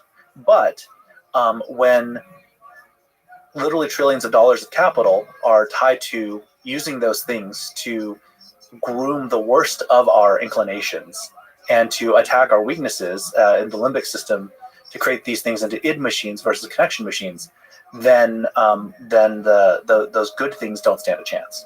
Can you make a lot of money by building connection machines? Is it possible, do you think, to bring out the best in human nature, to create fulfilling connections and relationships in the digital world and make a shit ton of money? If I figure it out, I'll let you know. But what's your intuition without concretely knowing what's the solution? My intuition is that a lot of our digital technologies give us the ability to have synthetic connections or to experience virtuality. They have co-evolved with sort of the human expectations. It's sort of like sugary drinks. As people have more sugary drinks, they need more sugary drinks to get that same hit, right? So with these virtual things, and with TV and fast cuts and TikToks and all these different kinds of things, we're co-creating essentially humanity that sort of asks and needs those things. And now it becomes very difficult to get people to slow down. It gets difficult for people to hold their attention on slow things and actually feel that embodied experience, right? So mindfulness now more than ever is so important in schools and as a therapy technique for people, because our environment has been accelerated. And McLuhan actually talks about this in the electric environment of the television. And that was before TikTok and before front-facing cameras. So I think for me, the concern is that it's not like we can ever switch to doing something better, but more of the humans and technology, they're not independent of each other. The technology that we use kind of molds what we need for the next generation of technology. Yeah, but humans are intelligent and they're introspective, and they can reflect on the experiences of their life. So, for example, there's been many years in my life where I ate an excessive amount of sugar, and in a certain moment I woke up and said, why do I keep doing this? This doesn't feel good, like long term. And I think, so going through the TikTok process of realizing, okay, when I shorten my attention span, actually that does not make me feel good longer term. And realizing that, and then going to platforms, going to places that are away from the sugar. So in so doing, you can create platforms that can make a lot of money to help people wake up to what actually makes them feel good long term, develop, grow as human beings. And it just feels like humans are more intelligent than mice looking for cheese. They're able to sort of think. I mean, we can contemplate our own mortality. We can contemplate things like long-term love, and we can have a long-term fear of certain things like mortality. We can contemplate whether the experiences, the sort of the drugs of daily life that we've been partaking in, is making us happier, better people. And then once we contemplate that, we can make financial decisions in using services and paying for services that are making us better people. So it just seems that we're in the very first stages of social networks that just were able to make a lot of money really quickly.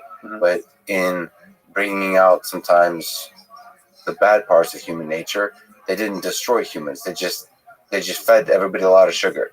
And now everyone's going to wake up and say, hey, we're going to start having like sugar-free social media. Right. Well, there's a lot to unpack there. I think some people certainly have the capacity for that. And I certainly think, I mean, it's very interesting, even the way you said it. You woke up one day and you thought, well, this doesn't feel very good. Well, that's still your limbic system saying this doesn't feel very good, right? You have a cat brain's worth of neurons around your gut, right? And so maybe that saturated and that was telling you, hey, this isn't good. Humans are more than just mice looking for cheese or monkeys looking for sex and power, right? So let's slow down. Now now a lot of people would argue with you on that one, but yes. Well, we're more than just that, but we're at least that, and we're very, very seldom not that. So I don't actually disagree with you that we could be better and that that better platforms exist, and people are voluntarily noping out of things like Facebook and noping out. It's an awesome verb. It's a great term. Yeah, I love it. I use it all the time. You're welcome, Mike. Nope out of that. I want to nope out of that, right? It's going to be a hard pass, and that's great.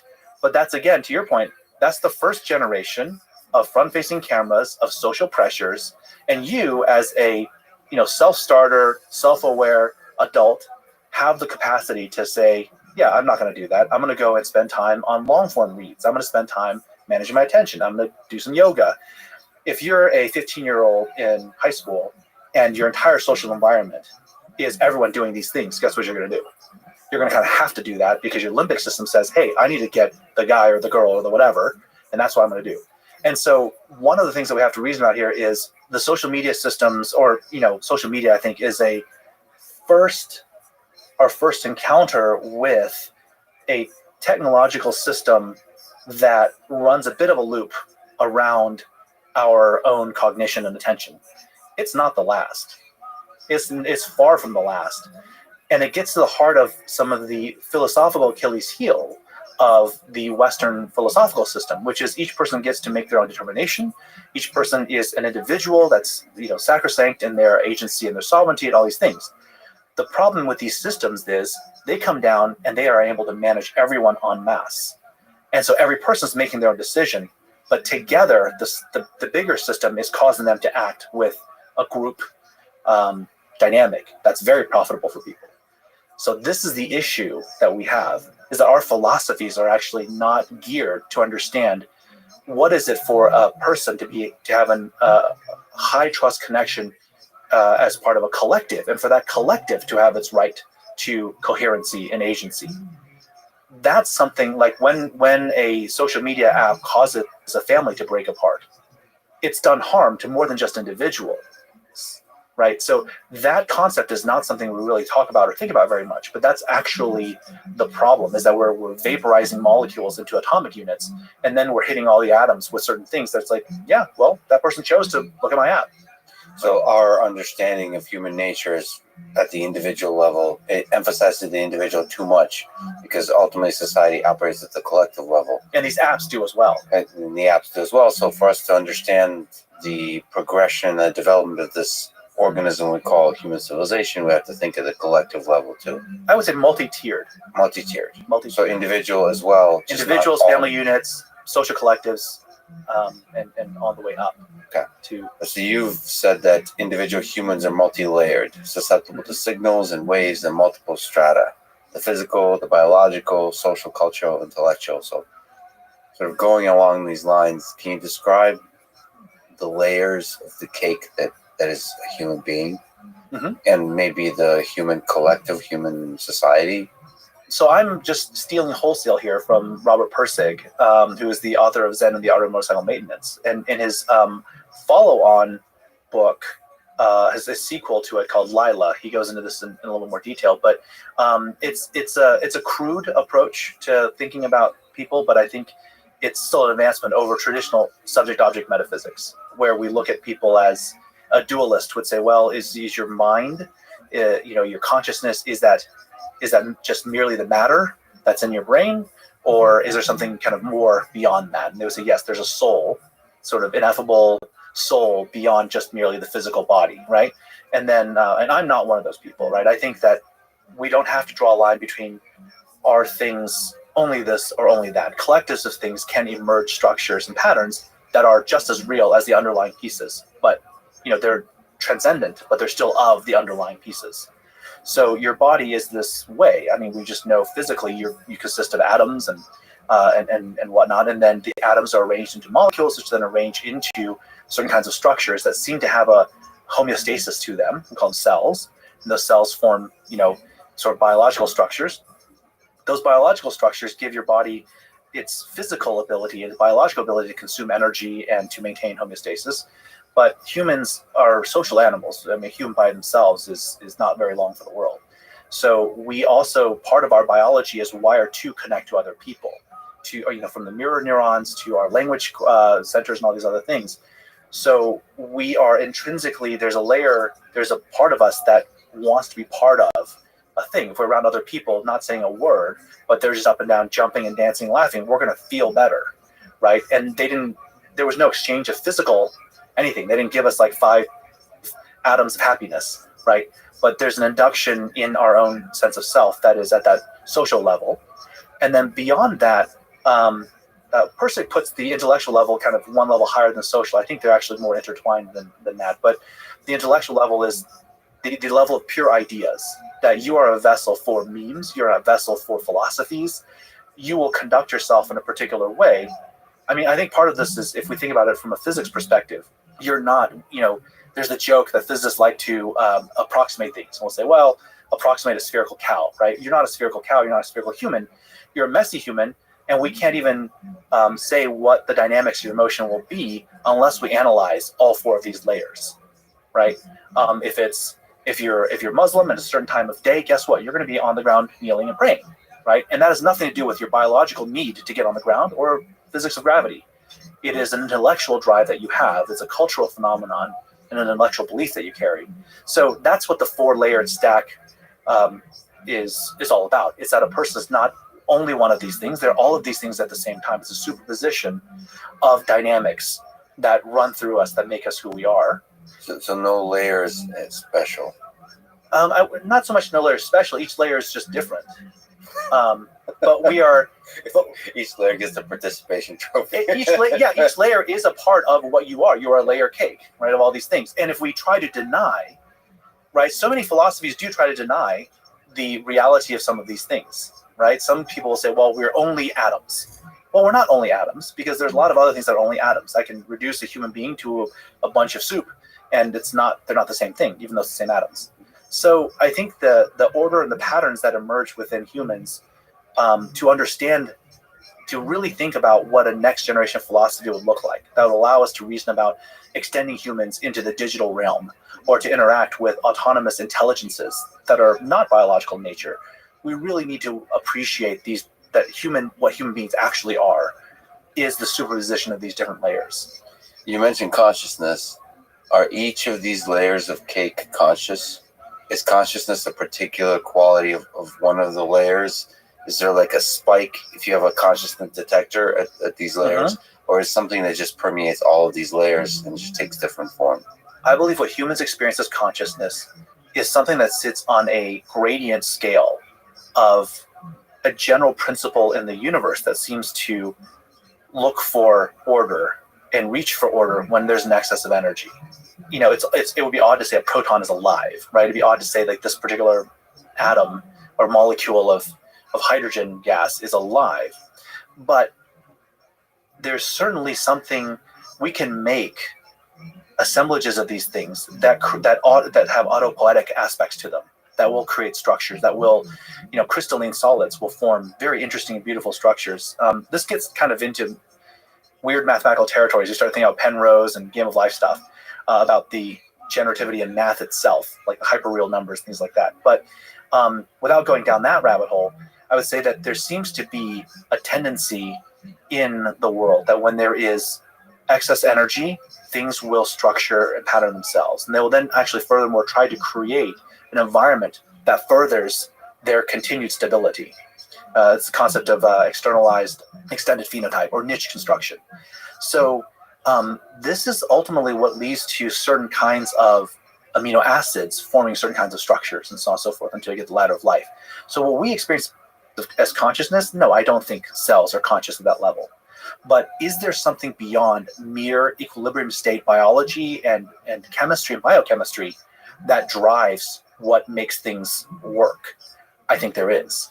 So Adrian Bajan has his constructal law. There's other things you look at when you look at the life sciences and you look at any kind of statistical physics and statistical mechanics. When you look at things far out of equilibrium, when you have excess energy, what happens then? Life doesn't just make a hotter soup. It starts making structure. There's something there. The poetry of reaches for order when there's an excess of energy. Mm-hmm. Because you brought up Game of Life. You did it, not me. I love cellular automata, so I have to sort of linger on that for a little bit. So cellular automata, I guess, is or Game of Life is a very simple example of reaching for order when there's an excess of energy, or reaching for order and somehow creating complexity. Within like this explosion of just turmoil, somehow trying to construct structures, and in so doing, create very elaborate organism-looking type things. Mm-hmm. What intuition do you draw from this simple little mechanism? Well, I like to turn that around its head and look at it as, what if every single one of the patterns created life, or created, not life, but created interesting patterns? Because some of them don't, and sometimes you make cool gliders, and other times you start with certain things and you make gliders and other things that then construct like and gates and not gates, right? And you build computers on them. All of these rules that create these patterns that we can see, those are just the patterns we can see. What if our subjectivity is actually limiting our ability to perceive the order in all of it? What if some of the things that we think are random are actually not that random? We're simply not integrating at a fine enough level across a broad enough time horizon.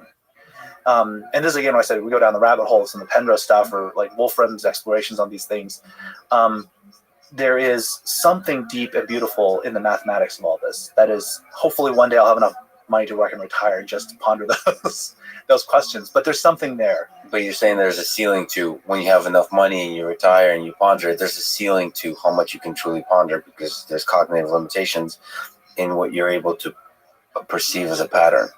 Yeah. So, and maybe mathematics extends your perception capabilities, but it's still finite.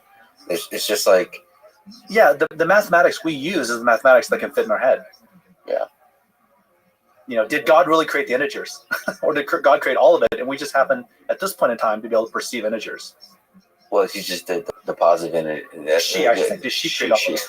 And then we She just graded the natural numbers, and then we screwed it all up with 0 and the negatives. Okay. But we did. We created mathematical operations so that we can have iterated steps to approach bigger problems, right? I mean, the entire point of the Arabic numeral system, and it's a rubric for mapping a certain set of operations, of folding them into a simple little expression. But that's just the operations that we can fit in our heads.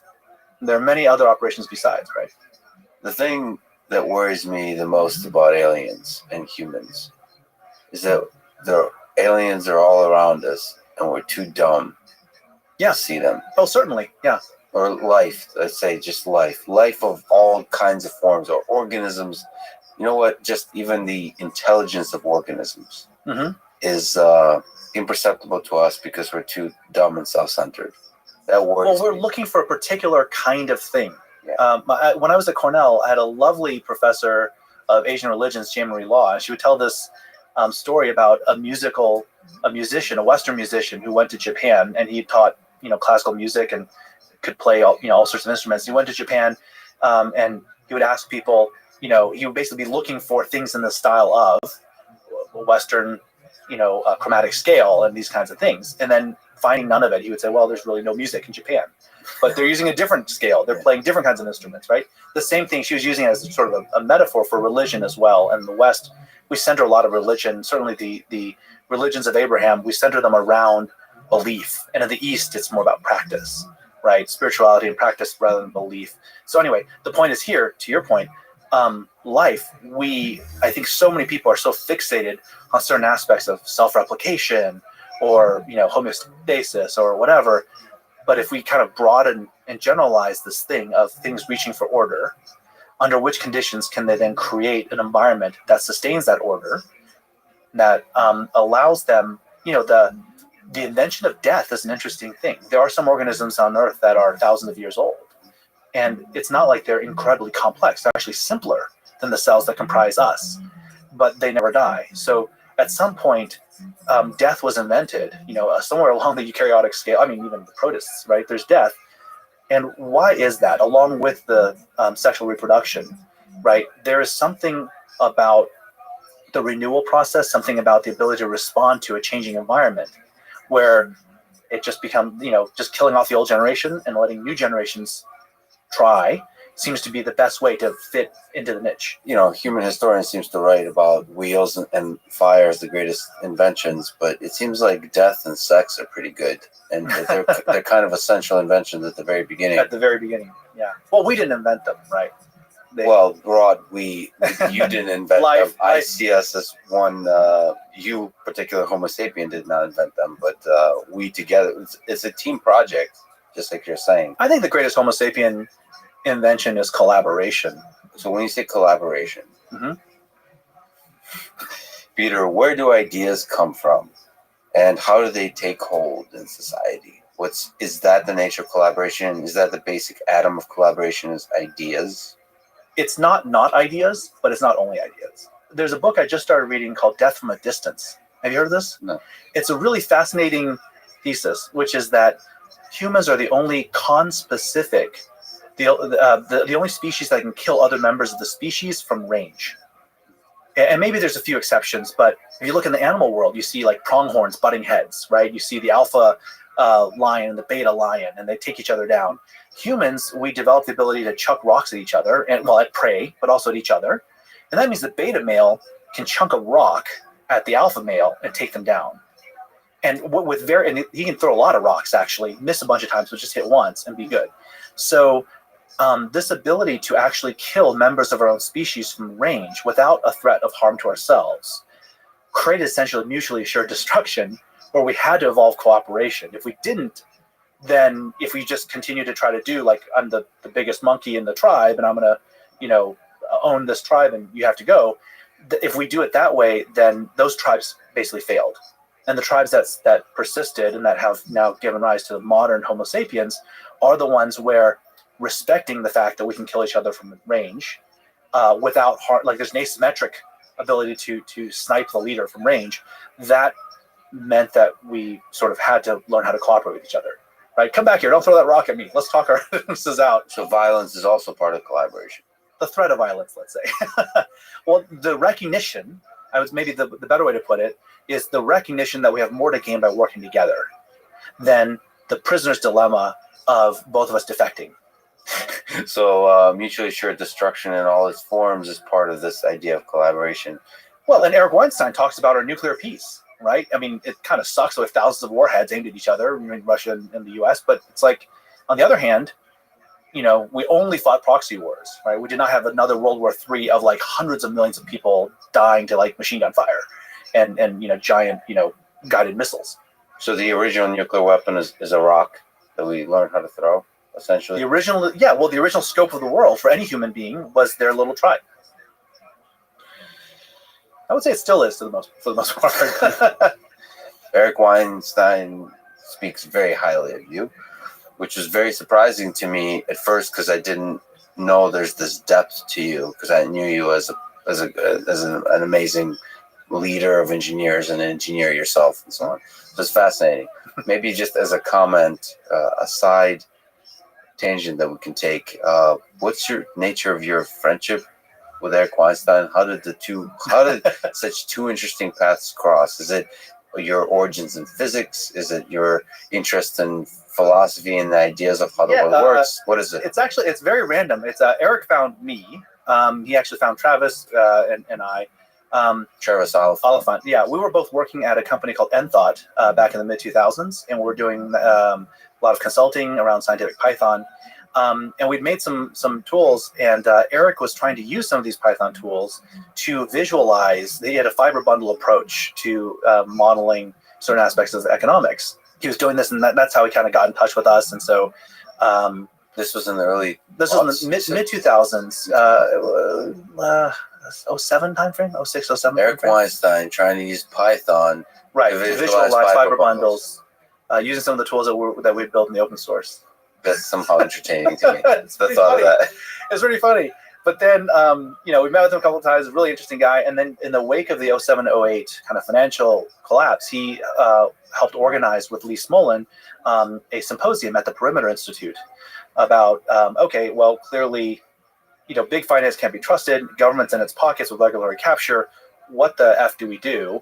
And all sorts of people. Nassim Taleb was there, and Andy Lowe from MIT was there, and Bill Janeway. I mean, just a lot of top billing people were there.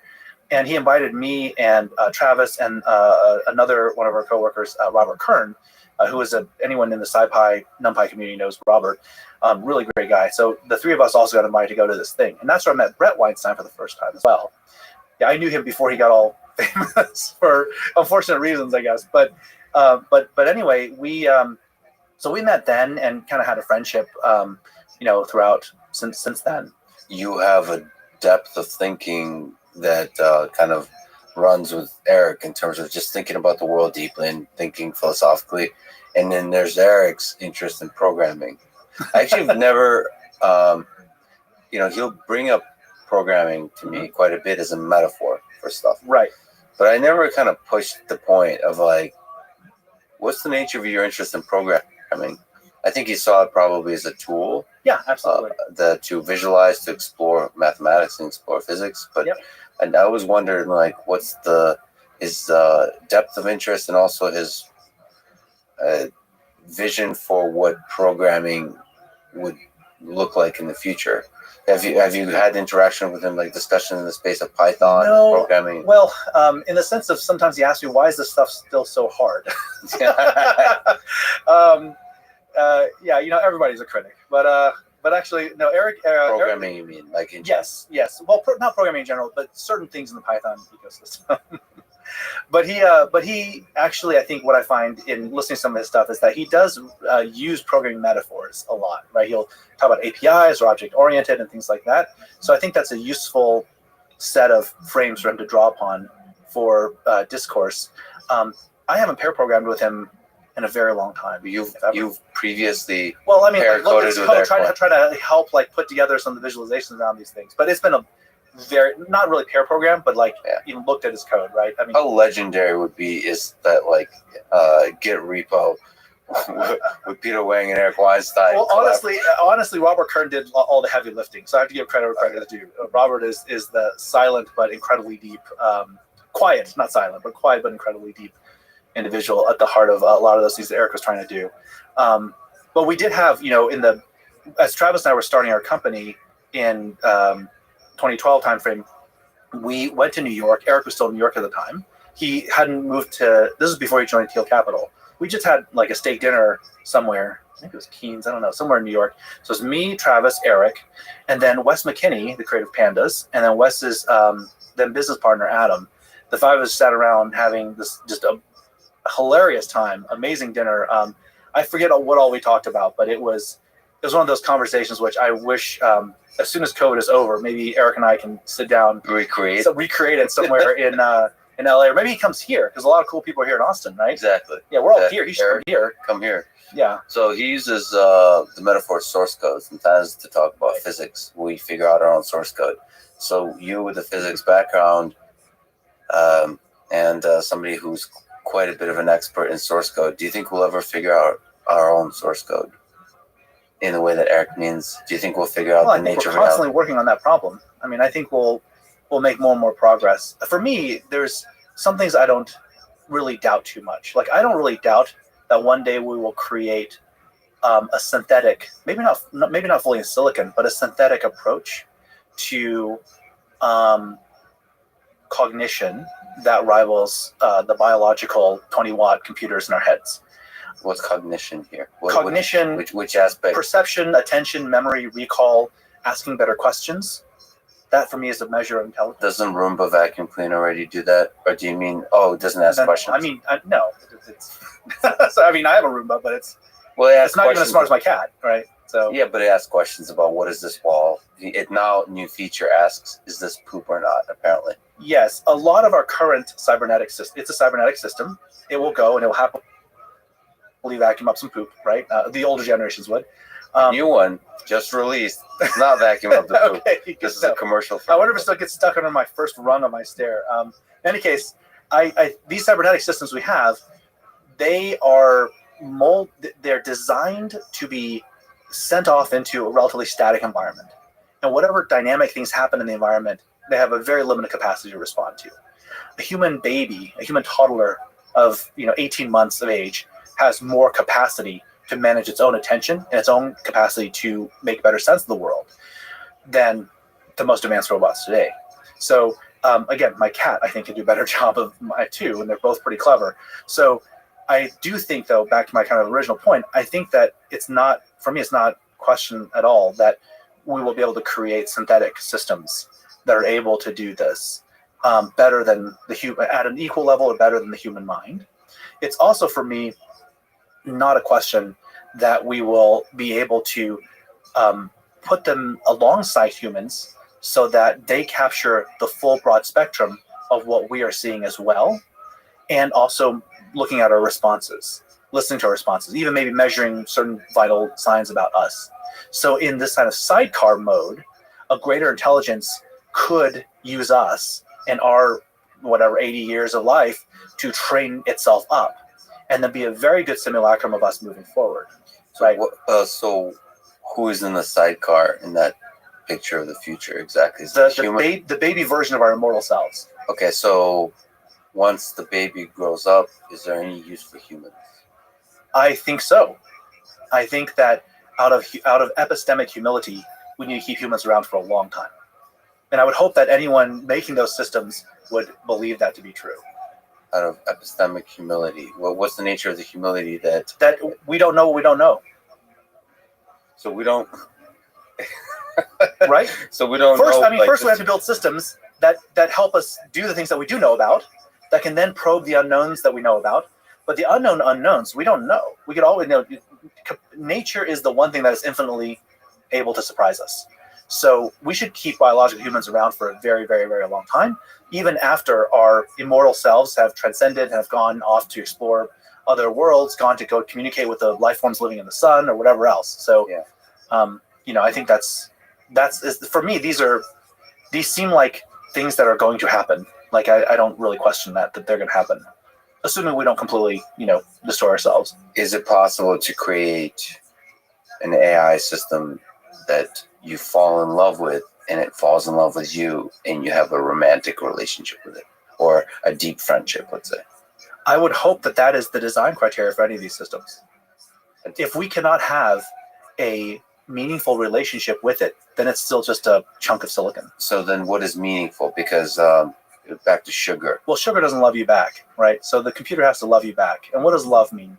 Well, in this context, for me, love, I'm going to take a page from Alain de Botton. Love means that it wants to help us become the best version of ourselves. Yes. That's beautiful. That's a beautiful definition of love. So what role does love play in the human condition at the individual level and at the group level? Because you were kind of saying that we should really consider humans both at the individual and the group and the societal level. What's the role of love in this whole thing? We talked about sex. We talked about death, thanks to the bacteria that invented it. At which point did we invent love, by the way? I mean, is that also? No, I think love is the start of it all, and the feelings of, and this is sort of beyond just romantic, sensual, whatever kind of things, but actually genuine love as we have for another person, love as it would be used in a religious text, right? I think that capacity to feel love more than consciousness, that is the universal thing. Our feeling of love is actually a sense of that generativity. When we can look at another person and see that they can be something more than they are, and more than just what we, a pigeonhole we might stick them in. We see, I think there's, in any religious text you'll find voiced some concept of this, that you should see the grace of God in the other person, right? That they're made in the spirit of what, the love that God feels for his creation or her creation. And so I think this thing is actually the root of it. So I would say I don't think molecules of water feel consciousness, have consciousness, but there is some proto micro quantum thing of love. That's the generativity when there's more energy than what they need to maintain equilibrium. And that, when you sum it all up, is something that leads to, I had my mind blown one day as an undergrad at the physics computer lab. I logged in, and when you log into Bash for a long time, there was a little fortune that would come out, and it said, "Man was created by water to carry itself uphill." And I was logging in to work on some problem set, and I logged in and I saw that, and I just said, "Son of a bitch." I logged out, and I went to the coffee shop, and I got a coffee, and I sat there on the quad, and it's not wrong, and yet WTF, right? So when you look at it that way, it's like, yeah, okay, non-equilibrium physics is a thing. And so when we think about love, when we think about these kinds of things, I would say that in the modern day human condition, there's a lot of talk about freedom and individual liberty and rights and all these things, but that's very Hegelian. It's very kind of following from the Western philosophy of the individual as sacrosanct, but it's not really couched, I think, the right way, because it should be, how do we maximize people's ability to love each other, to love themselves first, to love each other, their responsibilities to the previous generation, to the future generations. Those are the kinds of things that should be our design criteria, right? Those should be what we start with, to then come up with the philosophies of self and of rights and responsibilities. But that love being at the center of it, I think when we design systems for cognition, it should absolutely be built that way. I think if we simply focus on efficiency and productivity, these kind of very industrial era, all the things that Marx had issues with, right? That's a way to go and really, I think, go off the deep end in the wrong way. So one of the interesting consequences of thinking of life in this hierarchical way of an individual human, and then there's groups and there's societies, is I believe that you believe that corporations are people. So this is a kind of a politically dense idea and all those kinds of things. If we just throw politics aside, if we throw all of that aside, in which sense do you believe that corporations are people? So, and how does love connect to that? Right. So the belief is that groups of people have some kind of higher level I would say, mesoscopic claim to agency. So where do I, let's start with this.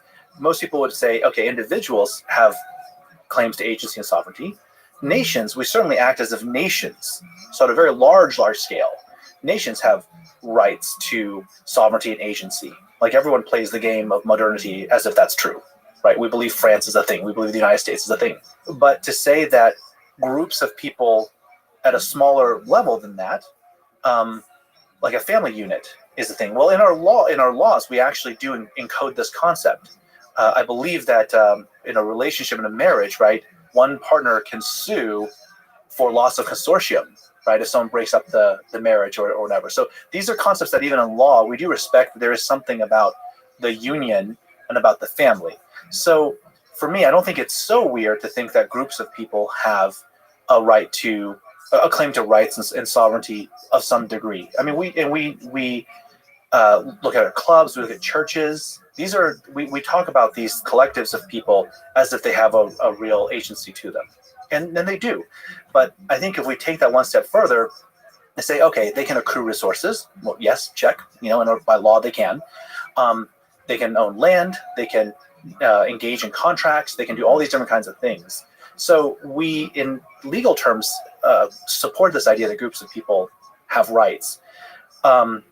Where we go wrong on this stuff is that the most popular version of this is the for-profit absentee owner corporation that then is able to amass larger resources than anyone else in the landscape, anything else, any other entity of equivalent size. And they're able to essentially bully around individuals, whether it's laborers, whether it's people whose resources they want to capture. They're also able to bully around our system of representation, which is still tied to individuals, right? So I don't believe that's correct. I don't think it's good that they're people, but they're assholes. I don't think that corporations as people acting like assholes is a good thing. But the idea that collectives and collections of people, that we should treat them philosophically as having some Agency. and some mass at a mesoscopic level, I think that's an important thing, because one thing I do think we underappreciate sometimes is the fact that relationships have relationships. So it's not just individuals having relationships with each other, but if you have 8 people seated around a table, right, each person has a relationship with each of the others, and that's obvious. But then if it's 4 couples, each couple also has a relationship with each of the other couples, right? The dyads do. And if it's couples, but one is the father and mother older, and then one of their children and their spouse, that family unit of 4 has a relationship with the other family unit of 4. So the idea that relationships have relationships is something that we intuitively know in navigating the social landscape, but it's not something I hear expressed like that.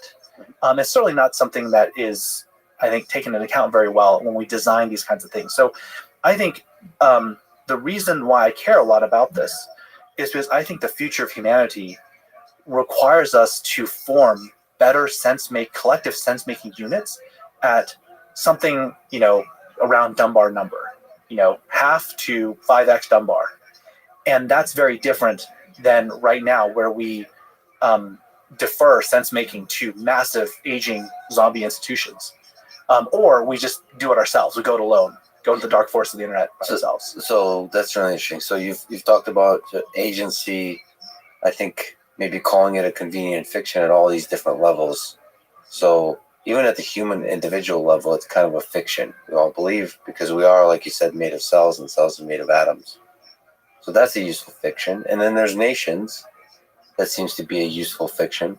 But it seems like some fictions are better than others. There's a lot of people that argue the fiction of nation is a bad idea. One of them lives 2 doors down from me, Michael Malice. He's an anarchist. Mm-hmm.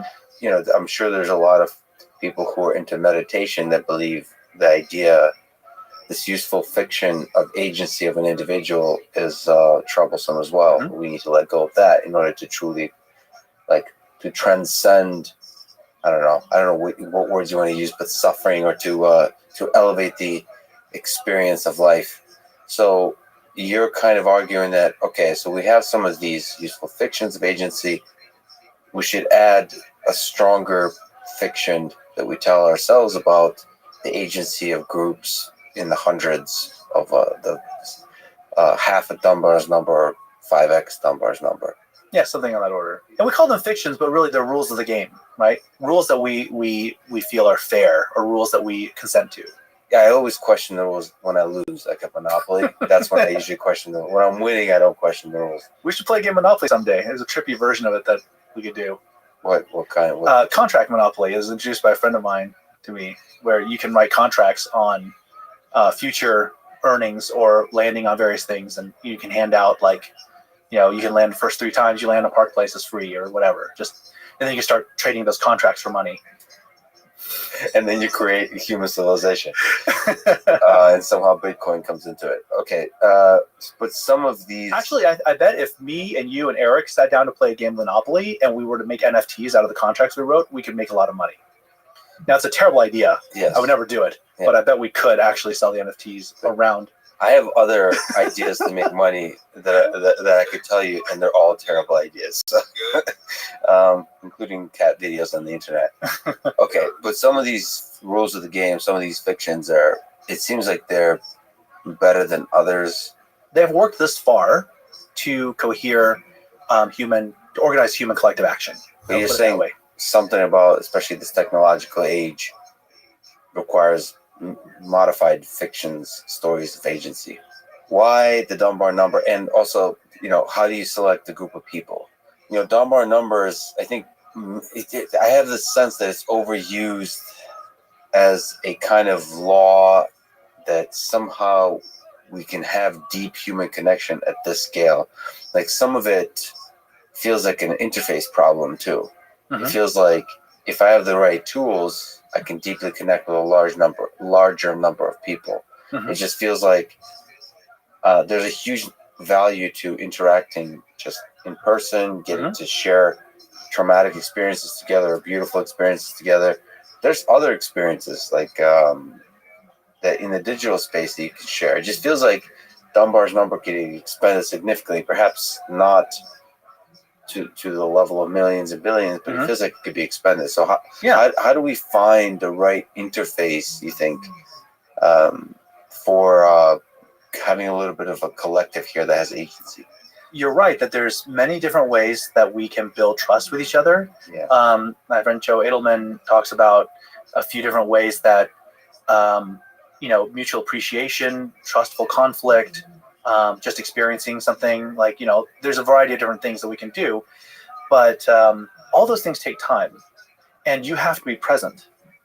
The less present you are, there's just, again, a no free lunch principle here. The less present you are, the more of them you can do, but then the less connection you build. So I think there is sort of a human capacity issue around some of these things. Now, that being said, if we can use certain technologies, so for instance, if I write a little monograph on my view of the world, you read it asynchronously at some point, and you're like, wow, Peter, this is great. Here's mine. I read it. I'm like, wow, Lex, this is awesome. We can be friends without having to spend 10 years, figuring all this stuff out together. We can just read each other's thing and be like, oh yeah, this guy's exactly in my wheelhouse, and vice versa. And we can then, connect just a few times a year and maintain a high trust relationship. It can be expanded a little bit, but it also requires, these things are not all technological in nature. It requires the individual themselves to have a certain level of capacity, to have a certain lack of neuroticism, right? If you want to use like the Ocean Big Five sort of model, people have pretty centered.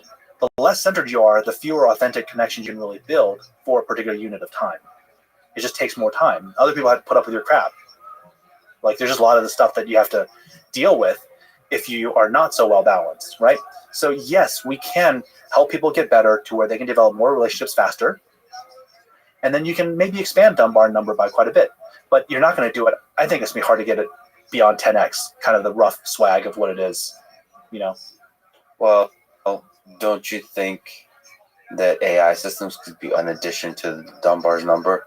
So, like, why? Do you count as one system or multiple AI systems? Multiple AI systems. So I do believe that AI systems, for them to integrate into human society as it is now, have to have a sense of agency. So there has to be a individual, because otherwise we wouldn't relate to them. We could engage certain kinds of individuals to make sense of them for us and be almost like, did you ever watch Star Trek? like Voyager, like there's the Volta, who are like the interfaces, the ambassadors for the Dominion. We may have ambassadors that speak on behalf of these systems. They're like the Mentats of Dune, maybe, or something like this. I mean, we already have this to some extent. If you look at the biggest sort of, I wouldn't say AI system, but the biggest cybernetic system in the world is the financial markets. It runs outside of any individual's control. And you have an entire stack of people on Wall Street analysts to CNBC reporters, whatever. They're all helping to communicate, what does this mean? You know, like Jim Cramer, like running around and yelling stuff. Like all of these people are part of that lowering of the complexity there to meet sense, you know, to help do sense making for people at whatever capacity they're at. And I don't see this changing with AI systems. I think you would have ringside commentators talking about all this stuff that this AI system is trying to do over here. Because it's actually a super intelligence. So if you want to talk about humans interfacing, making first contact with the super intelligence, we're already there. We do it pretty poorly. And if you look at the gradient of power and money, what happens is the people closest to it will absolutely exploit their distance for personal financial gain. So we should look at that and be like, oh, well, that's probably what the future will look like as well. But nonetheless, I mean, we're already doing this kind of thing. So in the future, we can have AI systems, but you're still going to have to trust people to bridge the sense-making gap to them. See, I just feel like there could be like millions of AI systems that have agencies. You have, when you say one superintelligence in that context means it's able to solve particular problems extremely well. But there's some aspect of human-like intelligence that's necessary to be integrated into human society. So not financial markets, not sort of weather prediction systems, or, I don't know, logistics optimization. I'm more referring to things that you interact with on the intellectual level. Yeah. And that, I think, requires, there has to be a backstory, there has to be a personality. I believe it has to fear its own mortality in a genuine way. Like, there has to be many of the elements that we humans experience that are fundamental to the human condition, because otherwise we would not have a deep connection with it. But I don't think having a deep connection with it is necessarily going to stop us from building a thing that has quite an alien intelligence aspect. Sure. So the other kind of alien intelligence on this planet is octopuses, or octopodes, or whatever you want to call them. Octopi. Yeah, there's a little controversy as to what the plural is, I guess. But I an look forward octopus. to your letters. Yeah. An octopus, it really acts as a collective intelligence of 8 intelligent arms, right? Its arms have a tremendous amount of neural density to them. And I see, if we can build, I mean, just let's go with what you're saying. If we build a singular intelligence that interfaces with humans, that has a sense of agency so it can run the cybernetic loop and develop its own theory of mind as well as a theory of action, all these things, I agree with you, that's the necessary components to build a real intelligence, right? There's got to be something at stake. It's got to make a decision. It's got to then run the OODA loop. Okay, so we build one of those. Well, if we can build one of those, we can probably build 5 million of them. So build 5 million of them, and if their cognitive systems are already digitized and already kind of there, we stick an antenna on each of them, bring it all back to a hive mind that maybe doesn't make all the individual decisions for them, but treats each one as almost like a neuronal input of a much higher bandwidth and fidelity, going back to a central system that is then able to perceive much broader dynamics that we can't see. In the same way that a phased array radar, right? You think about how a phased array radar works. It's just sensitivity. It's just radars, and then it's hypersensitivity and really great timing between all of them. And with a flat array, it's as good as a curved radar dish, right? So with these things, it's a phased array of cybernetic systems that'll give the centralized intelligence much better, much higher fidelity understanding of what's actually happening in the environment. But the more power, the more understanding the central superintelligence has, the dumber the individual fingers of this intelligence are. I think not necessarily. I don't see what it has to be. This argument, there has to be the experience of the individual agent has to have the full richness of the human-like experience. You have to be able to be driving the car in the rain, listening to Bruce Springsteen, and all of a sudden break out in tears because remembering something that happened to you in high school. We can implant those memories if that's really needed. But no, but the central agency, like I guess I'm saying for in my view, for intelligence to be born, you have to have a decentralization. Like each one has to struggle and reach.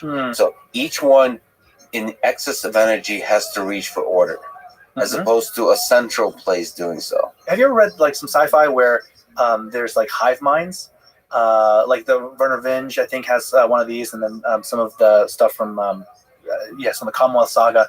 The idea that you're an individual, but you're connected with like a few other individuals telepathically as well, and together you form a swarm. So if you are, I need to ask you, what do you think it is the experience of if you are like, well, a Borg, right? If you are one, if you're part of this hive mind, outside of all the aesthetics, get the aesthetics. Internally, what is your experience like? Because I have a theory as to what that looks like.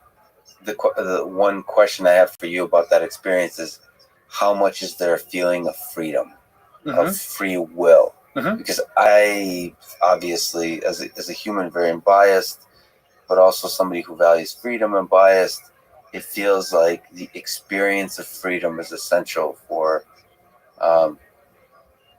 trying stuff out, to being creative and doing something truly novel, which is at the core of. Yeah, well, I don't think you have to lose any freedom when you're in that mode, because I think what happens is you're still thinking about this in a sense of a top-down command and control hierarchy, which is not what it has to be at all. I think the experience, so I'll just, show my cards here. I think the experience of being a robot in that robot swarm, a robot who has agency over their own local environment, that's doing sense making and reporting it back to the hive mind. I think that robot's experience would be one, when the hive mind is working well, it would be an experience of like talking to God, right? That you essentially are reporting to, you're sort of saying, here's what I see. I think this is what's going to happen over here. I'm going to go do this thing because I think if I'm going to do this, this will make this change happen in the environment. And God, she may tell you, that's great. And in fact, your brothers and sisters will join you to help make this go better, right? And then she can let your brothers and sisters know, hey, Peter's going to go do this thing. Would you like to help him? Because we think that this will make this thing go better. And they'll say, yes, we'll help him. So the whole thing could be actually very emergent. The sense of, what does it feel like to be a cell in a network that is alive, that is generative? And I think actually the feeling is serendipity, that there's random order, not random disorder or chaos, but random order. Just when you needed to hear Bruce Springsteen, you turn on the radio and bam, it's Bruce Springsteen, right? That feeling of serendipity, I feel like this is a bit of a flight of fancy, but every cell in your body must have, like, what does it feel like to be a cell in your body? When it needs sugar, there's sugar. When it needs oxygen, there's just oxygen. Now, when it needs to go and do its work and pull, like as one of your muscle fibers, right? It does its work, and it's great. It contributes to the cause, right? So this is all, again, a flight of fancy. But I think as we extrapolate up, what does it feel like to be an independent individual with some bounded sense of freedom? All sense of freedom is actually bounded, but with a bounded sense of freedom that still lives within a network that has order to it. And I feel like it has to be a feeling of serendipity. So at the cell, there's a feeling of serendipity, even though it has no way of explaining why it's getting oxygen and sugar when it gets it. So each individual component has to be too dumb to understand the big picture. No, the big picture is bigger than what it can understand. But isn't that an essential characteristic of the individual, is to be too dumb to understand the bigger picture? Like, not dumb necessarily, but limited in its capacity to understand. Because the moment you understand, I feel like that leads to, if you tell me now that there's some bigger intelligence controlling everything I do, intelligence broadly defined, meaning like, even the Sam Harris thing, there's no free will. If I'm smart enough to truly understand that that's the case, that's gonna, I don't know if I... Well, yeah, philosophical breakdown. Yeah. Right? Because we're in the West and we're pumped full of this stuff of like, you are a golden, fully free individual with all your freedoms and all your liberties, and go grab a gun and shoot whatever you want to. No, it's actually, you don't actually have a lot of these, you're not unconstrained, but the areas where you can manifest agency, you're free to do those things. You can say whatever you want on this podcast. You can create a podcast, right? Yeah. You're not. I mean, you have a lot of this kind of freedom, but even as you're doing this, you are actually, I guess, where the denouement of this is that we are already intelligent agents in such a system, right? In that one of these like robots of 1 of 5 million little swarm robots, or one of the Borg, they're just posting an internal bulletin board. I mean, maybe the Borg cube is just a giant Facebook machine floating in space, and everyone's just posting on there. They're just posting really fast. And like, oh yeah, It's called the metaverse now. that's called the metaverse. That's right. Here's the Enterprise. Maybe we should all go shoot it. Yeah, everyone upvotes, and they're going to go shoot it, right? But we already are part of a human online collaborative environment and collaborative sense-making system. It's not very good yet. It's got the overhangs of zombie sense-making institutions all over it. But as that washes away, and as we get better at this, we are going to see humanity improving at speeds that are unthinkable in the past. And it's not because anyone's freedoms were limited. In fact, the open source, I mean, we started this with open source software, right?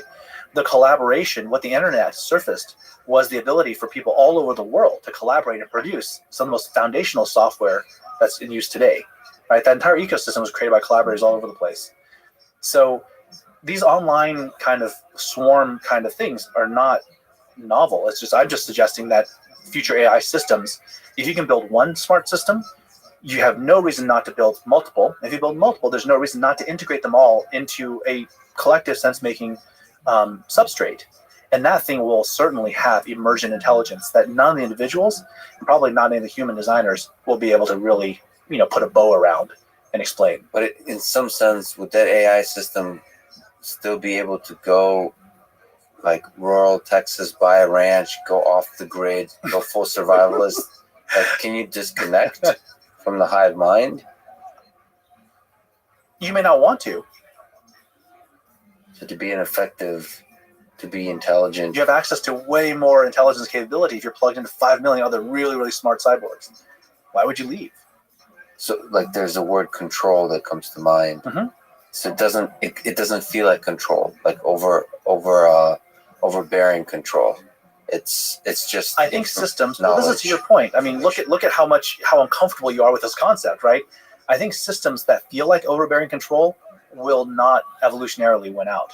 I think systems that give their individual elements the feeling of serendipity and the feeling of agency, that will those systems will win. But that's not to say that there will not be emergent higher level order on top of it. And that's the thing. That's the philosophical breakdown that we're staring right at, which just in the Western mind, I think there's a very sharp delineation between explicit control, Cartesian, and like what is the vector, where is the position, where is it going? It's completely deterministic. And kind of this idea that things emerge. Everything we see is the emergent patterns of other things. And there is agency when there's extra energy. So you have spoken about a kind of meaning crisis that we're going through. Mm-hmm. But it feels like since we invented sex and death, we broadly speaking, we've been searching for a kind of meaning. So it feels like human civilization has been going through a meaning crisis of different flavors throughout its history. How is this particular meaning crisis different? Or is it really a crisis and it wasn't previously? What's your sense? A lot of human history, there wasn't so much a meaning crisis. There was just a food and not getting eaten by bears crisis, right? Once you get to a point where you can make food, there was the not getting killed by other humans crisis. So sitting around wondering what is it all about is actually a relatively recent luxury. And to some extent, the meaning crisis coming out of that is precisely because, well, not precisely because, I believe that meaning is the consequence of when we make consequential decisions. It's tied to agency, right? When we make consequential decisions, that generates meaning. So if we make a lot of decisions, but we don't see the consequences of them, then it feels like, what was the point, right? But if there's all these big things happening, but we're just along for the ride, then it also does not feel very meaningful. Meaning, as far as I can tell, this is my working definition of circa 2021, is generally the result of a person making a consequential decision, acting on it, and then seeing the consequences of it. So historically, just when humans are in survival mode, you're making consequential decisions all the time. So there's not a lack of meaning because like you either got eaten or you didn't, right? You got some food and that's great. You feel good. Like these are all consequential decisions. Only in, the post fossil fuel and industrial revolution could we create a massive leisure class that could sit around not being threatened by bears, not starving to death, making decisions somewhat, but a lot of times not seeing the consequences of any decisions they make. The general sort of sense of anomie, I think that's the French term for it, in the wake of the consumer society, in the wake of mass media telling everyone, hey, choosing between Hermes and Chanel is a meaningful decision. No, it's not. I don't know what either of those mean. Oh, there's the high-end luxury purses and crap like that. Nice. But the point is that we give people the idea that consumption is meaning, that making a choice of this team versus that team, spectating, has meaning. So we produce all of these different things that are as if meaning, right? But really making a decision that has no consequences for us. And so that creates the meaning crisis. Well, you're saying choosing between Chanel and the other one has no consequence. I mean, why is one more meaningful than the other? It's not that it's more meaningful than the other. It's that you make a decision between these two brands, and you're told this brand will make me look better in front of other people. If I buy this brand of car, if I wear that brand of apparel, right? The idea, like a lot of decisions we make are around consumption, but consumption by itself doesn't actually yield meaning. Gaining social status does provide meaning. So that's why in this era of abundant production, we so many things turn into status games. The NFT kind of explosion is a similar kind of thing.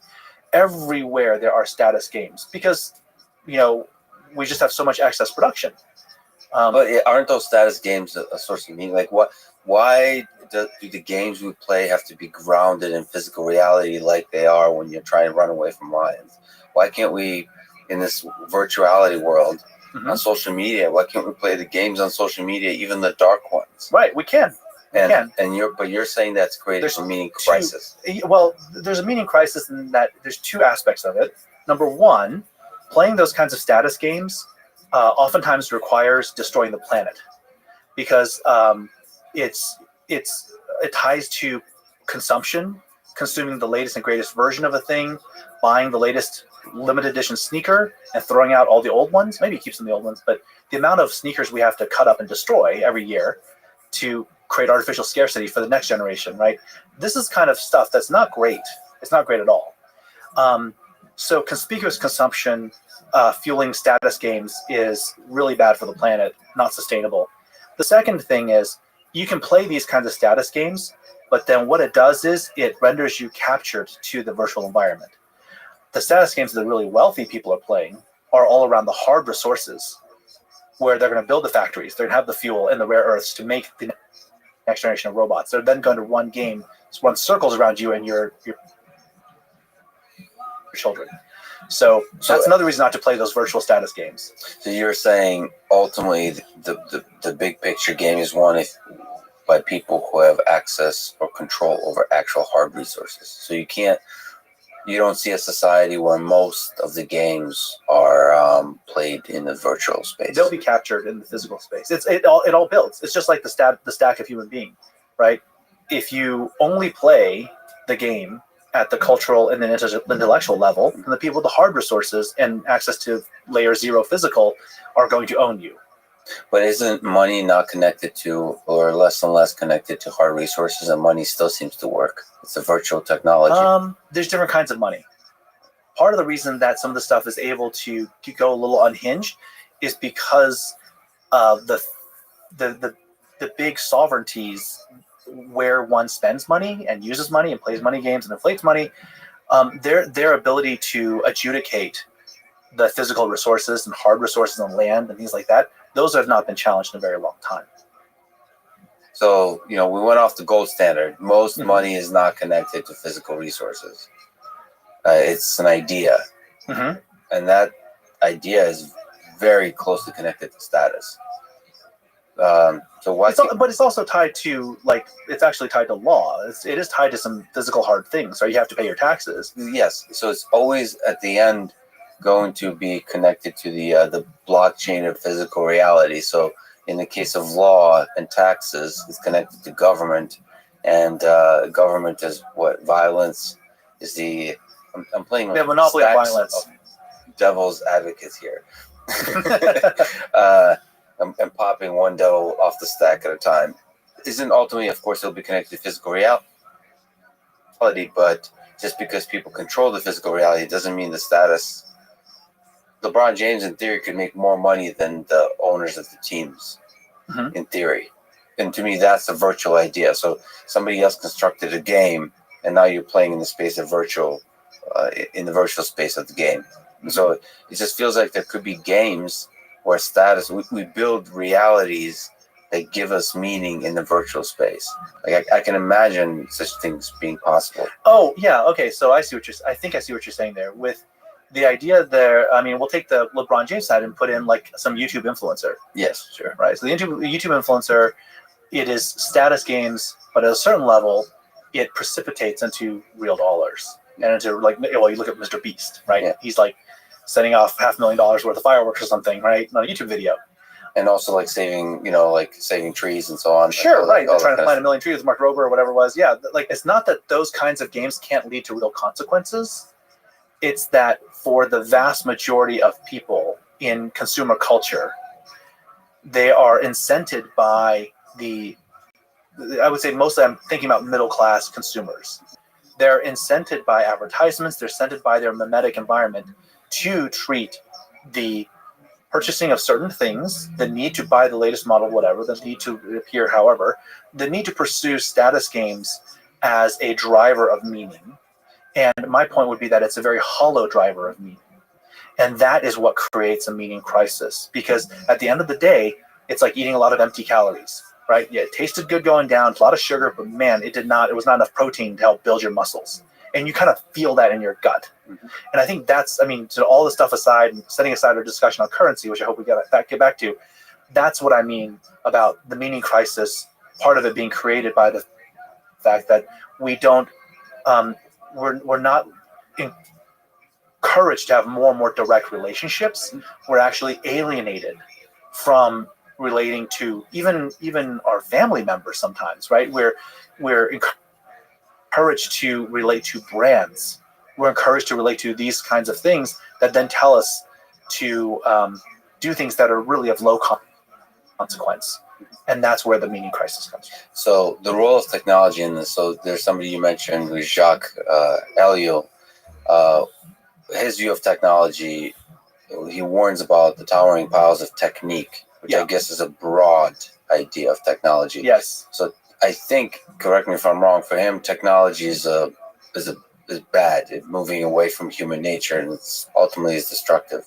My question, broadly speaking, this meaning crisis, can technology, what are the pros and cons of technology? Can it be a good? Yeah, I think it can be. I certainly draw on some of Ellul's ideas, and I think some of them are pretty good. But the way he defines technique is, also Simondon as well. He speaks to the general mentality of efficiency. Homogenized processes, homogenized production, homogenized labor to produce homogenized artifacts that then are not actually, they don't sit well in the environment. So it's essentially, you can think of it as the antonym of craft. Whereas a craftsman will come to, a problem, maybe a piece of wood, and then make it into a chair. It may be a site to build a house or build a stable or build, whatever. And they will consider how to bring various things in to build something well contextualized that's in right relationship with that environment. But the way we have driven technology over the last 150 years is not that at all. It is how can we, make sure the input materials are homogenized, cut to the same size, diluted and doped to exactly the right alloy concentrations. How do we create machines that then consume exactly the right kind of energy to be able to run at this high speed to stamp out the same parts, which then go out the door. Everyone gets the same tickle me elmo. And the reason why everyone wants it is because we have broadcast that tells everyone this is the cool thing. So we homogenize demand, right? And we're like Baudrillard and like other critiques of modernity coming from that direction, the situationalists as well. It's that their point is that at this point in time, consumption is the thing that drives a lot of the economic stuff, not the need, but the need to consume and build status games on top. So we have homogenized. When we discovered, I think this is really like Bernays and stuff, right? In the early 20th century, we discovered we can create demand, we can create desire in a way that was not possible before because of broadcast media. And not only do we create desire, we don't create desire for each person to connect to some bespoke thing to build a relationship with their neighbor or their spouse. We are telling them, you need to consume this brand. You need to drive this vehicle. You got to listen to this music. Have you heard this? Have you seen this movie, right? So creating homogenized demand makes it really cheap to create homogenized product. And now you have economics of scale. So we make the same Tickle Me Elmo, give it to all the kids, and all the kids are like, hey, I got a Tickle Me Elmo, right? So this is ultimately where this ties in then to runaway hypercapitalism, is that we then capitalism is always looking for growth. It's always looking for growth, and growth only happens in the margins. So you have to squeeze more and more demand out. You got to make it cheaper and cheaper to make the same thing, but tell everyone they're still getting meaning from it. You're still like, this is still your Tickle Me Elmo, right? And we see little bits of this critiques of this dripping in popular culture. You see it sometimes. It's when Buzz Lightyear walks into the thing. He's like, oh my God, at the toy store, I'm just a toy. Like there's there's hundreds of other Buzz Lightyears just like me, right? That is, I think, a fun Pixar critique on this homogenization dynamic. I agree with you on most of the things you're saying, so I'm playing devil's advocate here.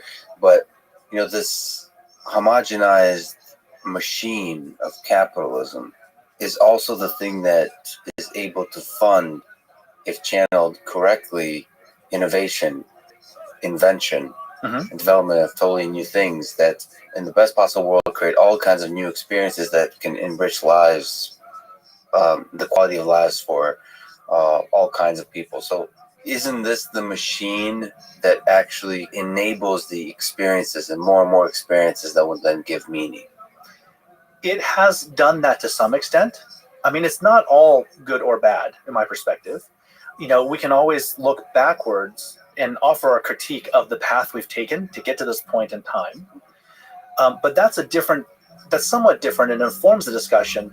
But it's somewhat different than the question of where do we go in the future, right? Sure. Is this still the same rocket we need to ride to get to the next point? Will it even get us to the next point? Well, how does this, so you're predicting the future, how does it go wrong in your view? We have the mechanisms, we have now explored enough technologies to where we can actually, I think, sustainably produce what most people in the world need to live.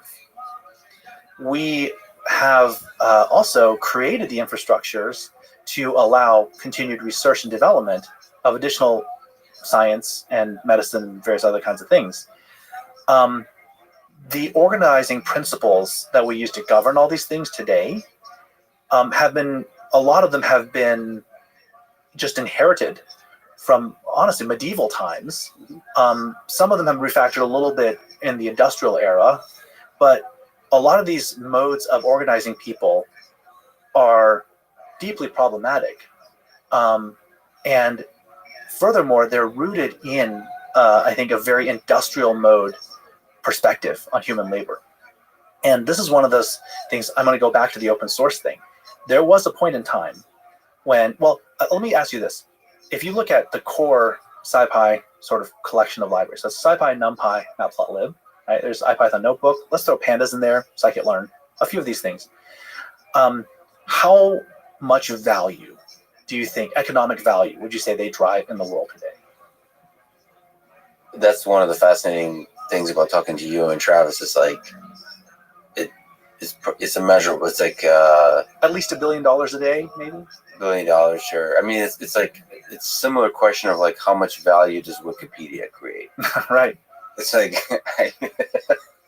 all of it. I don't know. Well, I mean, if you look at our systems, when you do a Google search, right? Now, some of that stuff runs through TensorFlow, but when you look at Siri, when you do credit card transaction, fraud, just everything, right? Every intelligence agency under the sun, they're using some aspect of these kinds of tools. So I would say that these create billions of dollars of value. Oh, you mean like direct use of tools that leverage? Yeah, direct. Yeah. Yeah, even that's billions a day. Yeah. Yeah. Right. Easily, I think. Like the things they could not do if they didn't have these tools, right? Yes. So that's billions of dollars a day. Great. I think that's about right. Now, if we take, how many people did it take to make that? Right? And there was a point in time, not anymore, but there was a point in time when they could fit in a van. I could have fit them in my Mercedes Sprinter, right? And so if you look at that, like, holy crap, literally a van of maybe a dozen people could create value to the tune of billions of dollars a day. What lesson do you draw from that? Well, here's the thing. What can we do to do more of that? Like, that's open source. The way I've talked about this in other environments is when we use generative, participatory, crowdsourced approaches, we unlock human potential at a level that is better than what capitalism can do. I would challenge anyone to go and try to hire the right 12 people in the world to build that entire stack the way those 12 people did that, right? It would be very, very hard pressed to do that. If a hedge fund could just hire a dozen people and create like something that is worth billions of dollars a day, every single one of them would be racing to do it, right?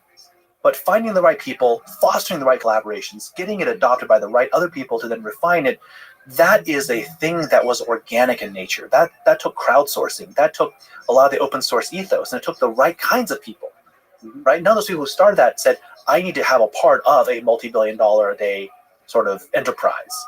They're like, I'm doing this cool thing to solve my problem with my friends, right? So the point of telling the story is to say that our way of thinking about value, our way of thinking about allocation of resources, our ways of thinking about property rights and all these kinds of things, they come from finite game, scarcity mentality, medieval institutions. As we are now entering, to some extent, we are sort of in a post-scarcity era, although some people are hoarding a whole lot of stuff. We are at a point where, if not now, soon, we'll be in a post-scarcity era. The question of how we allocate resources has to be revisited at a fundamental level, because the kind of software these people built, the modalities that those human ecologies that built that software, it treats software as unproperty. Actually, sharing creates value. Restricting and forking reduces value. So that's different than any other physical resource that we've ever dealt with. It's different than how most corporations treat software IP, right? So if treating software in this way created this much value so efficiently, so cheaply, because feeding a dozen people for 10 years is really cheap, right? That's the reason I care about this right now, is because looking forward, when we can automate a lot of labor, where we can, in fact, the programming for your robot in your neck of the woods, in your part of the Amazon, to build something sustainable for you and your tribe, to deliver the right medicines, to take care of the kids, that's just software. That's just code. That could be totally open sourced, right? So we can actually get to a mode where all of this additional generative things that humans are doing, they don't have to be wrapped up in a container and then we charge for all the exponential dynamics out of it. That's what Facebook did. That's what modern social media did, right? Because the old internet was connecting people just fine. So Facebook came along and said, well, anyone can post a picture, anyone can post some text. And we're going to amplify the crap out of it to everyone else. And it exploded, this generative network of human interaction. And then it said, how do I make money off that? Oh yeah, I'm going to be a gatekeeper on everybody's attention. And that's how we make money. So how do we create more than one van? How do we have millions of vans full of people that create NumPy, SciPy, that create Python? So, the story of those people is often they have some kind of job outside of this. This is what they're doing for fun. Don't you need to have a job? Don't you have to be connected, plugged in to the capitalist system? Isn't that what, isn't this consumerism the engine that results in the individuals that kind of take a break from it every once in a while to create something magical? Like at the edges is right. The question of surplus, right? This is the question. Like if everyone were to go and run their own farm, no one would have time to go and write NumPy, SciPy, right? Maybe, but that's what I'm talking about when I say we're maybe at a post-scarcity point for a lot of people. The question that we're never encouraged to ask in a Super Bowl ad is, how much do you need? How much is enough? Do you need to have a new car every 2 years? Every 5? If you have a reliable car, can you drive one for 10 years? Is that all right? No, I had a car for 10 years. It was fine. Your iPhone, did you have to upgrade every 2 years? I mean, sort of, you're using the same apps you did 4 years ago, right? This should be a Super Bowl ad. This should be a Super Bowl ad. That's great. Maybe Do somebody. you really need a new iPhone? Maybe one of our listeners will fund something like this. Of like, no, but just actually $1 million. bring it back to actually the question of, what do you need? How do we create the infrastructure for collectives of people to live on the basis of providing, what we need, meeting people's needs with a little bit of excess to handle emergencies, things like that, pulling our resources together to handle the really, really big, emergencies, somebody with a really rare form of cancer, or some massive fire sweeps through, half the village or whatever. But can we actually unscale things and solve for people's needs, and then give them the capacity to explore how to be the best version of themselves? And for Travis, that was, throwing away his shot at tenure in order to write NumPy. For others, it's there is a saying in the sci-fi community that sci-fi advances one failed postdoc at a time, and that's we can do these things. We can actually do this kind of collaboration because code, software, information organization, that's cheap. That those bits are very cheap to fling across the oceans. So you mentioned Travis. We've been talking, and we'll continue to talk about open source. Maybe you can comment. How did you meet Travis? Who is Travis Oliphant? What's your relationship been like through the years? Where did you work together? How did you meet? What's the present and the future look like? Yeah, so the first time I met Travis was at a sci-fi conference in Pasadena. Do you remember the year? 2005. I was working at Enthought, working on scientific computing consulting, and a couple of years later, he joined us at Enthought. I think 2007, and he came in as president. The one of the founders of Enthought was the CEO, Eric Jones, and we were all very excited that Travis was joining us, and that was great fun. And so I worked with Travis on a number of consulting projects, and we worked on some open source stuff. I mean, it was just a good time there. And then it was primarily Python related. Oh yeah, it was all Python, NumPy, sci-fi consulting kind of stuff. Towards the end of that time, we started getting called into more and more finance shops. They were adopting Python pretty heavily. I did some work on at a high frequency trading shop, working on some stuff, and then we worked together on some at a couple of investment banks in Manhattan. And so we started seeing that there was a potential to take Python in the direction of business computing, more than just being this niche like MATLAB replacement for big vector computing. What we were seeing was, oh yeah, you could actually use Python as a Swiss Army knife to do a lot of shadow data transformation kind of stuff.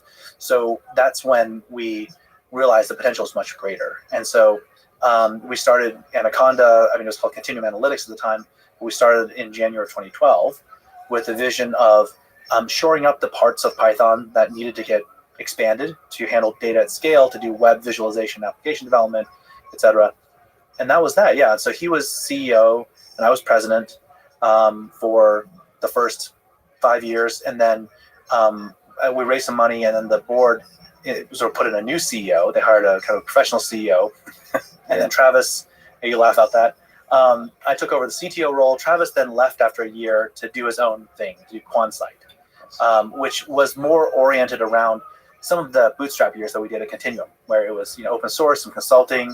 It wasn't sort of like gung-ho product development, and it wasn't focused on, we accidentally stumbled into the package management problem at Anaconda, but then we had a lot of other visions of other technology that we built in the open source, and Travis was really trying to push, again, the frontiers of numerical computing, vector computing, handling things like auto differentiation and stuff intrinsically in the open ecosystem. So I think that's that's kind of the direction he's working on in some of his work. We remain great friends and and colleagues and collaborators, even though he's no longer day to day, working at Anaconda. But he gives me a lot of feedback about this and that and the other. What's a big lesson you learned from Travis about life, or about programming, or about leadership? Wow, there's a lot. Travis is a really, really good guy. His heart is really in it. He cares a lot. I've gotten that sense having interacted with him. It's so interesting. Such a great. He's a really good dude, and he and I, it's so interesting. We come from very different backgrounds. We're quite different as people, but we, I think we can not talk for a long time, and then be on a conversation and be eye to eye on 90% of things. And so he's someone who I believe, no matter how much fog settles in over the ocean, his ship, my ship, are pointed sort of in the same direction, the same star. Wow, so that's a beautiful way to phrase it. No matter how much fog there is, we're pointed at the same star. Yeah, and I hope he feels the same way. I mean, I hope he knows that over the years now. We both care a lot about the community. For someone who cares so deeply, I would say this about Travis, it's interesting. For someone who cares so deeply about the nerd details of type system design and vector computing and efficiency of expressing this and that and the other, memory layouts and all that stuff, he cares even more about the people in the ecosystem, the community. And I have a similar kind of alignment. I care a lot about the tech. I really do. But for me, the beauty of what this human ecology has produced is, I think, a touchstone. It's an early version. We should look at it and say, how do we replicate this for humanity at scale? What this open source collaboration was able to produce, how can we be generative in human collaboration moving forward and create that as a civilizational kind of dynamic? Can we seize this moment to do that? Because a lot of the other open source movements, it's all nerds nerding out on code for nerds, and this, because it's scientists, because it's people working on data, that all of it faces real human problems. I think we have an opportunity to actually make a bigger impact. Is there a way for this kind of open source vision to make money? Absolutely. To fund the people involved? Is that an it's essential hard. component of it? It's hard, but we're trying to do that in our own way at Anaconda, because we know that business users, as they use more of the stuff, they have needs that business specific needs around security, provenance. They really can't tell their VPs and their investors, hey, we're having, our data scientists are installing random packages from who knows where and running on customer data. So they have to have someone to talk to, and that's what Anaconda does. So we are, a governed source of packages for them, and that's great. That makes some money. We take some of that and we just take that as a dividend. We take a percentage of our revenues and write that as a dividend for the open source community. But beyond that, I really see the development of a marketplace for people to create notebooks, models, data sets, curation of these different kinds of things, and to really have a long tail marketplace dynamic with that. Can you speak about this problem that you stumbled into of package management, Python package management? What is that? A lot of people speak very highly of Conda, which is part of Anaconda, which is a package manager. There's a ton of packages. So first, what are package managers? And second, what was there before? What is pip? And why is Conda more awesome? The package problem is this, which is that in order to do numerical computing efficiently with Python, there are a lot of low-level libraries that need to be compiled with a C compiler or a C++ compiler or Fortran compiler. They need to not just be compiled, but they need to be compiled with all of the right settings. And oftentimes those settings are tuned for specific chip architectures. And when you add GPUs to the mix, when you look at different operating systems, you may be on the same chip, but if you're running Mac versus Linux versus Windows on the same x86 chip, you compile and link differently. All of this complexity is beyond the capability of most data scientists to reason about. And it's also beyond what most of the package developers want to deal with too. Yes. Because if you're a package developer, you're like, I code on Linux, this works for me, I'm good. It is not my problem to figure out how to build this on an ancient version of Windows, right? That's just simply not my problem. So what we end up with is we have a creator economy, or create a very creative crowdsourced environment where people want to use this stuff, but they can't. And so we ended up creating a new set of technologies like a build recipe system, a build system, and an installer system that is able to, well, to put it simply, it's able to build these packages correctly on each of these different kinds of platforms and operating systems, and make it so when people want to install something, they can. It's just one command. They don't have to, set up a big compiler system and do all these things. So when it works well, it works great. Now the difficulty is we have literally thousands of people writing code in the ecosystem, building all sorts of stuff, and each person writing code, they may take a dependency on something else. And so you have all this web, incredibly complex web of dependencies. So installing the correct package for any given set of packages you want, getting that right subgraph is an incredibly hard problem. And again, most data scientists don't want to think about this. They're like, I want to install NumPy and pandas. I want this version of some like geospatial library. I want this other thing. Like, why is this hard? These exist, right? And it is hard because it's, well, you're installing this on a version of Windows, right? And half of these libraries are not built for Windows. Or the latest version isn't available, but the old version was. If you go to the old version of this library, that means you need to go to a different version of that library. And so the Python ecosystem, by virtue of being crowdsourced, we were able to fill 100,000 different niches. But then we also suffer this problem that because it's crowdsourced and no one, it's like a tragedy of the commons, right? No one really wants to support their thousands of other dependencies. So we end up sort of having to do a lot of this. And of course, the Conda Forge community also steps up as an open source community that, maintains some of these recipes. That's what Conda does. Now, pip is a tool that came along after Conda to some extent. It came along as an easier way for the Python developers writing Python code that didn't have as much compiled, stuff. They could then install different packages. And what ended up happening in the Python ecosystem was that a lot of the core Python and web Python developers, they never ran into any of this compilation stuff at all. So even we have, on video, we have Guido van Rossum saying, you know what, the scientific community's packaging problems are just too exotic and different. I mean, you're talking about Fortran compilers, right? Like, you guys just need to build your own solution, perhaps, right?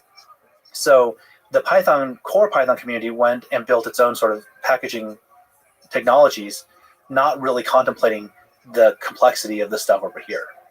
And so now we have the challenge where you can pip install some things. So some libraries, if you just want to get started with them, you can pip install TensorFlow, and that works great. The instant you want to also install some other packages that use different versions of NumPy or some like graphics library or some OpenCV thing or some other thing, you now run into dependency hell.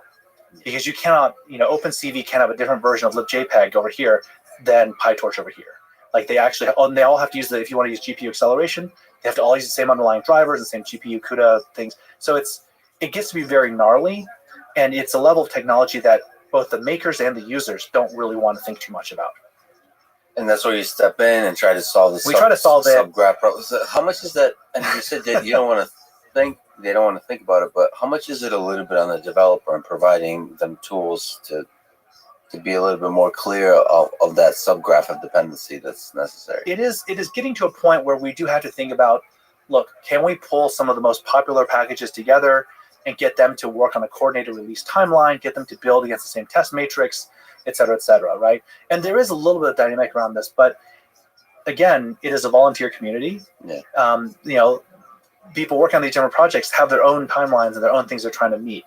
So we end up trying to pull these things together, and then it's this incredibly, and I would recommend just as a business tip, don't ever go into business where when your hard work works, you're invisible, and when it breaks because of someone else's problem, you get flack for it. Because that's in our situation, right? When something doesn't Conda install properly, usually it's some upstream issue, but it looks like Conda's broken. It looks like Anaconda screwed something up. When things do work, though, it's like, oh yeah, cool, it's worked. Assuming naturally, of course, that's very easy to make that work, right? So we end up in this kind of problematic scenario, but it's okay because I think we're still, our heart's in the right place. We're trying to move this forward as a community sort of affair. I think most of the people in the community also appreciate the work we've done over the years to try to move these things forward in a collaborative fashion. So one of the subgraphs of dependencies that became super complicated is the move from Python 2 to Python 3. So there's all these ways to mess with these kinds of ecosystems of packages and so on. So I just want to ask you about that particular one. What do you think about the move from Python 2 to 3? Why did it take so long? What were, from your perspective, just seeing the packages all struggle and the community all struggle through this process? What lessons do you take away from it? Why did it take so long? Looking back, some people perhaps underestimated how much adoption Python 2 had. I think some people also underestimated how much, or they overestimated how much value some of the new features in Python 3 really provided. Like the things they really loved about Python 3 just didn't matter to some of these people on Python 2. Because this change was happening as Python, SciPy was starting to take off, really like past like a hockey stick of adoption in the early data science era in the early 2010s. A lot of people were learning and onboarding in whatever just worked. And the teachers were like, well, yeah, these libraries I need are not supported on Python 3 yet. I'm going to teach you Python 2. It took a lot of advocacy to get people to move over to Python 3. So I think it wasn't any particular single thing, but it was one of those death by, a dozen cuts, which just really made it hard to move off of Python 2. And also Python 3 itself, as they were kind of breaking things and changing things around and reorganizing the standard library, there's a lot of stuff that was happening there that kept giving people an excuse to say, I'll put off till the next version. 2 is working fine enough for me right now. So I think that's essentially what happened there. And I will say this, though. The strength of the Python data science movement, I think, is what kept Python alive in that transition. Because a lot of languages have died and left their user bases behind. If there wasn't the use of Python for data, there's a good chunk of Python users that during that transition would have just left for Go and Rust and stayed. In fact, some people did. They moved to Go and Rust and they just never looked back. The fact that we were able to grow by millions of users the Python data community, that is what kept the momentum for Python going. And now the usage of Python for data is over 50% of the overall Python user base. So I'm happy to debate that on stage somewhere Python with someone if they really want to take issue with that statement. But from where I sit, I think that's true. The statement there, the idea is that the switch from Python 2 to Python 3 would have probably destroyed Python if it didn't also coincide with Python, for whatever reason, just overtaking the data science community, anything that processes data. So like the timing was perfect. That this maybe imperfect decision was coupled with great timing on the value of data in our world. I would say the troubled execution of a good decision. It was a decision that was necessary. It's possible if we had more resources, we could have done it in a way that was a little bit smoother. But ultimately, the arguments for Python 3, I bought them at the time and I buy them now, right? Having great text handling is like a non-negotiable table stakes thing you need to have in a language. So that's great. But the execution, Python is it's volunteer driven. It's like now the most popular language on the planet, but it's all literally volunteers. So the lack of resources meant that they had to do things in a very hamstrung way. And I think to carry the Python momentum in the language through that time, the data movement was a critical part of it. So some of it is carrot and stick. I actually have to shamefully admit that it took me a very long time to switch from Python 2 and Python 3 because I'm a machine learning person. It was just, for the longest time, you could just do fine with Python 2. Right. But I think the moment where I switched everybody I worked with and switched myself for small projects and big is when NumPy announced that they're going to end support like in 2020 or something like that. Right. So like when I realized, this is going to end. Right. So that's the stick. That's not the a carrot. That's not. So for the longest time it was carrots. It was like all of these packages were saying, okay, we have Python 3 support now. Come join us.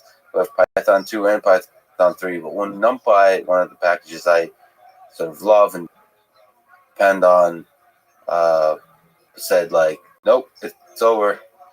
That's when I decided to switch. I wonder if you think it was possible much earlier for somebody like NumPy or some major package to step into the cold Well, it's say, like, it's a we're chicken and egg edginess. problem too, right? You don't want to cut off a lot of users unless you see the user momentum going too. So the decision for the scientific community for each of the different projects, there's not a monolith. Some projects are like, we'll only be releasing new features on Python 3. Yeah. And that was more of a sticky carrot, or a firm carrot, if you will, a firm carrot. A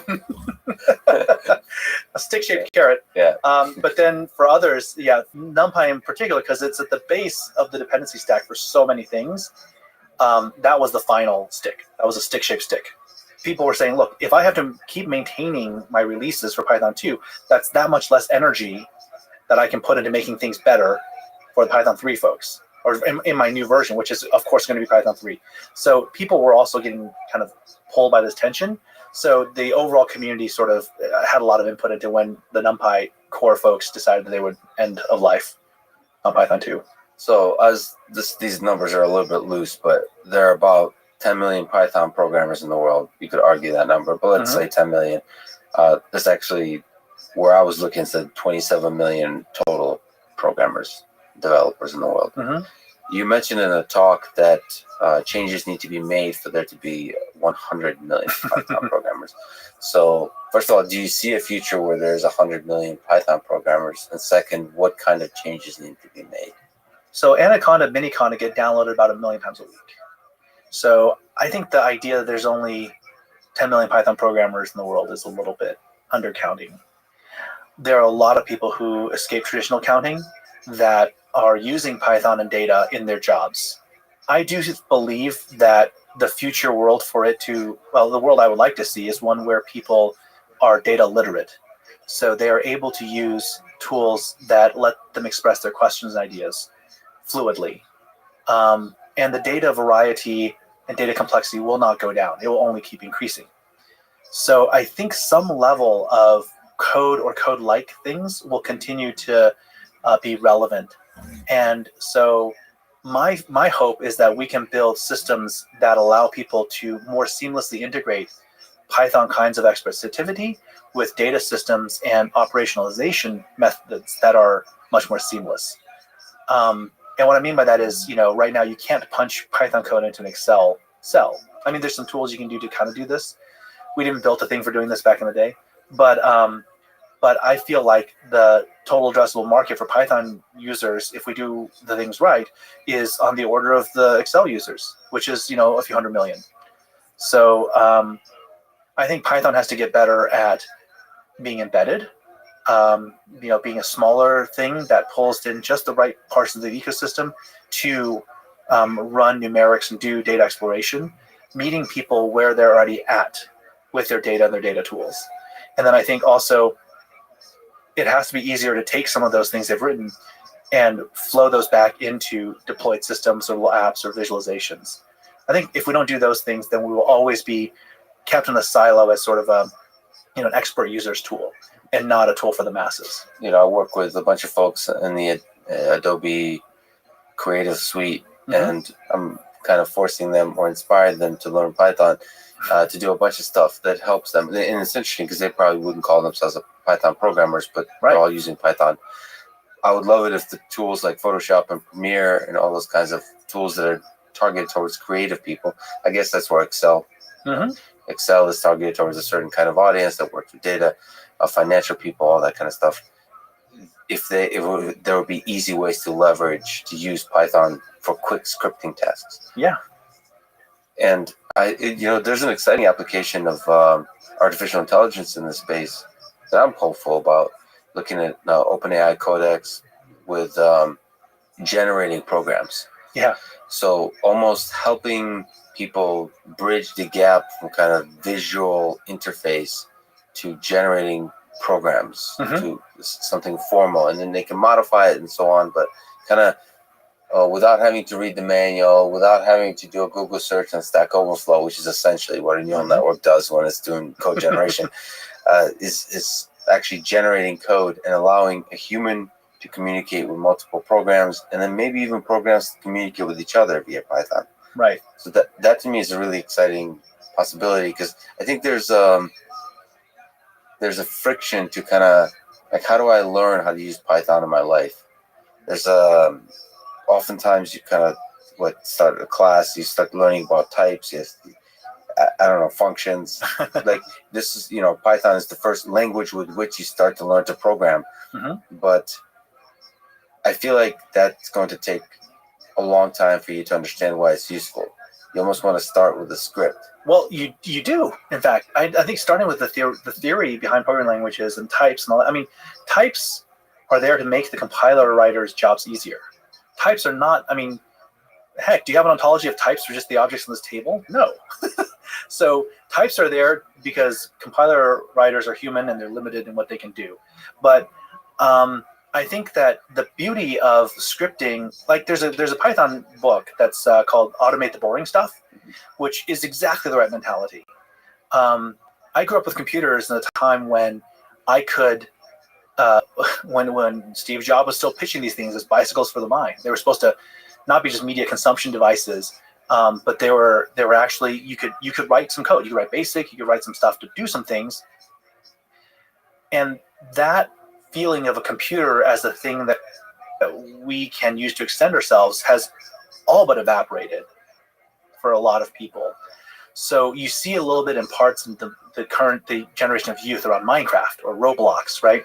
And I think Python, CircuitPython, these things could be a renaissance of that, of people actually shaping and using their computers, as an extension of their minds and their curiosity, their creativity. So, you talk about scripting the Adobe suite with Python in the 3D graphics world. Python is a scripting language that some of these 3D graphics suites use, and I think that's great. We should better support those kinds of things. But ultimately, the idea that I should be able to have power over my computing environment. If I want these things to happen repeatedly all the time, I should be able to say that somehow to the computer, right? Now, whether the operating systems get there faster by having some, Siri backed with OpenAI with whatever, so you can just say, Siri, make this do this and this and every other Friday, right? We probably will get there somewhere. And Apple's always had these ideas. There's the Apple script in the menu that no one ever uses, but you can do these kinds of things. But when you start doing that kind of scripting, the challenge isn't learning the type system or even the syntax of the language. The challenge is all of the dictionaries and all the objects of all their properties and attributes and parameters. Like, who's got time to learn all that stuff, right? So that's when then programming by prototype or by example becomes the right way to get the user to express their desire. So there's a lot of these different ways that we can approach programming. But I do think as you were talking about the Adobe scripting thing, I was thinking about, when we do use something like NumPy, when we use things in the Python data and scientific it's an expression system, there's a reason we use that, which is that it gives us mathematical precision. It gives us actually quite a lot of precision over precisely what we mean about this data set, that data set. And it's the fact that we can have that precision that lets Python be powerful over as a duct tape for data. You give me a TSV or a CSV, and if you give me some massively expensive vendor tool for data transformation, I don't know I'm going to be able to solve your problem. But if you give me a Python prompt, you can throw whatever data you want at me. I will be able to mash it into shape. So that ability to take it as sort of this machete out into the data jungle is really powerful. And I think that's why at some level we're not going to get away from some of these expressions and APIs and libraries in Python for data transformation. You've been at the center of the Python community for many years. If you could change one thing about the community to help it grow, to help it improve, to help it flourish and prosper, what would it be? I mean, not, it doesn't have to be one thing, but what kind of comes to mind? What are the challenges? Humility is one of the values that we have at Anaconda, the company, but it's also one of the values in the community that it's been reached a little bit in the last few years, but in general, people are quite decent and reasonable and nice. And that humility prevents them from seeing the greatness that they could have.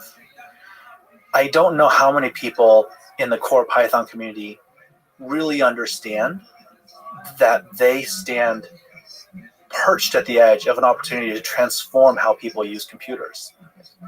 And actually, PyCon, I think it was the last physical PyCon I went to, Russell Keith McGee gave a great keynote about, very much along the lines of the challenges I have, which is, Python, for a language that that can't put an interface up on like the most popular computing devices, it's done really well as a language, hasn't it? You can't write a web front end with Python, really. I mean, everyone uses JavaScript. You certainly can't write native apps. Mhm. So for a language that you can't actually write apps in any of the front end runtime environments, Python's done exceedingly well. Yeah. And so that wasn't to pat ourselves on the back. That was to challenge ourselves as a community to say, we, through our current volunteer dynamic, have gotten to this point. What comes next, and how do we seize? We caught the tiger by the tail. How do we make sure we keep up with it as it goes forward? So that's one of the questions I have about sort of open source communities is at its best, there's a kind of humility. Mhm. Is that humility prevent you to have a vision for creating something like very new and powerful? And you've brought us back to consciousness again. The collaboration is a swarm emergent dynamic. Mhm. Humility lets these people work together without anyone trouncing anyone else. How do they, in consciousness, there's the question of the binding problem. How does a singular, our attention, how does that emerge from, billions of neurons? Yes. So how can you have a swarm of people emerge a consensus that has a singular vision to say, we will do this, and most importantly, we're not going to do these things. Mhm. Emerging a coherent, pointed, focused leadership dynamic from a collaboration, being able to do that, and then dissolve it so people can still do the swarm thing. That's a problem. It's a question. Should you have to have a charismatic leader? For some reason, Linus Torvald comes to mind, but there's people who criticize. He rules with iron fist, man. But there's still charisma. There's to it. charisma, right? There's a charisma to that iron fist. There's every leader is different, I would say, in their success. So he doesn't. I don't even know if you can say he doesn't have humility. There's such a meritocracy of ideas that like this is a good idea and this is a bad idea. There's a step function to it. Once you clear a threshold, Yeah. he's open.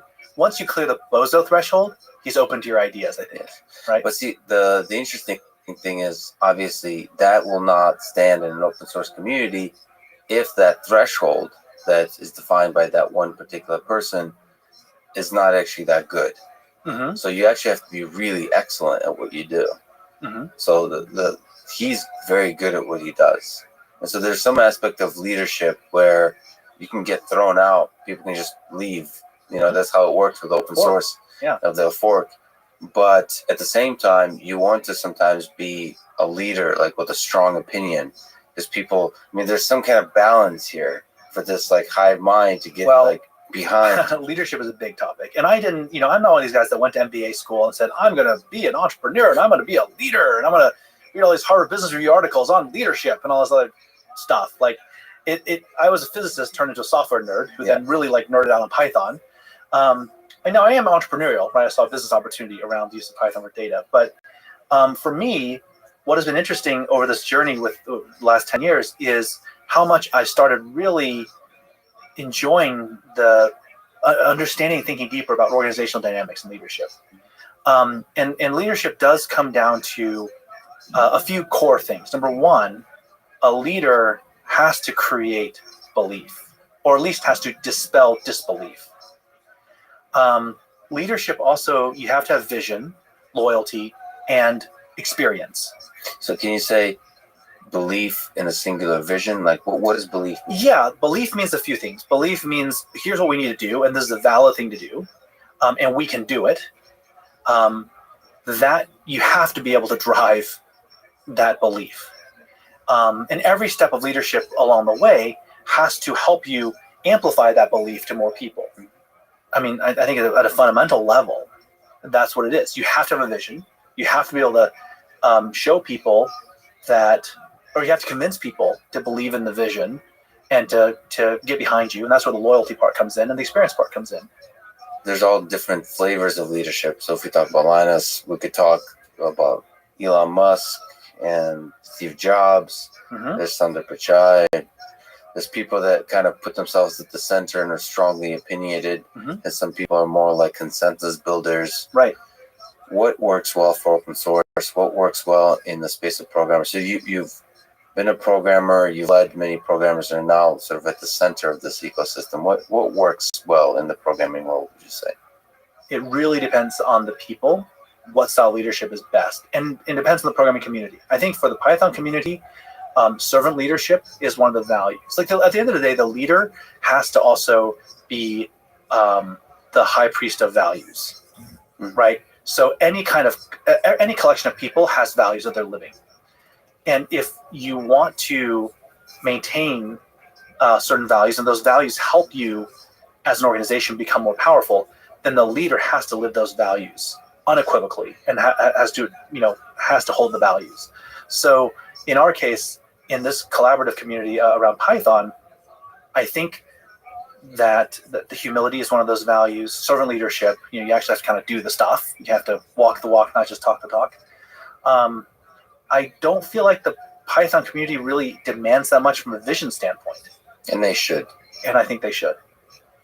And this is the interesting thing is, like, so many people use Python. From where comes the vision? Like you have a Elon Musk type character who makes bold statements about the vision for particular companies he's involved with. Mm-hmm. And it's like, I think a lot of people that work at those companies kind of can only last if they believe that vision. And some of it is super bold. So my question is, and by the way, those companies often use Python. How do you establish a vision? Like, get to 100 million users, right? Mm-hmm. Get to where, the Python is at the center of the machine learning and data science, machine learning, deep learning, artificial intelligence revolution, mm-hmm. right? Like, in many ways, perhaps the Python community is not thinking of it that way, but it's leading the way on this. Mm-hmm. Like the tooling is like essential. Right. Well, for a while, PyCon, people in the scientific Python and the PyData community, they would submit talks. This is early 2010s, mid 2010s. They would submit talks to PyCon, and the talks would all be rejected because there was the separate sort of PyData conferences. And they're like, well, these probably belong more to PyData.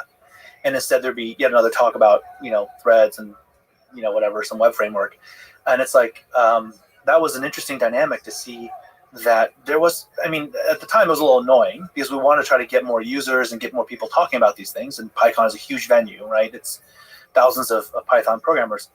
But then also came to appreciate that, having an ecosystem that allows parallel innovation is not bad. Right, there are people doing embedded Python stuff. There's people doing web programming, people doing scripting. There's cyber uses of Python. I think ultimately at some point, if your slide mold covers so much stuff, you have to respect that different things are growing in different areas and different niches.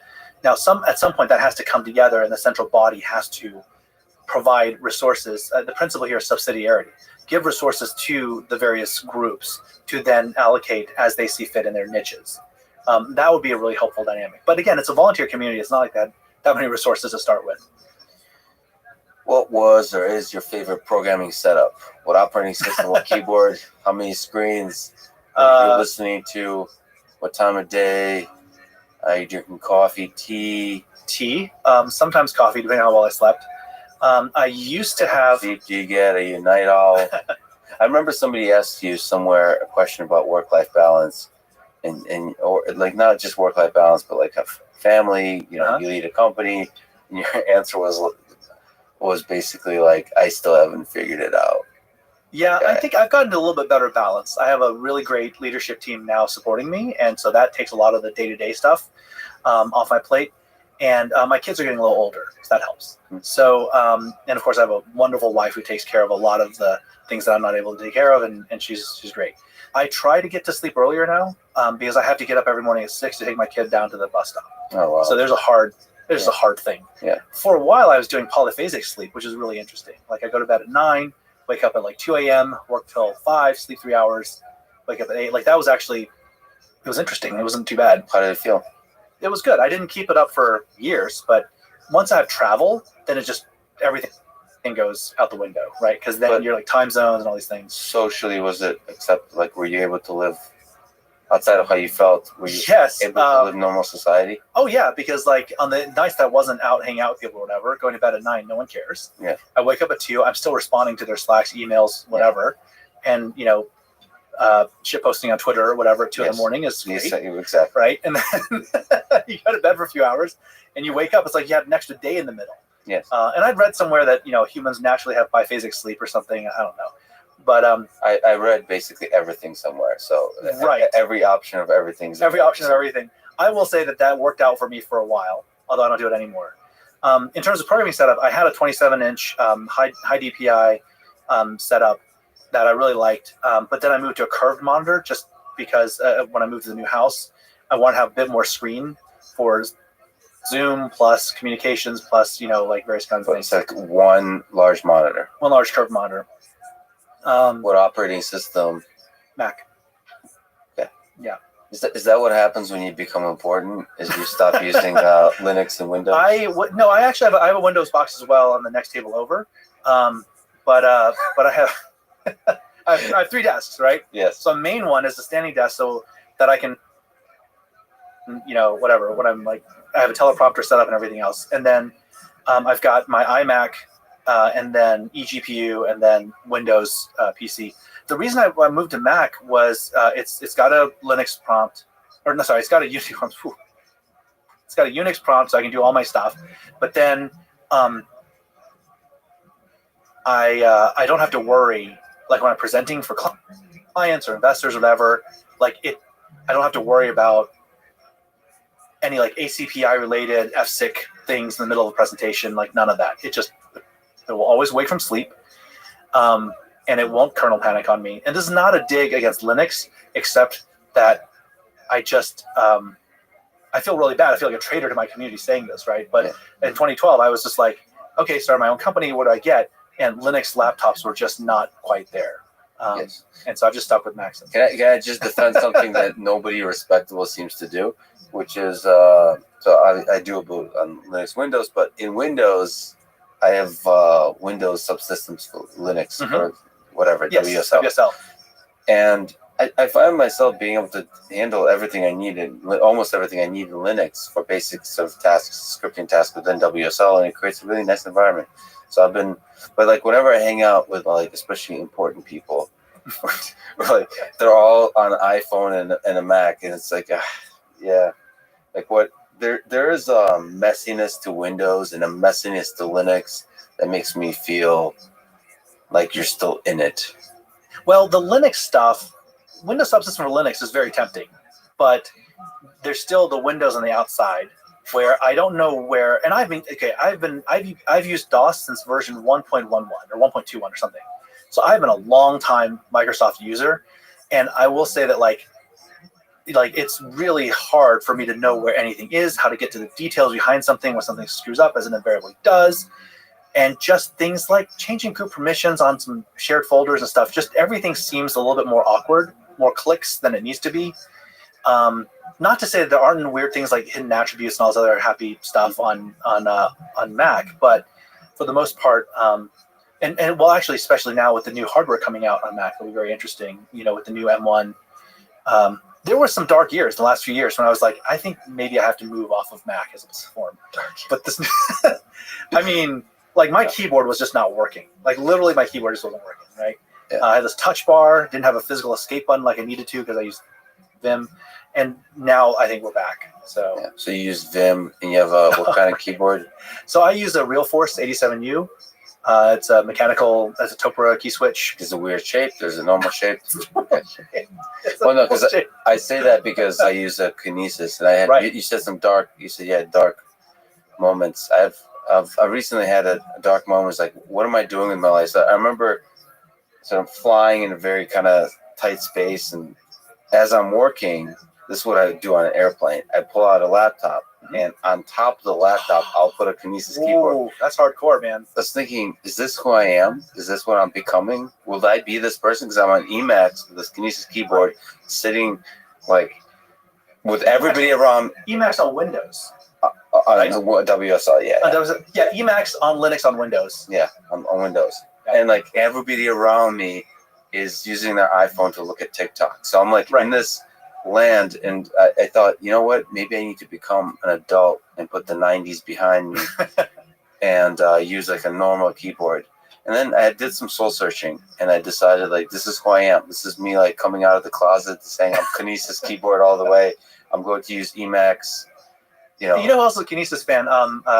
Wes McKinney, the creator of Pandas. Oh, He banged out Pandas on a Kinesis keyboard, I believe. I don't know if he's still using one, maybe, but certainly 10 years ago, like he was. Well, if anyone's out there, maybe we need to have a Kinesis support group. Please reach out. Isn't there already one? Is there one? I don't know. There's got to be an IRC channel, man. Oh no! And you access it through Emacs. Okay. Do you still program these days? I do a little bit. Honestly, the last thing I did was I was working with my son to script some Minecraft stuff. So I was doing a little bit of that. That was literally the last code I wrote. Maybe I did. Oh, you know what? Also, I wrote some code to do some cap table evaluation, waterfall modeling kind of stuff. What advice would you give to a young person, say your son today, in high school, maybe even college, about career, about life? Oof. This may be where I get into trouble a little bit. We are coming to the end. We're rapidly entering a time between worlds. So we have a world now that's starting to really crumble under the weight of aging institutions that no longer even pretend to serve the purposes they were created for. We are creating technologies that are hurtling billions of people headlong into philosophical crises, who they don't even know the philosophical operating systems in their firmware, and they're heading into a time when that gets vaporized. So for people in high school, and certainly I tell my son this as well, he's in middle school, people in college, you are going to have to find your own way. You're going to have a pioneer spirit, even if you live in the middle of the most dense urban environment. All of human reality around you is the result of the last few generations of humans agreeing to play certain kinds of games. A lot of those games no longer operate according to the rules they used to. Collapse is nonlinear, but it will be managed. And so if you are in a particular social caste or economic caste, and it's not I think it's not kosher to say that about America, but America is a very stratified and classist society. There's some mobility, but it's really quite classist. And in America, unless you're in the upper middle class, you are headed into very choppy waters. So it is really, really good to think and understand the fundamentals of what you need to build a meaningful life for you, your loved ones, with your family. And almost all of the technology being created that's consumer facing is designed to own people, to take the 4 stack, of people, to delaminate them, and to own certain portions of that stack. And so if you want to be an integral human being, if you want to have your agency and you want to find your own way in the world, when you're young would be a great time to spend time looking at some of the classics around, what it means to live a good life, what it means to build connection with people. And so much of the status games, so much of the stuff, one of the things that I sort of talk about as we create more and more technology, there's a gradient in technology, and a gradient in technology always leads to a gradient in power. And this is Jacques Ellul's point to some extent as well. And that gradient in power is not going to go away. The technologies are going so fast that even people like me who helped create some of the stuff, I'm being left behind. Some cutting edge research. I don't know what's going on in GANs today. I go read some proceedings. So as the world gets more and more technological, it will create more and more gradients where people will seize power, economic fortunes. And the way they make the people who are left behind okay with their lot in life is they create lottery systems. They make you take part in the narrative of your own being trapped in your own economic sort of zone.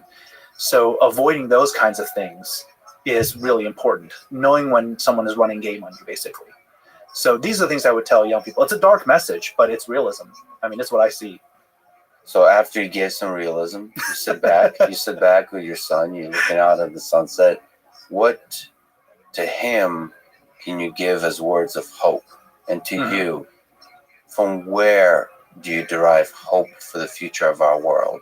So you said at the individual level, you have to have a pioneer mindset to go back to the classics to understand what is in human nature. You can find meaning.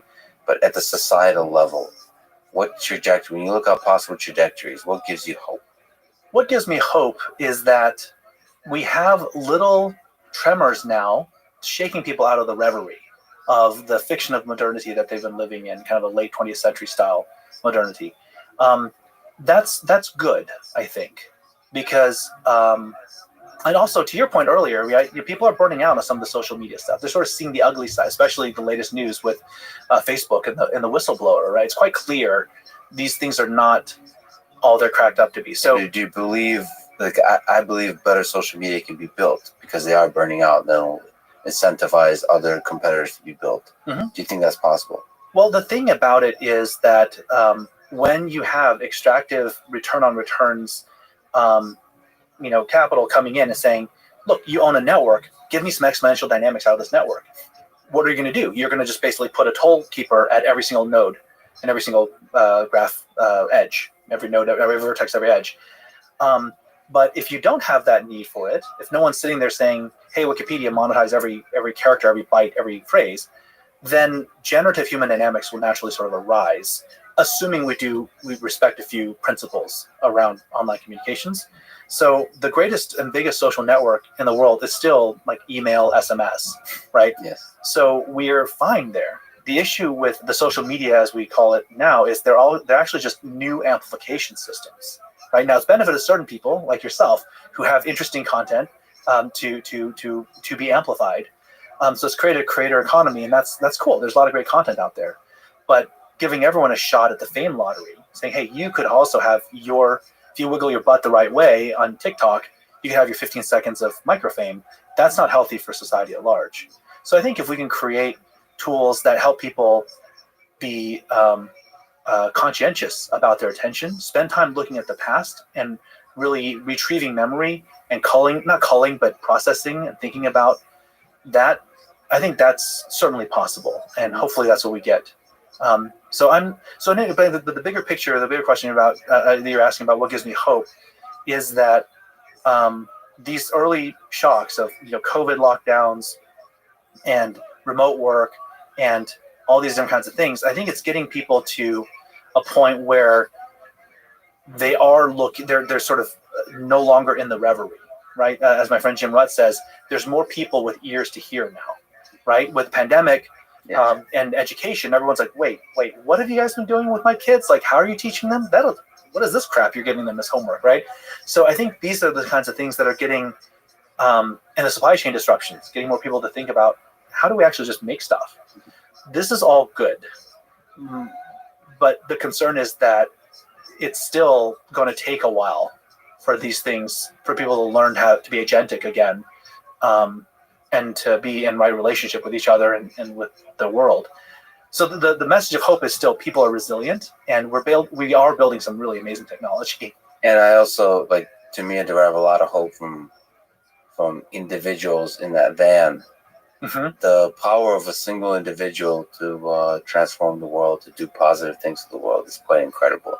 You've been talking about it's nice to have as many of those individuals as possible, right? But even the power of one is kind of magical. It is. We're in a mode now where we can do that. I think also, part of what I try to do is in coming to podcasts like yours and then, spanning with all this philosophical stuff that I've got going on. There are a lot of good people out there trying to put words around the current technological, social, economic crises that we're facing.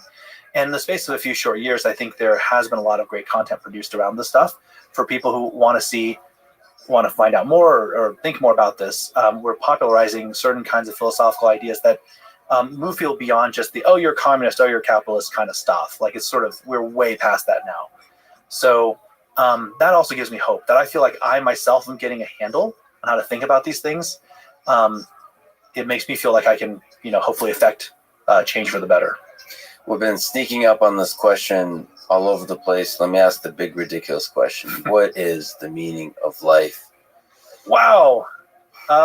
The meaning of life. Yeah, I don't know. I mean, I've never really understood that question. When you say meaning crisis, Mm-hmm. you're saying that there is a search for a kind of experience that's could be described as fulfillment, as like the aha moment of just like joy, and maybe when you see something beautiful, or maybe you have created something beautiful, that experience that you get, it feels like it all makes sense. Mm-hmm. So some of that is just chemicals coming together in your mind and all Sure. those kinds of things. But it seems like we're building a sophisticated collective intelligence that's providing meaning in all kinds of ways to its members.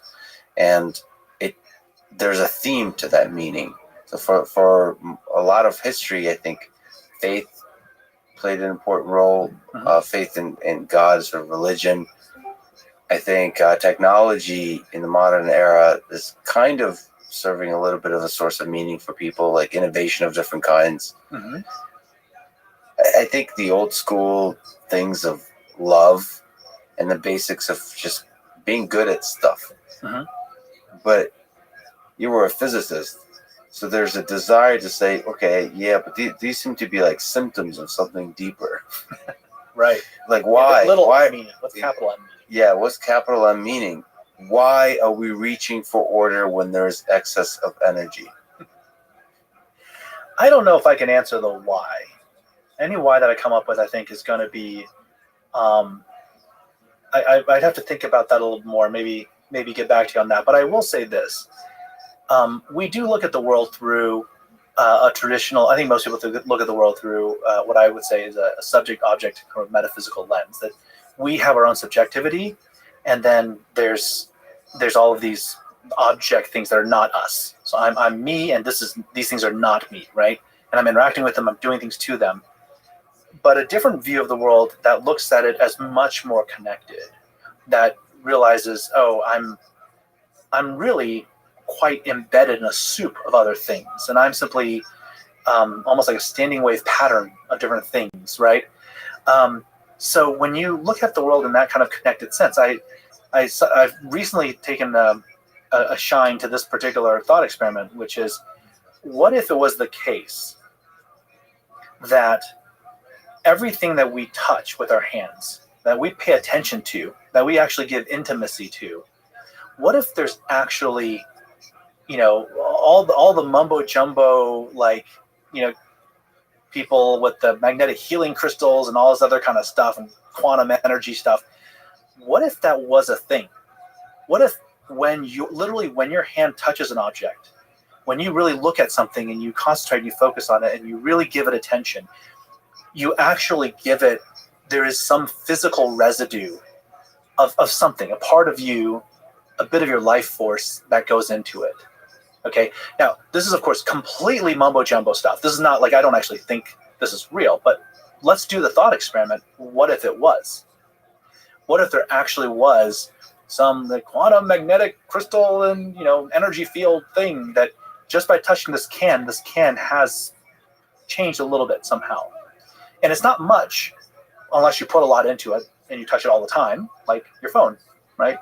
These things gain meaning to you a little bit. But what if there's something that technical objects, the phone is a technical object. It does not really receive attention or intimacy and then allow itself to be transformed by it. But if it's a piece of wood, if it's the handle of a knife that your mother used for 20 years to make dinner for you, right? What if it's a keyboard that you banged out your world transforming software library on?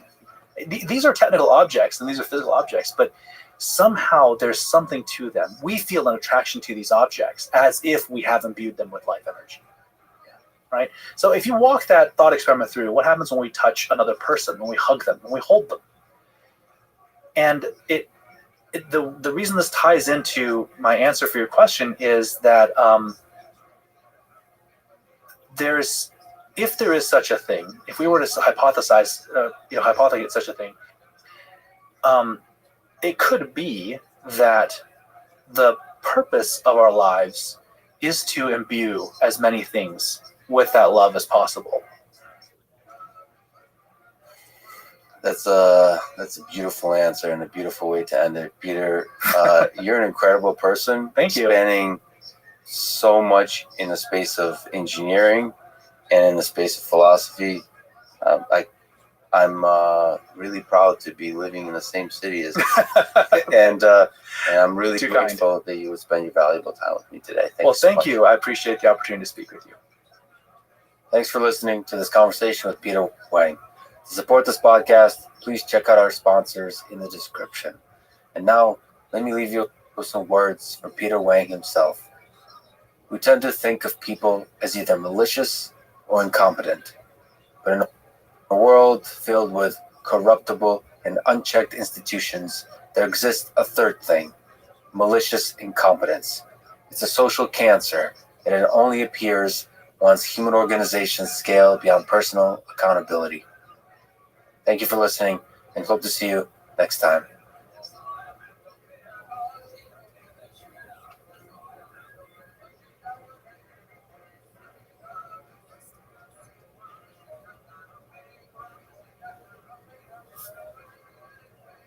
The following is a conversation with Ray Dalio, his second time on the podcast.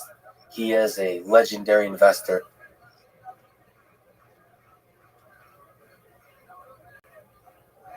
founder of Bridgewater Associates, author of a book I highly recommend called Principles, and also a new book called Principles for Dealing with a Changing World Order that looks at the geopolitics of today, especially US and China, through the lens of history, providing a fascinating model for the rise and fall of empires that can be applied to the analysis of our world today. This is the Lex Friedman Podcast. To support it, please check out our sponsors in the description. And now, here's my conversation with Ray Dalio. When you look at the history of the world, as you have done in your new book, Principles of Dealing with the Changing World Order, what is more important, more impactful, money or power? They go hand in hand. They support each other and they compete with each other. Those who have money have power, a certain type of power. That power has to do with all that they can buy, but it also has the ability to influence those with political power. So, and so you see this throughout history, this symbiotic relationship, for example, between the royal families and the nobility and the church. So you see that group of people supporting each other in various ways and then wrestling around with each other for the money and power among that group. So the dynamic that's quite classic is you could look at the parties in power back in, the 16th, 17th centuries. You would look at royal families, nobles, and the church, if you're in Europe. And then you would look at agricultural land, and there was a certain dynamic. And that varies over time. It changes. As those people get thrown out and technology changes. So when we evolved, when the society evolved, so that it would produce goods and services, and you have something like the Industrial Revolution, the first Industrial Revolution, you have machines, and you have the talent of people that are off the farms, and then you have a struggling for power. You see that power mix change. And so we don't see that same power mix anymore, but you still see the same dynamic. You see those with money dealing with those who have political power around those assets that are considered most valuable, to particularly the productive assets that produce money. And political power is usually centered around nation state. So the major locus of power is the nations. Yes. In 1668, after 30 years of war, there was the development of nation states. Before then, it was really the development of the countries as we know it, that there were borders, and that within those borders, those who had control got to control it, and there were not to be intrusions in those borders, and that's how we established the nation state. And then, of course, within each country, there is levels. There is a central level, and then there is typically a province or state level down below, and then there's a municipal level, so they each have different levels of power, and it's the coordination of those that determines how the country is run. You write that the quote, archetypal big cycle governs the rising and declining empires and influences everything about them, including their currencies and markets. The most important three cycles are the ones you mentioned in the introduction: the long-term debt and capital market cycle, the internal order and disorder cycle, and the external order and disorder cycle. Can you describe this big cycle? There are two orders. There is an order a system, how the system works. So there's an internal order that is the internal governance system, and it's usually set out in a constitution or some agreements.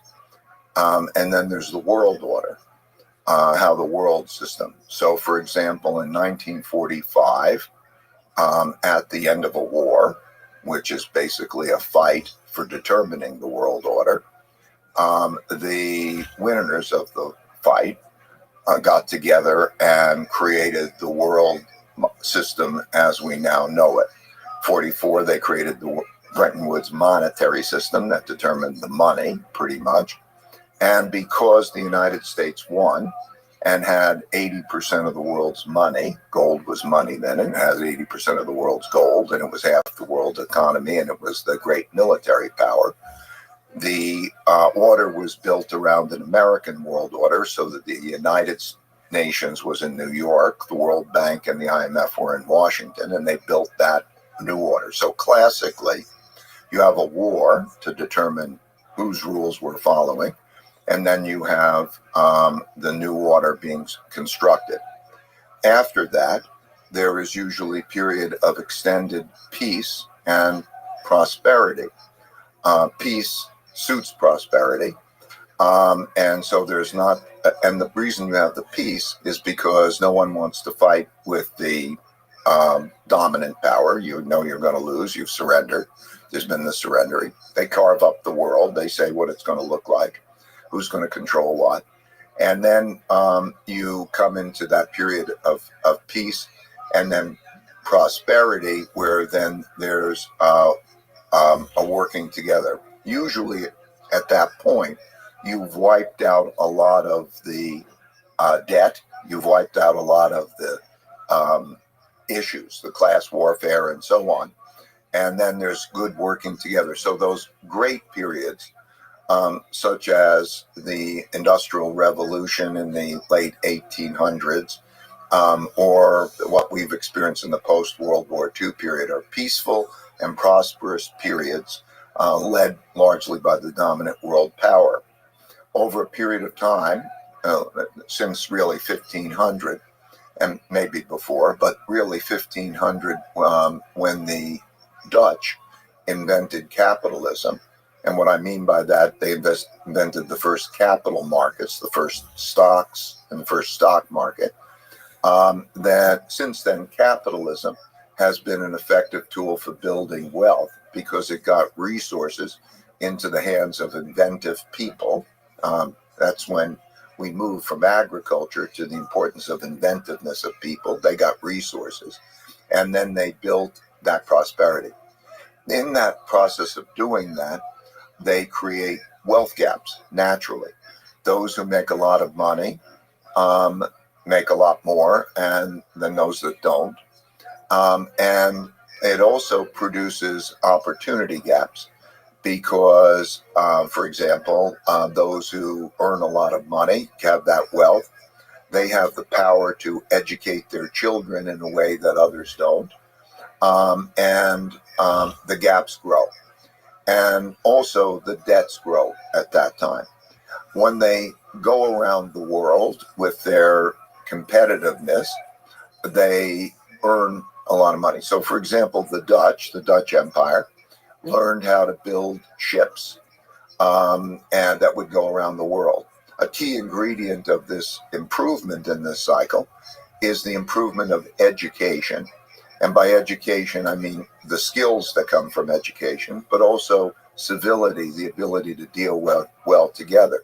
So the Dutch invented ships that could go around the world, and they had military power, but they were also very inventive society.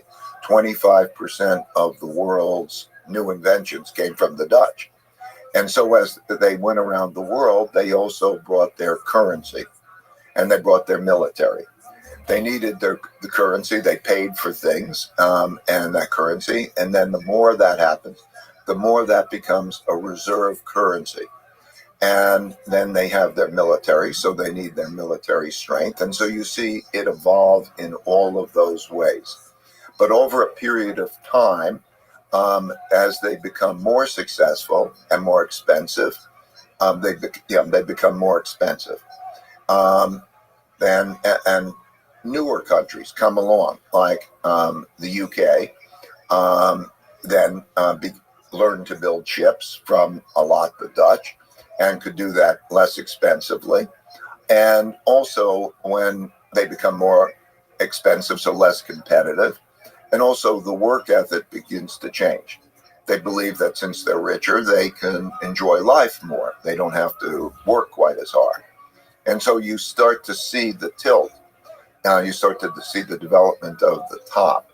And when you have a world reserve currency, that allows you to borrow a lot of money, because those who want to save want to hold your money, and that means that they'll lend you money. And so those countries get deeper into debt.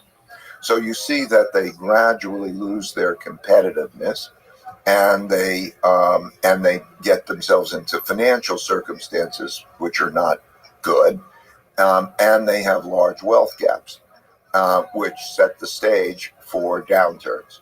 And when they have downturns, the first question is, do they have enough money? And traditionally, money is resources. So you classically see that the coffers are bare, that they're spending more money than they are earning, and they run out of money in the coffers.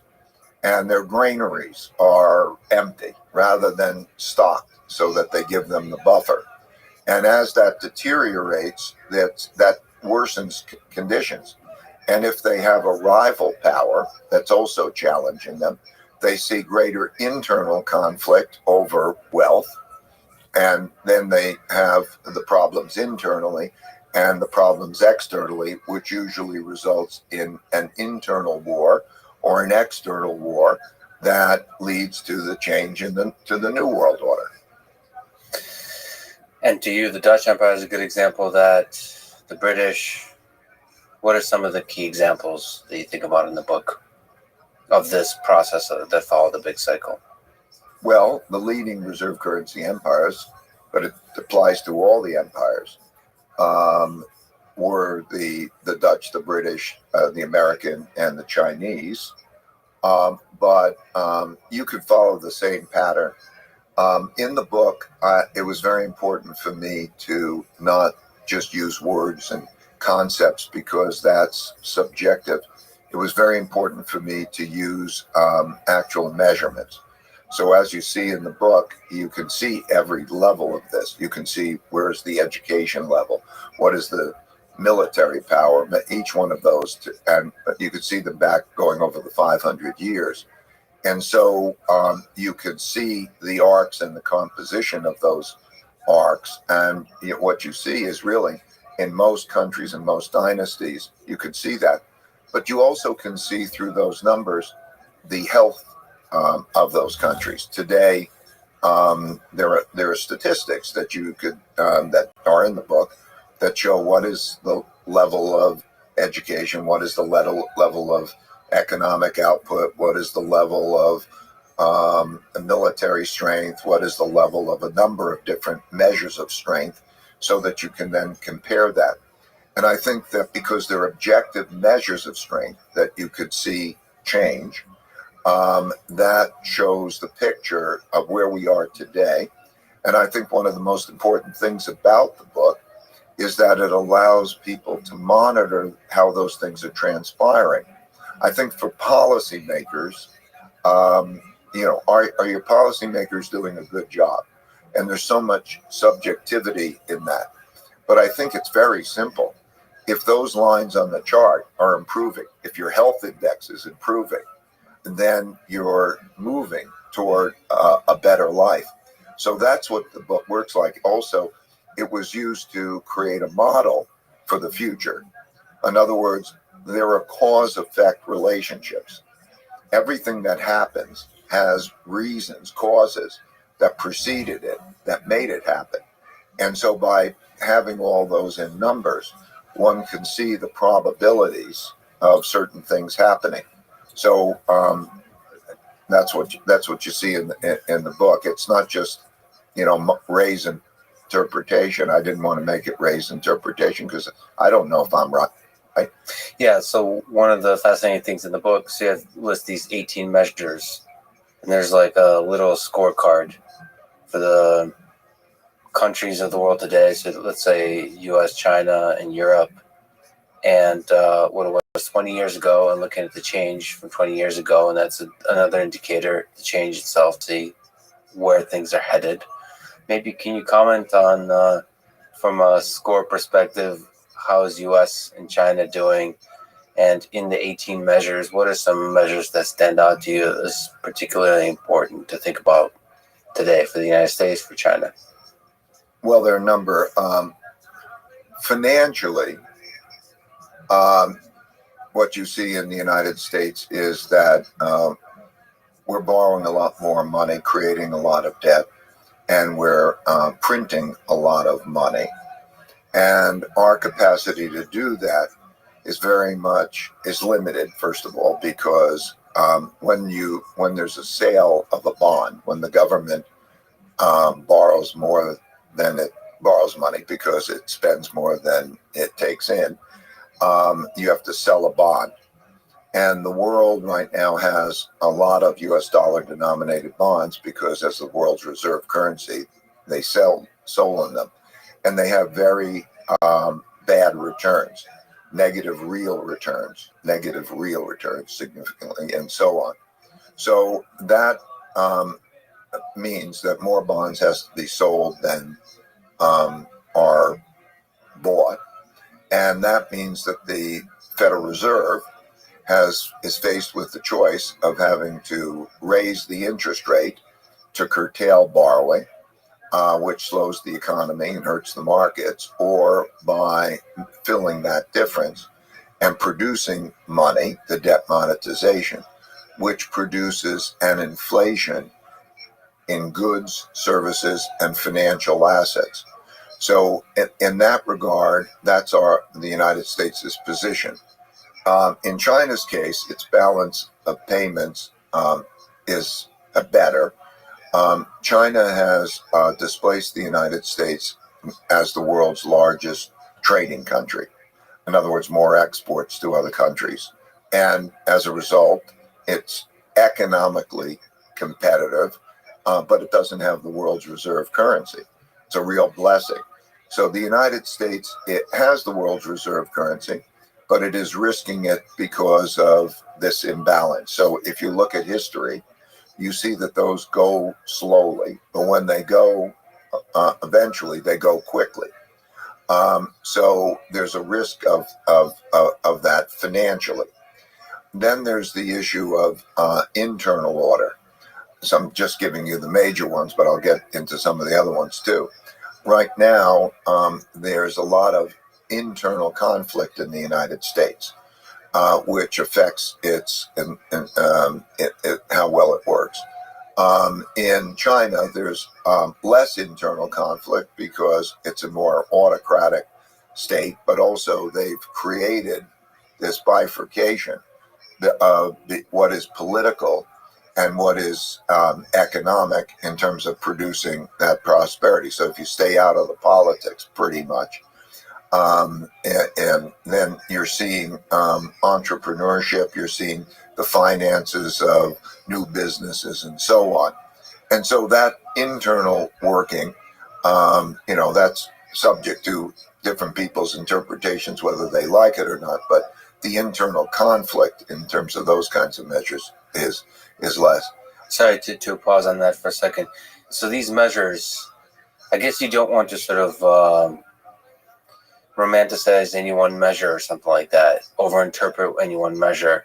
But is internal conflict always a bad thing? Is it a complicated calculation, or do you kind of, the way we think about these measures that you've presented, we should be thinking like the higher, the better, the lower, worse, or I mean, of course, depending on the. Well, in many cases, the conflict that produces the revolution produces revolutionary changes that lead to resolutions and lead to new starts. And so their short-term, a short-term civil war is a hellacious experience. And at the same time, it can be the transition to a new beginning. Also, there are different types of conflict. Competition, which makes everything better, is a productive conflict, whereas destructive conflicts are not good over the short time. So that's how those go. So within each measure, the story is complicated. Yeah, but my measures are sort of clear, meaning how much political conflict, how much social conflict. In other words, you can measure conflict, you can measure fighting, you can measure crime rates, you can measure lots of different ways of conflict. So the measures are a composite of different types of internal conflict. Well, what are some other interesting measures? Maybe if you can also mention, like, for me in particular interest is education and innovation. Yes. The classic cycle, the most important leading indicator, is the quality of education. Most importantly, broad-based education drawn as from the largest population, because you can never tell who the talent is going to be, so where they're going to come from. So, for example, if you look at the Chinese dynasties, the great Chinese dynasties, and the Confucian approach, it was meritocratic of everybody could sit for exams and so on, broad base of drawing in the populations. And you see that if you go across societies, because that draws on the largest number of population to get education. And it also, that creates a reality and a perception that the system is fairer, equal opportunity, not just one of privilege. And that helps to create social stability. But education is not just education in understanding facts and so on. It is education in civility, of how to behave together. And so if they're smart, they understand how to be productive because they work well together and they're productive. And then that leads to the next stage. You can see in the lines in the charts, I plotted these so that you could see in a typical cycle, you could see that education is the long leading indicator. And then you could see, as you mentioned, that what you see is inventiveness and technology measures then follow. And you see then also competitiveness in world markets follows. For example, in the early stages of a cycle, the industries that they go into tend to be very basic industry because they have cheap labor, something like textiles and simple manufactured goods and so on. But as the education rises, then they move up the value chain to greater technologies and so on, which raises incomes and raises productivity. So yes, those and as you say, there are 18 different measures like that. But education and then civility and the inventiveness. So you see it reflected in who's inventing what, and that corresponds then who's trading with, who's a big trading country, and where's the value of economic output and what are per capita incomes. They all follow those arcs. Yeah, like you said, the fascinating thing about your book, so there's philosophy, there's wisdom, but there's plots. Yeah, you can see it. So it's not just your opinion. It's kind of like you can interpret it any way you like, but you're just giving a lot of your own insights along with the numbers.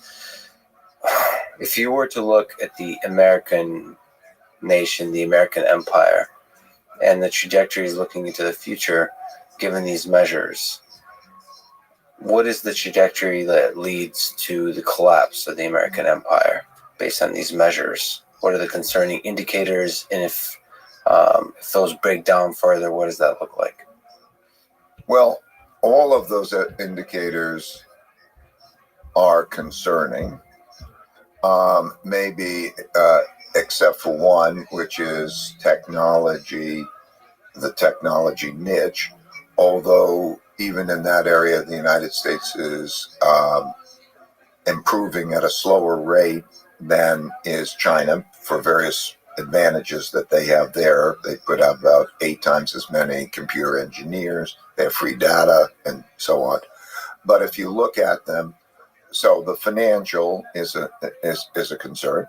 The internal disorder is a concern. Then if you look at education levels, the United States is in many ways is losing its educational advantage. If you were to compare it with China, if you take general public education in the United States, it's deteriorated tremendously, even in comparison to developed countries. There are scores, PISA scores, and so on, and it's something like 38th in the world or something, and that was a big plunge. Average public education. If you look at the best universities in the world, the United States is unique in having the best universities in the world. So there are these privileged spots that are excellent, uniquely excellent. So when you look at the comparison, education in China is improving rapidly, and the quantity is a quantity of educated people in the areas that they're moving in is greater, and the resources that they're putting behind it is greater, and so you see the results are greater. It's sort of along the lines that I'm dealing with. If you were to follow through in terms of actual productions, I think in terms of technologies, there are some areas that the United States is in a lead at the moment. There's some areas that China's in a lead, but China's gaining very quickly. When I first went to China, 1984, I would bring $10 calculators, and I gave them away as gifts to high-ranking people, and they thought they were miracle devices. Right now, in terms of areas like quantum computing and AI and many areas, you have a race going on. And so if you take the trajectory of the competitiveness, not just look at the current level, you have a situation where they're improving at a much faster rate. This is all good for the world if the world can get along. And the main thing I think is in how do you have a healthy world, and how do you have a strong economy, and how do you have a strong situation, is be strong.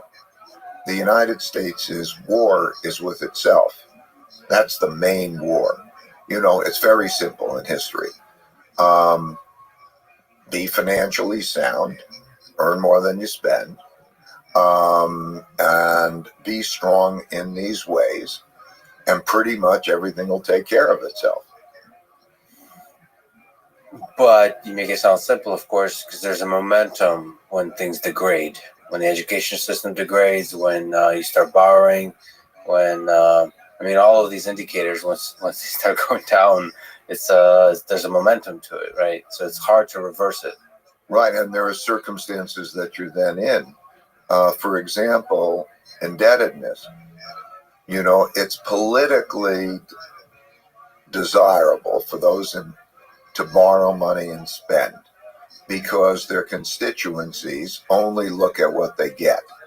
And when they get a lot, they don't pay attention to the balance sheet and how much debt is on the books. So it's always better to borrow, spend, and then leave the cleanup to the next guy. And so you inherit a lot. You inherited as a new president enters in or new legislators. They have a lot of debt. They have a broken down infrastructure. They don't have enough money to fix that. And so that's the lay of the land that the prior generations put you in. And there you are. And so that's right. It's difficult because when you start to think, okay, what's healthy? Well, earn more than you spend. Well, that's not so easy because, what does that mean? Go earn more?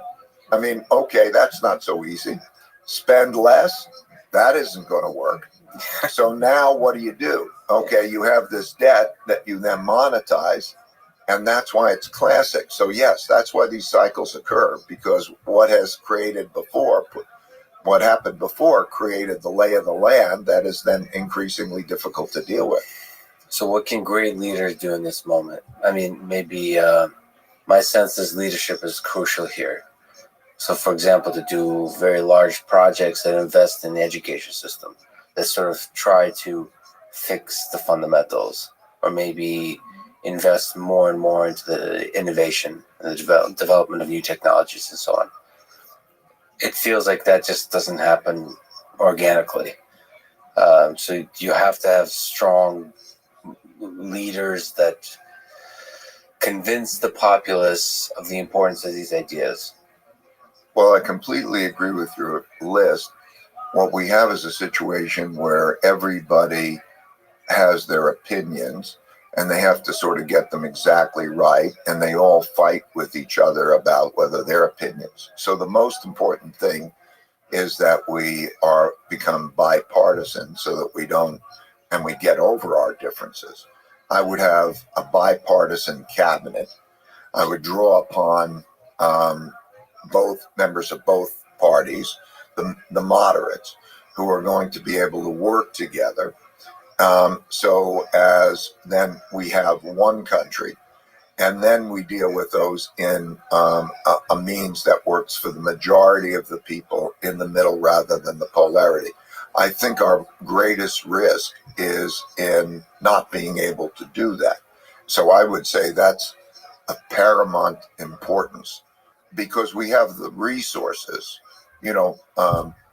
wealth, real wealth, and science and everything has never been better than it is. But the notion is that it has to work for the majority of people, and we have to keep it being productive. So that group has got to calmly and knowledgeably work together so that they increase the size of the pie and they create broad-based prosperity. So that is of paramount importance. Whatever they do, if they do it that way, I can say I'm happy about, because that other alternative is the really scary alternative. The scary alternative, the different ways it has evolved throughout history. Some of it has led to wars.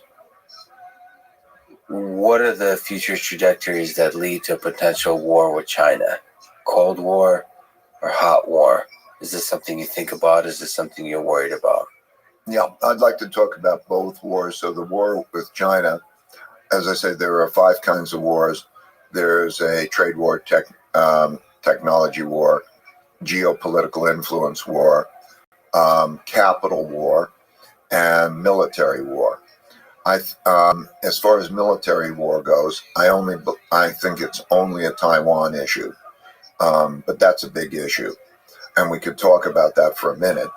But those others, they'll be rough competitions, and we'll have that type of evolution over a period of time. That's what that war looks like. Taiwan has been, for a long time, a sovereignty issue to China.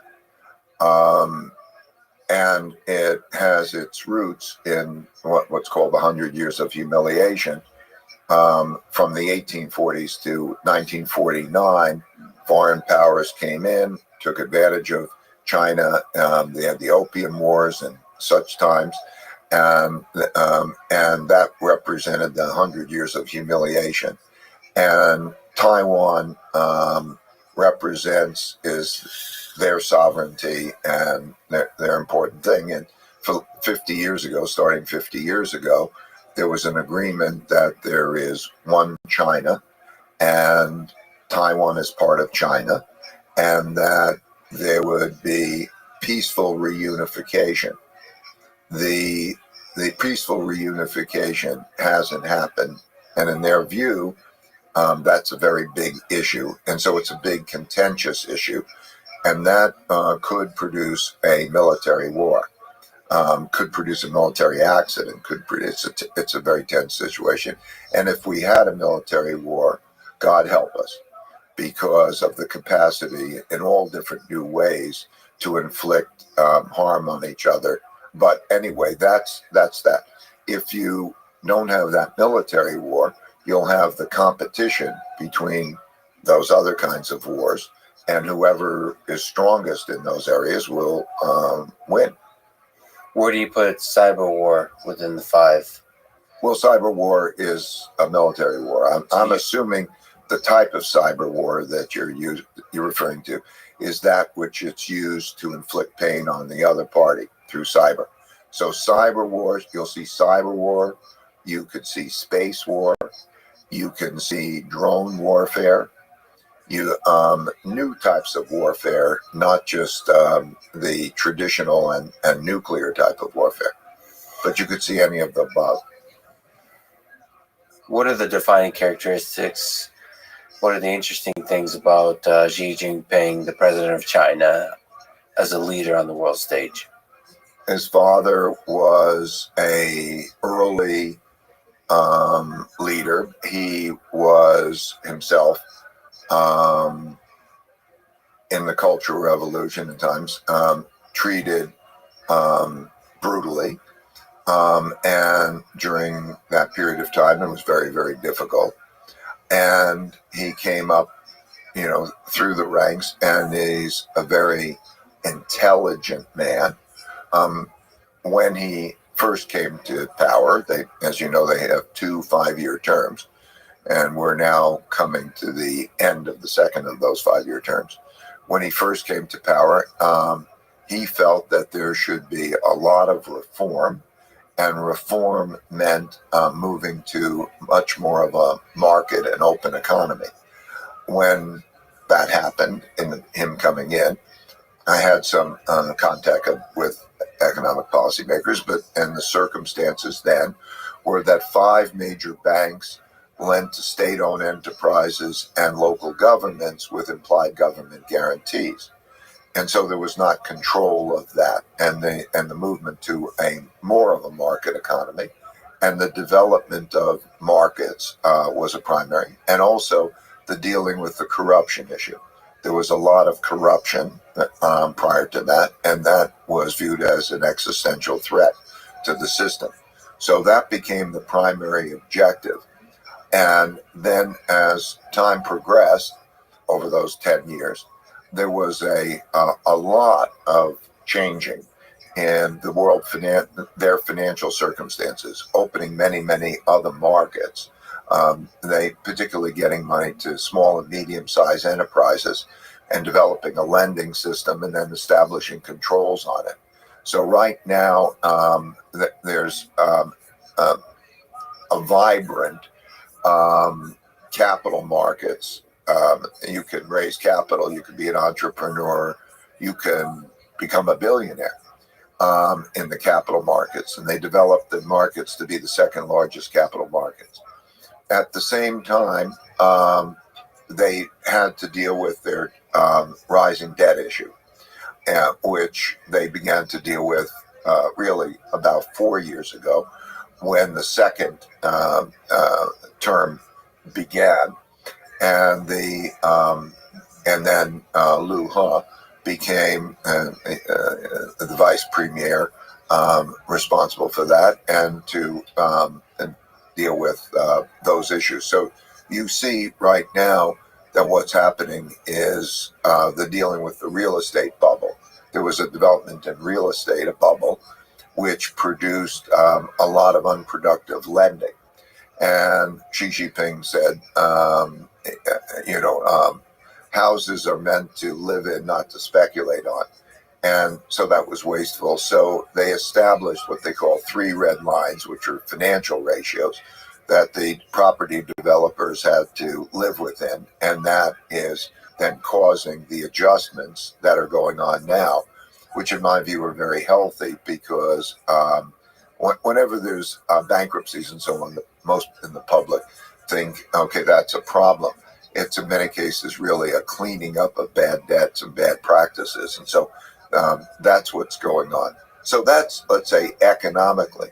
At the same time, there is the changing relationships, the changing world order, the changing relationships with the United States and other countries, which is becoming much less cooperative and much more warlike, much more confrontational. Those two things, the domestic debt problem and the domestic, has led to what they call core leadership, which means a leadership more around him that is less challenging, because they believe in history that during very difficult times, a more centrally controlled decision-making process lends itself better than to a more fragmented political contentious project. And that's basically what's going on now. You said it very eloquently, but you mean the leadership is surrounded by yes men, and there's a lot of centralized control.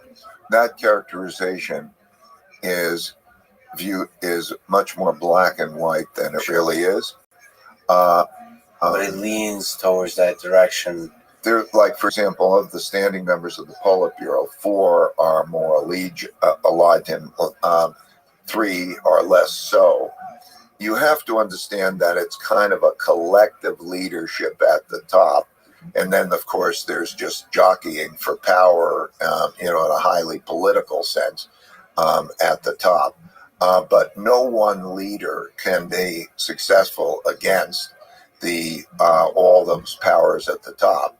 So it's very politically negotiating. It's very much more like if you put in the United States the Democrats and the Republicans, and they had to be in the same government and they work it out. It's kind of something like that. And so that's that struggle, but it's an internal struggle. Where do you put the importance of some of these ideas at the founding of the United States? Now we're talking about the context of China, the freedom of speech, freedoms.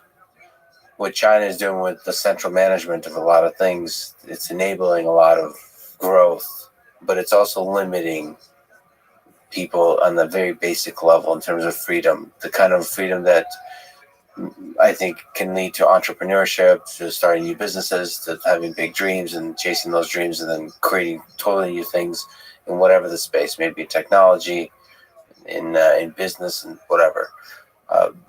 How important is that as a metric for society? Well, they have a view which is the idea of a dialectic, which means that two things are at odds, that everything comes with pros and cons, and two opposites exist. And you want the benefits of those two opposites. And how do you deal with the benefits of those two opposites? Right. So let's say you want the capital markets because it gets money into the hands of the entrepreneurs who are motivated, they build fortunes, and that drives an economy to do very well. And at the same time, it produces the other problems, the wealth gaps, the other problems, the debt cycle that we're talking about, and so on. And Deng Xiaoping, how do you reconcile communism and the market economy and the capital markets? And he famously said, and it doesn't matter if it's a white cat or a black cat, just as long as it catches mice. In other words, if it works in making the country richer, then that becomes the objective, and then they move that along. So there are these conflicts. And one of the leaders described it to me as follows, because it's confusion and it goes back over a period of time. There's a hierarchy, and it's an extension of the family, he described it. And he said, the United States is a country of individuals and individualism. And that is its vibrancy that we see. The individual rights to speak up, the individual protection of the individual property rights, and all of those things is of paramount importance. And we build our organization. That's why democracy is from the bottom up, or even a company will get together and will be partners to prosper together. That is the American approach. He was describing that in China, it's an extension of the Confucian family, essentially. And so it's almost like, there's a hierarchy. And so what they think about is the common good, not the individualism. So, for example, if they want a high-speed rail to go from one place to another, and that's best in the common good, then the individual protections that would stand in the way of doing that would be of secondary concern. So that notion of controlling. So, for example, what they're doing with video games, they control what type of video games and how many hours a day kids can be on video games, operating in that way, because they believe that that's good for the society, and that's very controlling.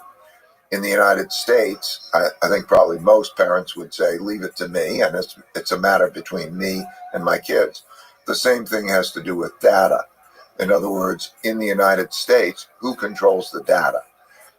Does the company control the data? Do you individually control the data?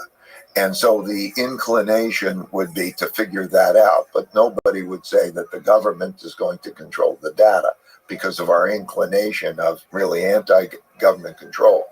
In China, it would be that the government will control the data, because that's going to be best for the society, and it depends who you trust, but so that difference in philosophy is very much at the at the heart of that. As far as your question in terms of effectiveness, it really is, in China's case, it's how you balance the things, right? So what they're attempting to do is to create a lot of freedom and creativity in areas that are not political, let's say, and so you see a lot of entrepreneurship, you see a lot of product development, you see a lot of creativity happening in that way. So the stereotype that you don't see creativity happening is an old stereotype. There's a lot of creativity certainly happening, and the system can work well if they can achieve that kind of balance. It's proven to have worked well. Since I started going there in 1984, per capita income, real per capita income, has increased by 26 times. The longevity rate is increased by 10 years. The poverty rate has fallen from 88% to less than 1% in terms of, basics like starvation and things. And if you read history, Plato's Republic, he talks about the cycles, democracy, and autocratic, and the benevolent, the despot, and all of that. Each has their own vulnerability.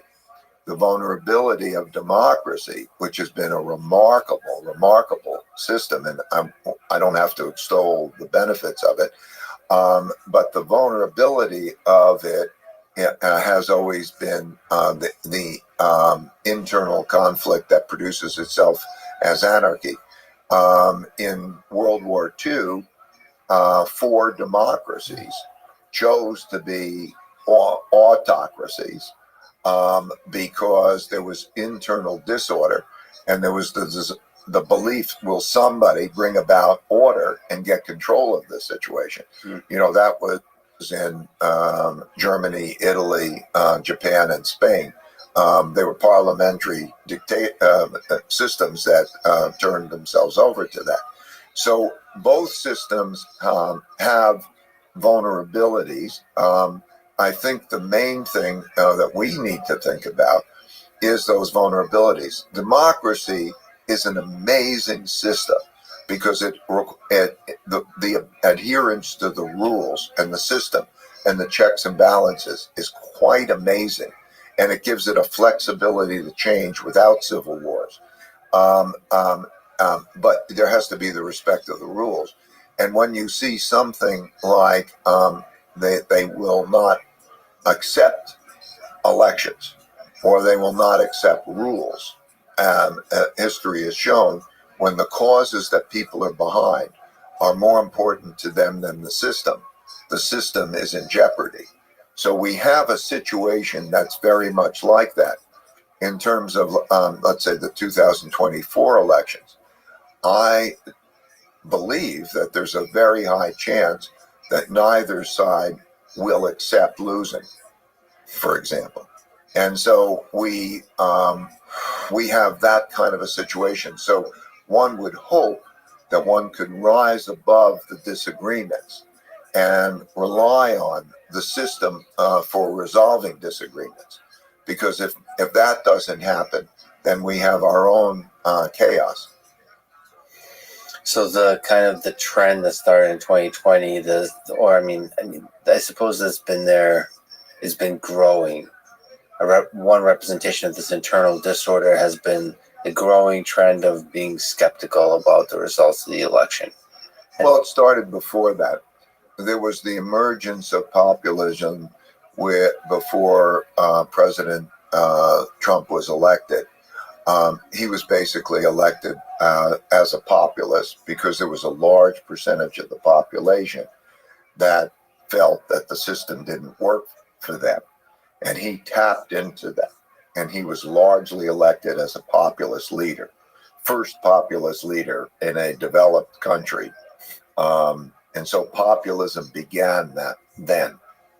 And that was a battle of one group against the other group.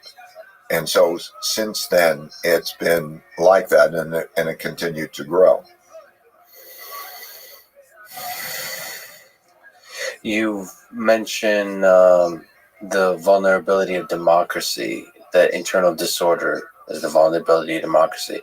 What's the vulnerability of a system like China? Maybe one way to say is put China aside and look at history, look at Soviet Union. What's the vulnerability of a communist type system?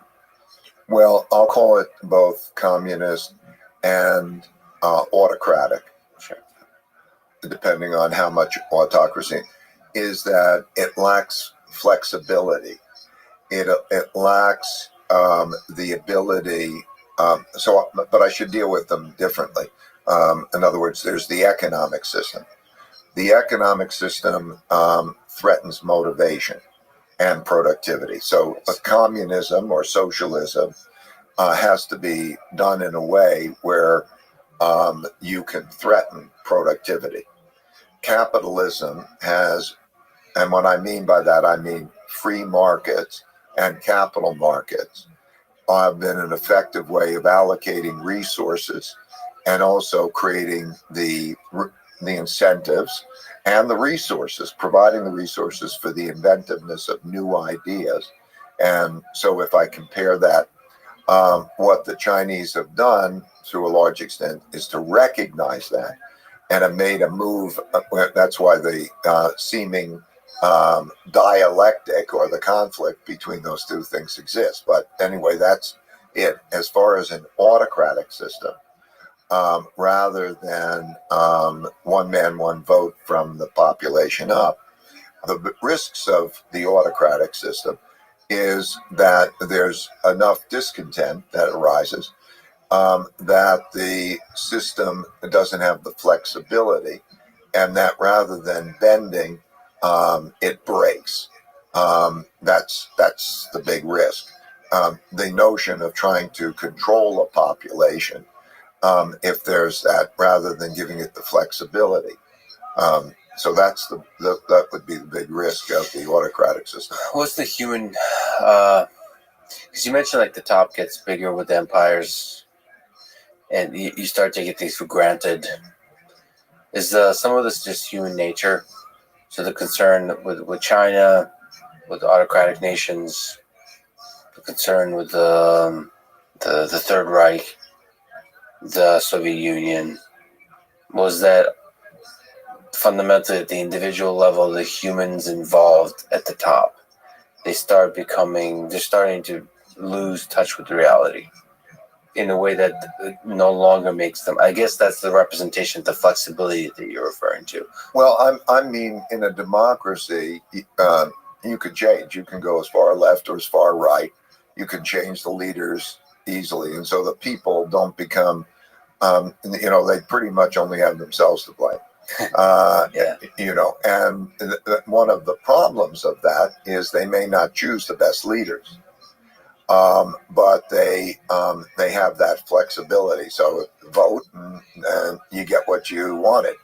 In the case of the autocratic, let's say, leaders, and then the movement from democracies to autocracies, what you see normally, that movement is that one of the systems is not working. Let's say the democracy is not effectively, everybody's arguing with each other and nobody's getting anything done. And, like Mussolini, the trains are not running on time. And that would be the example. Geez, if this place has gotten chaotic, will somebody get to control? And then you get the autocratic, and then he's autocratic enough to boss people around. And then you follow those kinds of orders, and it's like maybe a CEO in a powerful company going around, and that could work well or it could work badly. Most companies are run as like autocracies in a sense. There's the hierarchy and the command economy and that kind of thing, and that can work well or not. But then quite often when you get the populist autocratic, their personality is something that they want to fight, and they become more nationalistic, and they tend to become more militaristic. And human nature at that stage lends itself to fighting. There's an arc here that when we think we think of a country, and we say and we think of a country, it's not true. It's not like that. There are individuals who change. One generation dies and another generation comes along.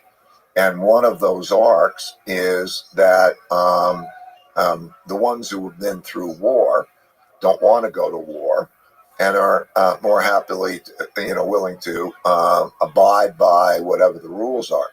As you get farther along into that cycle and you get a new generation and they forget about wars and the horrors of wars, then they want to fight. And so you're seeing right now the emergence of fight for right.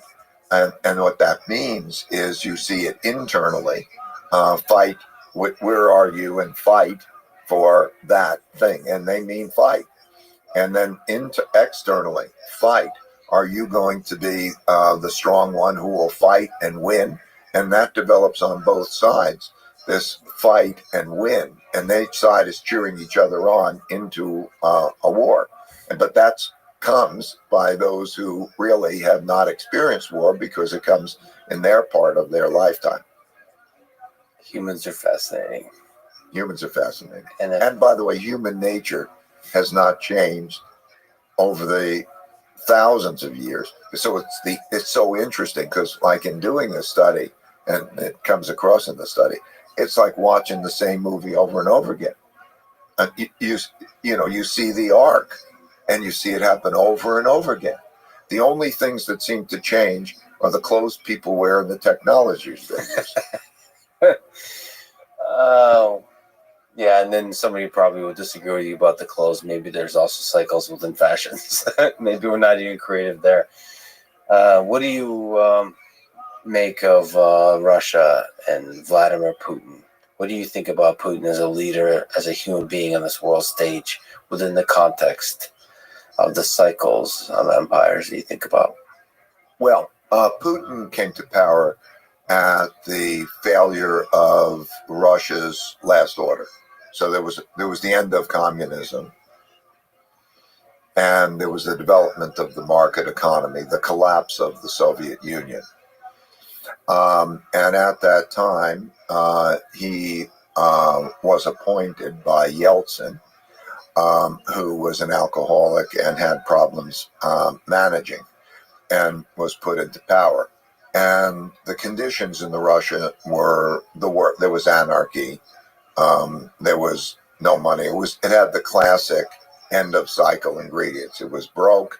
It was people were fighting with each other. It was the anarchy, and that's when he came to power. And there were not institutions. The whole thing had collapsed. There was not an effective Ministry of Education, Ministry of anything.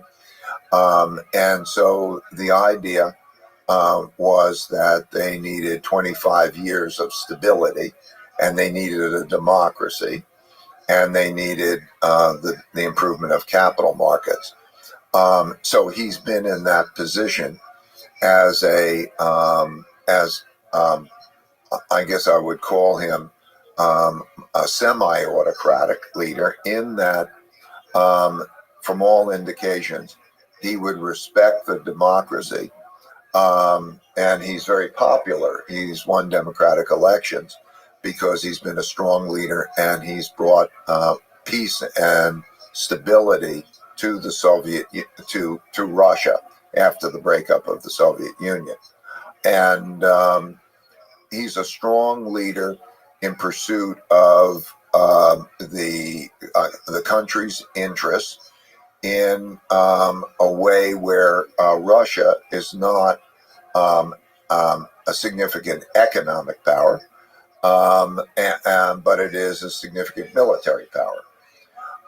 So the issues, and then there's a strong alliance between Russia and China now. So that's kind of the lay of the land. And then there are sensitivities. The Ukraine issue is a sensitivity because there are a lot of Russians who live in the Ukraine, and there's also the issue of NATO on their border. So there are those kinds of things, and he has military power, and he has a strong alliance with China. And I guess that's my best summary of what his position is. It's strong leader, popular. These are not subjective interpretations. These are objective interpretations. Yeah, it's interesting just in this conversation, you're not sort of doing the usual criticism of any one particular system. You're looking at these systems from the perspective of history. You're just describing how they work. It's often times when you talk about what Russia is today, or what the Soviet Union was, or what China is today, is you start to criticize, well, they do this kind of censorship, or they do this kind of, they limit freedoms in this kind of way. But you're just kind of describing this as a nation with ideas, what they think is right. This is how they hope to get it to work. This is why it's working. This is what's not working. Here's metrics that show that it's not working. I think that's a refreshing way to think about it. It's easy, though. I mean, you got some criticism saying that I think China's a strict parent. Some people criticize these countries for doing, for violating human rights. I suppose there's some people that criticize the United States for violating human rights. But what are your thoughts on the world stage today about some of the behaviors of these governments in terms of respecting the rights, the basic rights of human beings?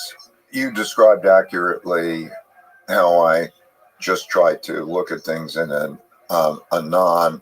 I don't want to impute my values Yes. on anybody. I mean, there are intolerable things, so I'm not saying there aren't intolerable things.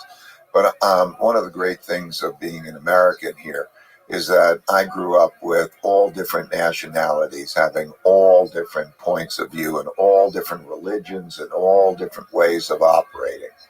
And I've come to treasure the fact that that is, what's their business is their business. And then the question is, where do you cross the line, under what circumstances, that others have got to do it my way. And then when you do it internationally, the issue of what is a sovereign state, which, as I say, in the Peace of Westphalia, and you have borders, and then when do you cross the line? That my way of doing things has got to be their way of doing things, or what are the various rights? And so that's a very delicate question, or a very difficult question. And we all have responsibilities to different parties, and we all have different levels of knowledge about those particular things. So, for example, as an international investor, I have a responsibility to my investors. Those who run companies have a responsibility to theirs of how do they run that. So if you're taking Nike or sneakers and so on, and Americans can decide whether they want to buy Chinese products or not buy Chinese products. We are all faced with those types of choices. So you have what do you want to do in your constituency, and you have your choices. And then beyond that, in many cases, the issues are quite complex, like there are geopolitical questions that enter into it.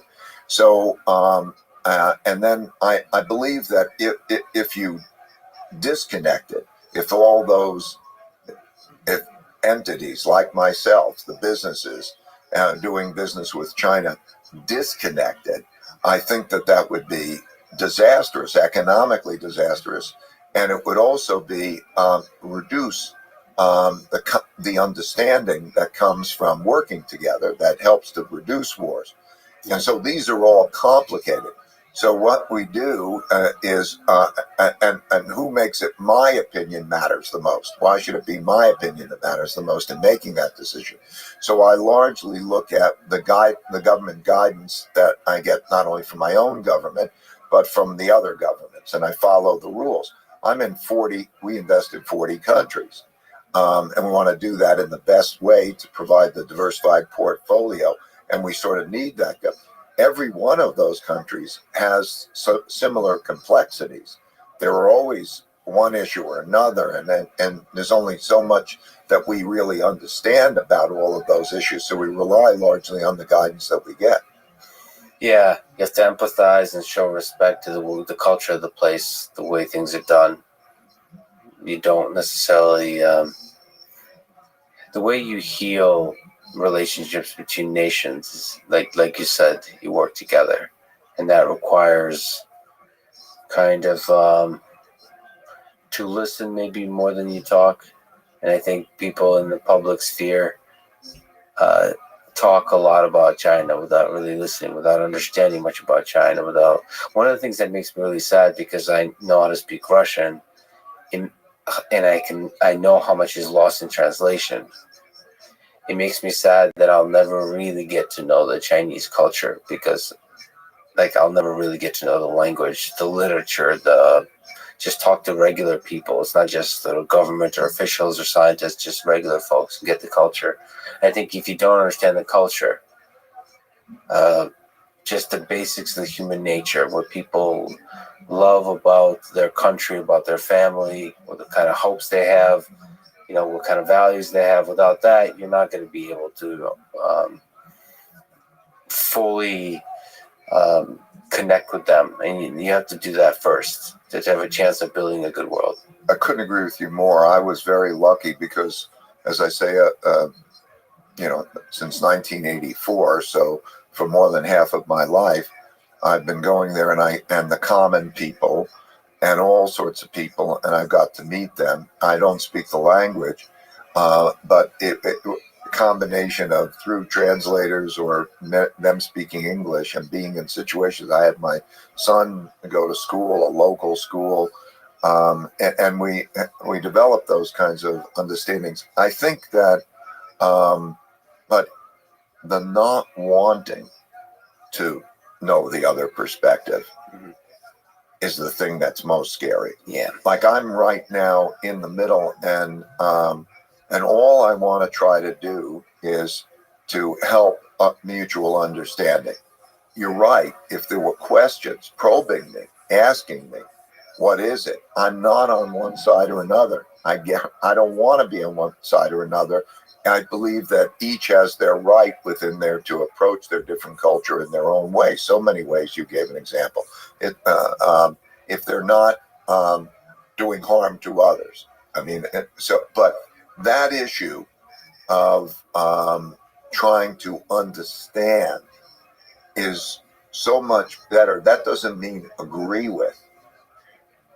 If you are wanting to out clever and out compete somebody, it still pays to understand what they're thinking. So to achieve understanding of what they're thinking, even if you want to go to war with them, that understanding is the best thing to have. What we have now is a situation in which there's an enemy mentality. And that means that anything that seems to be like understanding or conveying understanding seems to mistakenly create the notion of I'm on their side in a war. And that's kind of a dangerous thing because there's a momentum here to fight. Henry Kissinger praises your new book, and you thank him in it in the dedication. What's your relationship like with him? What makes him interesting?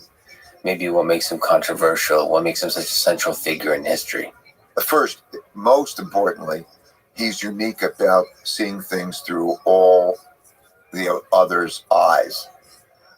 So if you were, it's like there's a chess game. I mean, I think geopolitics is like a chess game, but with multiple chess players playing the same game. Yes. So imagine there are 6 people around playing the chess game, and he could sit in each seat and he could know how they see it, okay, and see it in a calm way of how they see it. He's unique in that way. He's 98 years old, and he's equally able to do that. And he has a background that in which he's a historian.